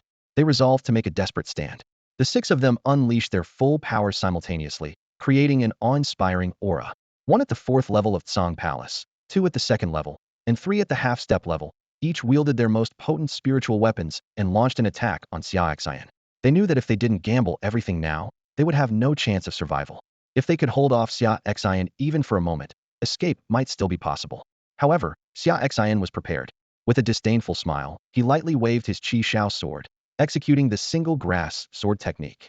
In an instant, endless sword energy from heaven and earth converged on this strike, transforming into a concentrated beam of sword light. This strike was of unparalleled power. The 6 attackers' assaults were instantly obliterated, and their spiritual weapons were all cleaved in two. The remaining force of the sword light did not diminish as it struck the 6, severing their bodies and annihilating their souls with the embedded power of rules. 1 strike, 6 lives taken. Before the bodies hit the ground, Uncle Fu rushed forward, slyly reaching for a space ring on one of the hands. Seeing this, Xiao Li, Xiao Shun, and the others followed suit, each vying for a space ring from a different body. Xia Xian watched this scene, his mouth twitching slightly. He sighed inwardly, surprised that his subordinates had begun competing with each other to curry favor with him. But for the sake of his wife and their unborn child, he could only turn a blind eye. Moments later, the 6 handed the space rings to Xia Xian, respectfully saying, "Master, the space rings." Xia Xian nodded as he accepted them, thinking that since things had come to this, there was no need to put on pretenses anymore. For the sake of his family, a little shamelessness was a small price to pay. For the sake of the children, Xia Xian's piercing gaze swept over the remaining members of the evil sect alliance, his voice as cold as ice. "Listen up, all of you left. Within 15 minutes, pack all the resources you can take from the Soul Devourer Palace and everything on you into spatial rings and hand them over to me. Otherwise you'll die." His words carried an undeniable authority, as if he would strike down any who disobeyed at a moment's notice. Uncle Fu followed closely, sternly saying, "Yes, hand over the resources you've gathered here and everything on you, or face annihilation." Having just advanced in cultivation due to his master's breakthrough, he now possessed the power of the Hidden Palace Realm 3rd level, enough to effortlessly suppress the entire evil sect alliance. Xiao Li, Xiao Shun, and the other 5 echoed, leveraging the situation to intimidate. The remaining members of the evil sect alliance looked grim, torn between their reluctance to give up their resources and their fear of death. After a moment's hesitation, the evil cultivators reluctantly began to pack all valuable items into spatial rings and lined up to hand them over to Uncle Fu and the others. Seeing this, Xia Xian smiled slightly. "You're quite sensible and cooperative. I generally prefer not to resort to violence when things can be negotiated. It's too crude and damages relationships. I'm just here to borrow a few things, no need for me to kill a few disobedient ones, right?"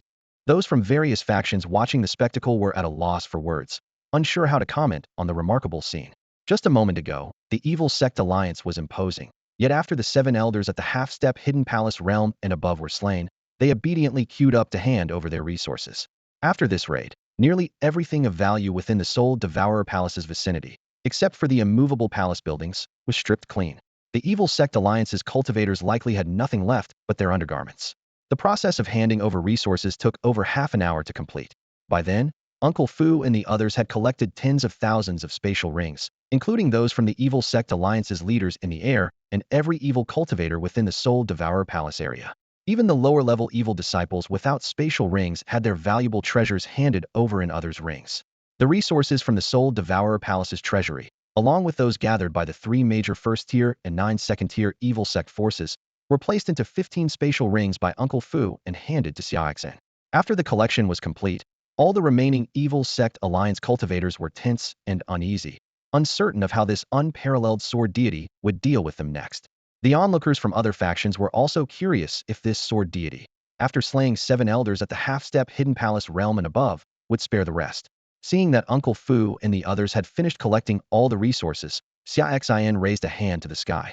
A terrifying sword intent and energy began to gather in the sky above the entire Soul Devourer Palace area. In an instant, thousands of spiritual swords formed from sword energy rapidly took shape. This was a large-scale destructive divine skill. Xia Xian had acquired 10,000 swords returned to the sect. With a flick of Xia Xian's fingers, thousands of swords formed from spiritual energy materialized in the air. Each sword held enough power to easily obliterate any cultivator below the Tsangong realm.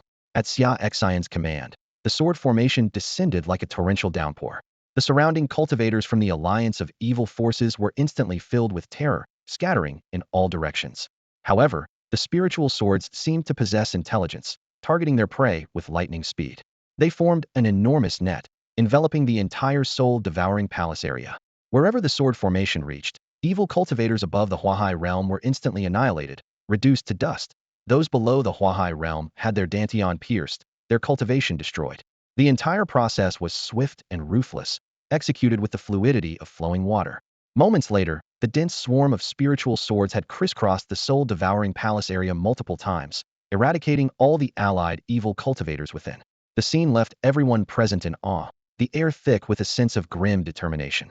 Xia Xian remained expressionless, his eyes gleaming with resolve. He was not one to show mercy.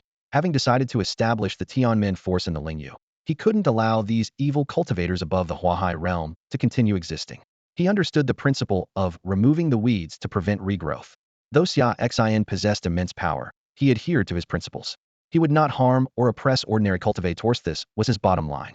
However, for those who provoked him or committed heinous acts, he showed no mercy. To him, these people had to be eliminated, or they would eventually oppress other innocent, lower-level cultivators, becoming a menace. Scanning his surroundings with a piercing gaze, Xia Xian declared loudly, "From this day forth, there will be no evil forces in the Lingyu. My Tianmen is about to be established, overseeing the Lingyu. In the future, there will be only one top force in the Lingyu, and that will be my Tianmen." His words were powerful and resonant, leaving the nearby forces of the Lingyu in shock. Xia Xian used this opportunity to publicly announce the existence of the Tianmen force, laying the groundwork for its future development. Although Tianmen currently lacked even a sect, with the resources taken from the evil cultivators and the efforts of Fu Bo and others in mobilizing resources and funds, all that remained was to gather manpower to construct the sect. With cultivators' extraordinary abilities, building a top-tier sect would take no more than a month. Xia Xian understood the importance of reputation for a newly established force. By spreading the name of Tianmen through this opportunity, coupled with his identity as an unparalleled sword god serving as the leader, along with Fu Bo and others' recent actions in punishing evil and seizing resources from evil forces, it would undoubtedly attract a large number of rogue cultivators who had been oppressed by evil forces to join. The most pressing need for a new force is manpower. Although the rogue cultivators seeking refuge might not possess high-level strength, the high-end combat power was covered by Fu Bo and Shao Li, the divine servants.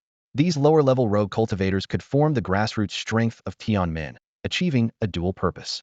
The surrounding forces realized that the unparalleled sword god had cleared all evil forces in the Lingyu to establish a new top force called Tianmen.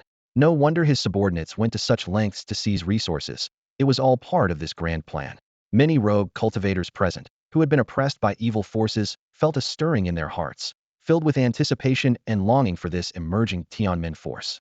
A sudden change has swept through the spiritual realm as a new elite force, Tianmen, emerges like a lightning bolt breaking the tranquil night sky of the cultivation world. For countless cultivators, this is a once-in-a-lifetime opportunity. They are eager to become the founding disciples of Tianmen, hoping for greater recognition and better prospects. Today, various factions and independent cultivators gathered to witness Tianmen's astonishing power firsthand. The enigmatic, unparalleled sword god effortlessly vanquished the soul-devouring palace's Grand Elder, who was at the 5th level of the hidden palace realm, with a single strike. This extraordinary feat left everyone present in awe. Furthermore, under the sword god's command is one hidden palace realm expert, 5 beginning realm experts, and rumors suggest even more masters are lurking in the shadows. The rise of Tianmen is like a new star ascending in the sky of the cultivation world. Many speculate that if the sword god reaches the reincarnation realm, Tianmen will become a colossal force, rivaling the 10 superpowers of the righteous and demonic paths. These 10 superpowers, including the righteous Dao sect, Buddhist sect, Sword God sect, For Saints Academy, and Feng Tian sect, as well as the demonic Heaven Demon sect, 10,000 Demons Hall, Fearless Demon sect, Free Demon Palace, and Carefree sect, have ancient heritages dating back over 100,000 years, with reincarnation realm experts at their helm. The independent cultivators around are restless, their eyes shining with longing. Joining Tianmen is akin to reaching the pinnacle overnight, transforming from unsupported lone cultivators to members backed by an elite force. Many have secretly resolved to try their luck as soon as Tianmen begins recruiting disciples. After making his announcement, Xia Xian, along with Fu Bo and 6 others, left the soul-devouring palace area. At the boundary of the spiritual realm, he looked at the countless spatial rings in his hand with a satisfied expression. He gave Fu Bo and the others clear instructions: sort and categorize all resources in the spatial rings. Group the heavenly materials and treasures, spiritual artifacts, cultivation techniques, and spirit stones separately, and handle the miscellaneous items otherwise. He distributed all the spatial rings to Fu Bo and the others, then took out 79 full spatial rings acquired over the past 7 days and handed them to Fu Bo. These also need sorting. Xia Xian continued. And then give me all the spatial rings containing heavenly materials and treasures. Use the rest to establish the Tianmen sect and complete the formation tasks. Within a month, I want to see Tianmen rise on the land of Shenzhou. Yes, master. We will spare no effort to complete the mission. Fu Bo and the 6 others responded in unison, their eyes filled with determination. Xia Xian nodded and added, regarding cultivation techniques, destroy all those from the demonic path, keeping only those suitable for normal cultivators. If there aren't enough, purchase more at major auctions with spirit stones. We must ensure that once Tianmen is established, there are enough techniques for disciples to choose from. His tone carried a hint of solemnity. The techniques we seized from demonic forces are not all demonic. Keep the ones suitable for ordinary cultivators and destroy the rest. I don't want Tianmen's next generation to become reviled demonic cultivators. Fu Bo and the others respectfully accepted the order, their eyes gleaming with anticipation for the future. They knew a new era was about to begin in their hands, with Tianmen poised to become a new moon illuminating the land of Shenzhou. Xia Xian stood at the boundary of the spiritual realm, his gaze fixed and resolute as he addressed Fu Bo and the other 5. I'm returning to the Grand Xia dynasty in the profound realm. You all will stay here and establish the Tianmen faction. His voice carried an undeniable authority. Before turning away, Xia Xian added, from the resources we've seized, have the classified treasures and materials sent to the prince's mansion for me. A glint flashed in his eyes. I'll select what we need for nurturing embryos first, and the rest will go into the Tianmen treasury. Oh, and he paused. In a few days, I'll send another attendant deity and 5 divine slaves to assist you. Yes, master. The 6 replied in unison, though their hearts were in turmoil. So their master had other attendant deities and divine slaves. This realization ignited their competitive spirit, and they silently vowed to serve him even more diligently. Xia Xian nodded slightly and turned to leave. His figure transformed into a streak of light in the sky, vanishing in an instant. Within just an hour, he had returned to the Grand Xia dynasty. The entire process, from leaving the prince's mansion, destroying the Soul Devourer palace, and returning, took just over 2 hours. Such speed was unimaginable to cultivators below the sea transformation realm. A journey that would take ordinary people months, Xia Xian completed in a matter of hours, even managing to eliminate a top-tier faction along the way. This was the power of a top-tier expert and the advantage of mastering the divine speed technique. Back at the prince's mansion, Xia Xian saw his wife instructing Xia Xiaoxiao in her cultivation. In 2 days, the Kunpeng ruins would open. He planned to take this little girl inside, as her double pupils could see through the illusion formations within the ruins, greatly aiding in treasure hunting.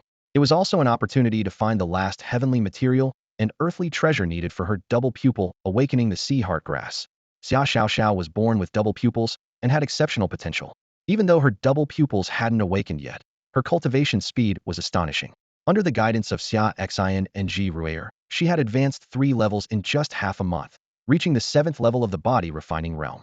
What surprised Xia Xian even more was her quick mastery of the divine speed technique. Watching the little girl skillfully perform the divine speed technique, Xia Xian couldn't help but smile wryly. This child seemed particularly interested in escape techniques, having perfected the dragon wandering technique in 3 years and now mastering the basics of the divine speed technique in just 10 days. But he didn't mind much. Being able to run fast was always an advantage. If she got into trouble in the ruins, at least she'd have a way to save herself, right? Lin Huer didn't train with Xia Xiaoxiao today. Instead, she went out to see someone off. Granny Yun mentioned that someone from the Lin family had traveled all the way from the chaotic domain to the Great Xia dynasty to find someone. Upon hearing this, Xia Xian immediately understood the reason. It must be that the Lin family was seeking help due to Lin Huer's previous capture by the Divine Phoenix sect. The distance between the chaotic domain and the Great Xia dynasty is vast. Even Xia Xian, at the boundless realm, would need a day or 2 of flying to reach it. One can only imagine how long it would take for a small family like the Lin family, who haven't even reached the Cleaving Mansion realm, to travel on foot. Fortunately, the Lin family head had reached the 9th level of the Divine Power realm and, after traveling tirelessly for half a month, finally arrived in the Great Xia dynasty today. However, Lin Huer no longer needed assistance, as Xia Xian had already rescued her. The Lin family head inquired around the Imperial city and learned that Lin Huer's master was a prince of the great Xia dynasty's royal family. Unaware of the prince's residence, he went directly to the palace to meet Xia Zhen. Upon learning that the visitor was Lin Huer's father, Xia Zhen warmly received him and summoned Lin Huer to the palace. Lin Huer had a close relationship with Xia Xiaoxiao and trained daily with Xia Xin and his wife. Upon learning that someone from her family had arrived, she immediately rushed to the palace. When the Lin family head saw Lin Huer safe and sound, he was stunned. He had traveled tirelessly to seek help, only to find his daughter safe in the great Xia dynasty. Lin Huer took her father to a quiet place and explained everything in detail. Upon learning that her master had rescued her shortly after her capture, the Lin family head was finally relieved. After confirming his daughter's safety, the Lin family head was eager to return to the chaotic domain to share the good news with the worried family members. Lin Huer was of immense importance to the Lin family, and he needed to inform them of this joyful news as soon as possible. Lin Huer escorted her father to the outskirts of the great Xia dynasty and summoned a thunderbird to accompany him back. When Lin Huer demonstrated her sea transformation realm powers and flew with her father, the Lin family head was overwhelmed with emotion.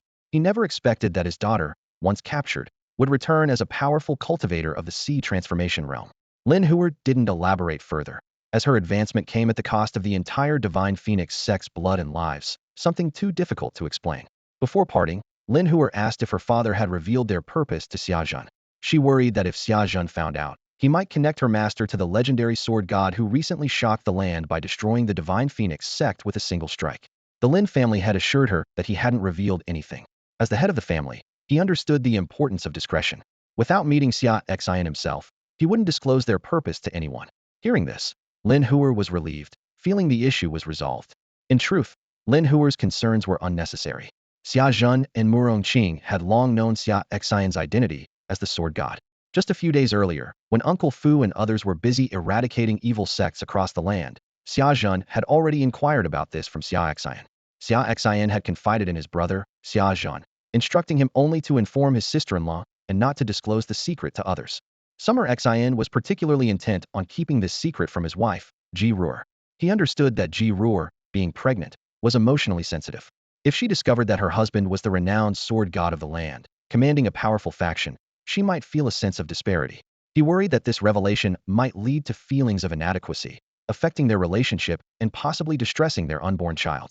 Therefore, Summer Xin resolved not to reveal his true identity until after the child was born. His love for Ji Ruer was pure and selfless, without any ulterior motives. Even though Ji Ruer's abilities were not as strong, he never felt any disdain towards her. Summer Xin believed that if their roles were reversed, Ji Ruer would love him just as sincerely.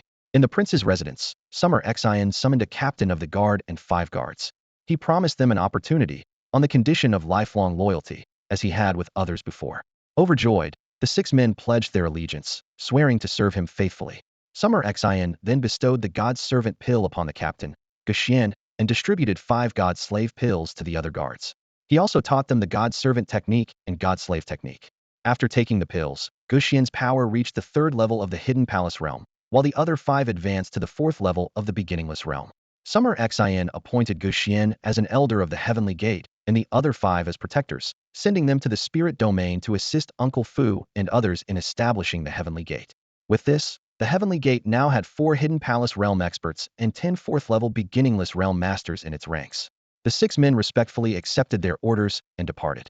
Upon Lin Huer's return, she reported the visit of the Lin family head to Summer Xin. He acknowledged her report, and then called Lin Huer and Xia Xiao to the prince's residence training grounds to instruct them in the divine movement technique. Although Xia Xiao had already grasped the basics of the divine movement technique, Summer Xin believed there was room for improvement. Lin Huer, due to her Phoenix bloodline, had less aptitude for the technique, but was expected to excel in fire-related abilities, potentially surpassing Xia Xiao. Summer Xin intensified their training in preparation for the upcoming Kunping Ruins exploration. He planned to take them along, Xia Xiao to seek treasures and awaken her double pupils, and Lin Huer to gain experience and break through her current bottleneck in the sea transformation realm. In the evening, Ji Ruer went out as usual to shop for dinner for the family. Tong Lao gracefully moved through the bustling streets of the Imperial city, having just returned from the secret headquarters of the Tienma sect within the city.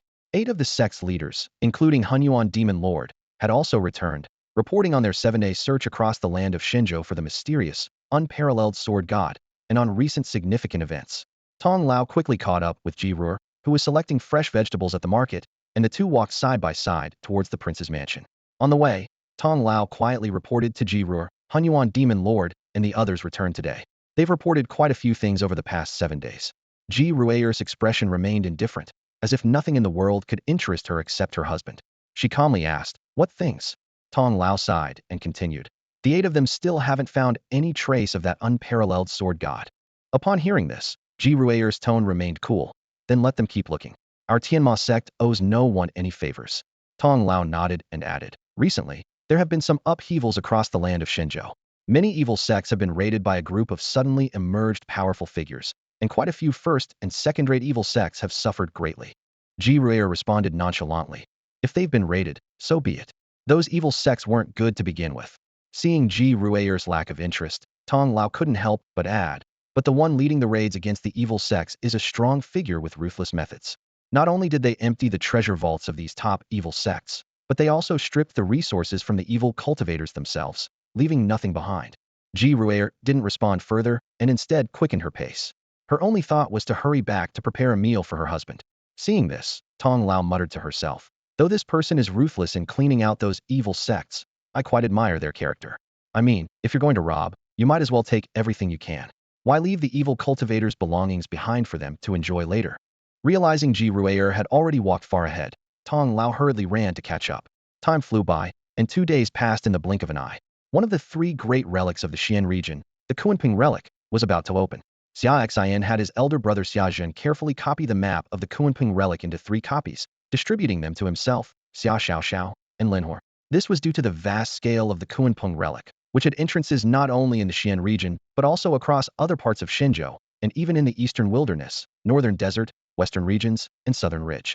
What was even more astonishing was that even when entering from the same entrance, each person would arrive at a random location. To avoid getting lost in the relic and to facilitate finding treasures and each other, Xia Xian's decision was thoughtful. As for Ji Ruer, who was pregnant, Xia Xian instructed her to stay at the prince's mansion to rest, arranging for Yun Pa to protect her well during his absence. Ji Ruer understood that Xia Xian's journey was to find the last material needed for Xia Xiaoxiao to awaken her heavenly eyes, so she did not stop him. She merely reminded him to stay safe and return soon. She gently reminded him, "There's a beautiful and still pregnant wife waiting for you at home." After bidding farewell to his wife, Xia Xian set off with Lin Hor and Xia Xiaoxiao towards the Kunpeng relic. He secretly hoped that upon entering the Kunpeng relic, he would find the sea heart grass to help the young girl awaken her heavenly eyes and complete the system task, thus receiving a generous reward. He speculated that a reward of pure cultivation was inevitable. At that time, his cultivation level might rise again, reaching the 5th or even 6th level of the Hidden Palace realm. This was because he had already received 2 consecutive 100-year pure cultivation rewards, and combined with the cultivation gained from signing in and the progress from his own training, his current level, although still at the 4th level of the Hidden Palace realm, was nearing completion. Another 100-year pure cultivation reward would give him the confidence to break through 2 small levels at once, reaching the 6th level of the Hidden Palace realm. What excited Xia Xian even more was that this task to awaken the heavenly eyes had cost him so much time and precious materials, so he anticipated that the reward would be richer than previous special tasks. He couldn't help but wonder, besides the cultivation boost, what unexpected special rewards might be waiting for him. After Xia Xian left the prince's residence for the Kunpeng ruins, Ji Ruer immediately sprang into action. She summoned Tong Lao and instructed, "Quickly inform the 8 demons under the command of Hunyuan Demon Lord to enter the Kunpeng ruins as well. If they encounter my husband, they should protect him in secret.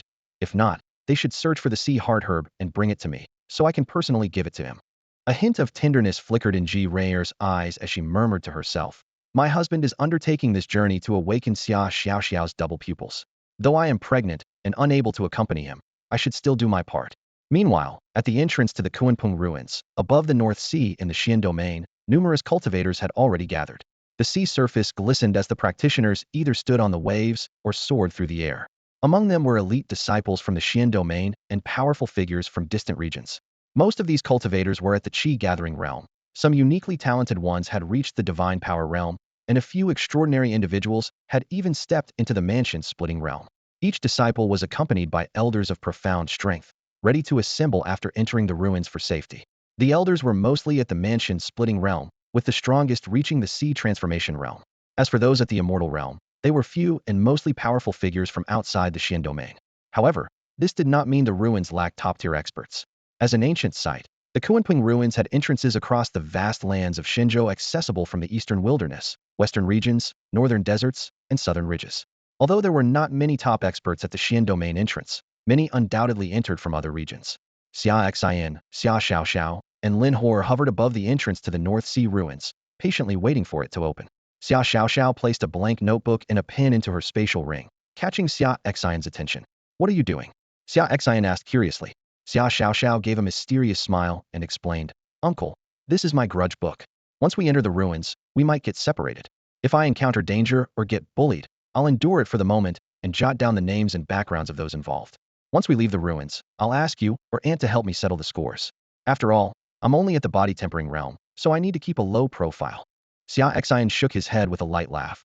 All right, have it your way. He couldn't help but marvel at the little girl's cleverness. Then, Xia Xian waved his hand, sending two streams of energy into Xia Xiaoxiao and Lin Horder's bodies. He explained, this way, even if we get separated in the ruins, I can find you through this aura. With that, the three of them turned their gaze back to the mysterious entrance about to open, filled with anticipation for the unknown adventure ahead. Master, the ruins have opened. Lin Hoyer's voice broke the silence. Upon hearing this, Xia Xian immediately turned his gaze toward the entrance of the ruins. Indeed, a massive whirlpool had suddenly appeared on the calm surface of the North Sea, resembling a mysterious portal. Countless cultivators rushed into the whirlpool, disappearing in an instant. This was the entrance to the Kunpeng ruins, leading to a small world filled with illusionary formations and opportunities. Let's go in as well, Xia Xian instructed Lin Hor and Xia Xiaoxiao. Keep hold of your maps. Once inside, don't wander around. Wait for me to find you. His eyes lingered on Xia Xiaoxiao for a moment, his tone tinged with concern. Lin Hor had reached the Huahai realm, and, as long as she didn't provoke strong enemies, her safety was mostly assured. However, Xia Xiaoxiao was only at the 7th level of the body tempering realm, and if she accidentally encountered a chi-gathering realm cultivator, she might not even have a chance to escape.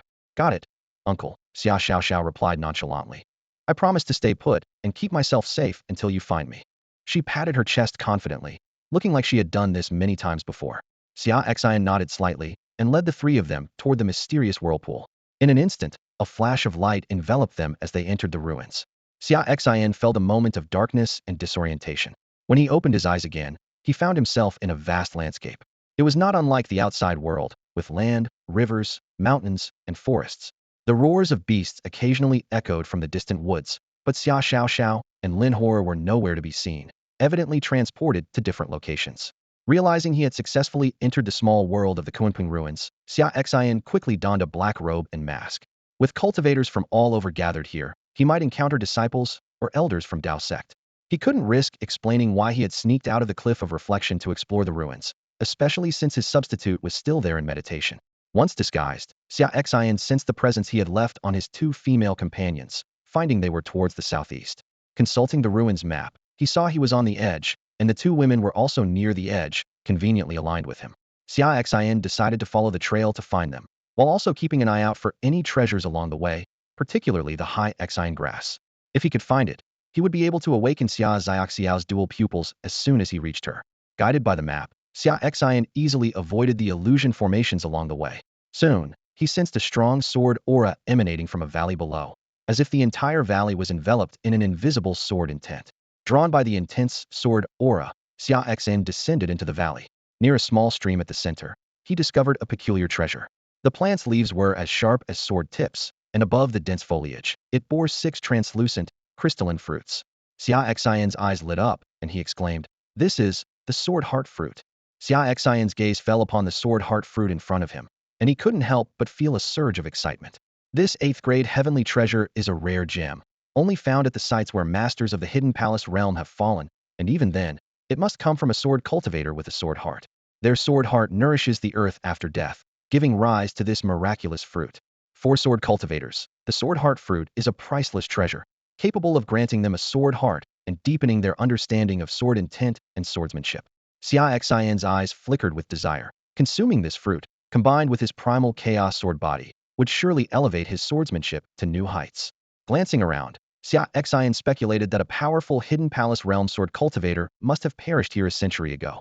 The Kunpeng ruins open once every 100 years, drawing countless formidable figures in search of the Kunpeng's legendary bones, which are said to hold unparalleled offensive and defensive abilities.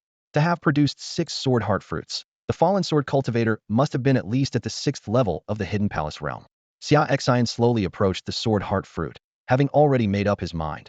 He would consume one, and reserve the remaining 5 for Xia Xiaoxiao, Lin Huer, his wife, and their unborn child if they were twins. Each would receive one. Just as he reached out to pick the fruit, a sharp sword light descended from the sky, splitting a trench dozens of meters long in the nearby stream, sending mud and water flying. Xia Xian looked up to see 2 white-clad sword cultivators hovering in the air, locked in a tense standoff. Both were 9th-level Immortal Realm sword cultivators. One wielded a giant sword, while the other held a Qingfeng longsword. The astonishing strike just now had come from the Qingfeng sword master. The two seemed to know each other, and were now eyeing each other warily. The Qingfeng sword master suddenly noticed Xia Xian below and coldly ordered, "Step away from that sword heart fruit and leave this valley immediately, or die." At this moment, Xia Xian deliberately suppressed his aura to the 3rd level of the Immortal Realm, making him insignificant in the eyes of these 2 9th-level Immortal Realm powerhouses. They coveted such heavenly treasures, and, even as peers in the 9th level of the Immortal Realm and half-step into the Boundless Realm, had to guard against each other's sneak attacks, let alone worry about a mere 3rd-level Immortal Realm cultivator. Xia Xian ignored the warning from the Qingfeng sword cultivator and decisively uprooted the Jinshin fruit, storing all 6 fruits in his spatial ring. This audacious act left the 2 sword cultivators in the air stunned. They never expected this seemingly immortal tier level 3 cultivator to be so bold. "You're courting death." The Qingfeng sword cultivator, enraged, suggested to his companion. "Let's join forces to kill him first, then decide who gets the Jinshin fruit. If we fight among ourselves now, this kid might take advantage." The cultivator wielding the giant sword nodded in agreement. Just as they reached a consensus and were about to attack, Xia Xian had already drawn his Qishao sword and slashed towards the sky. The sword moved like lightning, instantly locking onto the 2. The sword cultivators were horrified to find themselves immobilized, forced to take this earth-shattering strike. Xia Xian's sword seemed to gather the sword energy of the entire valley, forming a blinding sword light aimed directly at their lives. As the sword light passed, the 2 sword cultivators were instantly cut in half, their bodies falling from the sky. Until their last breath, they couldn't comprehend that the opponent they underestimated was actually a grand sword deity of the Tsang Palace realm. Xia Xian sheathed his sword and, looking at the bodies on the ground, sighed. "I didn't want to kill, but you forced my hand. It's quite troubling for me." He took out a Jinshin fruit from his spatial ring and consumed it without hesitation. Instantly, a storm of swordsmanship swept the surroundings, with endless sword energy howling through the valley. Half an hour later, Xia Xian finished absorbing the energy of the Jinshin fruit, successfully forming a Jinshin and significantly enhancing his understanding of the sword. Simultaneously, his cultivation advanced from the 4th level to the 5th level of the Tsang Palace realm, opening the Path Palace of the spleen. "Not bad. Not only did I form the Jinshin, but I also broke through the realm. Truly a double blessing," Xia Xian said with a satisfied smile. Encountering the Jinshin fruit was indeed a delightful surprise during his journey into the ruins. After all, Jinshin fruits are extremely rare outside, requiring the fall of a sword cultivator with a Jinshin above the Tsang Palace realm and 100 years of nurturing to be born. Xia Xian rose and flew out of the valley, continuing towards where Xia Xiaoxiao and Lin Huer were located. At that moment, Xia Xiaoxiao had landed near the outskirts of an illusion array. Surrounding the formation were several cultivators from 1st and 2nd-tier forces, eyeing Xia Xiaoxiao with greed and malice. An elder from a 1st-tier force threatened, "Young girl, hand over all the hailing fruits, and we might spare your life. Otherwise, you will face certain death today." It turned out that these elders, like Xia Xiaoxiao, were randomly transported here upon entering the ruins. Nearby was an illusion array, within which grew a hailing fruit tree bearing dozens of hailing fruits.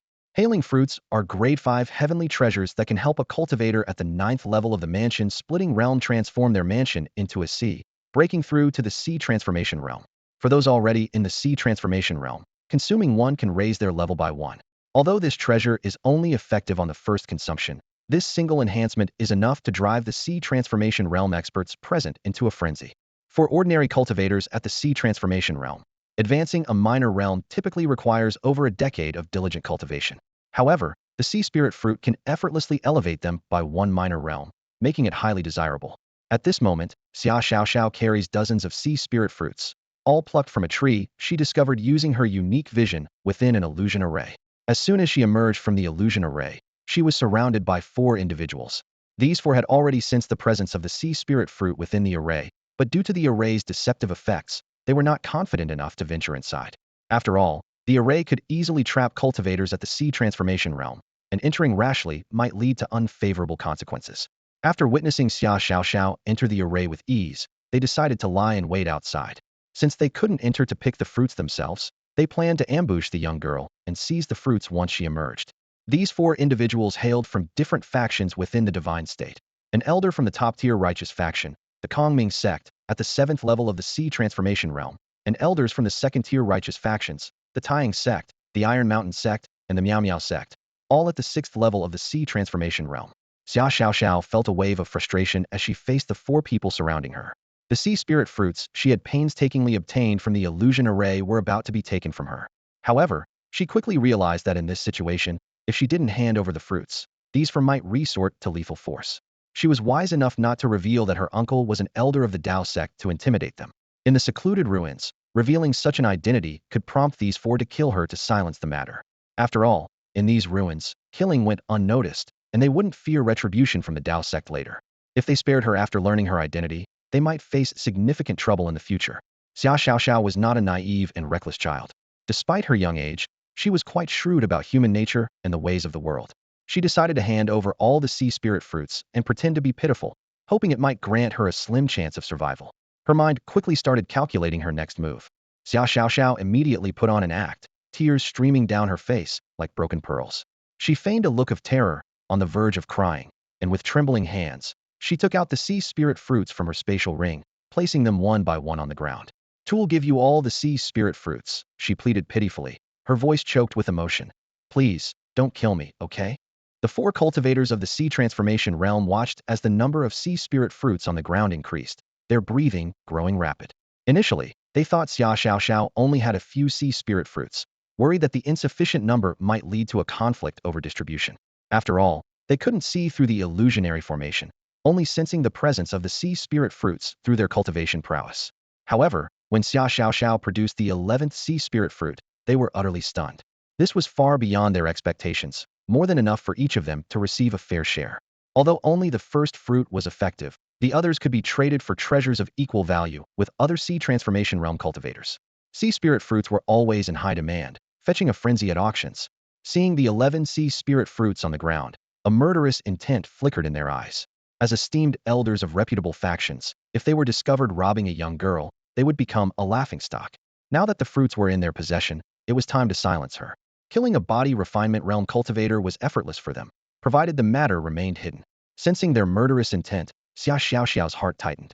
She realized these so-called righteous elders were hypocrites, having promised to spare her life in exchange for the fruits, but now intending to kill her.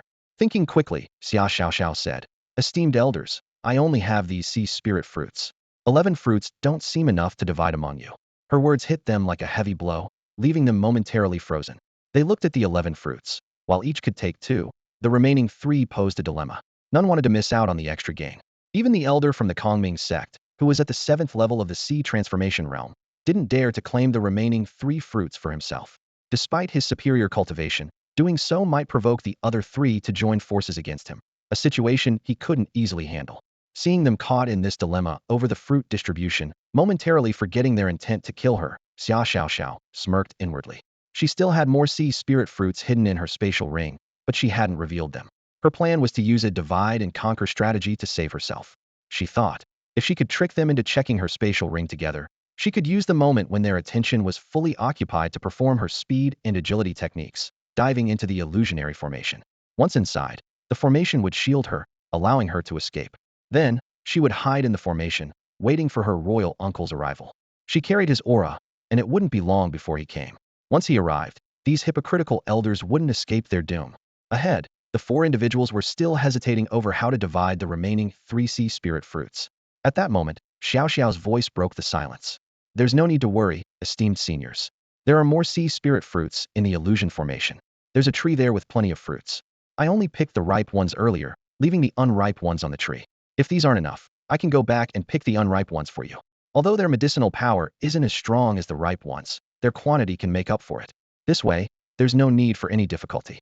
I'm willing to go back in and pick them, just spare my life."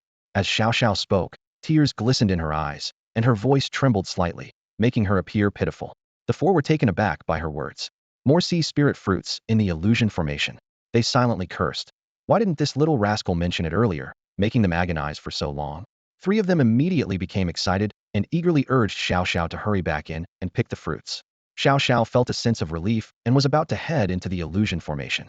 However, at that moment, the elder from the Miao sect raised his head, suspiciously eyeing Xiao Xiao, and said in a deep voice, "Wait, first hand over your spatial ring for us to check if there are any sea spirit fruits inside.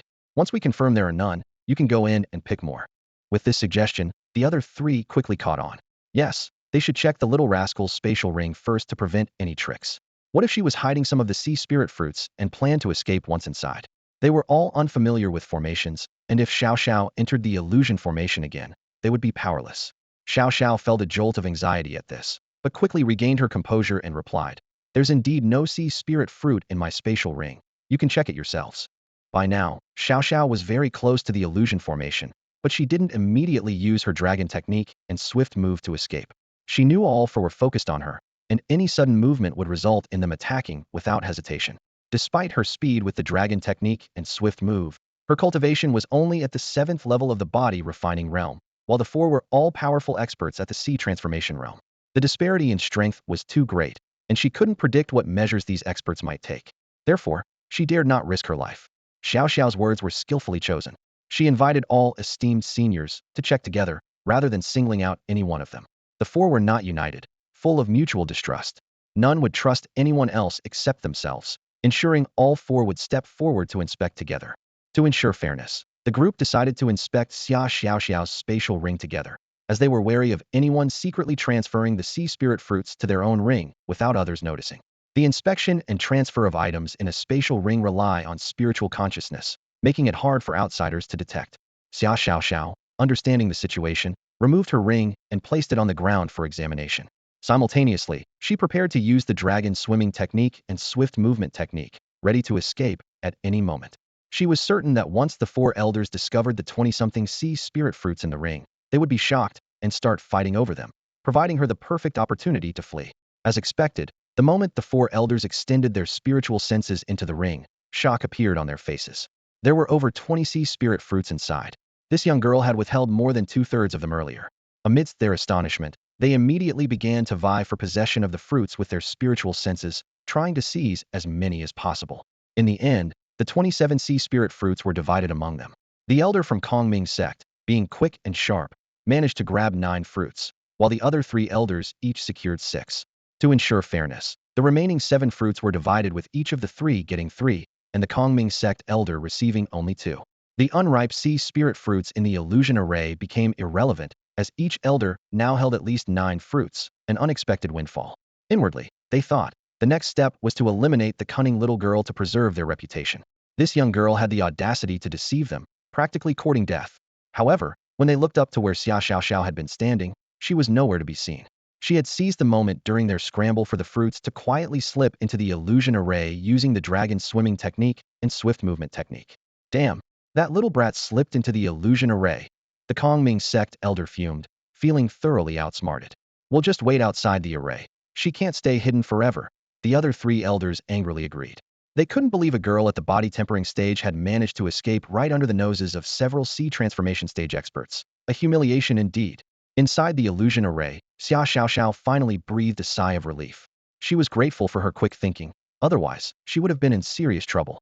She reminded herself not to take such risks again and vowed never to leave the array lightly if she knew someone was lying in wait. Now, she just needed to patiently wait for her uncle to trace the aura within her and find her. Once he arrived, she intended to show those old men outside why the flowers were so red. Meanwhile, Xia Xian was racing along the path toward where Xia Xiaoxiao and Lin Hor were. Following the 2 trails, Xia Xian was the first to reach Lin Hor's location. The 3 of them were positioned in a straight line along the edge of the ruins, with Xia Xian and Xia Xiaoxiao at either end and Lin Hor in the middle. At this moment, Lin Hor was desperately fleeing through a dense forest. Blood stained the corner of her mouth as fear marked her expression. She darted between the trees using her divine speed technique. Above the forest behind her, a young girl, barely in her teens, stood atop a massive immortal realm beast, relentlessly pursuing her. "Ice Dragon Eagle, hurry, shoot ice spikes at her," the young girl commanded sharply. The ice dragon eagle beneath her immediately opened its giant maw and launched hundreds of sharp, knife-like ice spikes at Lin Hor like a rain of arrows.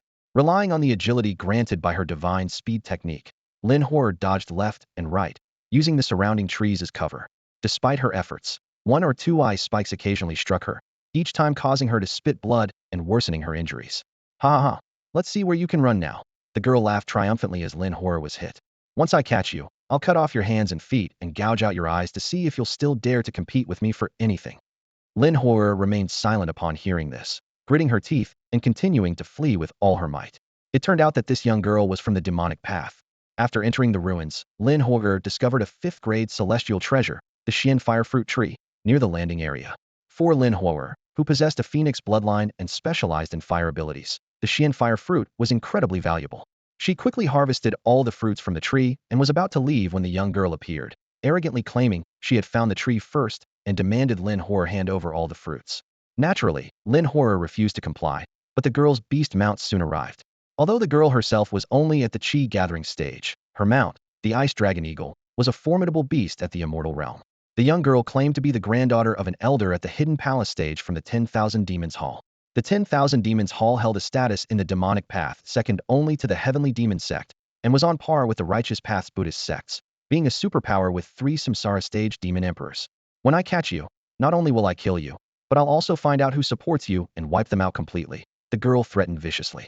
Despite her playful and cute appearance, her heart was as venomous as a serpent's, showing ruthless dominance and a readiness to annihilate entire factions at such a young age. Her personality was heavily influenced by her upbringing. In the Wanma Hall, her grandfather held a prominent position, and she was cherished and adored from a young age. The protective nature of the demonic path only fueled her arrogance. Whenever she caused trouble, it was always her bullying others. If anyone dared to resist, the demons of Wanma Hall would mercilessly annihilate them. This environment shaped her into someone who disregards others and sees human life as trivial. Anything she desired had to be hers, or death was the only alternative. Lin Horror ignored her threats and focused on escaping as fast as she could. She believed her master would soon come to her rescue. The powerful Ice Dragon Eagle, an immortal-level beast, was far beyond her ability to handle with her current cultivation of Huahai Realm Level 1. At this moment, she could only use the dense forest as cover and rely on the tenfold speed boost from her divine movement technique to barely avoid being captured by the beast. However, as her injuries worsened, she feared she wouldn't last much longer. Master should be here soon. Lin Horror silently prayed to herself. Just then, the Ice Dragon Eagle above her opened its mouth again, releasing hundreds of icy spikes that shot towards her like a storm. Die ha! The little girl laughed maniacally, as if hunting down a weaker cultivator was the most delightful thing. The barrage of ice spikes rushed towards Lin Horror. Having been injured while evading earlier, she feared she wouldn't escape unscathed this time. She estimated at least 4 or 5 spikes would hit her, and if she suffered such severe injuries again, she would lose the ability to keep running and fall into the hands of the little girl. You can't escape, die, the little girl shouted excitedly. In a critical moment, the ice spikes flying towards Lin Horror suddenly froze in midair, as if controlled by a powerful force, unable to move forward. Lin Horror's fleeing figure came to an abrupt halt, and the Ice Dragon Eagle pursuing her also stopped in midair. They were both bound by a terrifying force, unable to move. Xia Xian descended from the sky, landing gently beside Lin Horror. He looked at his disciple's blood-stained lips and injuries, and asked in a deep voice, "What happened? Tell me." Seeing her master appear suddenly and shield her from the deadly attack, Lin Horror couldn't hold back anymore, tears streaming down her face. After all, she was just a 15-year-old girl. Under the little girl's threats and struggling on the brink of life and death, she had held back her tears. But now, with Xia Xian's arrival, she finally had someone to rely on, and the grievances in her heart poured out like a flood. When I entered the relic, I found a Xuanhua fruit tree and picked all the fruits. Then she suddenly appeared, claiming she found the tree first and demanded I give her all the fruits I picked. I refused, and she had her mount start chasing me. Lin Horror explained, choking back tears. Understood. Xia Xian nodded, grasping the situation. He took out a Jinshin fruit and handed it to Lin Horror, saying, "Eat this and refine it. It will heal your injuries." "Thank you, master." Lin Horror accepted the fruit, unaware it was a rare 8th-grade natural treasure, capable of not only healing injuries, but also giving birth to a sword-hearted treasure coveted by countless sword cultivators in the Zong Palace realm and even the Samsara realm. She sat down cross-legged and began refining the energy of the Jinshin fruit, no longer concerned with the little girl being controlled in the air, trusting her master to seek justice for her. "Who are you? Are you this thief's master?" the little girl on the Ice Dragon Eagle's back asked. She was under 12 years old, slightly older than Xia Xiao, and her voice still carried a hint of childishness. Xia Xian looked up at the little girl in the air, his tone icy. "Are you the one who had this beast chase my disciple?" His words were both an answer and a question. Simultaneously, the Qishao sword on Xia Xian's back slowly unsheathed, glinting coldly with a menacing intent. I was the one who ordered the ice dragon eagle to chase her. She dared to pick my xuanhua fruit.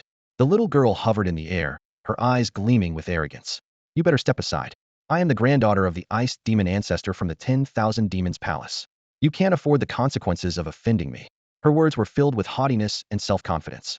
This attitude wasn't without reason in the past. Even when confronted by cultivators stronger than the ice dragon eagle, just mentioning her identity would make them back down. Being the granddaughter of a hidden palace ancestor from the 10,000 Demons Palace was her shield, representing absolute authority. In the demon world, people were known to protect their own fiercely. Anyone who dared to harm her would not only face her grandfather's wrath, but possibly that of other ancestors as well. Because of this, unless it was a matter of life and death, those aware of her identity would often choose to step back. However, today she encountered Xia Xian, someone who wasn't intimidated by such things. Dare to harm my disciple. Even if you're the direct granddaughter of the ancestor from the 10,000 Demons Palace, you must die. Xia Xian said coldly, his eyes filled with murderous intent. With one hand gripping the Qishao sword, he made a grasping motion with the other, instantly crushing the ice dragon eagle beneath the girl into pieces, sending its remains plummeting to the ground. Simultaneously, a giant hand formed from spiritual energy tightly seized the little girl. The girl was immediately stricken with panic, struggling desperately. She shouted in anger and fear, "You dare kill my mount? You're finished.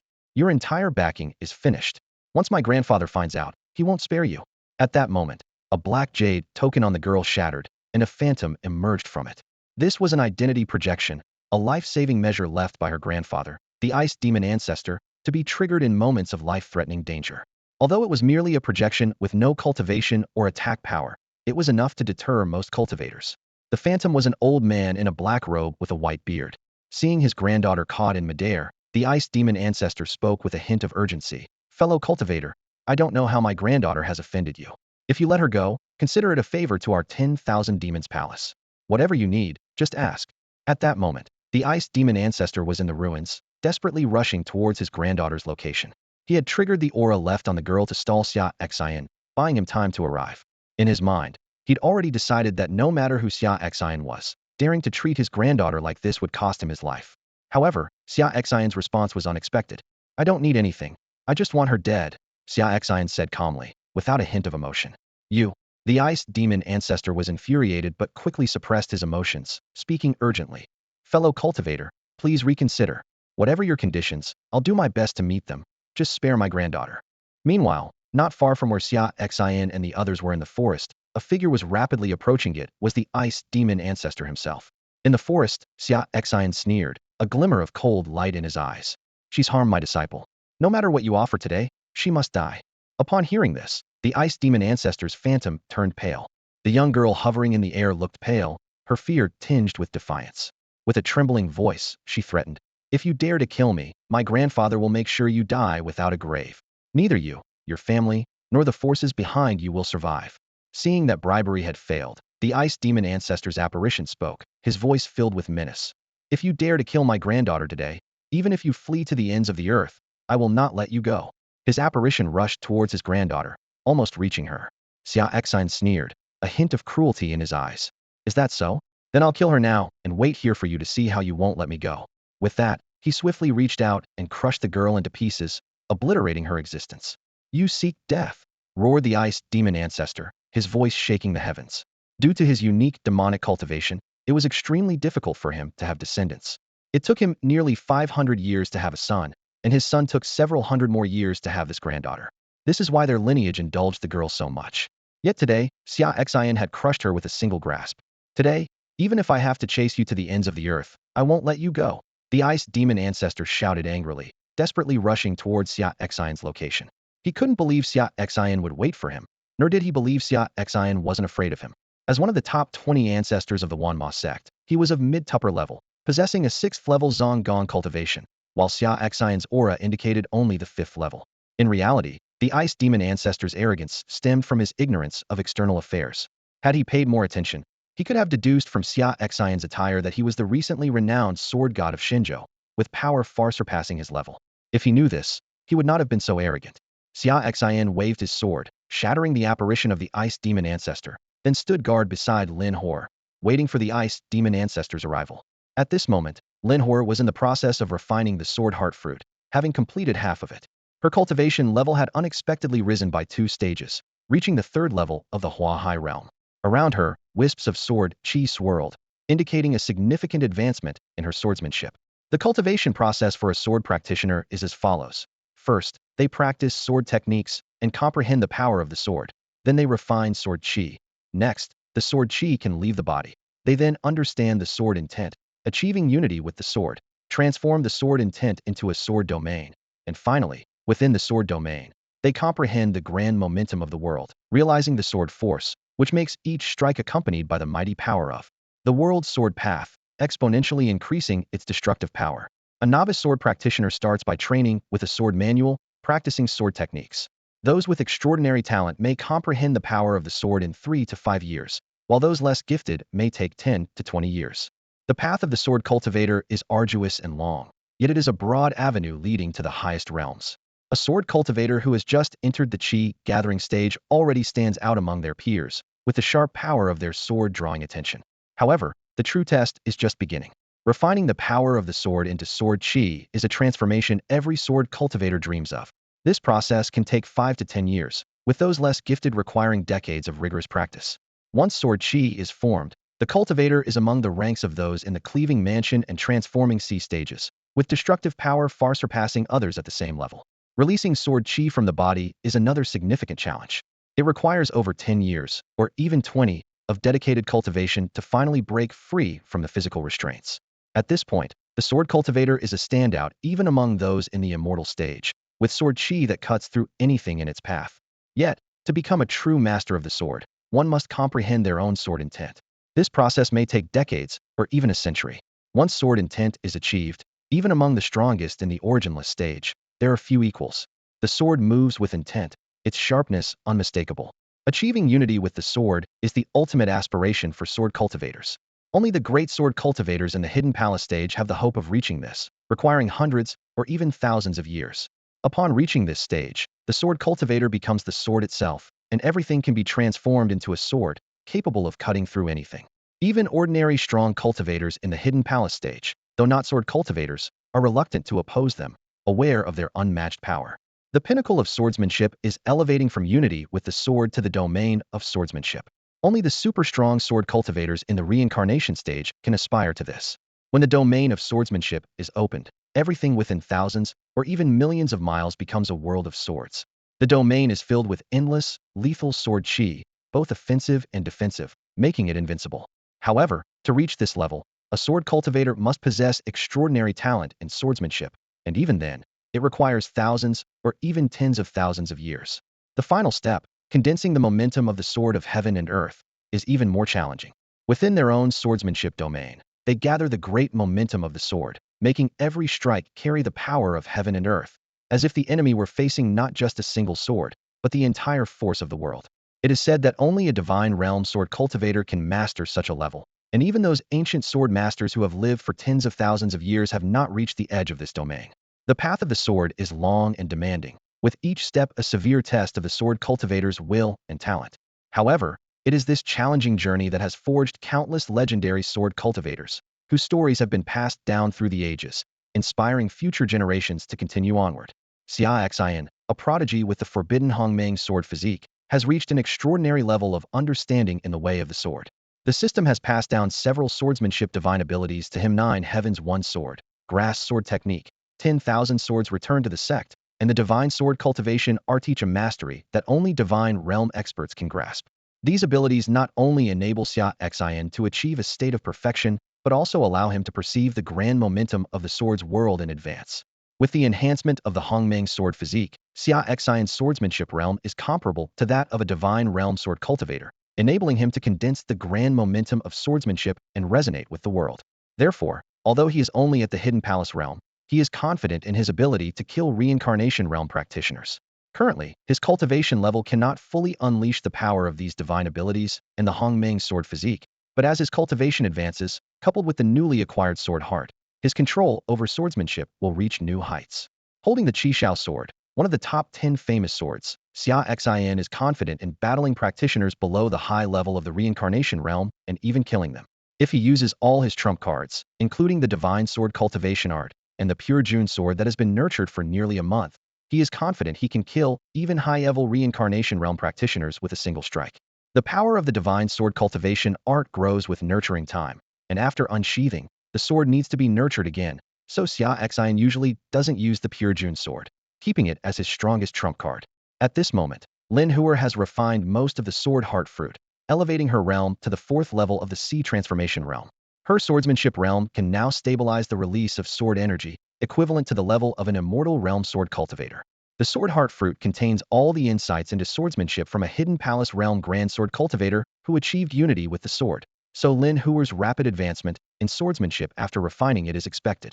Once she fully refines the sword heart fruit, she will develop a sword heart, and her future progress in swordsmanship will be swift. Suddenly, a terrifying aura approached from afar, filled with overwhelming demonic power at the 6th level of the hidden palace realm. Xia Xian's lips curled into a cold smile. It was clear that the ancestor of the 10,000 Demons Hall, the grandfather of the little girl, had arrived. He said no more, holding the Qi Shao sword, and slowly rose into the air to confront the ice demon ancestor from a distance. Engaging in battle at high altitudes is more appropriate for hidden palace realm combat, as it prevents the shockwaves from affecting Lin Huer on the ground. You killed my granddaughter. The ice demon ancestor roared, his voice like shattering ice, his twisted face filled with bloodthirsty fury. Seeing that Xia Xian had no intention of fleeing, he bellowed, "Prepare to die." Before the words even finished, a surge of icy demonic energy erupted around the ice demon ancestor, forming a massive, frigid claw aimed at Xia Xian. The air was filled with a bone-chilling cold, as if even time itself had frozen. Xia Xian remained expressionless, slowly raising the Qi Shao sword in his hand. He said nothing, silently channeling his inner spiritual power to execute a divine technique, the grass sword method. Since acquiring the sword heart, this move had become even more powerful, allowing him to perfectly control every aspect of the sword's force. As the sword light flared, Xia Xian's strike not only connected with the world's sword force, but seemed to carry the power of the entire universe. It was not just a simple sword strike, it was the will of the world in action. Meanwhile, within his vast sea of spiritual energy, a wisp of primordial purple aura quietly emerged around the phantom of the purple divine sword that was born when his Hongmeng sword body awakened, entwining with the sword light. The purple, destructive sword light, like a celestial being descending from the heavens, instantly tore through the ice demon ancestor's frigid claw, slicing towards him with unstoppable force. The ice demon ancestor was utterly shocked, feeling an unprecedented threat of death from this sword. This can't be, he thought in horror. How can a sword cultivator at the Hidden Palace realm unleash such a terrifying strike? This power is akin to that of a reincarnation realm sword cultivator, even surpassing the invincible sword domain, reaching a level only accessible to divine realm experts. As the purple sword light approached, the ice demon ancestor was filled with terror and quickly begged for mercy. "Spare me, my friend. I am the ancestor of the 10,000 Demons Hall. If you kill me, the hall will not let you go." However, Xia Xian remained indifferent, coldly stating, "What of the 10,000 Demons Hall? If I desire your death, you will die. Your identity is meaningless." The purple destructive sword light flashed by, and the ice demon ancestor's body was severed in two. With a casual motion, Xia Xian grabbed the spatial ring from the ice demon ancestor's finger. He stored it in his own spatial ring, and then crushed the ice demon ancestor's body, obliterating all traces. Meanwhile, Lin Huer had fully refined the sword heart fruit, advancing her cultivation to the 5th level of the Sea Transformation realm, successfully forming a sword heart and achieving mastery in the sword chi projection stage. She knelt and respectfully bowed to Xia Xian, saying, "Thank you, master." She slowly swallowed the sword heart fruit, closing her eyes to feel the surge of energy within her. What she initially thought to be an ordinary treasure turned out to contain astonishing power. Her cultivation level jumped 4 minor stages. Her sword heart was born, and her mastery in the way of the sword reached the level where sword energy could be unleashed at will. Lin Huer opened her eyes, overwhelmed with indescribable awe. Her master had not only saved her life and avenged her, but also bestowed upon her such a precious gift. This kindness, she feared, could never be repaid in her lifetime. She silently vowed that she would follow her master's commands, no matter the danger. "Finished absorbing?" Xia Xian asked. "We should go find Xiao Xiao. It's been a while since we've seen her. Who knows how she's doing now?" "Yes, master," Lin Huer responded, standing up. The two of them rose into the air, departing the forest and following the trail Xia Xian had left on Xia Xiao Xiao. Along the way, Xia Xian changed his attire, removing his mask and donning the luxurious royal robes of a prince from the great Xia dynasty, to prevent Xia Xiaoxiao from recognizing his identity as the peerless sword god. At that moment, outside the illusion array where Xia Xiaoxiao was hiding, four elders were furiously shouting, "Come out, you little rascal. Let's see if I don't skin you alive," roared the elder from the Kongming sect. "Old geezer, come in and catch me if you can, ha!" Xia Xiaoxiao's triumphant voice echoed from within the illusion array. After surviving a harrowing escape, she had calmed down, knowing she was safe as long as she stayed within the array. "Stay in there forever if you dare," threatened the elder from the Piao Miao sect with a sinister tone. Just then, two figures descended from the sky, landing in front of the four elders. It was Xia Xian and Lin Huer. "Come out," Xia Xian called towards the illusion array. As soon as he spoke, a figure darted out from the array, clutching tightly to Xia Xian's leg. Xia Xiaoxiao's triumphant expression vanished instantly, replaced by tears as she cried, "Uncle, you finally came. You have no idea what I've been through these past few hours." Xia Xian looked down at Xia Xiaoxiao, who was clutching his legs tightly with tear-filled eyes. Behind him, the four elders watched with curiosity and caution, trying to figure out the sudden appearance of Xia Xian and Lin Huer. Lin Huer, though only about 15 or 16, had already reached the 5th level of the Sea Transformation realm, a talent that was truly astonishing. Xia Xian's cultivation was even more unfathomable, as evidenced by Lin Huer's respectful demeanor towards him, indicating he was a highly esteemed elder. The four elders were secretly alarmed, wondering what kind of formidable force these two represented. Seeing the close relationship between Xia Xian, Lin Huer, and Xia Xiaoxiao, the four realized they were in deep trouble. Moments ago, they had been trying to kill this little rascal, only to discover she had such powerful backing. Alarmed, they turned to flee. "Where are you all going?" Xia Xian's voice was calm, yet carried an undeniable authority that froze them in place, unable to move. "Immortal realm," the four exclaimed in shock and fear. They had truly misjudged the situation, never imagining that the seemingly helpless girl had such a powerful protector. Unbeknownst to them, Xia Xian was merely exerting the pressure of the immortal realm. If he unleashed his full power, he could reach the hidden palace realm. However, in front of Xia Xiaoxiao, he maintained the appearance of being at the 3rd level of the immortal realm. "Uncle, keep them from escaping," Xia Xiaoxiao urged, releasing Xia Xian's leg, as the time for play acting was over and it was time to get serious. "All right," Xia Xian nodded. "I've got them under control. Now, tell me what happened and who they are." Xia Xiaoxiao turned to the four elders, her voice filled with anger and indignation. "These old fools shamelessly stole from a child like me. I had just entered the ruins and discovered an illusion array with rare 5th-grade heavenly treasure, the sea spirit fruit. They didn't know how to navigate the array and didn't dare enter. I went in and picked all the sea spirit fruits, and then they robbed me. Not only that, they tried to kill me to silence me. If you hadn't come in time, uncle, I might not have survived." She started to cry again, feigning distress. Xia Xian's mouth twitched slightly, thinking, "What do you mean I came in time? You were hiding in the illusion array, and I arrived before you even came out. You're quite good at hiding. These four would have a hard time killing you." Nevertheless, Xia Xiaoxiao had a point. If he hadn't arrived when he did, she might have been stuck hiding indefinitely, with unpredictable consequences. These four had dared to steal his niece's heavenly treasures and even attempted to kill her to cover it up, an unforgivable crime. "I understand," Xia Xian said to Xia Xiaoxiao, then turned to the four elders, his tone icy. "Do you have any last words before you die? Speak now, or I'll proceed." The four elders were terrified, realizing this man was serious. He didn't even bother to ask about their affiliations before threatening them, clearly confident in his power over them. Panic-stricken, they were at a loss for what to do. The elder of the Kongming sect looked grave as he urgently spoke. "Friend, I am an elder of the Kongming sect. There was a misunderstanding with this young friend earlier. We are willing to return all the sea spirit fruits and offer up all the treasures we have. I humbly ask for your forgiveness this time." His voice trembled slightly, his eyes flickering with fear and hope. As a first-class power, the Kongming sect had a powerful presence with strong warriors at the boundless realm and many at the immortal realm. By revealing his identity, he hoped to instill some caution in Xia Xian and secure a chance of survival. The other three elders from second-tier forces quickly chimed in. Yes, we also had a misunderstanding with this young friend. We don't want the sea spirit fruits anymore and are willing to offer all our treasures. Please show mercy." Although they were only elders of second-tier forces, each of their sects also had ancestors at the immortal realm. They hoped to leverage this connection, offering their treasures in exchange for their lives. However, Xia Xian simply shook his head, a hint of coldness in his eyes. "Foolish. If I kill you, won't everything you have still be mine?" The four elders felt as if they had fallen into an icy abyss, struck with terror. His words were simple and direct, yet undeniable. They were momentarily speechless, cold sweat dripping down their backs. The elder of the Kongming sect was the first to regain his composure, his voice filled with obvious panic. "Friend, you mustn't. Our sect has a boundless realm expert. Killing me will bring retribution. The other three elders quickly added, that's right. The sects behind us have immortal realm ancestors. While you are strong, you are not invincible. Do you really want to become enemies with several major forces over a misunderstanding? They could no longer negotiate, resorting to threats with the backing of their sects, hoping for a positive outcome. At this moment, they were filled with regret. They never imagined that this seemingly ordinary young person would have an immortal realm powerhouse supporting her. If they had known, they would never have acted against her over a few sea spirit fruits. But now, it was too late for regret.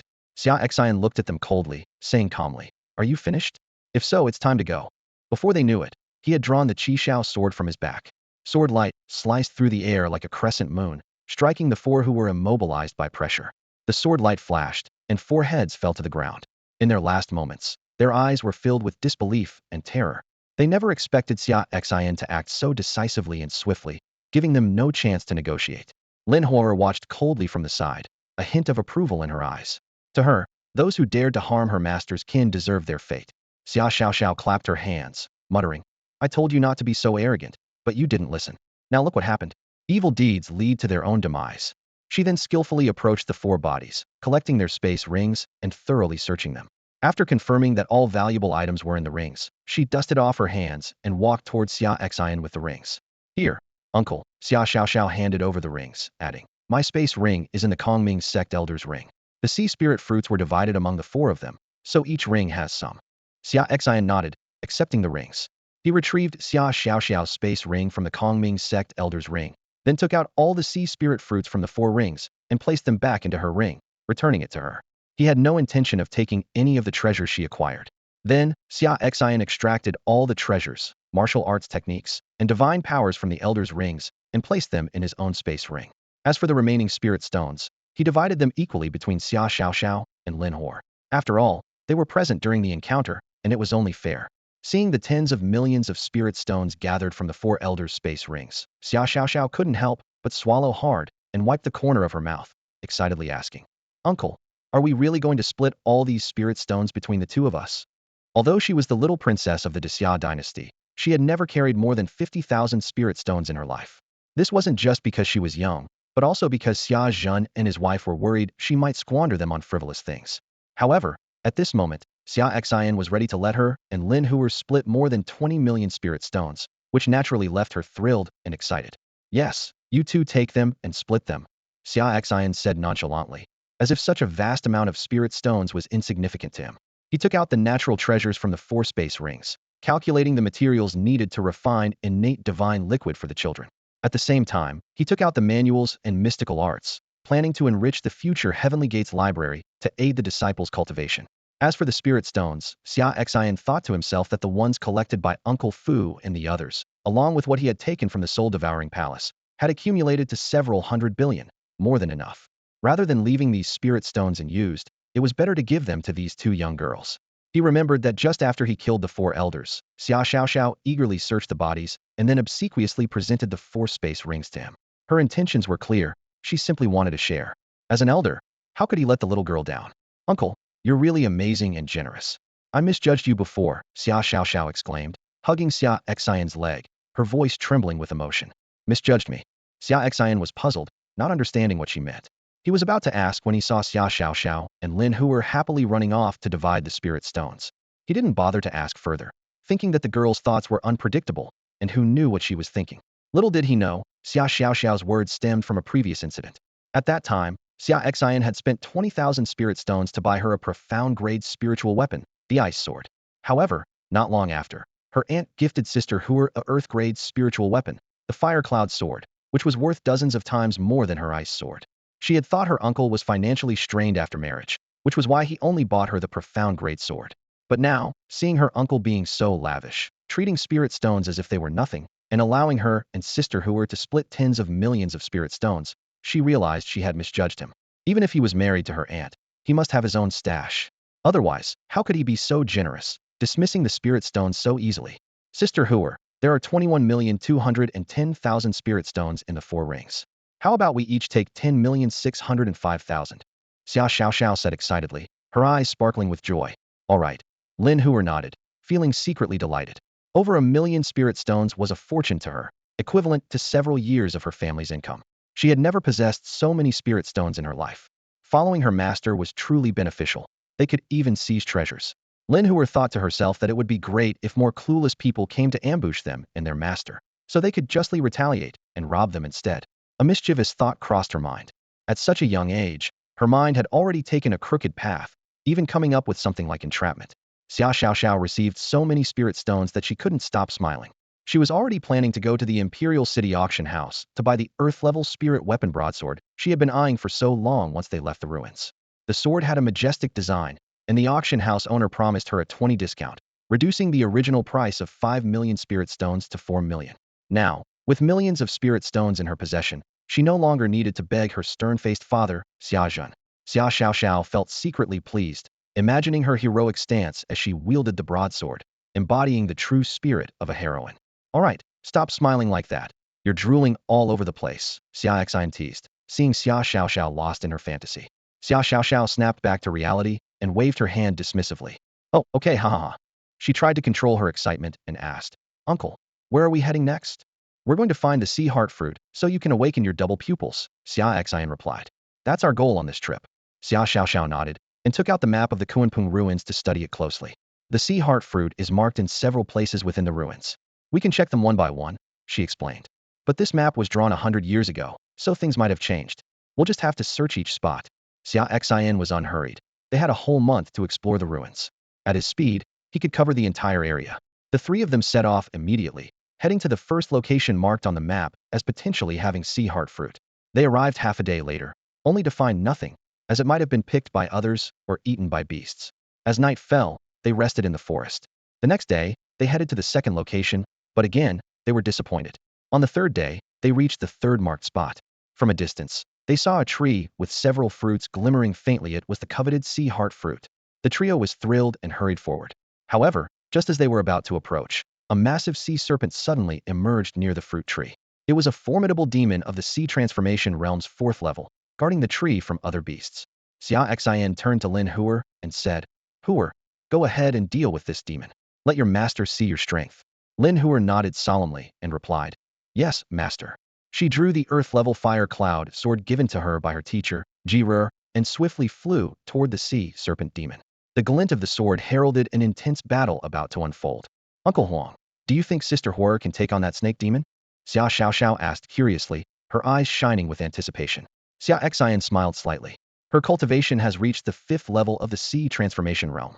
Dealing with a snake demon at the 4th level shouldn't be a problem. He paused for a moment, contemplating. I wonder how many strikes it will take her to defeat that sea realm snake demon. Xia Xiaoxiao nodded, turning her gaze forward. By then, Lin Huer was already engaged in an intense battle with the snake demon. The sea snake demon was a water attribute beast, which should have countered Lin Huer's fire attribute. However, this advantage wasn't absolute. Lin Huer unleashed her phoenix bloodline without hesitation, and in an instant, a fiery phoenix silhouette appeared behind her. The blazing flames swept across the sky, distorting the air with their heat.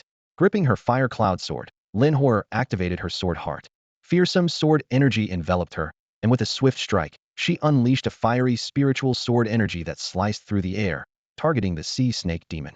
In response, the sea snake demon summoned a water shield with its demon energy to block the attack, while swinging its tail fiercely at Lin Huer. However, it underestimated her power. Lin Huer possessed the purest heavenly phoenix bloodline, and her flames were the celestial phoenix fire, far beyond any ordinary water shield's ability to withstand. The high temperature of the sword energy instantly evaporated the water shield and directly severed the tail of the attacking sea snake demon. The snake demon howled in agony, attempting to flee. But Lin Huer's second strike came swiftly, and with a flash of her sword, the snake's head fell to the ground. Thus, the sea snake demon at the 4th level of the sea transformation realm was slain in just 2 strikes. Wow, Sister Horror is amazing! Xia Xiaoxiao exclaimed excitedly, utterly impressed by the power of Lin Huer's strikes. Xia Xian and Xia Xiaoxiao approached Lin Huer. 2 strikes to take down this demon. Not bad, Xia Xian remarked. However, your control over your power needs improvement. You have a cultivation level higher than this snake demon, with the ancient divine phoenix bloodline and a sword realm where sword energy leaves the body. This performance is only passable. He spoke with a hint of expectation. If you can master your current power and stabilize your realm, with your phoenix bloodline of heavenly purity, sword energy leaving the body, and sword heart, you should be able to easily defeat opponents below the 9th level of the sea transformation realm. Lin Huo respectfully replied. Master, I will work hard to master my power. She pondered silently, wondering if her performance had disappointed her master. The master had invested so much effort in nurturing her, and Xia Xiaoxiao felt deeply grateful. She secretly resolved to work twice as hard every day, mastering her own powers to live up to her master's expectations. Xia Xian led Xia Xiaoxiao to the Heizingwo tree and picked a ripe fruit. He retrieved 4 other rare treasures from his spatial ring and handed them to Xia Xiaoxiao, who was following him. Here, take all 5 of these rare treasures together. Right here, once you consume them, you'll awaken the double pupils, Xia Xian said with anticipation in his voice. All right, uncle, Xia Xiaoxiao replied without hesitation, taking the 5 treasures and starting to consume them one by one. The 5 treasures needed to awaken the double pupils were Lingzhu grass, twin soulflower, thousand illusion fruit, purple gold immortal vine, and Heizingwo.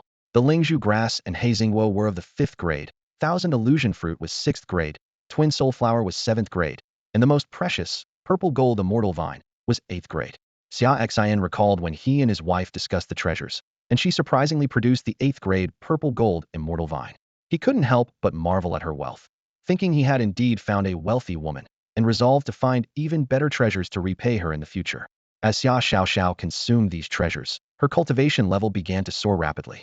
Originally only at the body refinement stage, she consumed such high-grade treasures in one go.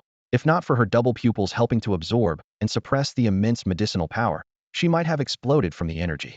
Moments later, the medicinal power of the 5 treasures was fully absorbed by Xia Xiaoxiao and her double pupils. Her cultivation level leaped from the body refinement stage to the 1st level of the divine power stage, advancing 2 major realms. This was because 90% of the medicinal power was absorbed by the double pupils. Otherwise, her realm could have risen even higher. At this moment, an ancient light flickered in Xia Xiaoxiao's eyes, as if she could pierce through time and see through all illusions. Her double pupils were finally about to awaken. Xia Xian held his breath, his heart racing. He had brought Xia Xiaoxiao to the ruins for this very moment. Once Xia Xiaoxiao fully awakened her double pupils, he would receive the system's mission reward. With the awakening of the double pupils, Xia Xiaoxiao's cultivation surged again, rising from the 1st level of the divine power stage to the 1st level of the mansion opening stage, advancing another major realm. Xia Xian watched with excitement in his eyes, knowing everything was progressing as planned. Her eyes gleamed with divine light as countless mysterious runes appeared around her. These runes were ancient and obscure, containing supreme secrets. After a moment, she closed her eyes, the divine light receded, and the awakening of her unique double pupils was complete. In Xia Xian's mind, a series of system notifications sounded. Ding! Congratulations to the host for completing the task of assisting with the awakening of the double pupils. Ding! Congratulations to the host for receiving a reward of 150 years of pure cultivation. Ding! Congratulations to the host for obtaining the ancient double pupils. Ding! Congratulations to the host for obtaining 1 pill of the divine servant. Ding! Congratulations to the host for obtaining 5 pills of the divine slave. As soon as the notifications ended, 150 years of cultivation instantly surged into Xia Xian's body. His realm rapidly advanced, stopping only at the 6th level of the Hidden Palace realm. Within him, a new spleen spirit was formed. However, what shocked him the most was the system's 2nd reward at ancient double pupils. Eagerly, Xia Xian called out to the system in his mind. System, awaken the double pupils immediately. In an instant, a powerful force flooded into his eyes. 2 new pupils emerged within his eyes, emitting an ancient and profound divine light. His cultivation level rose again, reaching the 7th level of the Hidden Palace realm. Xia Xian quickly closed his eyes, fearing that Lin Huo and Xia Xiaoxiao would notice anything unusual. After all, Xia Xiaoxiao had just awakened her double pupils, and for him to follow suit so soon would be hard to explain. This task had yielded significant rewards. 150 years of pure cultivation and the ancient double pupils, directly elevating him by 2 levels to the 7th level of the Hidden Palace realm, just 3 levels short of the Samsara realm. Additionally, he obtained 1 pill of the divine servant and 5 pills of the divine slave, meaning the Heavenly Gate would gain 1 more Hidden Palace realm expert and 5 originless realm experts. Xia Xian was secretly delighted and prepared to head to the center of the Kunping ruins to vie for the legendary Kunping method. Just then, the system issued another task. Ding! System task issued. Proceed to the center of the Kunping ruins. Sign in at the top level of the Tower of Myriad Laws. Hearing this, Xia Xian was astonished. The system actually wanted him to sign in at the top of the Tower of Myriad Laws. Could it be intending for him to dismantle the tower? Given the system's usual patterns, wherever he signed in, trouble was bound to follow. Xia Xian remained vigilant. The Tower of Myriad Laws is dangerous. The Tower of 10,000 Laws stood majestically at the center of the ruins, and for the past 3 days, cultivators had been flocking there. Rumor had it that the Kunping treasure bone was hidden inside, attracting many covetous eyes. Xia Xian gazed intently at Xia Xiaoxiao and Lin Huer, speaking solemnly. I am about to head to the Tower of 10,000 Laws. This journey might be unpredictable. It would be wise for you two to leave the ruins first. Xia Xian calculated in his mind that reaching the top of the tower was imperative, but bringing along two companions with limited abilities might hinder him. Moreover, Xia Xiaoxiao had already awakened her double pupils, and Lin Huer had honed her skills. Keeping them here served no purpose. He decided to go alone to give his full effort. The reward for signing in at the Tower of 10,000 Laws is mine to claim, Xia Xian thought to himself. At least 100 years of pure cultivation is within reach, enough to advance me by a small realm. If I can obtain the God Attendant Pill and the Divine Slave Pill, the Heavenly Gate will gain another Hidden Palace Realm Master and 5 beginningless realm experts. He told the two. Since you've awakened, you should head back first. I still have important matters in the ruins. Xia Xiaoxiao perceptively asked. Uncle, are you going to the tower to compete for the Kunping method? She knew well that with her own Pill Mansion realm and Lin Huer's Sea Transformation realm cultivation, they stood no chance of competing. After all, the strong ones who came to the center of the ruins were at least of the immortal realm, with some even being beginningless and hidden palace realm old monsters. Xia Xian nodded slightly, saying no more. He couldn't very well admit he was going just to sign in. All right, we'll head out first, Xia Xiaoxiao replied. Uncle, make sure to come out soon. We'll be waiting in the great Xia dynasty. They understood that if Xia Xian was truly going to compete for the Kunping method, they wouldn't be able to help and might even become a burden. Okay, Xia Xian agreed. I'll escort you out first, then return to the ruins. He explained. During the time the Kunping ruins are open, you can come and go freely, but once it closes, you'll have to wait until the next opening to leave. The two readily agreed, knowing that only with their safe departure could Xia Xian return to the tower without any worries. Without further hesitation, Xia Xian swiftly led them toward the exit of the ruins. Although the entrance and exit were in different locations, they were fixed. They navigated through the ruins, racing towards the safety of the exit. The location of the exit connecting to the Xian domain within the ruins is fixed, but the initial positions of those entering are randomly scrambled. Xia Xian escorted the two to the exit and softly said, All right, you two can leave now. Xia Xiaoxiao said with concern, Uncle, take care of yourself. Lin Huer also spoke up. Master, we'll go ahead. You take care. She knew of Xia Xian's identity as a peerless sword god and believed that with the Kunping technique, her master would be able to compete successfully. Xia Xian nodded, watching them leave before returning to the ruins, heading towards the central Myriad Law Tower. By this time, countless cultivators had gathered around the Myriad Law Tower, all seeking opportunities. Inside the tower, not only was the ultimate reward, the Kunping technique, available, but it also housed all the ancient Kunping's collections, spanning 100 floors. All cultivators entering the ruins could participate. After passing the 30th floor, each subsequent floor granted rewards, whether resources, techniques, or rare treasures. This time, I must break through the 30th floor and obtain an opportunity, one cultivator said confidently. Another cultivator was even more ambitious. Breaking through the 30th floor isn't difficult. 100 years ago, I reached the 35th floor at the immortal realm. Now that I've reached the beginningless realm, I must surpass the 40th floor. People began to challenge the tower one after another. Next to the Myriad Law Tower stood the Heaven and Earth rankings, recording the names of those who reached above the 50th floor.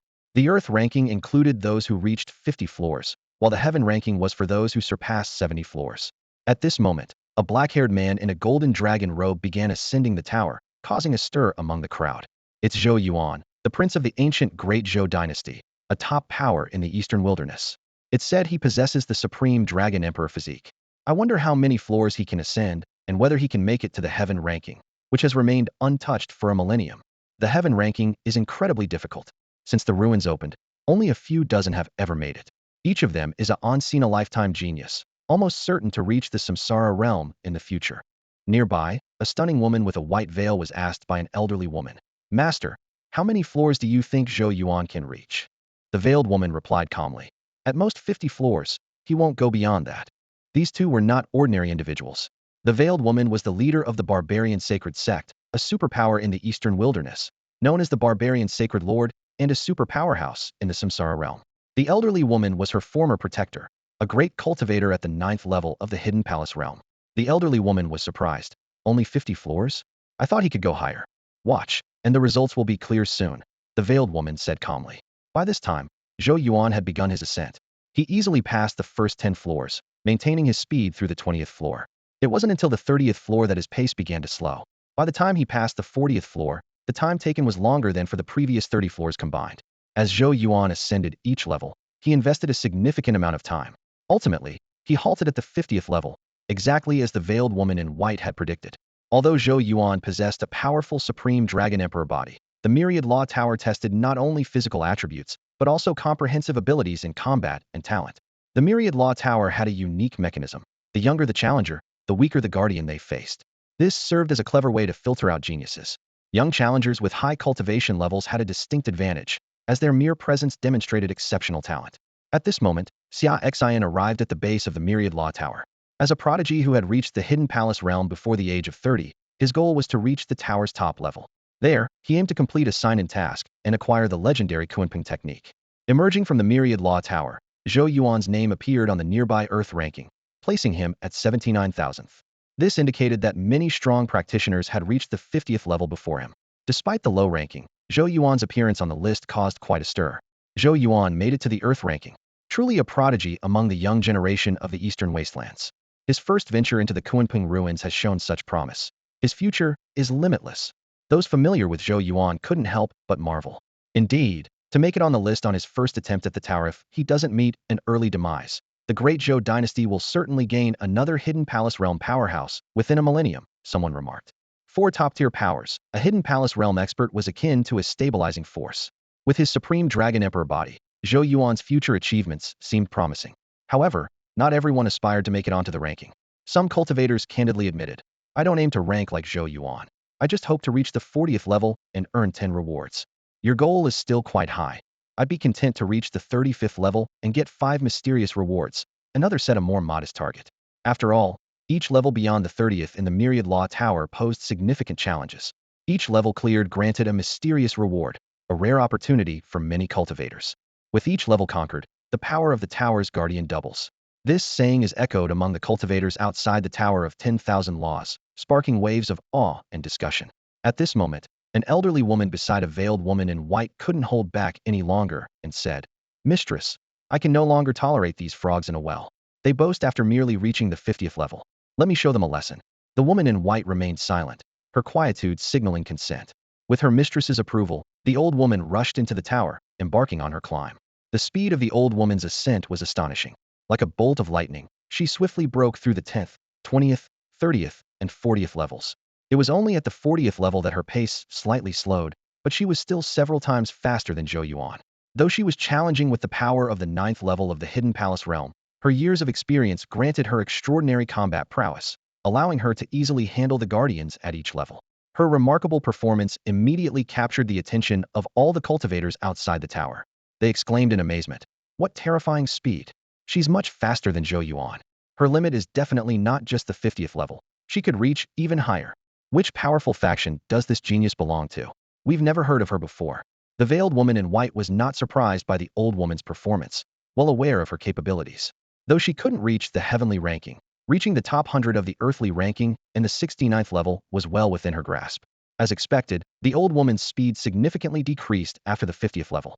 Passing the 60th level took her more time than the combined total for the previous levels. Each subsequent level required considerable effort. Finally, after a stalemate of several hours, she stopped at the 69th level, unable to reach the heavenly ranking but securing the 97th position on the earthly ranking. When the old woman emerged from the tower, all eyes were on her. Who was this formidable figure who managed to enter the top 100 of the earthly ranking? Many speculated she might be an ancestor from a super faction, yet no one recognized her, suggesting she seldom appeared in public. Despite not knowing her, the cultivators present showed her utmost respect, clearing a path for her. A powerhouse of this level, even if unknown, was not someone they dared to provoke. After returning to the veiled woman's side, the latter began her own ascent of the tower. This scene piqued Xia Xian's interest. He pondered, the old woman is already so remarkable, reaching the 69th level and entering the top 100 of the earthly ranking. This veiled woman clearly holds a higher status, as seen by the old woman's deference. How high can she climb? Upon entering the tower, the veiled woman's speed and level quickly became evident. She ascended through the 10th, 20th, 30th, 40th, 50th, 60th, and 70th levels. It was only at the 70th level that her pace began to slow. This mysterious veiled woman had ascended straight to the heavenly ranking. The surrounding cultivators were utterly stunned. For 1,000 years, no one had managed to reach the heavenly ranking. The last person to do so was a millennium ago. Who was this veiled woman with such terrifying strength? Yet before anyone could recover from their shock, her ascent continued. She reached the 73rd, 77th, and 81st levels. After the 80th level, her speed noticeably slowed, with each level requiring significant time and effort. Ultimately, she reached the 90th level of the tower. There, she battled fiercely for several hours but couldn't break through, ultimately conceding defeat. The guardian of the 91st level was simply too formidable, making further advancement seemingly impossible. Jiang Xuanqi, the revered leader of the Wildlands sacred sect, had reached the reincarnation realm despite being under a century-old rare prodigy not seen for millennia. Yet, even with her extraordinary talent, she could not conquer the 91st level of the Tower of 10,000 Laws. Emerging gracefully from the tower, her white robes and veil fluttering in the breeze, Jiang Xuanqi found her name prominently displayed in the 10th position on the heavenly ranking. This indicated that throughout the countless millennia of the relic's existence, 9 other prodigies had surpassed her by clearing the 91st level. She shook her head slightly, a complex mix of emotions flickering in her eyes. From birth, she had been showered with accolades, ascending to the leadership of a major eastern wilderness power before the age of 100. Yet today, at the Tower of 10,000 Laws, she had finally encountered talents even more extraordinary than her own. The top 9 on the heavenly list must be the forbidden prodigies of my era, Jiang Xuanqi murmured to herself. I wonder if the Empress of the Shenzhou demon sect could break through the 90th level if she attempted the tower. Around her, the eyes of the cultivators were fixed on her in awe. They hadn't expected to witness the splendor of an era-defining figure on this relic expedition. Jiang Xuanqi's formidable achievement of reaching the 90th level and securing the 10th spot on the heavenly list was a nightmare for all her contemporaries, destined to dominate an era. No one dared approach Jiang Xuanqi, only casting respectful glances from afar. In the crowd, Xia Xian stood with a slight smile. Reaching the 90th level makes one a legend of this era, he thought. Then what if I reach the 100th level? Would I be an anomaly or a force capable of overwhelming the entire age? Without hesitation, he stepped into the Tower of 10,000 Laws, entering 9 Heaven's Sword God as his title at the system prompt, and began his ascent. 10 levels, 20 levels, 30 levels. Xia Xian's pace never faltered, rapidly advancing. As he reached the 70th level, the surrounding crowd was left speechless with shock. Who is this 9 Heaven's Sword God? How can he ascend to the 70th level so quickly and make it onto the heavenly list? Am I seeing this right? After a millennium with no new entries, 2 formidable figures appear in one day. The crowd buzzed with curiosity about the sudden emergence of the 9 Heavens Sword God. To their astonishment, Xia Xian's speed seemed to surpass even that of Jiang Xuanqi. Jiang Xuanqi herself was stunned by Xia Xian's incredible pace. How is he so fast? But Xia Xian did not pause. He effortlessly surpassed the 90th level, where Jiang Xuanqi had halted, and continued his ascent. The 92nd, 93rd levels his progress remained steady. In truth, Xia Xian had certain advantages as he climbed the tower. He was like a seasoned player who expertly exploited a loophole in the rules of the Tower of 10,000 Laws. The tower's rules adjusted the strength of the guardians based on the cultivator's age. Older challengers faced stronger opponents, while younger ones encountered relatively weaker guardians. At around 30 years old, he should have been facing opponents equivalent to those in the sea transformation realm, as geniuses of his age typically reached that level. However, with his extraordinary prowess at the Samsara realm, Xia Xian faced these supposedly formidable opponents as easily as slicing through a ripe watermelon. Even on levels above 90, where he encountered opponents comparable to those in the Hidden Palace realm, he could defeat them with a single move, showcasing his astonishing strength. Outside the tower, Jiang Xuanqi stood still, her beautiful face beneath the white veil filled with disbelief. She was inwardly amazed, thinking, this sword god of the 9 heavens is unbelievably strong. Watching him ascend swiftly even after the 90th floor, she felt a wave of defeat. Jiang Xuanqi realized how laughable her previous arrogance had been. She once thought achieving the Samsara realm within a century was remarkable, but seeing this sword god today made her understand that there are always greater talents in the world. Jiang Xuanqi speculated that this sword god must have reached the Samsara realm before the age of 50 to conquer the challenges so effortlessly. Reaching the Samsara realm by 50 was unheard of. She could hardly believe such an extraordinary talent existed. Meanwhile, Xia Xian continued his unstoppable ascent and finally reached the last level of the Tower of 10,000 Laws. To his surprise, the guardian of the 100th floor was an ancient Kunping demon of the first level of the Samsara realm. The demon was also astonished to see Xia Xian reach the final level. When the 100 floors were originally set, it was assumed that no cultivator could ever reach the top. Yet today, an exceptional individual had done just that. The ancient Kunping demon gazed at Xia Xian, speaking in a deep and authoritative voice. Human, your abilities astonish me. If you can defeat me, you will receive the tower's ultimate reward, the Kunpeng Bone. Upon hearing this, Xia Xian quickly responded, hold on, senior. I'm ready to fight. Just give me a moment. He thought to himself that he needed to sign in and boost his strength before taking on this ancient demon. Though puzzled, the demon nodded. It's the final level.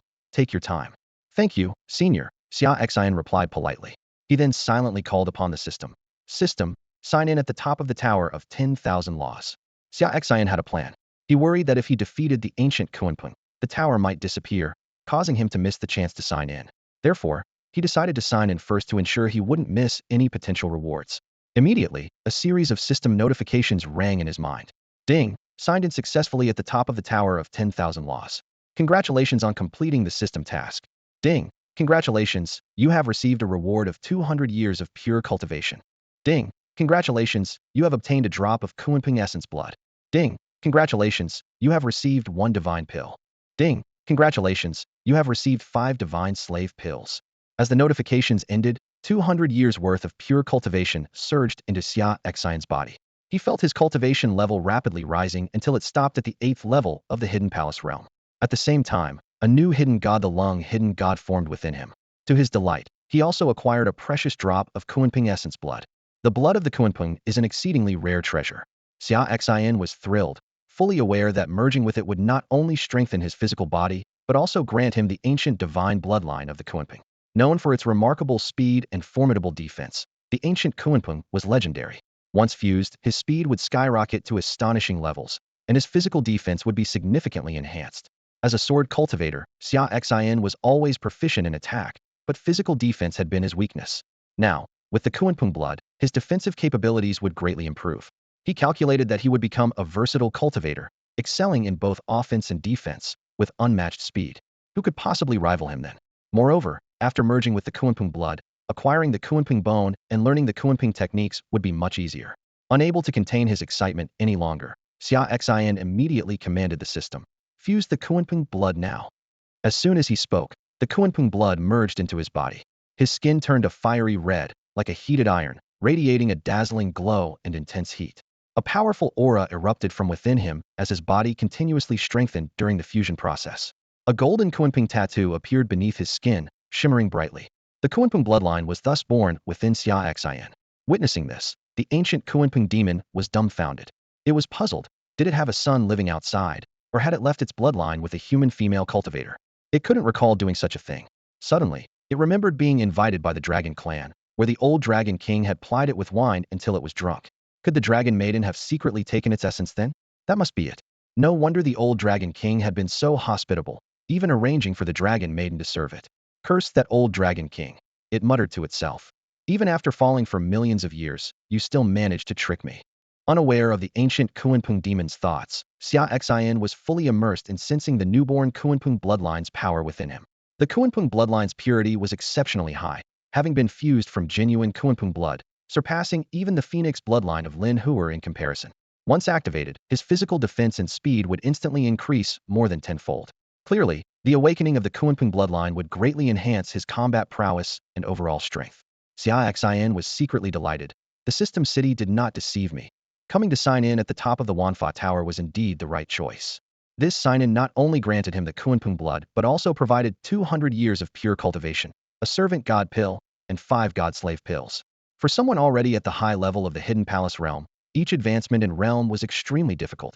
Yet these 200 years of pure cultivation directly elevated him by 1 level and stabilized his realm completely, bringing him closer to the 9th level of the Hidden Palace realm.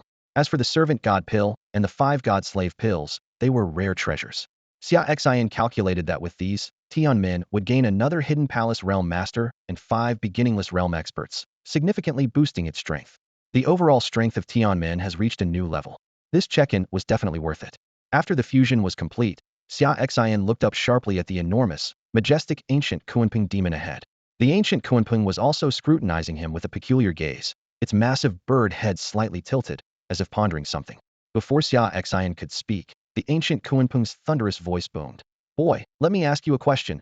Who is your mother? Xia Xian was taken aback, his brow furrowed in confusion. What kind of question was this? Asking who my mother is right off the bat? Seeing Xia Xian's puzzled expression, The ancient Kunping straightened its colossal body slightly, explaining with a proud demeanor, just asking. I suspect you have my bloodline. I might be your ancestor. As it spoke, a hint of anticipation flashed in its enormous eyes. Is your mother from the dragon clan? Hearing this, Xia Xian suddenly realized that the Kunping had misunderstood the origin of the Kunping bloodline within him. He shook his head and explained, No, senior, you've misunderstood. The Kunping bloodline within me was obtained by chance from a drop of Kunping blood that I fused with. The fusion process had been completed directly within him by the system, so from the outside, it was indiscernible. To outsiders, it merely seemed as if he had suddenly released his Kunping bloodline, revealing its aura. Upon hearing this, the entire Kun body of the ancient Kunpeng was visibly disheartened. Its massive form trembled slightly, and the anticipation in its eyes quickly turned to disappointment.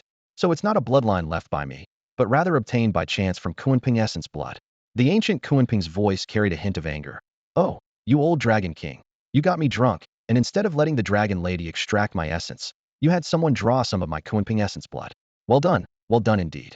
Just a moment ago, it had secretly rejoiced at the thought of having its bloodline still in the world. Now, it realized it had overthought the situation. The ancient Kunpeng's expression darkened, a glint of coldness in its eyes. All right then, let's begin the challenge. Defeat me, and the Kunpeng treasure bone is yours. If you lose, you must leave the Tower of Myriad Laws. All right, Xia Xian responded, and the Qishao sword on his back instantly unsheathed, its glint flashing. A sense of foreboding arose in his heart, as if suddenly, the Kunpeng's favorability towards him had dropped significantly. A sense of crisis emerged. The ancient Kunpeng's massive body began to emit a terrifying pressure. Boy, give it your all. I will only use the cultivation of the Samsara realm to fight you. Yes, senior. At this moment, the 8 demons of the Tienma sect Huanyuan Demon Lord, Zichuan Ghost King, and others were astounded by the battle erupting at the top of the Wanfa Tower. They had just arrived at the ruins, hoping for some luck in the central area. For the past few days, they had been searching all over the ruins for their master's husband and his companions, but to no avail. The 8 demons had 2 tasks: to protect their master's husband if found, or if not, to find the Haixing grass and take it out of the ruins. Even after regrouping by following each other's traces, they still hadn't found their target. Just as they were feeling disappointed, a familiar aura from the top of the Wanfa Tower filled them with joy. Hunyuan Demon Lord exclaimed excitedly. It's the aura of our idol. They immediately recognized Xia Xian's unique swordsmanship aura. They had been searching all over Shenzhou for news of this unparalleled sword god, but had found nothing, only to unexpectedly encounter him here in the ruins. Tianying, the assassin, suddenly realized. I knew the name Jiuxiao, sword god, sounded familiar. Turns out it's our idol. They had seen the name on the heavenly ranking list, and felt it was familiar, but couldn't place it at the time. Now, feeling the battle aura spreading from the top, they finally understood. The 8 demons were shocked by their idol's strength. To reach the top of the Wanfa Tower and become the first on the heavenly ranking since the ruins opened, who else could it be but their idol? What surprised them even more was that their idol had reached the reincarnation realm at such a young age. They were well aware of the ruins' rules. The younger and more advanced a cultivator, the easier it is to ascend the tower. Their idol's effortless ascent to the top signified an extraordinary youth. This reminded them of their Mistura prodigy in the history of the lower realm, who had reached the reincarnation realm around the age of 30. Hunyuan Demon Lord couldn't help but sigh. So powerful. I truly wish our idol could be our master's husband. I feel like there's no one else in the world who could match our master. Although the 8 demons didn't know their idol's exact age, they were certain he couldn't be over 50, otherwise, he wouldn't have ascended to the top so easily. In their eyes, this Jiuxiao sword god was undoubtedly a peerless genius comparable to their master, leaving them both shocked and full of anticipation. Both of them were considered forbidden prodigies, reaching the reincarnation realm in just 50 years, truly a match made in heaven. The Purple River Ghost King sighed. It's a pity that such figures aren't paired with our master. The 6 demons, including the black-faced Rakshasa, nodded in agreement, their eyes reflecting regret. Meanwhile, the battle at the top of the 10,000 Laws Tower was intense. Xia Xian's duel with the ancient Kunping monster had reached a fever pitch. Xia Xian couldn't help but criticize the shameless behavior of the Kunping. Initially, the Kunping claimed it would only use the first level of the reincarnation realm, but shamelessly increased its power to the 3rd level just as Xia Xian was about to win. Facing Xia Xian's second sword, the Kunping cunningly raised its power to the 6th level of the reincarnation realm, swearing it would be the last time. Suppressing his anger, Xia Xian unleashed his 3rd sword. He fully released his strength, activating the sword Dao domain completely, displaying his Kunping bloodline, and utilizing the power of the primal chaos sword body, he executed the grass sword technique. However, faced with such a powerful strike, the shameless ancient Kunping again increased its power, leaping directly to the ninth level of the reincarnation realm. It brazenly argued that when it mentioned reincarnation realm, it actually referred to the ninth level. Xia Xian realized that this rogue Kunpeng was likely displeased due to Xia Xian's fusion with its blood, and today, it wouldn't easily hand over the Kunpeng bone. Given this, he had no choice but to use special means. Xia Xian keenly sensed that this ancient Kunpeng only had a trace of its soul remaining, with its true form long gone. This fragment of the soul was guarding the relics to select a worthy successor for the Kunpeng bone. If Xia Xian hadn't revealed his Kunpeng bloodline, his displayed strength should have easily secured him the bone. However, this fragment of the soul clearly harbored resentment due to Xia Xian's Kunpeng bloodline, determined to make things difficult for him. Xia Xian understood well that the ninth level of the reincarnation realm was the limit for this fragment, as it would still be restricted by the lower world's rules. With this in mind, Xia Xian decided not to hold back. He fully activated the Primal Chaos Sword Body, and around the purple sword shadow in his immense spiritual sea, countless strands of primal chaos purple energy emerged, coiling around the second sword on his back, the meticulously nurtured Pure June sword. Simultaneously, the celestial sword momentum of the divine level gathered, brewing an impending earth-shattering strike. With 30 days of divine sword nurturing, amplified by the primal chaos purple energy from the Primal Chaos Sword Body, and further enhanced by the divine level sword Tao celestial momentum, this sword was enough to sweep away all existences below the divine realm. Xia Xian thought to himself, "You broke the rules first, forcing me to this point. Once this sword strikes, you won't have any chance to regret it." With a powerful shout, divine sword technique, slash. Xia Xian unleashed the Chunjun sword from its sheath. Instantly, the sword aura within the entire swordsmanship domain converged like a tidal wave, channeling into this single strike. The blade was enveloped in a primordial purple aura, its divine sword force inseparable from it, ripping through the space it traversed, aiming directly at the ancient Kunpeng with unmatched might. Seeing this, Kunpeng's pupils contracted in shock. He had thought Xia Xian's previous strike at the sixth level of the reincarnation realm was his limit, but now realized this was the true killing move. Overwhelmed by fear, he hurriedly shouted, "Wait, I concede. You can have the Kunpeng treasure bone. I won't fight anymore." However, it was too late. From the moment Kunpeng first broke the rules by temporarily boosting his strength, this outcome was inevitable. He repeatedly forced himself to ascend in battle against Xia Xian, unwilling to surrender the treasure bone. Xia Xian saw through his intentions, thus compelled to use the divine sword technique. Inwardly, Xia Xian thought, "You forced my hand. I had no choice." He knew that if this strike failed, Kunpeng would not relent. Once the divine sword technique was executed, it could not be withdrawn or halted. It had to claim its target to conclude. The sword light streaked across the sky, unstoppable. Under the terrified gaze of Kunpeng's fragmented soul, Xia Xian's earth-shattering strike finally descended, annihilating him completely.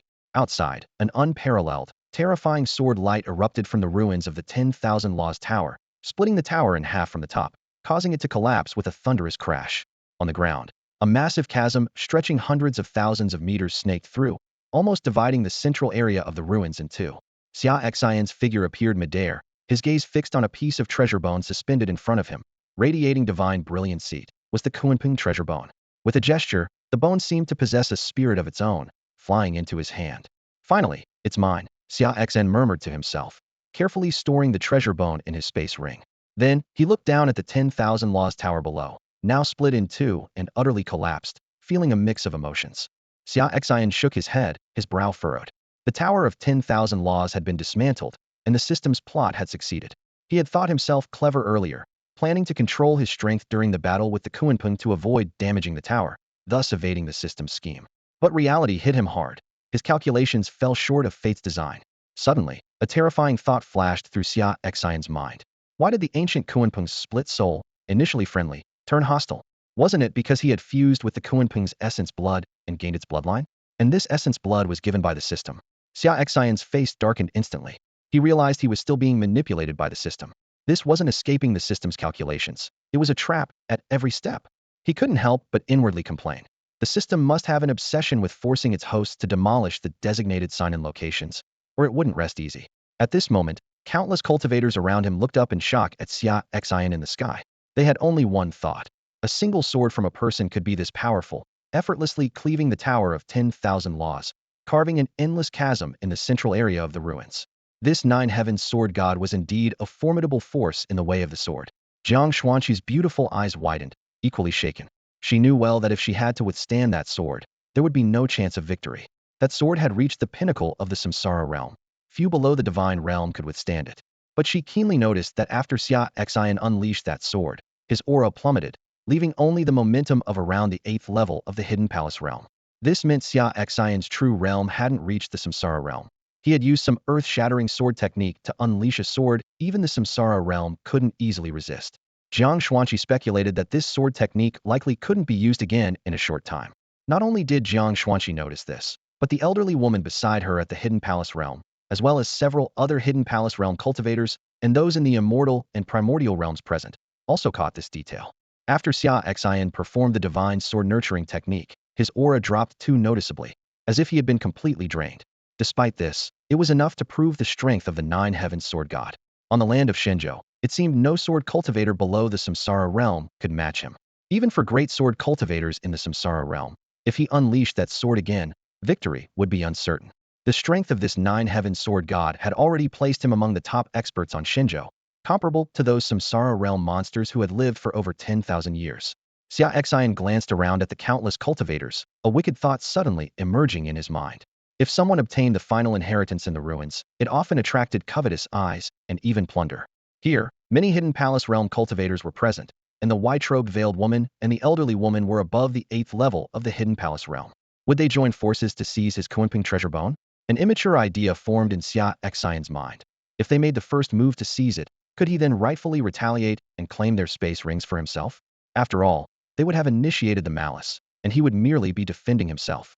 With this thought, Xia Xian unhesitatingly took out the Kunping treasure bone and began his baiting operation. He tossed the treasure bone in the air, as if flaunting to those around him. Look, I have the Kunping treasure bone. Come and take it. I'm very weak, you can get it right away.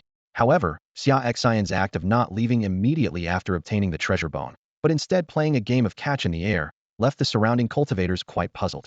They thought to themselves, what's he doing? Showing off? How tacky. We know you've got the Kunping treasure bone, but there's no need to be so smug. You've tossed it back and forth several times already. Enough is enough. We get it. You have the Kunping treasure bone. No need to flaunt it anymore. Jiang Xuanqi gazed at Xia Xian in confusion, her brow slightly furrowed. As the holy lord of a superpower in the eastern wilderness and a reincarnation realm expert, she found herself unable to discern Xia Xian's intentions. This feeling stirred a hint of unease within her. What exactly is he up to? Jiang Xuanqi turned to the old woman beside her, her voice tinged with an unusual trace of bewilderment. Normally, with her intelligence, she could easily see through others' strengths and motives at a glance. Yet at this moment, Xia Xian's actions were like an enigma, obscured from her view. If Xia Xian knew Jiang Xuanqi's thoughts, he would surely smile wryly and muse. Young lady, you've never been married. So how could you know the price of oil and rice? How could you understand the struggles of an old father gathering resources to nurture an unborn child into a congenital Tao body, holy embryo? He secretly felt fortunate that, without the generous help of some friends from the dark paths, he wouldn't have known how to gather these precious resources. Who could possibly understand this hardship? The old woman pondered for a moment before slowly speaking. Is it possible that he's showing off? At that moment, Xia Xian, seeing that no one dared to seize the Kunping treasure bones after several throws, began to fly around the myriad law tower. His exaggerated actions seemed to announce to everyone. Look, I've taken out the treasure bone from my space ring. Oh dear, I put it back. Who dares to snatch it? Jiang Xuanqi suddenly understood, as if finally grasping Xia Xian's intention. She was momentarily speechless, finding it hard to believe that the elegant sword god of the nine heavens could be so unconventional.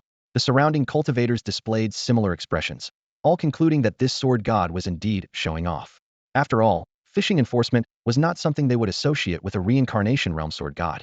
It was laughable to think he would covet their meager resources. His collection's wealth was likely hundreds or thousands of times theirs. Besides, given their strength, who would dare to seize anything from this sword god? That would be like an old man hanging himself, tired of living. After flaunting a few laps and seeing no one dare to make a move, Xia Xian felt a tinge of regret. He muttered to himself, are people nowadays so cautious? This is so different from the novel tropes I knew in my previous life. In those stories, when the protagonist obtained treasures in ruins, they would be pursued by brainless individuals coveting them, regardless of being outmatched. Why isn't it working for me? How can I face slap anyone when these villains are so smart? Just as Xia Xian was lamenting, a familiar voice called out, Lord Sword God. Looking up, he saw the 8 demons of the heavenly demon sect flying in from afar, their faces beaming with excitement and reverence. Xia Xian recognized them. recalling how he had saved their lives at the Vajra temple. Seeing their enthusiastic expressions, devoid of any demonic fierceness, but rather like obedient students meeting their idol, Xiaoxian was quite puzzled. Are the demons of the heavenly demon sect always this approachable? Xiaoxian wondered to himself before asking aloud. Is there something you need? Noticing the 8 demons' fawning expressions, Xiaoxian concluded they weren't here to cause trouble or snatch the Kunping treasure bones. After all, whoever saw robbers with such flattering and ingratiating looks? The elder moved away in haste, and we didn't have the chance to express our gratitude in time. Hun Yuan Demon Lord said respectfully, his eyes shining with gratitude. He and the other 7 demons stood at the center of the ruins, having finally found the benefactor they had longed to thank day and night. These past days, the 8 of us have scoured the lands of Shenzhou, searching for your whereabouts, solely to repay the life-saving grace you bestowed upon us at the Vajra Temple. Hun Yuan continued, his voice tinged with excitement. Now, by a stroke of luck, we meet here. We are thrilled beyond words. If there is anything you require of us, we are willing to go through fire and water without hesitation. The other 7 demons echoed in agreement, nodding fervently. They knew well that with the sword god's reincarnation stage cultivation, opportunities for them, as cultivators of the primordial stage, to be of assistance were likely few and far between. Hun Yuan added, alternatively, if there is anything among our possessions that you need, please feel free to take it. It would be our honor if you find anything of value. Initially, Xia Xian remained calm upon hearing their intention to repay him, standing with his hands behind his back, maintaining a cool, idol-like demeanor. However, when he heard their generous offer, his feigned indifference began to waver. Really? Xia Xian spoke slowly, his gaze eagerly sweeping over the 8 of them. Anything I fancy from your possessions, I can just take? Hun Yuan replied earnestly. Yes, anything within our space rings that catches your eye is yours for the taking. Xia Xian nodded excitedly, patting Hun Yuan's shoulder in approval. You all are quite commendable. This gesture filled Hun Yuan with excitement, and the other 7 demons looked on with envy. All right, bring out your space rings for me to see, Xia Xian said. My child is about to be born, and I need some heavenly treasures to nurture the pregnancy. I'll only take what I need and nothing more. Xia Xian was calculating the heavenly materials and treasures required to refine the innate divine liquid as recorded in the innate Tao body holy fetus method. If these 8 demons had them in their space rings, he would take some. After all, having saved their lives, it wasn't unreasonable to claim some treasures. The primordial demon lord hurriedly took out a spatial ring and gestured for Xia Xian to check if it contained any rare treasures that might be needed. He couldn't help but reflect on the fact that his idol had settled down and was expecting a child. Once, they had fancied the idea of their master and idol becoming a couple, but now that dream was shattered. The other 7 demons also offered their spatial rings for Xia Xian's inspection, feeling a mix of emotions. The news that their idol was having a child meant there was no longer any possibility with their master, and their fantasies were dashed. However, they were not unreasonable people. Even though the idol's choice was not their master, they sincerely wished them well. Since the idol's child was about to be born and required rare materials for nurturing, they felt obliged to help as much as they could. The primordial demon lord respectfully said, Sir, if you could provide a detailed list of the rare materials needed, we will do our utmost to find more for you. The other 7 demons nodded in agreement. By this time, Xia Xian had already examined the spatial rings of the 8 demons. He was astonished by what he found. Their wealth was astonishing.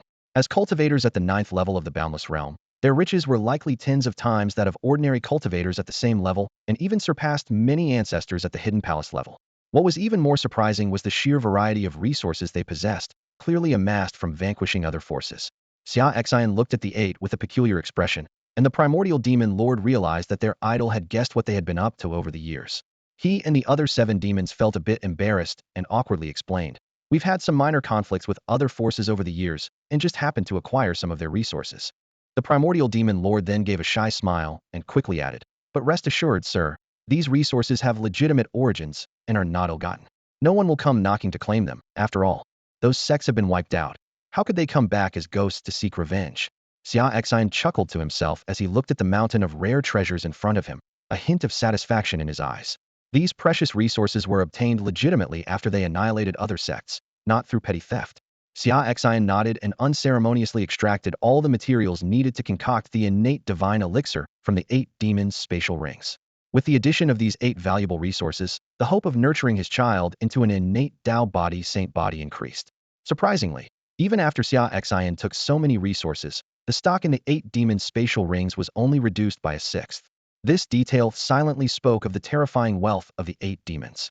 Of course, The types of materials needed to make the innate divine elixir are specific, and not all resources are useful, which is one reason why the resources in the rings didn't decrease much. Nevertheless, the sheer volume of the 1/6 of resources Xia Xin took was staggering. This was enough to prove that the number of factions the 8 demons had obliterated over the years was not small. Ironically, these forces, now annihilated by the 8 demons, inadvertently provided aid for the growth of Xia Xin's child. The 8 demons, including the primordial demon lord, were dissatisfied when they saw Xia Xin only take 1/6 of the resources. In their view, these resources were easily acquired and insignificant. They insisted that Xia Xin take more, but he politely declined. Xia Xin said, "If you truly wish to help, I can give you a list of prenatal materials my child needs. You can exchange them with resources you don't need, or help me find them. That will suffice. I don't need the rest of the resources." The 8 agreed, seeing reason in his words. The remaining resources were of no use for Xia Xin's child, so it was better to exchange them for truly needed items. They genuinely wanted to repay Xia Xin's life-saving grace and weren't afraid of the trouble. The Heavenly Demon sect was filled with many powerful demons, all of whom were wealthy. Over the years, they had been ordered to destroy enemies and plunder treasuries as a routine. In the demonic path, strength reigns supreme.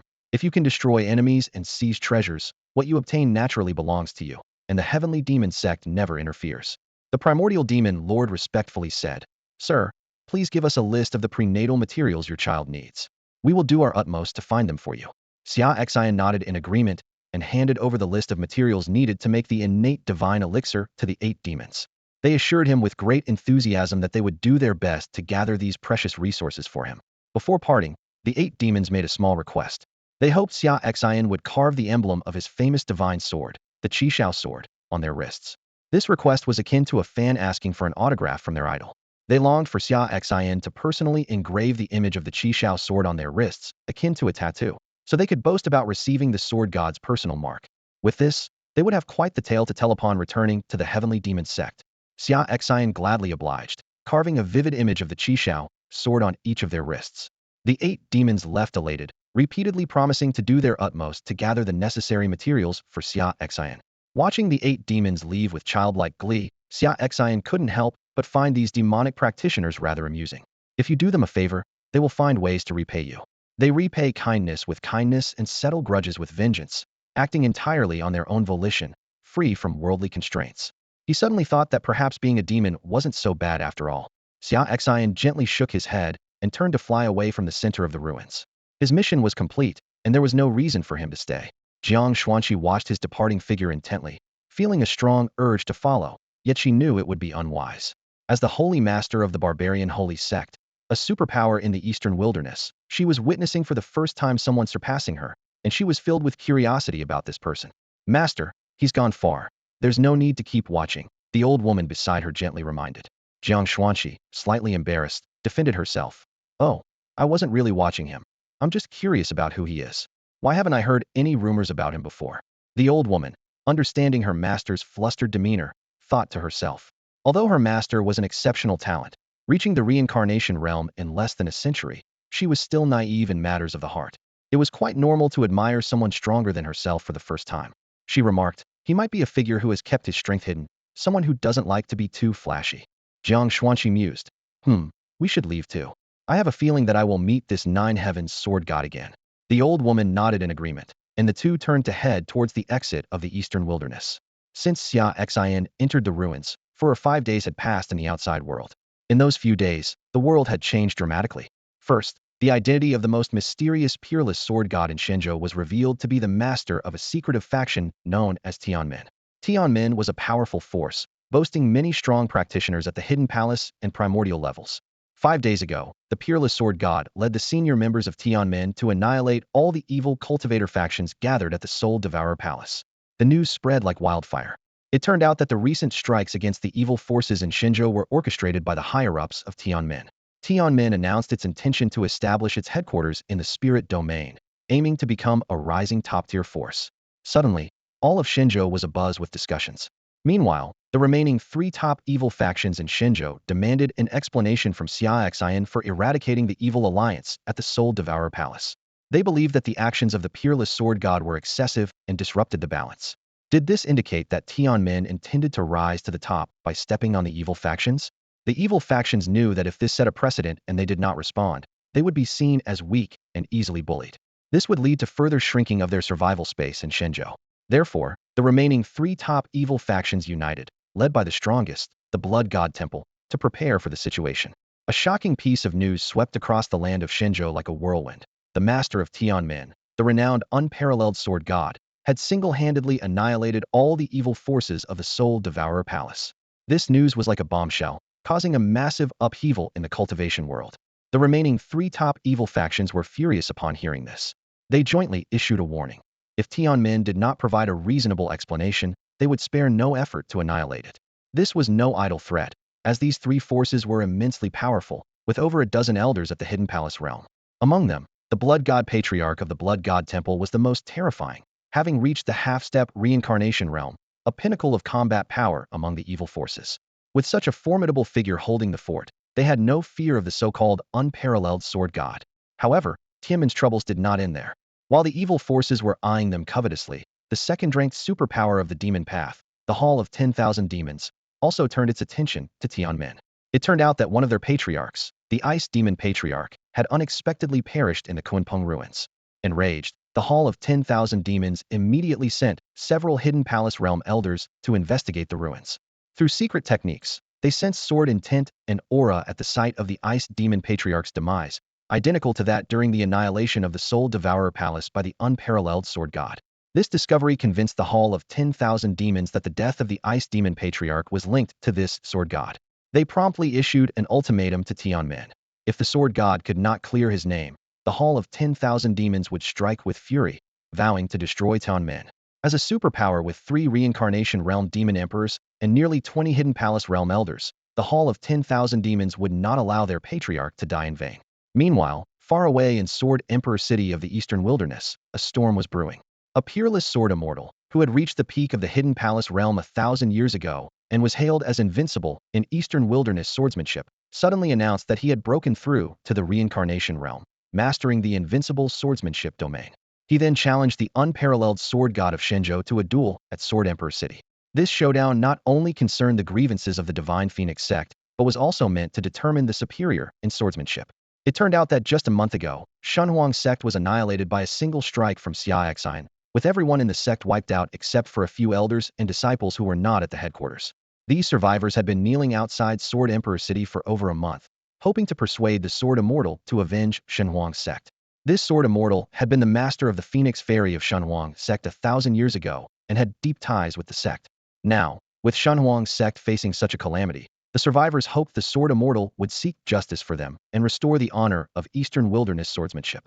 Amidst this turbulent situation, Xia Exine, who had just returned from the ruins, was preoccupied with thoughts of his beloved wife and went straight back to the prince's mansion of the Great Xia dynasty.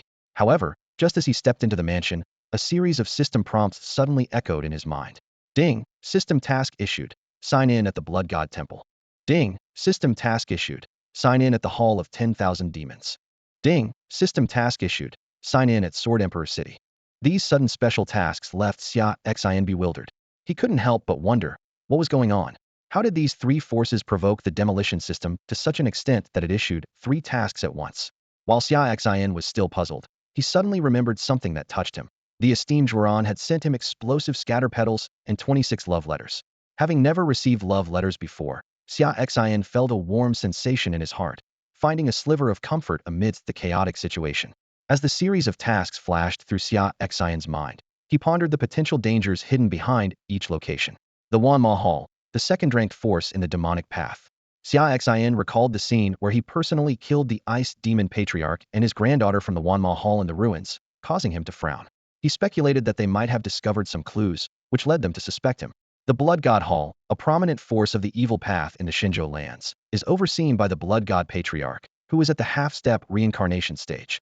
Xia Exine remembered his achievement of destroying the Soul Devourer Palace and the alliance of other evil path forces. Suspecting this might have displeased the Blood God Hall. He calculated that among the top 4 evil path forces, the Soul Devourer Palace was eliminated, and he had also taken down a third of the first and second-tier evil path leaders. The remaining forces were likely to take action to maintain their status and influence. Xia Exine was indifferent to the plight of these evil forces. Instead, he secretly rejoiced, as more evil forces meant more resources to harvest. which he could use to cultivate his child into an innate Tao body holy fetus. However, the third task to sign in at Sword Emperor City baffled Xia Xian. Sword Emperor City was the domain of the peerless Sword Immortal of the Eastern Wastelands. Could this individual also wish to oppose him? Xia Xian fell into deep thought, knowing the system never acted without reason. At that moment, Ji Ruoyi joyfully ran into the hall from the martial arts training ground in the backyard, throwing herself into Xia Xian's arms. "Husband, you're back," she said sweetly. Xia Xian nodded gently, holding his wife in his arms. "Yes, I found the high Xian fruit early and went to the center of the ruins. Although I didn't get the Kuanping bone treasure, I did have an unexpected gain," he said mysteriously.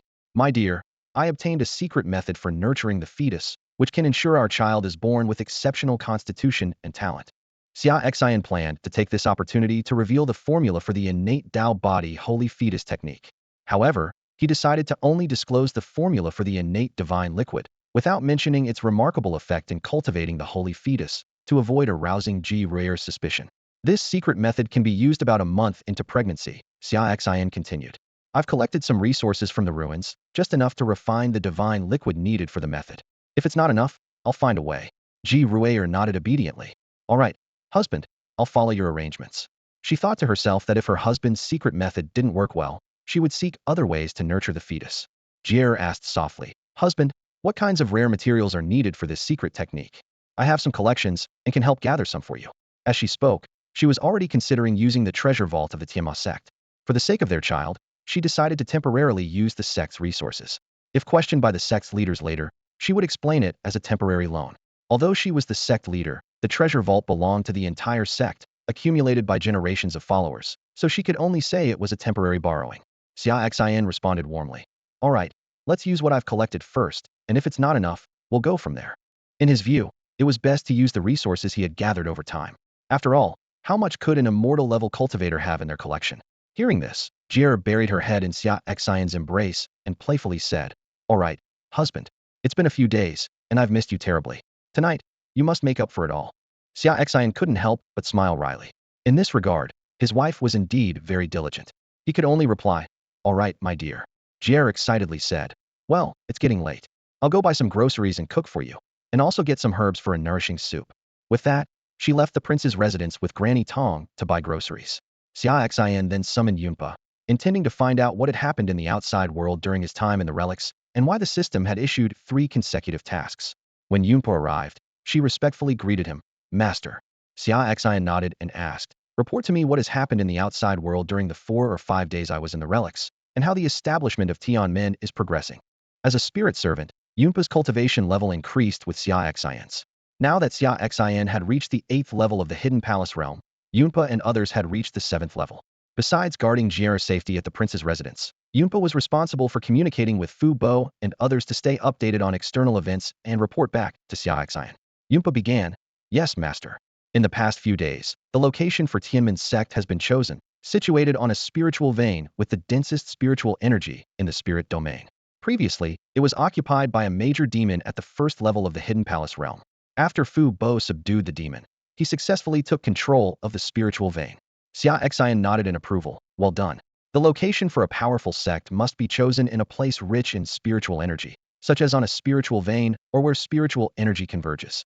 Yunpa continued, "Not only that, but Fu Bo cleverly forced the major demon to become the guardian beast of Tianmen, requiring it to protect Tianmen for 100 years. If it refused, it would be beaten daily. The demon, unable to match Fu Bo and fearing daily beatings, agreed to be the guardian beast for a century, after which it would be freed." Xia Xian couldn't help but admire internally. Truly, Fu Bo is something else. Not only did he forcibly seize the spiritual vein from the Hidden Palace realm demon, but he also made it willingly agree to be Tianmen's guardian beast for 100 years under the guise of friendly negotiation. As for whether the demon could leave after 100 years, Xia Xian had already made up his mind. Given his current development speed, in a century, he would undoubtedly turn Tianmen into a major superpower in this world. By then, having witnessed Tianmen's strength, the demon probably wouldn't want to leave even if it were allowed to. Xia Xian listened intently to Yunpo's report, his brow slightly furrowed. The construction of the Tianmen sect was in full swing, with craftsmen working tirelessly day and night. Yet, a critical issue had surfaced: the sect's protective formation. "Yunpa, you mentioned something is missing. Is it the protective formation?" Xia Xian asked directly. Yunpa nodded in confirmation, "Exactly. Among the resources we've gathered from various places, there are indeed some protective formations. The strongest one is from the soul-devouring palace. Unfortunately, these formations can only withstand attacks up to the half-step hidden palace realm. We don't have anything stronger. Xia Xian nodded thoughtfully. Understood. I'll find a way to resolve this issue. He knew well that a powerful protective formation was crucial for Tianmen. Reflecting on the recent attack on the soul-devouring palace, where the opponent didn't even bother to activate their formation and opted for aerial combat instead, it was clear their formations were too fragile. As an emerging power, Tianmen must possess top-tier defensive measures.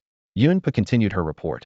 Moreover, the three most powerful evil forces in the Divine Land have united.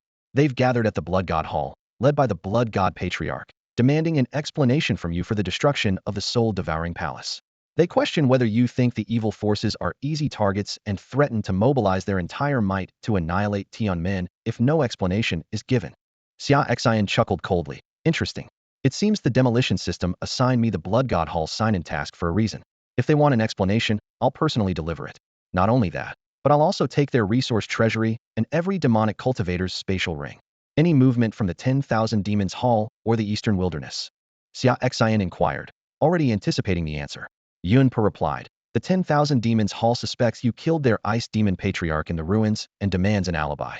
Otherwise, they'll take action against you. Xia Xian nodded slightly, inwardly amused. He had indeed killed the ice demon patriarch and left no trace. No one knew the truth except for his disciple, Lin Huer. In this situation, how could he possibly produce an alibi? It seemed a great battle was inevitable. A glint of cold determination flashed in Xia Xian's eyes as he prepared himself mentally for the upcoming challenges.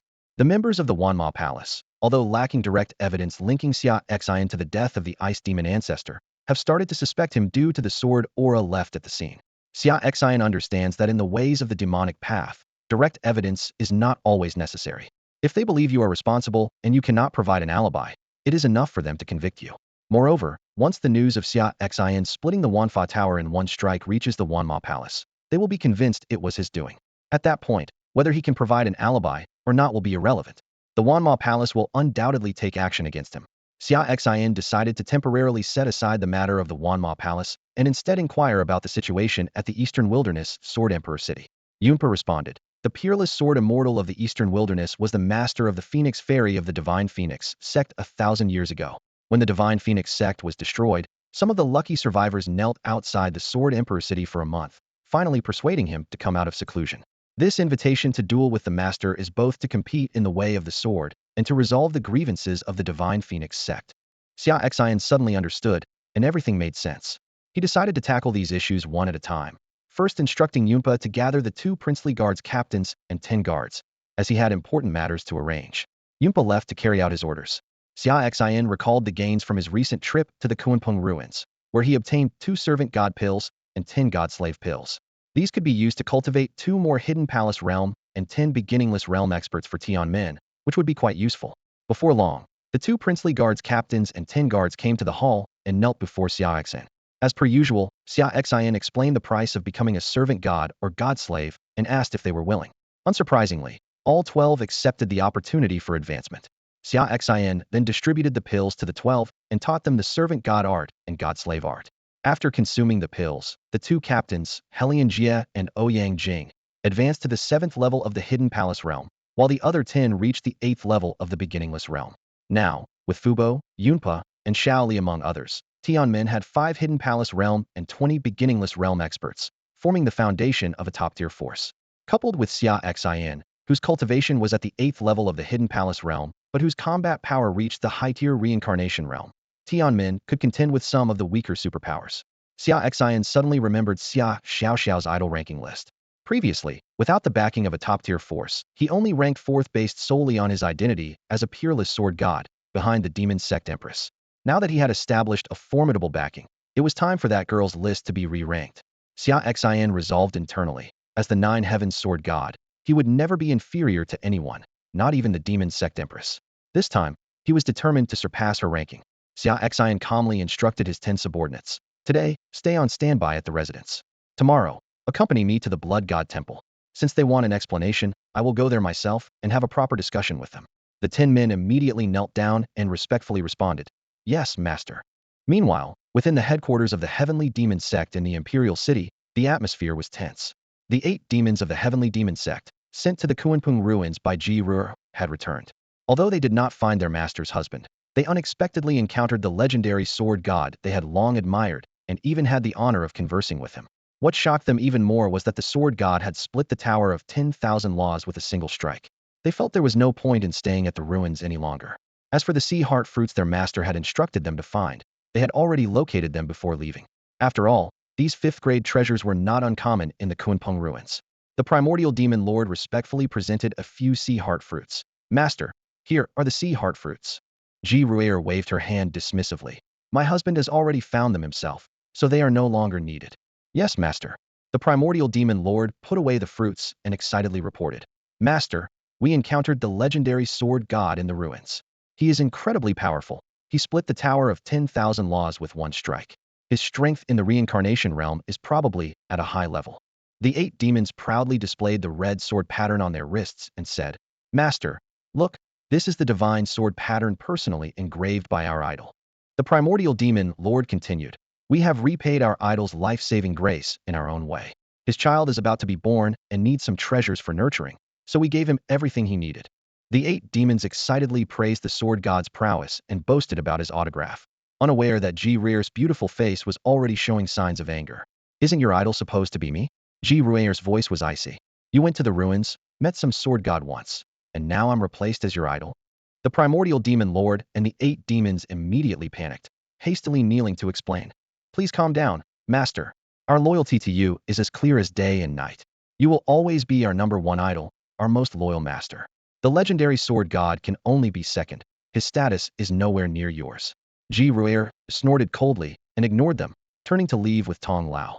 Before leaving, Tong Lao gave the 8 demons a sympathetic glance, thinking, why are you so clueless? Praising someone else in front of the master, calling him your idol, and even asking for his autograph. You're just asking for trouble. The 8 demons looked at each other helplessly.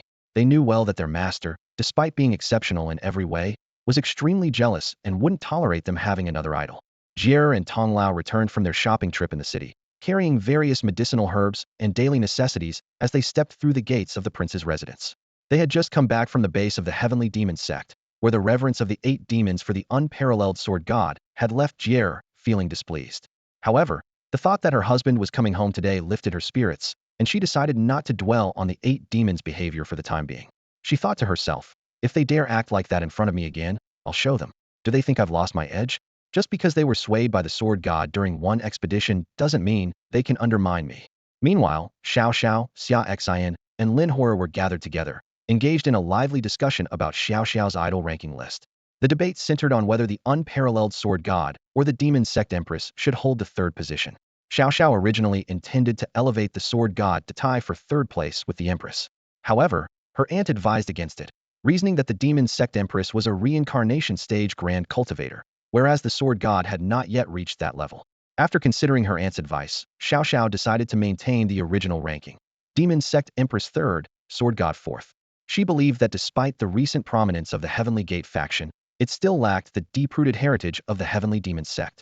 At that moment, Xia Xian, just back from the ruins, suddenly joined the conversation, asking if Xiao Xiao had already promoted the sword god to 3rd place. This question left Xiao Xiao puzzled, as she didn't understand why her uncle was so interested in this matter.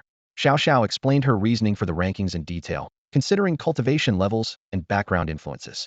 After hearing her explanation, Xia Xian felt somewhat displeased. He thought to himself, does lower cultivation mean I can't be ranked higher? Is my combat power not enough?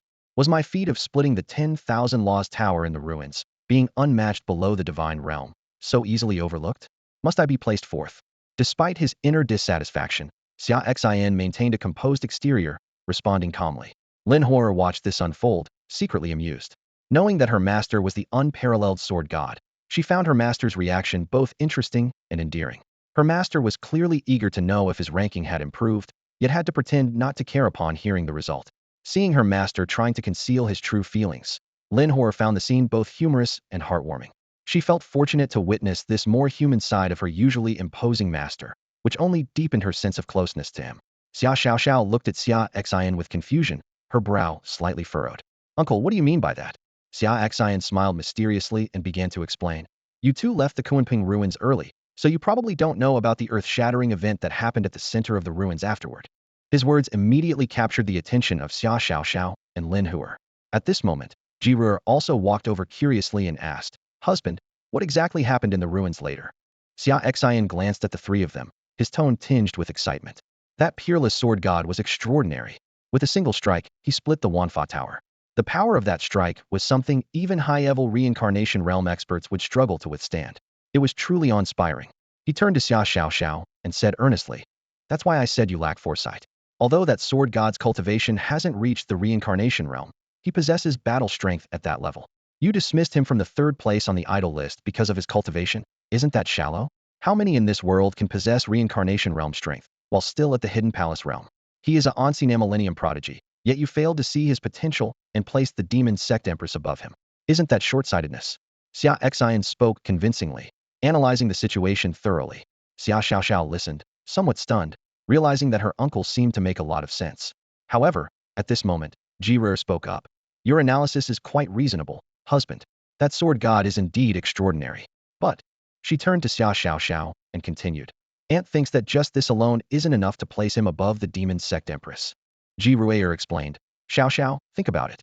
The heavenly demon sect empress is said to be the reincarnation of a powerful empress from the upper realm. She reached the reincarnation realm by her 30s and single-handedly suppressed 3,000-year-old reincarnation realm experts from the Buddhist sect. I dare say, at the high-level reincarnation realm, she is likely unmatched and is one of the most formidable figures in this world below demigod status. Moreover, she has the deep foundation of the heavenly demon sect behind her. The sword god still lacks some to be on par with her." Xia Xiaoxiao pondered after hearing Ji Ruer's analysis. The sword god's combat prowess was indeed impressive, but his cultivation was not as advanced as the demon sect empress. And who could say she didn't have the ability to challenge beyond her level? Perhaps she had already reached the pinnacle of this world, unrivaled below demigod status.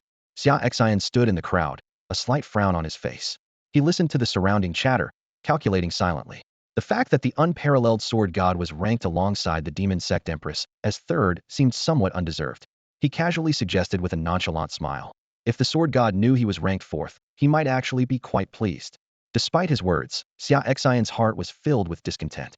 He was well aware of his shortcomings. His cultivation level hadn't yet reached the reincarnation realm, and the power of Tienma behind him was not as formidable as the demon sect.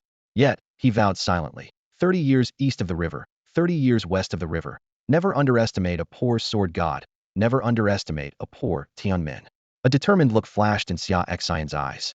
He resolved to visit the remaining locations where the system tasks were issued, sign in, and obtain 3 divine servant pills and 15 divine slave pills to elevate his cultivation to above the second tier of the reincarnation realm. By that time, with Fu Bo and 4 others, along with Xiao Li and 20 others, Tianmen would boast 9 reincarnation realm experts and 35 hidden palace realm guardians. He wanted to show everyone that Tianmen's foundation was no less than that of the demon sect. Just then, Ji Ruer's voice came through. She smiled and said, "Xiao, I also have a suggestion. I believe the demon sect empress wouldn't mind these ephemeral rankings." She subtly praised herself and added, "Although my husband's and my suggestions are realistic, don't be misled by them. Rank according to the actual situation." Xia Xian shook his head helplessly, thinking to himself, "Why is my wife always speaking up for that demon sect empress, and not for me? Is it because she's the leader of the demon sect? Or has her love for me waned? Looks like I'll have to educate her tonight to curb her arrogance." After listening to both suggestions, Xia Xiaoxiao made a decision. Uncle and aunt's words make sense. Given the current situation, it seems the demon sect empress deserves to outrank the sword god for now. Let's place the demon sect empress third and the sword god fourth. We'll adjust if things change. Ji Ruer was pleased and praised. "Good. That's a reasonable arrangement. This is how it should be ranked now." She was secretly delighted, confident that with her cultivation speed, she would soon break through to the divine realm. With the supreme secret techniques from the upper realm, she could continue to advance her cultivation in the lower realm without needing to ascend. This way, she could better protect her husband and future children. Thinking about how she outranked the sword god in Xiaoxiao's idol ranking today, Ji Ruer was thrilled. She decided to reward herself that night by spending an extra half hour with her husband. "Husband, I'm going to cook for you now," Ji Ruer said happily as she turned to leave. "All right, go ahead, my dear," Xia Xian replied with a smile, but watching his wife's excited demeanor, he couldn't shake the feeling that something was off. A sense of impending danger crept over him. After Ji Ruer went to cook, Xia Xiaoxiao and Lin Huer followed their usual routine of helping in the kitchen. Meanwhile, Xia Xian summoned the 2 newly promoted Hidden Palace Realm servants and 10 divine slaves. The 2 new Hidden Palace Realm servants, Helian Jie and Ouyang Jing, along with the 10 divine slaves, knelt respectfully before him. Xia Xian, with a piercing gaze, said, "Prepare yourselves. Tomorrow morning, we will set out directly to the Blood God Temple." At this moment, Xia Xian had only one thought in his mind, an eagerness to sign in, rapidly elevate his cultivation to the reincarnation realm, and surpass that demon sect empress. He vowed silently. He, the sword god of 9 heavens, would never be outdone. At this moment, the atmosphere within the Blood God Hall was tense. The last 2 major dark forces on the land of Shinzhao, the Incorp sect and the Evil Soul sect, had gathered their experts here. The hall was filled with over a dozen powerful figures, led by the most formidable, the Blood God Ancestor, all with grave expressions. The strongest figure from the Evil Soul sect, the Evil Soul Ancestor at the 7th level of the Hidden Palace realm, was the first to break the silence. The latest news is that the Peerless Sword God has recently entered the Kunpeng ruins, challenging the Tower of 10,000 Laws under the name of the 9 Heavens Sword God. The strongest from the Incorp sect, the Incorp's ancestor at the 8th level of the Hidden Palace realm, added. Not only that, he astonishingly reached the 100th floor, breaking previous records. Ultimately, he even split the Tower of 10,000 Laws with a single sword strike. The strongest in the Blood God Hall, the Blood God Ancestor at the half-step reincarnation realm, furrowed his brow. It is said that his final sword strike showed signs of being invincible below the divine realm. The Evil Soul Ancestor expressed his concern. Now that we have openly declared ourselves as enemies, demanding an explanation for the destruction of the Dark Forces alliance gathered at the soul-devouring palace, it might not be wise. After a moment of contemplation, the Blood God Ancestor slowly revealed the intelligence he possessed. That Peerless Sword God's final earth-shattering strike, as far as I know, was merely a charged move. According to the sword cultivators present, it was supposedly executed by nurturing the sword over time and then unleashing it. He continued to explain. Such a strike, nurtured over years, is indeed powerful but can only be used once. It cannot be executed again for at least a year, or even more than 3 years. On that day, it was rumored among the cultivators that after unleashing the earth-shattering strike, the sword god's aura dropped sharply, only to the 8th level of the Hidden Palace realm. This suggests his true strength might only be at the 8th level of the Hidden Palace realm. The Blood God Ancestor's gaze swept over the dozen or so Hidden Palace realm Dark Path ancestors present, his tone becoming resolute. You should all understand that our actions have already angered this peerless sword god.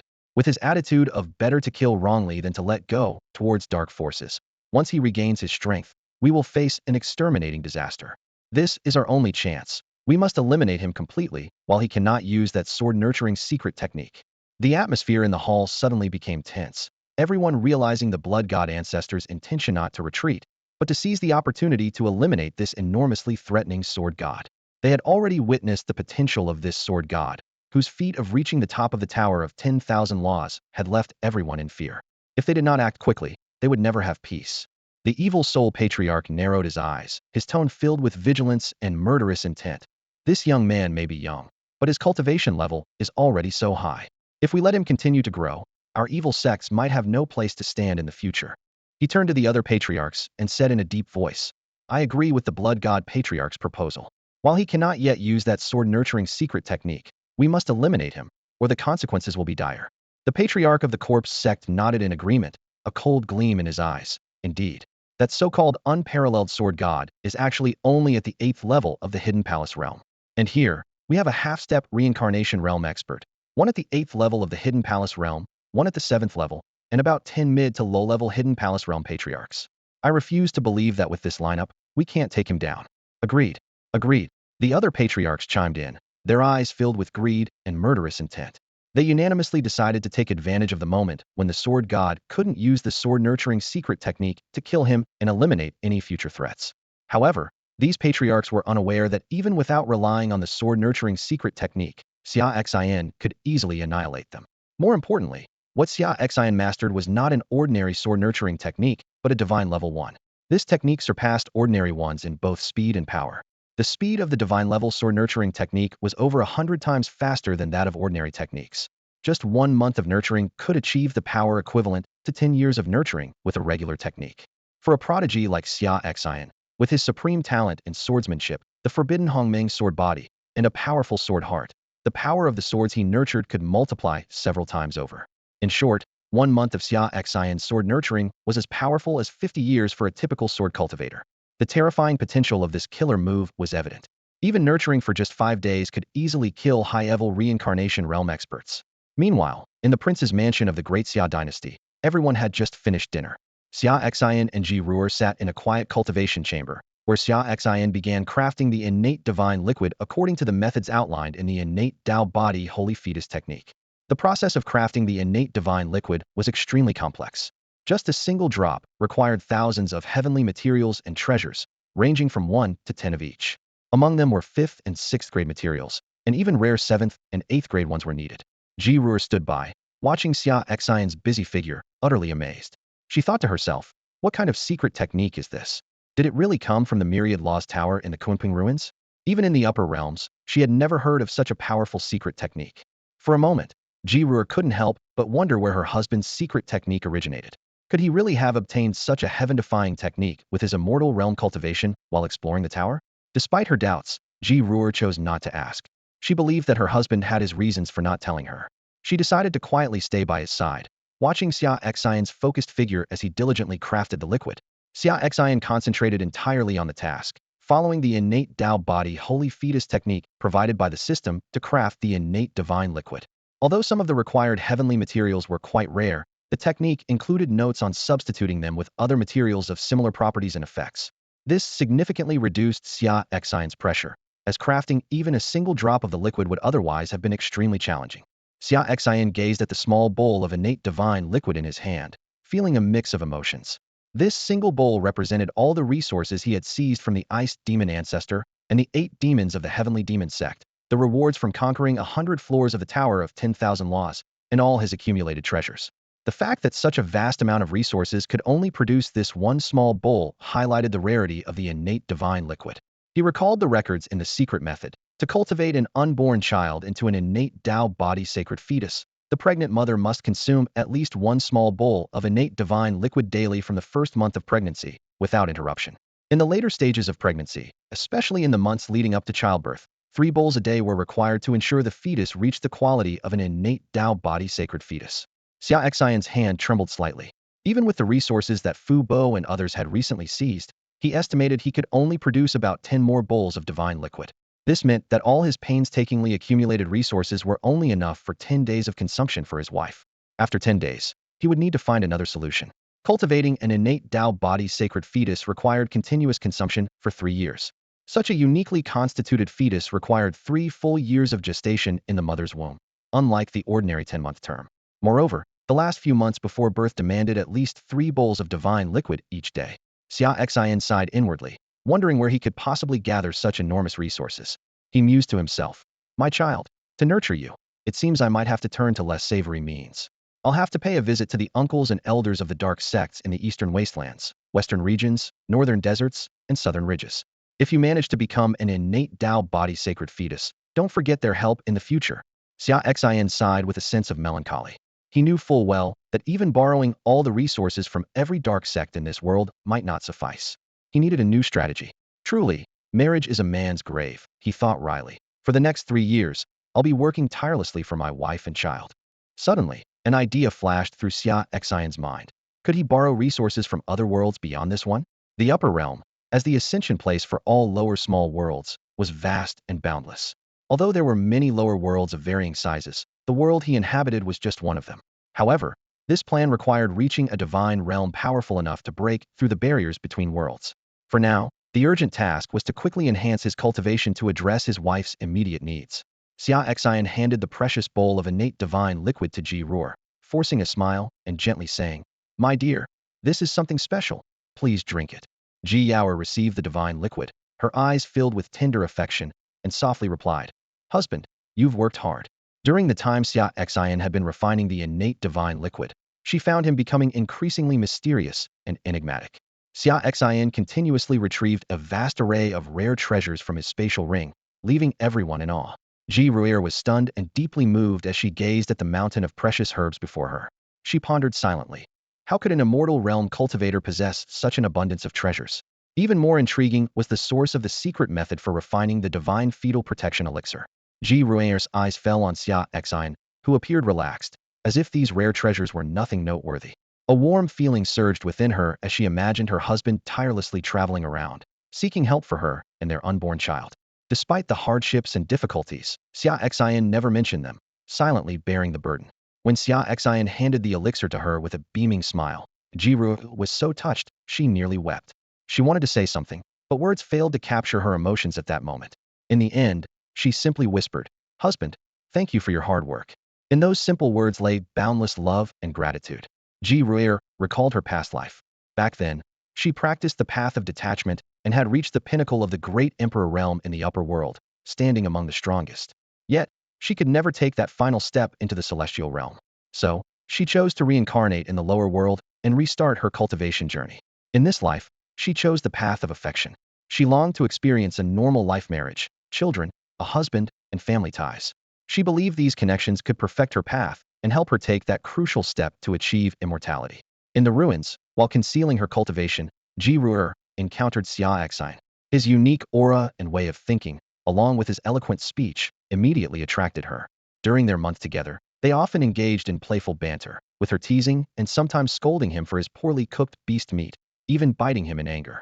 Yet, Xia Xian always tolerated her and had a unique way of cheering her up. Xia Xian's thought process was different, as if he came from another world. He understood a girl's heart, always saying just the right things to touch Ji Ruer's heart. For Ji Ruer, who in her past life knew nothing about love or relationships, Xia Xian's charm was irresistible. On the last night in the ruins, they finally shared a more intimate moment. In her past life, Ji Ruer had met countless powerful individuals, but in this life, she wasn't seeking a strong partner. She wanted someone who could bring her joy and intrigue.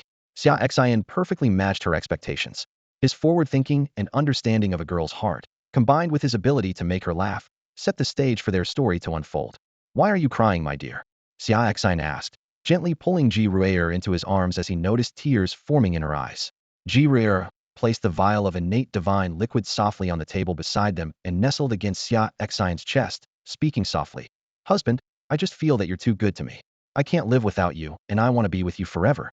Xia Xian tenderly stroked Ji Ruer's hair and kissed her forehead, saying warmly, "Don't worry, my love. How could I ever leave you and our unborn child?" Despite his words, Xia Xian had already made a silent vow. He would protect his wife and nurture their unborn child into a sacred innate Tao body, even at the cost of his own life and dignity. Suddenly, an idea struck Xia Xian. Why should he handle it personally? Borrowing things was Fu Bo's expertise. Why not let him do it? Xia Xian could orchestrate from behind the scenes, and once Fu Bo gathered the resources, he could pass them on. Fu Bo was well versed in this, and a few more attempts wouldn't hurt. With this thought, Xia Xian felt relieved. With such a loyal subordinate like Fu Bo, nurturing an innate Tao body didn't seem too daunting. He even started dreaming about the future. Once Fu Bo became more adept and Tianmen was filled with experts, perhaps after he and his wife ascended, they could even consider having a second or third child. At that moment, Ji Ruer had calmed down. Xia Xian quickly handed her the bowl of innate divine liquid, saying, "Drink it, my dear." Ji Ruer nodded obediently and drank it in one go. Instantly, a vast divine power surged through her body, with half flowing to the unborn child and the other half absorbed by her. To their delight, Ji Ruer's cultivation level broke through to the 7th level of the samsara stage, having been stuck at the 6th level for a long time. They hadn't expected that half a bowl of divine liquid would lead to such a breakthrough. Ji Ruer gazed at the bowl of faintly glowing divine elixir in her hands, utterly astonished. In her previous life in the upper realm, she had reached the pinnacle of the great emperor realm. Now, reincarnated in the mortal world, her main goal was to comprehend the Tao of emotions. For someone at her level, advancing further only required sufficient energy accumulation, with no bottlenecks or special insights needed. She took a gentle sip of the elixir and immediately felt a warm, yet powerful energy coursing through her body. Just half a bowl was enough to elevate her cultivation by one level. Ji Ruer couldn't help but think that if she could regularly consume this elixir, it wouldn't be long before she surpassed the divine realm. Curious, she examined the bowl in her hand, wondering where her husband had acquired such an extraordinary prenatal secret technique that could enhance both the fetus's and the mother's cultivation simultaneously. Little did she know, even Xia Xian himself was unaware that this was a gift from a system sign-in, capable of nurturing the fetus into a congenital Tao physique, holy fetus. When Ji Ruer consumed this miraculous congenital elixir, half of it was absorbed to enhance her physique and cultivation, while the other half nourished the fetus, nurturing it into a congenital Tao physique, holy fetus. After all, if the mother is too weak, how could she nurture such an extraordinary child? Ji Ruer's thoughts drifted to the cultivation system of the upper realm. There, the stages also began with the body refinement realm, but their limits far exceeded those of the lower realm. The stages in the upper realm were divided into body refinement, chi gathering, divine power, mansion opening, sea transformation, immortal, beginningless, hidden palace, reincarnation, celestial god equivalent to the lower realm's divine realm, Tao fire, divine king, body severance, sage, supreme, quasi-emperor, and great emperor. Legend spoke of an even higher, elusive realm, the immortal realm. As she savored each sip of the divine elixir, the characteristics of each stage unfolded in her mind. The celestial god stage involves cultivating a divine body, making the physical and soul as solid as rock. The Tao fire stage ignites one's inner Tao fire, appearing godlike. The divine king stage merges with the Tao, understanding the mysteries of the universe. The body severance stage involves shedding oneself to comprehend Tao laws. The sage stage transcends the ordinary, planting the Tao seed within. The supreme stage transforms oneself into Tao, existing eternally. The quasi-emperor stage seizes the creation of heaven and earth, transcending the mundane. The great emperor stage dominates with unrivaled power, achieving immortality. And the legendary immortal stage, where true spirit and body are eternal and indestructible. Jiruaer calculated that if she could continue consuming this congenital divine elixir with ample energy support, breaking through the divine realm was within reach. Continuous consumption for 3 years could see her reaching the sage stage or even higher. After all, in her previous life, she was an empress in the upper realm, having already reached the pinnacle of the great emperor realm. However, Xia Xin was completely unaware of Jiruaer's cultivation progress. His level was far below his wife's, and Jiruaer's secretive aura technique was so advanced that unless she deliberately revealed it, he wouldn't notice anything unusual even if they were side by side. That's all for today. Thank you so much for watching. I hope you guys enjoyed. If you wish to have another part of this recap, please give us at least 1,000 likes. Please don't forget to comment and subscribe to our channel for more content like this. Until next time.